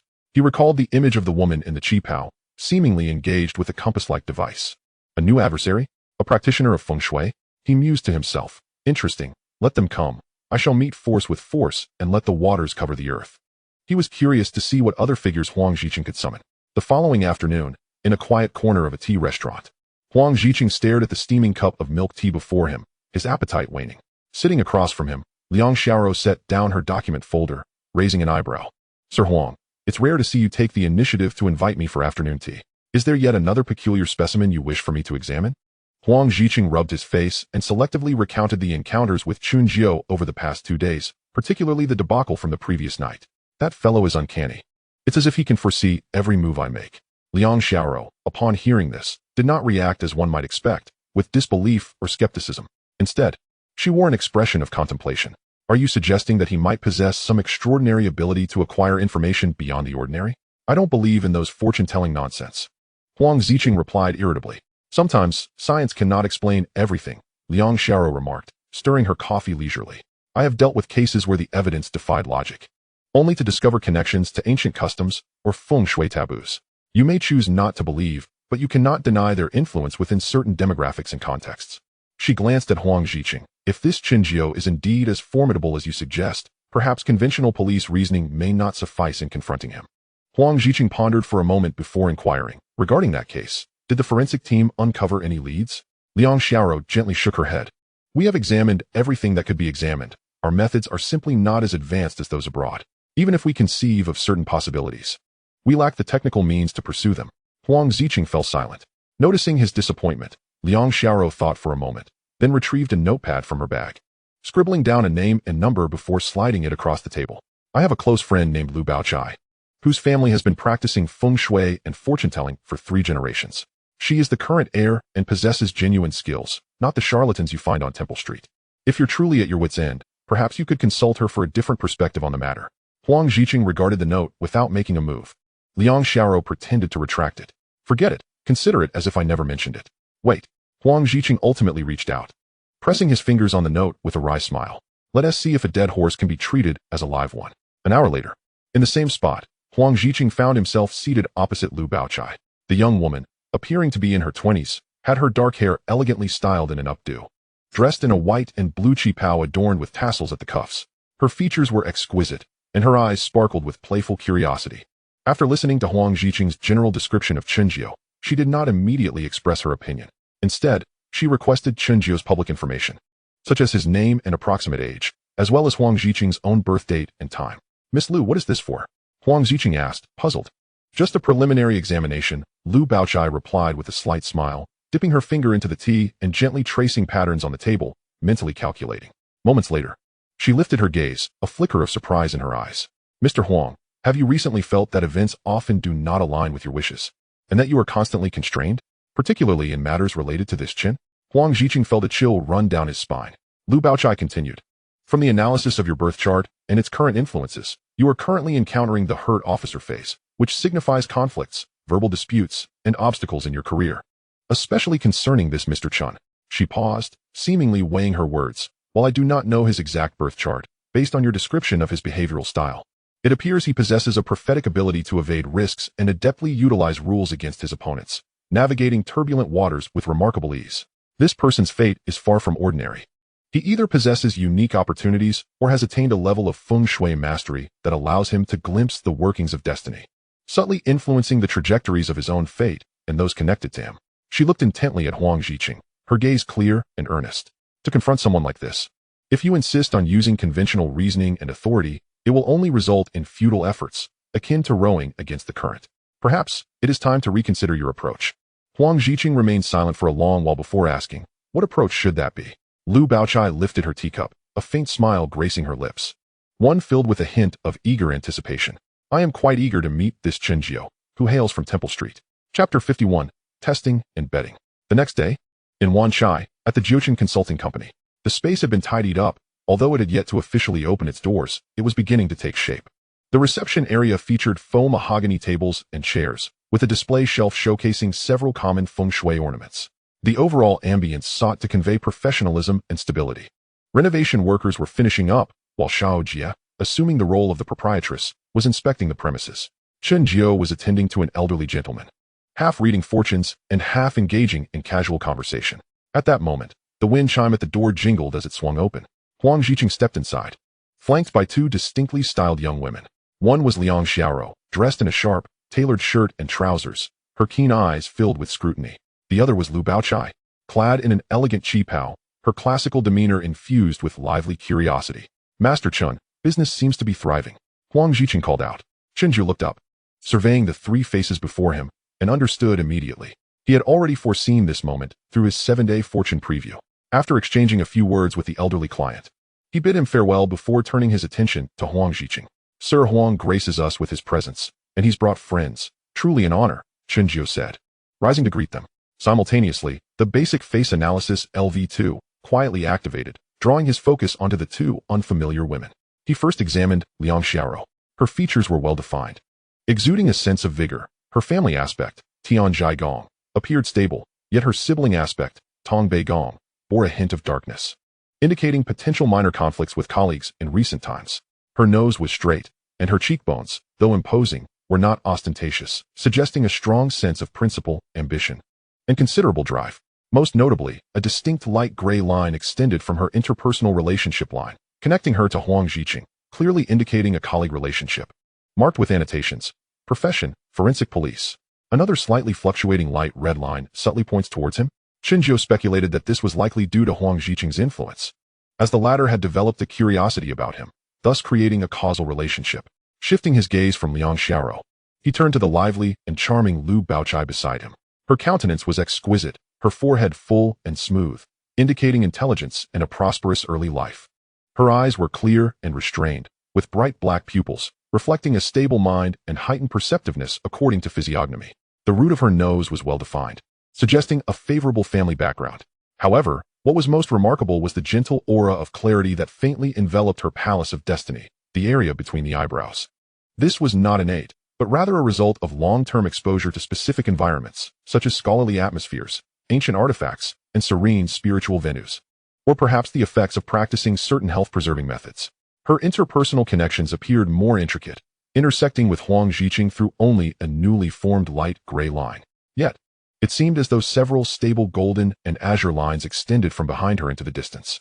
Among these, one azure line stood out for its solidity, exuding a strong sense of tradition, familial heritage, and the transmission of skills, accompanied by the perceptive information, connection, Feng Shui Family Association.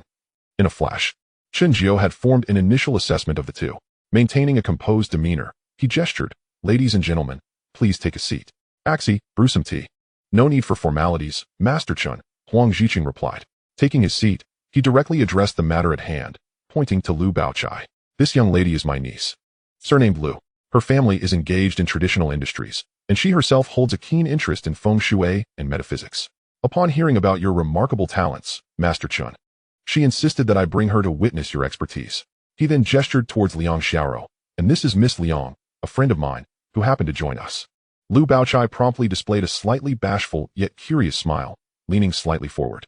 "Master Chen, I apologize for the intrusion. I often hear Uncle Huang speak of you, claiming you possess extraordinary foresight, which compelled me to come and broaden my horizons." Liang Xiaoro nodded faintly. "Greetings, Master Chen." Although she had been in the room for less than a minute, her gaze had swiftly traversed the entire establishment, observing everything from the arrangement of furniture to the state of the personnel with a professional eye. Chen Jiu couldn't help but chuckle inwardly at how straightforward Huang Jiqing's excuse was. He chose not to expose it, instead following the thread of conversation. Miss Liu, you flatter me. I merely make a living, and Huang Sir is exaggerating my capabilities. As he spoke, he gestured for Axie to serve tea, his gaze drawn to the silk pouch that Lu Baochai carried. The pouch, of an ancient style, emanated a faint fragrance of sandalwood and cinnabar. Noticing Chen Jiu's focus, Lu Baochai did not shy away, placing the pouch on the table with poise, smiling. Just a little trinket I carry with me. I hope Master Chen finds it amusing. Miss Liu comes from a learned family. These trinkets are likely not trivial, Chen Jiu replied, his words holding a double meaning as he lifted his teacup. May I inquire what aspect you wish to explore today? Physiognomy, Bazi, or perhaps a discussion on Feng Shui arrangements? Lu Baochai's eyes darted around the shop's interior. Master Chen, your new establishment is located in Wanchai, bustling with energy, but upon entering, I sense that the airflow at the entrance seems rather brisk, rushing straight in. Is this not referred to as a through wind in Feng Shui? Although the banyan tree at the entrance serves as a shield against negative energy, and you have utilized a screen for partial concealment, it seems more of a temporary fix rather than a permanent solution. Over time, might this not affect the gathering of energy and the retention of wind? Her inquiry, while seemingly a request for guidance, was, in fact, a test. Liang Xiaoro raised an eyebrow, casting a glance at Chen Jiu, while Huang Jiqing picked up his teacup, appearing to relish the unfolding drama. Chen Jiu smiled, setting down his teacup, and replied leisurely, Miss Liu, you possess a keen eye. The southeast corner of my entrance indeed experiences a direct influx of wind. However, your observation lacks detail. He rose and approached the entrance, gesturing for everyone to observe. Firstly, my entrance does not face a straight road, but rather features a small buffering corner, which diminishes the force of the incoming negative energy by a third. Secondly, the screen I use is not ordinary. If you observe closely, the wooden frame has intricate hollow patterns. Upon hearing this, Lu Baochai stepped closer to examine. The hollow frame, crafted from faux rosewood, bore a pattern that was not arbitrary but a continuous endless knot, a symbol among the 8 auspicious symbols of Buddhism, representing eternal continuity. This endless knot symbolizes cyclical motion and permanence. The purpose of using it as a hollow partition is not to completely obstruct the airflow, but to guide, soften, and diffuse the direct onslaught of negative energy through this auspicious pattern, transforming a straight impact into a swirling motion, Chen Jiu elucidated. It's akin to water management. It is better to guide than to block. An outright barrier can cause stagnation, while total allowance can lead to dispersion. What I seek is vibrant energy, not stagnant or dissipated energy. He then pointed towards the deeper part of the shop and the ceiling. Now, take note. Do you sense any cold drafts penetrating deep into the shop? No. This is because I intentionally designed a small inward arching ceiling in the central area of the shop, which, combined with subtle variations in the flooring material, has created an invisible buffer zone that further calms the airflow. This is what we call hiding the wind and gathering energy. It is not reliant on a wall, but on the overall momentum and direction. Lu Baochai concentrated, sensing the space anew, and then glanced up at the subtle curvature of the ceiling, her astonishment deepening. Chen Jiu's explanations had transcended mere remedies for superficial disruptions, delving into the intricate guidance and design of energy fields, necessitating an exceptionally keen perception and mastery over space and energy. Such techniques had only been mentioned by her elders. She had yet to reach that level herself. As for Chen Jiu returning to his seat, he smiled slightly. In my profession, what is required is flowing vitality, a dynamic essence filled with opportunities. A modicum of well-directed, auspicious energy flows in from the southeast financial position, swirling through the room, dispersing potential stagnation while ushering in a continuous stream of variables and chances. For my consulting business, this is just right. His words left the three momentarily speechless. The curiosity and slight provocation reflected on Lu Baochai's face had entirely transformed into awe and conviction. She sincerely remarked, Master Chen, I have learned much. I was too presumptuous, only perceiving the form without grasping the essence and purpose. The way she looked at Chen Jiu had changed entirely, radiating the respect of a peer acknowledging a master. Liang Xiaoro, although unfamiliar with Feng Shui, understood the logic behind it, quietly marveling at this extraordinary individual. Huang Jiqing's expression stiffened. He had intended to test Chen Jiu's depth and perhaps uncover a flaw, only to find himself outshone, leading Lu Baochai to be captivated. Seizing the moment, Chen Jiu turned his attention back to Huang Jiqing, his tone becoming more subdued. Huang, sir, I have met your niece and discussed Feng Shui. Let us get straight to the point. What exactly do you wish to achieve today? I am but a Feng Shui master looking to conduct legitimate business. The troubles with Dongxing are far from over, and you, this O-record officer, seem to be stationed like a guardian at my door, leaving me feeling rather unsettled. With so many troublemakers in Hong Kong, gangsters, and underworld bosses, why must you make life difficult for someone as insignificant as myself? Huang Ziqing's irritation flared. Chen Jiao, you know very well whether you are a good person. The police have a duty to investigate any suspicious individuals. Suspicious? Where am I suspicious? Chen Jiao shrugged. I have neither stolen nor robbed, nor have I organized any criminal groups, nor engaged in smuggling or drug trafficking. Previously, I assisted Hongxing in dismantling Dongxing's malign sorcery. But they were the ones who initiated harm. I was merely compensated for my services. This does not even approach the realm of righteousness, merely a commercial transaction. Subsequently, Dongxing retaliated, and I cannot even claim self-defense. What wrong have I committed? Huang, sir, if you can present evidence of my criminal activity, I will accompany you immediately. If not, conducting daily harassment like this seems a bit like abuse of power, doesn't it? You. Huang Ziqing was left speechless. Chen Jiao's words were difficult to refute. He indeed lacked direct evidence. Chen Jiao observed Huang Ziqing's visibly strained demeanor, lost in thought for a moment before suddenly proposing, Mr. Huang, let us engage in a transaction, or perhaps a wager, shall we? What wager? I shall provide you with a criminal lead, a substantial case, should it prove true. You will solve the case and earn merit. Leaning forward, Chen Jiao locked eyes with Huang Ziqing. In return, I kindly request that you exercise discretion. As long as I remain within the bounds of the law, I would appreciate it if you refrain from squandering valuable police resources on me, allowing me to conduct my business in peace.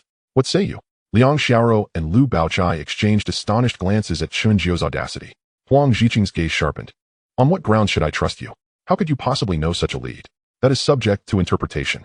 Whether you choose to believe it is entirely up to you. Chen Jiao replied with unwavering confidence. As for how he acquired this knowledge, everyone harbors secrets. You desire results. Do you not?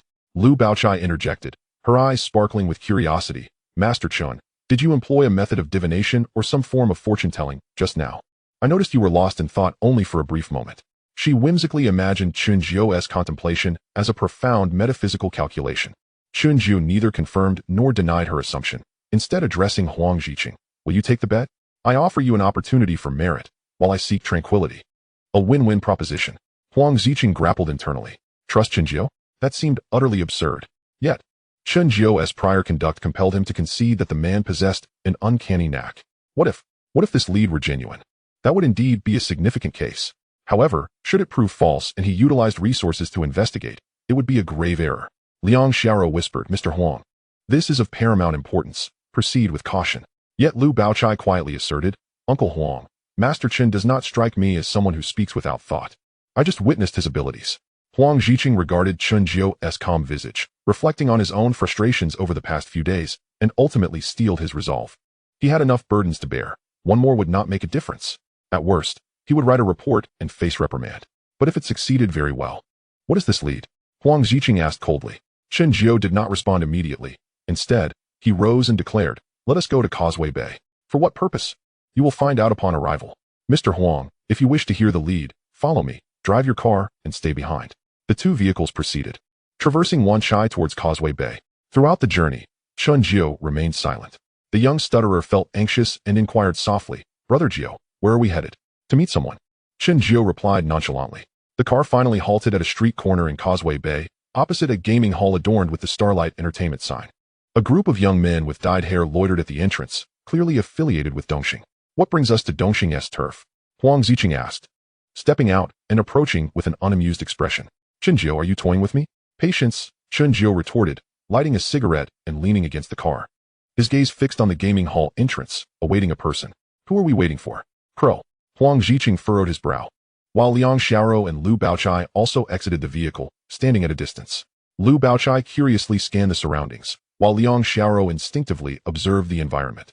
After approximately 15 minutes, several individuals staggered out of the gaming hall, with the leader being Crow himself, clad in a floral shirt, a toothpick in his mouth, laughing with his subordinate. He.s. here, Chen Jiao murmured, focusing intently on Crow. Initiate, 7-day fortune preview. Instantly, vivid images danced before him. Day 1. Crow inspecting goods at the dock warehouse, a wooden crate opened to reveal tightly packaged white powder. Day 3. Late at night. Crow berating someone over the phone. Those Dutchmen are playing tricks? Damn it. Day 5. Midnight at Sai Kung, several speedboats docking, Crow personally overseeing the exchange. Engaging in brief negotiations. Day 7. Crow in a nightclub VIP room counting money, a smug expression on his face. The image is fragmented. Chen Xuan withdrew his gaze, took a deep drag from his cigarette, then closed his eyes, his left hand hanging by his side, fingers moving swiftly as he murmured incantations in a vague tone, reminiscent of an ancient spell or dialect. His brow furrowed and relaxed intermittently, the entire process lasting about a minute. Lu Baochai watched in rapt attention, her eyes sparkling with intrigue. While she recognized some basic gestures and the state of calculation, she could not discern the specific methods, only feeling that it resonated with some ancient school of thought, far beyond the capabilities of a mere street charlatan. Liang Xiao frowned slightly, placing greater trust in evidence and logic, remaining skeptical of this mystical approach. Huang Ziqing patiently waited until Crow and his entourage departed in a vehicle before Chen Xuan slowly opened his eyes and exhaled a puff of smoke. Well, what is the lead? Huang Ziqing's tone dripped with sarcasm. Chen Xuan ignored him, instead turning to Lu Baochai with a slight smile. Miss Lu, with your background, did you discern anything from the method I employed just now? Lu Baochai's face flushed. She recognized the impressive stance, but could not identify the specific technique. Reluctantly shaking her head, Master Chen's methods are exquisite. I cannot fully comprehend them, only that they are remarkable. This was precisely the effect Chen Xuan sought. He then turned his attention back to Huang Ziqing, beckoning him with a finger. Huang Ziqing rolled his eyes in exasperation. What is it? Speak quickly. Chen Xuan, feigning indifference, simply smiled at him. Old Huang was on the verge of exploding with frustration, yet found himself powerless against Chen Xuan. Resigned, he leaned closer. Chen Xuan whispered in his ear, in a tone audible only to the two of them. I have foreseen that Crow will receive a shipment of hard goods from the Netherlands at midnight tomorrow in the old typhoon shelter at Saikong. The shipment is substantial. He may very well go in person. Huang Ziqing's heart raced. Tomorrow night? The location pinpointed to Saikong? This was even more timely and specific than he had anticipated. Chen Xuan, you stood here for a few minutes, observed Crow a few times, and with a few gestures. You're telling me this? Huang Ziqing scrutinized him. How am I supposed to believe you? I didn't ask you to believe me. Chen Xuan crushed the cigarette, but underfoot. You may dismiss my words as fanciful nonsense, or you can investigate Crow's recent activities, believe it or not. It is your choice. Regardless, I have not disclosed anything to you, and even if you claim I said it, I will not acknowledge it. He started the car, offering Huang Ziqing one last remark. Mr. Huang, if this turns out to be true, you will solve the case and earn merit. If false, you will merely have been busy for nothing. However, I kindly ask you to exercise discretion in the future. This deal is quite fair. With that, he used 7-day fortune preview, once more to glimpse Huang Ziqing's impending plans before driving away. Huang Ziqing and his companions stood rooted in place, somewhat at a loss. Liang Xiao approached. What did he say? Huang Ziqing cast a glance at her, shaking his head gently. She immediately understood it was confidential and ceased her inquiries. Lu Baochai stood nearby, also refraining from asking questions. Huang Ziqing gazed in the direction Chen Xuan's vehicle had vanished, torn in thought. He had handled numerous cases. Intelligence reports often provided only vague directions, but such specific times and locations could either be a meticulously crafted trap or a genuine insider tip. He recalled Chen Xuan's prior tactics against Dongxing. This man consistently anticipated his adversary's moves. What if this time it were indeed true? If so, it would be a significant catch. He had enough troubles as it was and could afford a misjudgment this time. Huang Ziqing's expression hardened as he moved to a secluded spot, retrieving his phone. It's me. Immediately arranged for 2 teams. One to secretly monitor all of Crow's communications and investigate his itinerary and contacts from the past week, with particular attention to any connections to the Netherlands. Another group of undercover agents ventured near the tattered corners of Saigon, seeking to familiarize themselves with the terrain and to ascertain if any unusual activities had transpired recently. Their movements were swift and discreet. After concluding a phone call, he returned to find Liang Xiao and Lu Baochai. What transpired today remains confidential. We have never set foot here, understood? Liang Xiao nodded, affirming her comprehension. Lu Baochai also nodded earnestly, although her mind was brimming with curiosity. Chapter 52. A constellation of beauties today marked the grand opening of Jiochin Consulting Company. Lacking ostentation, it nonetheless exuded a subtle yet dignified charm. Chen Xuan, clad in a meticulously tailored black suit, his hair impeccably styled, stood before the floor-to-ceiling windows, gazing down at the bustling streets of Hong Kong Island. His expression calm and profound. Brother Jiao, tea, piped up the little stutterer, approaching with a cup of hot tea, her pretty face betraying a mix of anxiety and excitement. She had taken special care with her appearance today, donning a cream-colored professional ensemble, her long hair elegantly pinned up, revealing her delicate, fair neck. She exuded a newfound grace and poise, albeit her stuttering habit persisted when she spoke. Chen Jiao accepted the teacup, his fingertips inadvertently brushing against hers, evoking a fleeting sensation of coolness. The little stutterer's cheeks flushed slightly, and she quickly averted her gaze, too shy to meet his eyes. Chen Jiao smiled gently, choosing silence, and resumed his contemplation of the outside world. This company represented his first substantial foothold in this world of Hong Kong dramas. Ding dong. The doorbell chimed. The little stutterer quickly composed herself and walked over to open the door. Standing outside were 3 individuals. At the forefront was a middle-aged man in a police uniform, his face stern and his gaze penetrating. Inspector Huang Ziqing of the Organized Crime and Triad Bureau. Accompanying him were 2 strikingly beautiful women of contrasting styles. One, clad in a crisp police uniform, stood tall and imposing, her cold beauty marking her as Senior Inspector Liang Xiao of the West Kowloon Crime Unit. The other wore an elegant qipao, her demeanor gentle and her features picturesque, exuding an aura of classical refinement. Lu Baochai, a recent luminary in Hong Kong's cultural scene. Inspector Huang. What a rare visitor. Chen Jiao turned, offering a mild smile.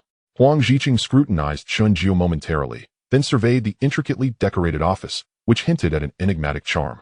His eyes flickering with surprise. He then remarked, Mr. Chen's opening warrants my visit. Additionally, I brought along 2 friends to witness your reputed skills. His words, ostensibly a congratulation, were in truth a veiled test. Chen Jiao was not oblivious to this. He gently gestured for them to enter. Please, come in. The 4 settled in the reception area, where the little stutterer dutifully served tea. After a sip, Huang Ziqing cut to the chase. Mr. Chen, my 2 friends have recently encountered troubling matters. Might you be able to offer some insight? Chen Jiao's gaze swept over Liang Xiao and Lu Baochai, lingering momentarily above their heads. Name, Liang Xiao. Current fortune, malevolent influences. Impending bloodshed. Personality, fierce, upright, loyal, highly career-driven. Recent hazards. Workplace intrigue. Life-threatening dangers. Name, Lu Baochai. Current fortune, muffled shadows. Domestic unrest. Personality, gentle, intelligent, sensitive, with a predominantly Yin disposition. Recent hazards, malevolent forces, insomnia, compromised home feng shui. In an instant, he grasped the essence of their situations. Chen Jiao first addressed Liang Xiao, his tone serene. Inspector Liang, your destiny is graced by the martial star, naturally predisposed to thrive in the realm of discipline, solving countless cases and earning great renown. A flicker of surprise crossed Liang Xiao's eyes. She had not anticipated Chen Jiao to discern her fate so readily. Yet, as he shifted his discourse, his voice took on a more somber note. However, recently, your brow has darkened, and your official prospects are clouded. You are beset by a malevolent presence, one from among those you trust most. Within 3 days, a calamity may befall you, minor injuries at best, or worse, the loss of life. You. Liang Xiao sprang to her feet, her complexion shifting. She had indeed sensed something amiss lately, as if someone within her team was covertly targeting her. Compounded by anonymous threats she had received, which she had dismissed as the desperate acts of criminals. How could Chen Jiao have perceived this? Chen Jiao offered a faint smile, neither confirming nor denying, before shifting his attention to Lu Baochai. Before he could speak, she interjected, her urgency palpable. Mr. Chen, what of my fate? She had been plagued by sleepless nights, an unsettling presence lingering nearby, rendering her spirit wan and her home rife with inexplicable occurrences. Despite her efforts to seek remedies that bore no fruit, Chen Jiao regarded her with a soft sigh. Miss Lu, hailing from a scholarly lineage, your ancestors were virtuous. Yet you possess a naturally Yin constitution, making you susceptible to malevolent entities.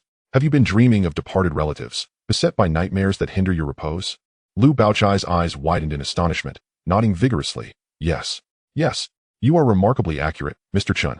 Furthermore, your northwest home area is compromised, perhaps cluttered with unclean items, causing malevolent energies to accumulate, disrupting not only your sleep, but also jeopardizing your health and fortune. Indeed, my study's northwest corner is indeed missing a section. I had simply attributed it to a construction issue. Lu Baochai's voice quivered with excitement. Please, Mr. Chen, I implore you to assist me. Huang Ziqing observed from the sidelines, his mind reeling. Initially skeptical, he had sought to test Chen Jiao. Yet he was astounded by the precision of his insights. He had elucidated their most intimate troubles with uncanny accuracy. This was no mere fortune-telling. It was prophetic foresight. Huang Ziqing's regard for Chen Jiao shifted profoundly, evolving from scrutiny and skepticism to a deep-seated respect and trepidation. Mr. Chen, it appears I misjudged your capabilities and have caused offense. I humbly ask for your forgiveness. Huang Ziqing rose, bowing slightly to Chen Jiao, his demeanor markedly more deferential. Chen Jiao waved his hand dismissively, his expression unperturbed. Inspector Huang, you overstate matters. We are all simply serving our respective roles. He then provided Liang Xiaoro and Lu Baochai each with a protective talisman, offering simple guidance on how to alleviate their troubles. Grateful beyond measure, they expressed their thanks profusely before departing with Huang Jiqing. After bidding farewell to the trio, several more guests arrived at the company, drawn by Chen Jiu's burgeoning reputation, wealthy patrons, socialites, and figures from the underworld. Though the little stutterer felt a twinge of nerves, under Chen Jiu's encouragement, she gradually found her footing, serving tea and welcoming guests with a commendable poise befitting a hostess. As the day wore on, the clientele gradually dispersed at dusk. The little stutterer tidied the teacups, her gaze following Chen Jiu's silhouette, filled with admiration and affection. This man was becoming increasingly radiant. Chen Jiu turned, approaching her side, and gently took her hand. The little stutterer shivered slightly, her cheeks flushing crimson, her gaze cast downward as her fingers nervously clutched the hem of her garment. Axie, Chen Jiu looked at her, his eyes warm. From this day forth, this shall be our domain. She replied softly, her voice barely a whisper yet resolute as she nodded, her eyes sparkling with happiness. The golden hues of the setting sun streamed through the windows, enveloping the two in a warm embrace, casting elongated shadows, a moment of tenderness and beauty. Unbeknownst to them, from a building across the street, several cold, piercing gazes fixated upon the sign of Jiuchen Consulting Company, brimming with hostility and intent to harm. Chapter 53. School turmoil. The following morning, not long after Jiuchen Consulting Company opened its doors, a timid girl in simple school attire, her hair tied in a ponytail and her face etched with anxiety, lingered at the entrance for an extended period before mustering the courage to gently push open the door. Excuse me, is Mr. Chen Jiu available? Her voice trembled, laced with a hint of tears, her eyes reflecting helplessness and fear. She appeared to be no more than 16 or 17, her complexion pale, and her eyes swollen from recent crying. Chen Jiu sat behind his desk, perusing a document. When he lifted his gaze at her inquiry, his attention drawn to the girl. Name, Zhu Wanfeng. Current fortune, grave misfortune, imminent bloodshed, familial ruin. Personality, timid, kind-hearted, fearful of conflict. Recent experiences, enduring prolonged bullying and coercion from schoolyard tyrants and gang members, teetering on the brink of despair. Upon seeing the glaringly ominous grave misfortune and the detailed accounts of her plight, Chen Jiu's brow furrowed slightly. Zhu Wanfeng, the protagonist of school turmoil. To my astonishment, she has found her way here. I am indeed. Chen Jiu rose to his feet, his tone tranquil. Upon hearing Chen Jiu's voice, Zhu Wanfeng felt as though she had discovered a lifeline. Unable to contain herself any longer, she collapsed to the ground with a thud, tears cascading down her cheeks. Mr. Chen, Brother Jiu, please, I implore you, save me. I beseech you to rescue me. As she wept, she fervently bowed her head in supplication. I know you possess extraordinary powers. You can foretell the future and avert calamity. Please, help me. They are threatening me. They wish to ruin me. Observing this, the stammering boy hurried over to assist her, urging, please, get up. Let us speak properly, no need for this. Yet Zhu Wanfeng refused to rise, persistently bowing her head until it bore crimson marks. Brother Jiu, if you do not agree to help me, I shall not rise. I am truly at my wit's end. Chen Jiu's gaze turned icy, his voice low and commanding. Rise and speak. What has transpired? His words, though softly spoken, carried an undeniable weight. Zhu Wanfeng trembled at his tone and finally ceased her bowing, aided by the stammering boy to sit on the sofa, where she sobbed intermittently as she recounted her plight. It turned out that Zhu Wanfeng was a student from a nearby secondary school. For the past 6 months, she had been targeted by a bully known as Xiao Jiebā, who frequently tormented and extorted her. Subsequently, Xiao Jiebā allied himself with several local delinquents from Dongxing, growing increasingly brazen. They not only bullied her at school, but also coerced her into accompanying them for drinks and laughter after classes, even seeking to defile her. She had resisted, reporting the incidents to teachers and her parents, but to no avail. The teachers were powerless to intervene, facing threats of retaliation, while her parents, cowed by the fear of gang involvement, chastised her for being troublesome rather than offering support. Just yesterday, Xiao Jiebā had issued a menacing ultimatum, declaring his intent to abduct her that very night and sell her to another gang, threatening to break her legs and harm her parents if she dared to resist. Desperate, she had heard of Mr. Chen Jiu, a fortune teller reputed for his ability to avert disasters, and with her last glimmer of hope, she sought him out. Brother Jiu, I am truly terrified. I do not wish to be violated, nor do I want to drag my parents into this. I implore you, save me. I would serve you tirelessly. Her eyes, brimming with tears, reflected pure desperation. The stammering boy, filled with righteous indignation, felt his eyes redden as he clenched his fists, exclaiming, "This is intolerable. Those people are absolute scum. Brother Jiu, you must help her." She has also struggled her way up from the bottom and cannot bear to witness such oppression of the weak. Chen Jiu's gaze grew colder, an aura of chilling authority radiating from him. Dongxing, once again. It seems they have not learned from their previous transgressions. I understand. Chen Jiu stood, his tone calm, yet imbued with an unmistakable force. Do not worry. From this moment forth, no one shall bully you again. Oh, really? Zhu Wanfang raised her gaze, her eyes wide with incredulity and hope. Indeed, Chen Jiu affirmed with a nod. Axie, please escort her inside to rest, and fetch her a cup of warm water. Of course. The stammering boy replied promptly, supporting the still trembling Zhu Wanfang as they moved toward the inner room. Chen Jiu remained in place, his gaze fixed on the window, his expression contemplative. The people from Dongxing persistently provoke. Do they truly believe I, Chen Jiu, am easy to bully? If so, let us settle the score. He retrieved his phone and dialed a number. The call was swiftly answered, and a respectful voice greeted him. Brother Jiu? It is I. Chen Jiu replied coolly. Please investigate the individuals from Dongxing operating in the Kuntong area, particularly those associated with Xiao Jiebā, along with their subordinates. I require all pertinent information immediately. Understood, Brother Jiu. I will have the details for you within 10 minutes. After ending the call, a glint of cold determination shone in Chen Jiu's eyes. He had witnessed Zhu Wanfang's misfortunes and would not turn a blind eye. Moreover, this presented an opportune moment to deliver Dongxing a profound lesson. Certain filth required thorough cleansing. Chapter 54. Using your hand to ruin him. 10 minutes later, his phone rang. Chen Jiu answered, receiving a detailed report. Xiao Jiebā, whose real name is Zhang Wei, is the school bully who, leveraging his connections with Dongxing, has been terrorizing the school. His lieutenant, known as Huanyo, is a small-time leader under Dongxing's camel, notorious in the Kuntong area for his ruthlessness, commanding a gang of over a dozen followers. They frequently extort and coerce female students into servitude, committing heinous acts without remorse. Excellent, Chen Jiu remarked after listening, his tone devoid of emotion. I need you to do something. What is it, Brother Jiu?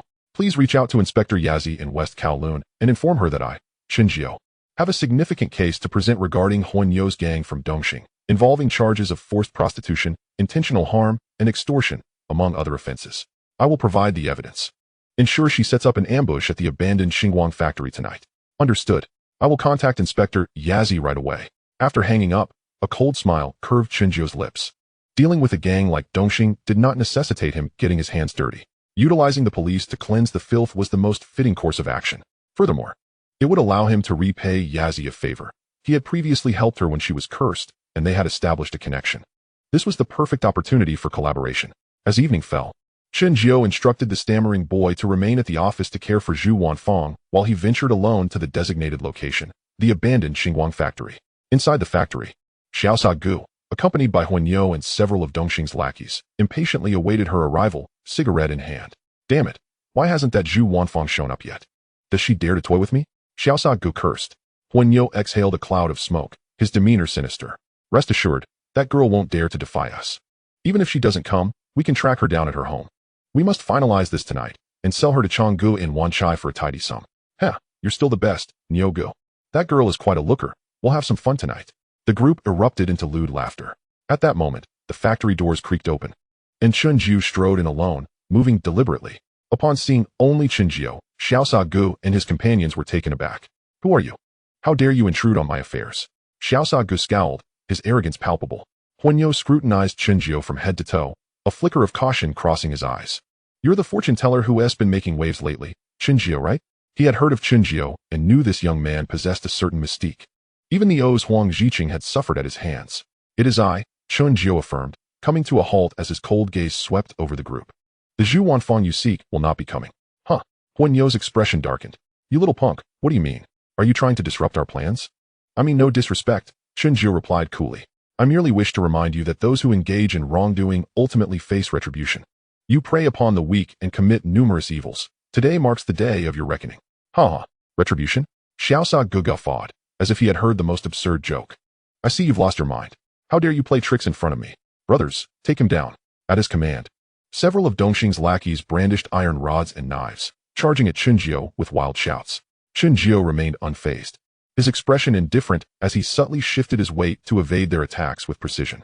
Meanwhile, he secretly summoned the power of Feng Shui within him, deftly forming a hand sign. Fortune interference intensification. Effect. Intensifies the malevolent energy within the target, inciting internal conflict and self-destruction. An invisible force enveloped Xiao Jiebā, Huanyo, and the others. The previously aggressive Dongxing lackeys suddenly exhibited bloodshot eyes, becoming irritable and aggressive. Damn it, did you just bump into me? You were in my way. Get lost. It was unclear who struck first, but the lackeys began to turn on each other, wildly swinging their weapons and engaging in a brutal melee. Huanyo and Xiao Jiebā were left bewildered. Have you all gone mad? Attacking your own? Huanyo roared in anger. Yet, his words fell on deaf ears. The malevolent energy had been ignited, and the group had lost all semblance of reason, their eyes clouded with bloodlust. In that moment, the factory erupted into chaos. Screams echoing as blood splattered. Xiao Jiebā, pale with fear, attempted to flee, only to be struck down by a frenzied lackey wielding a knife. Collapsing to the ground with a wail, Huanyo, both frightened and enraged, sought to intervene but was quickly surrounded by two of his own, suffering multiple injuries in the process. Just then, the sound of police sirens blared from outside. Freeze! Police! Yazi, accompanied by a squad of fully armed officers, swiftly burst through the entrance, encircling the chaotic scene. Upon witnessing the disarray and the internecine strife among the Eastern Star gang members, Yazi paused momentarily, a flicker of understanding crossing her eyes. She turned her gaze toward Chen Jiao, who stood aloof and composed at her side, her heart swelling with reverence. This Mr. Chen possesses extraordinary prowess, effortlessly orchestrating the self-destruction of these gangsters. Truly remarkable. Arrest them all. Yazi commanded decisively. The officers sprang into action, swiftly subduing the surviving members, such as Huanyo and Xiao Jiebā, placing handcuffs upon them. Huanyo and Xiao Jiebā, now either gravely injured or rendered limbless, were irrevocably incapacitated, ensuring they could no longer perpetrate their malevolent deeds. Chen Jiao cast not a glance at the fallen, making his way directly to Yazi. Inspector Yazi, I have apprehended the individuals you sought. Evidence will be delivered to you shortly. Thank you so much, Mr. Chen. Yazi responded with utmost respect, genuinely grateful for his assistance. It was but a trifling effort. Chen Jiao waved dismissively, then turned and departed the abandoned factory. As she observed his receding figure, Yazi was overwhelmed with a tumult of emotions. This man was shrouded in enigma and exuded a terrifying aura. Henceforth, she must not cross him. After leaving the factory, Chen Jiao retrieved his phone and dialed Xiao Jiebā. The situation had been resolved. She could return home with peace of mind, for no one would dare to bully her again. Really? That's wonderful. You're amazing, Jiao. Her excited voice echoed through the line. A faint smile graced Chen Jiao's lips as he ended the call. The matter concerning Zhu Wanfeng had been settled, and a lesson had been imparted to the Eastern Star faction. Yet, he was acutely aware that this was far from the conclusion. The Eastern Star members, having suffered such a significant setback, would undoubtedly seek retribution. A far greater storm was brewing on the horizon.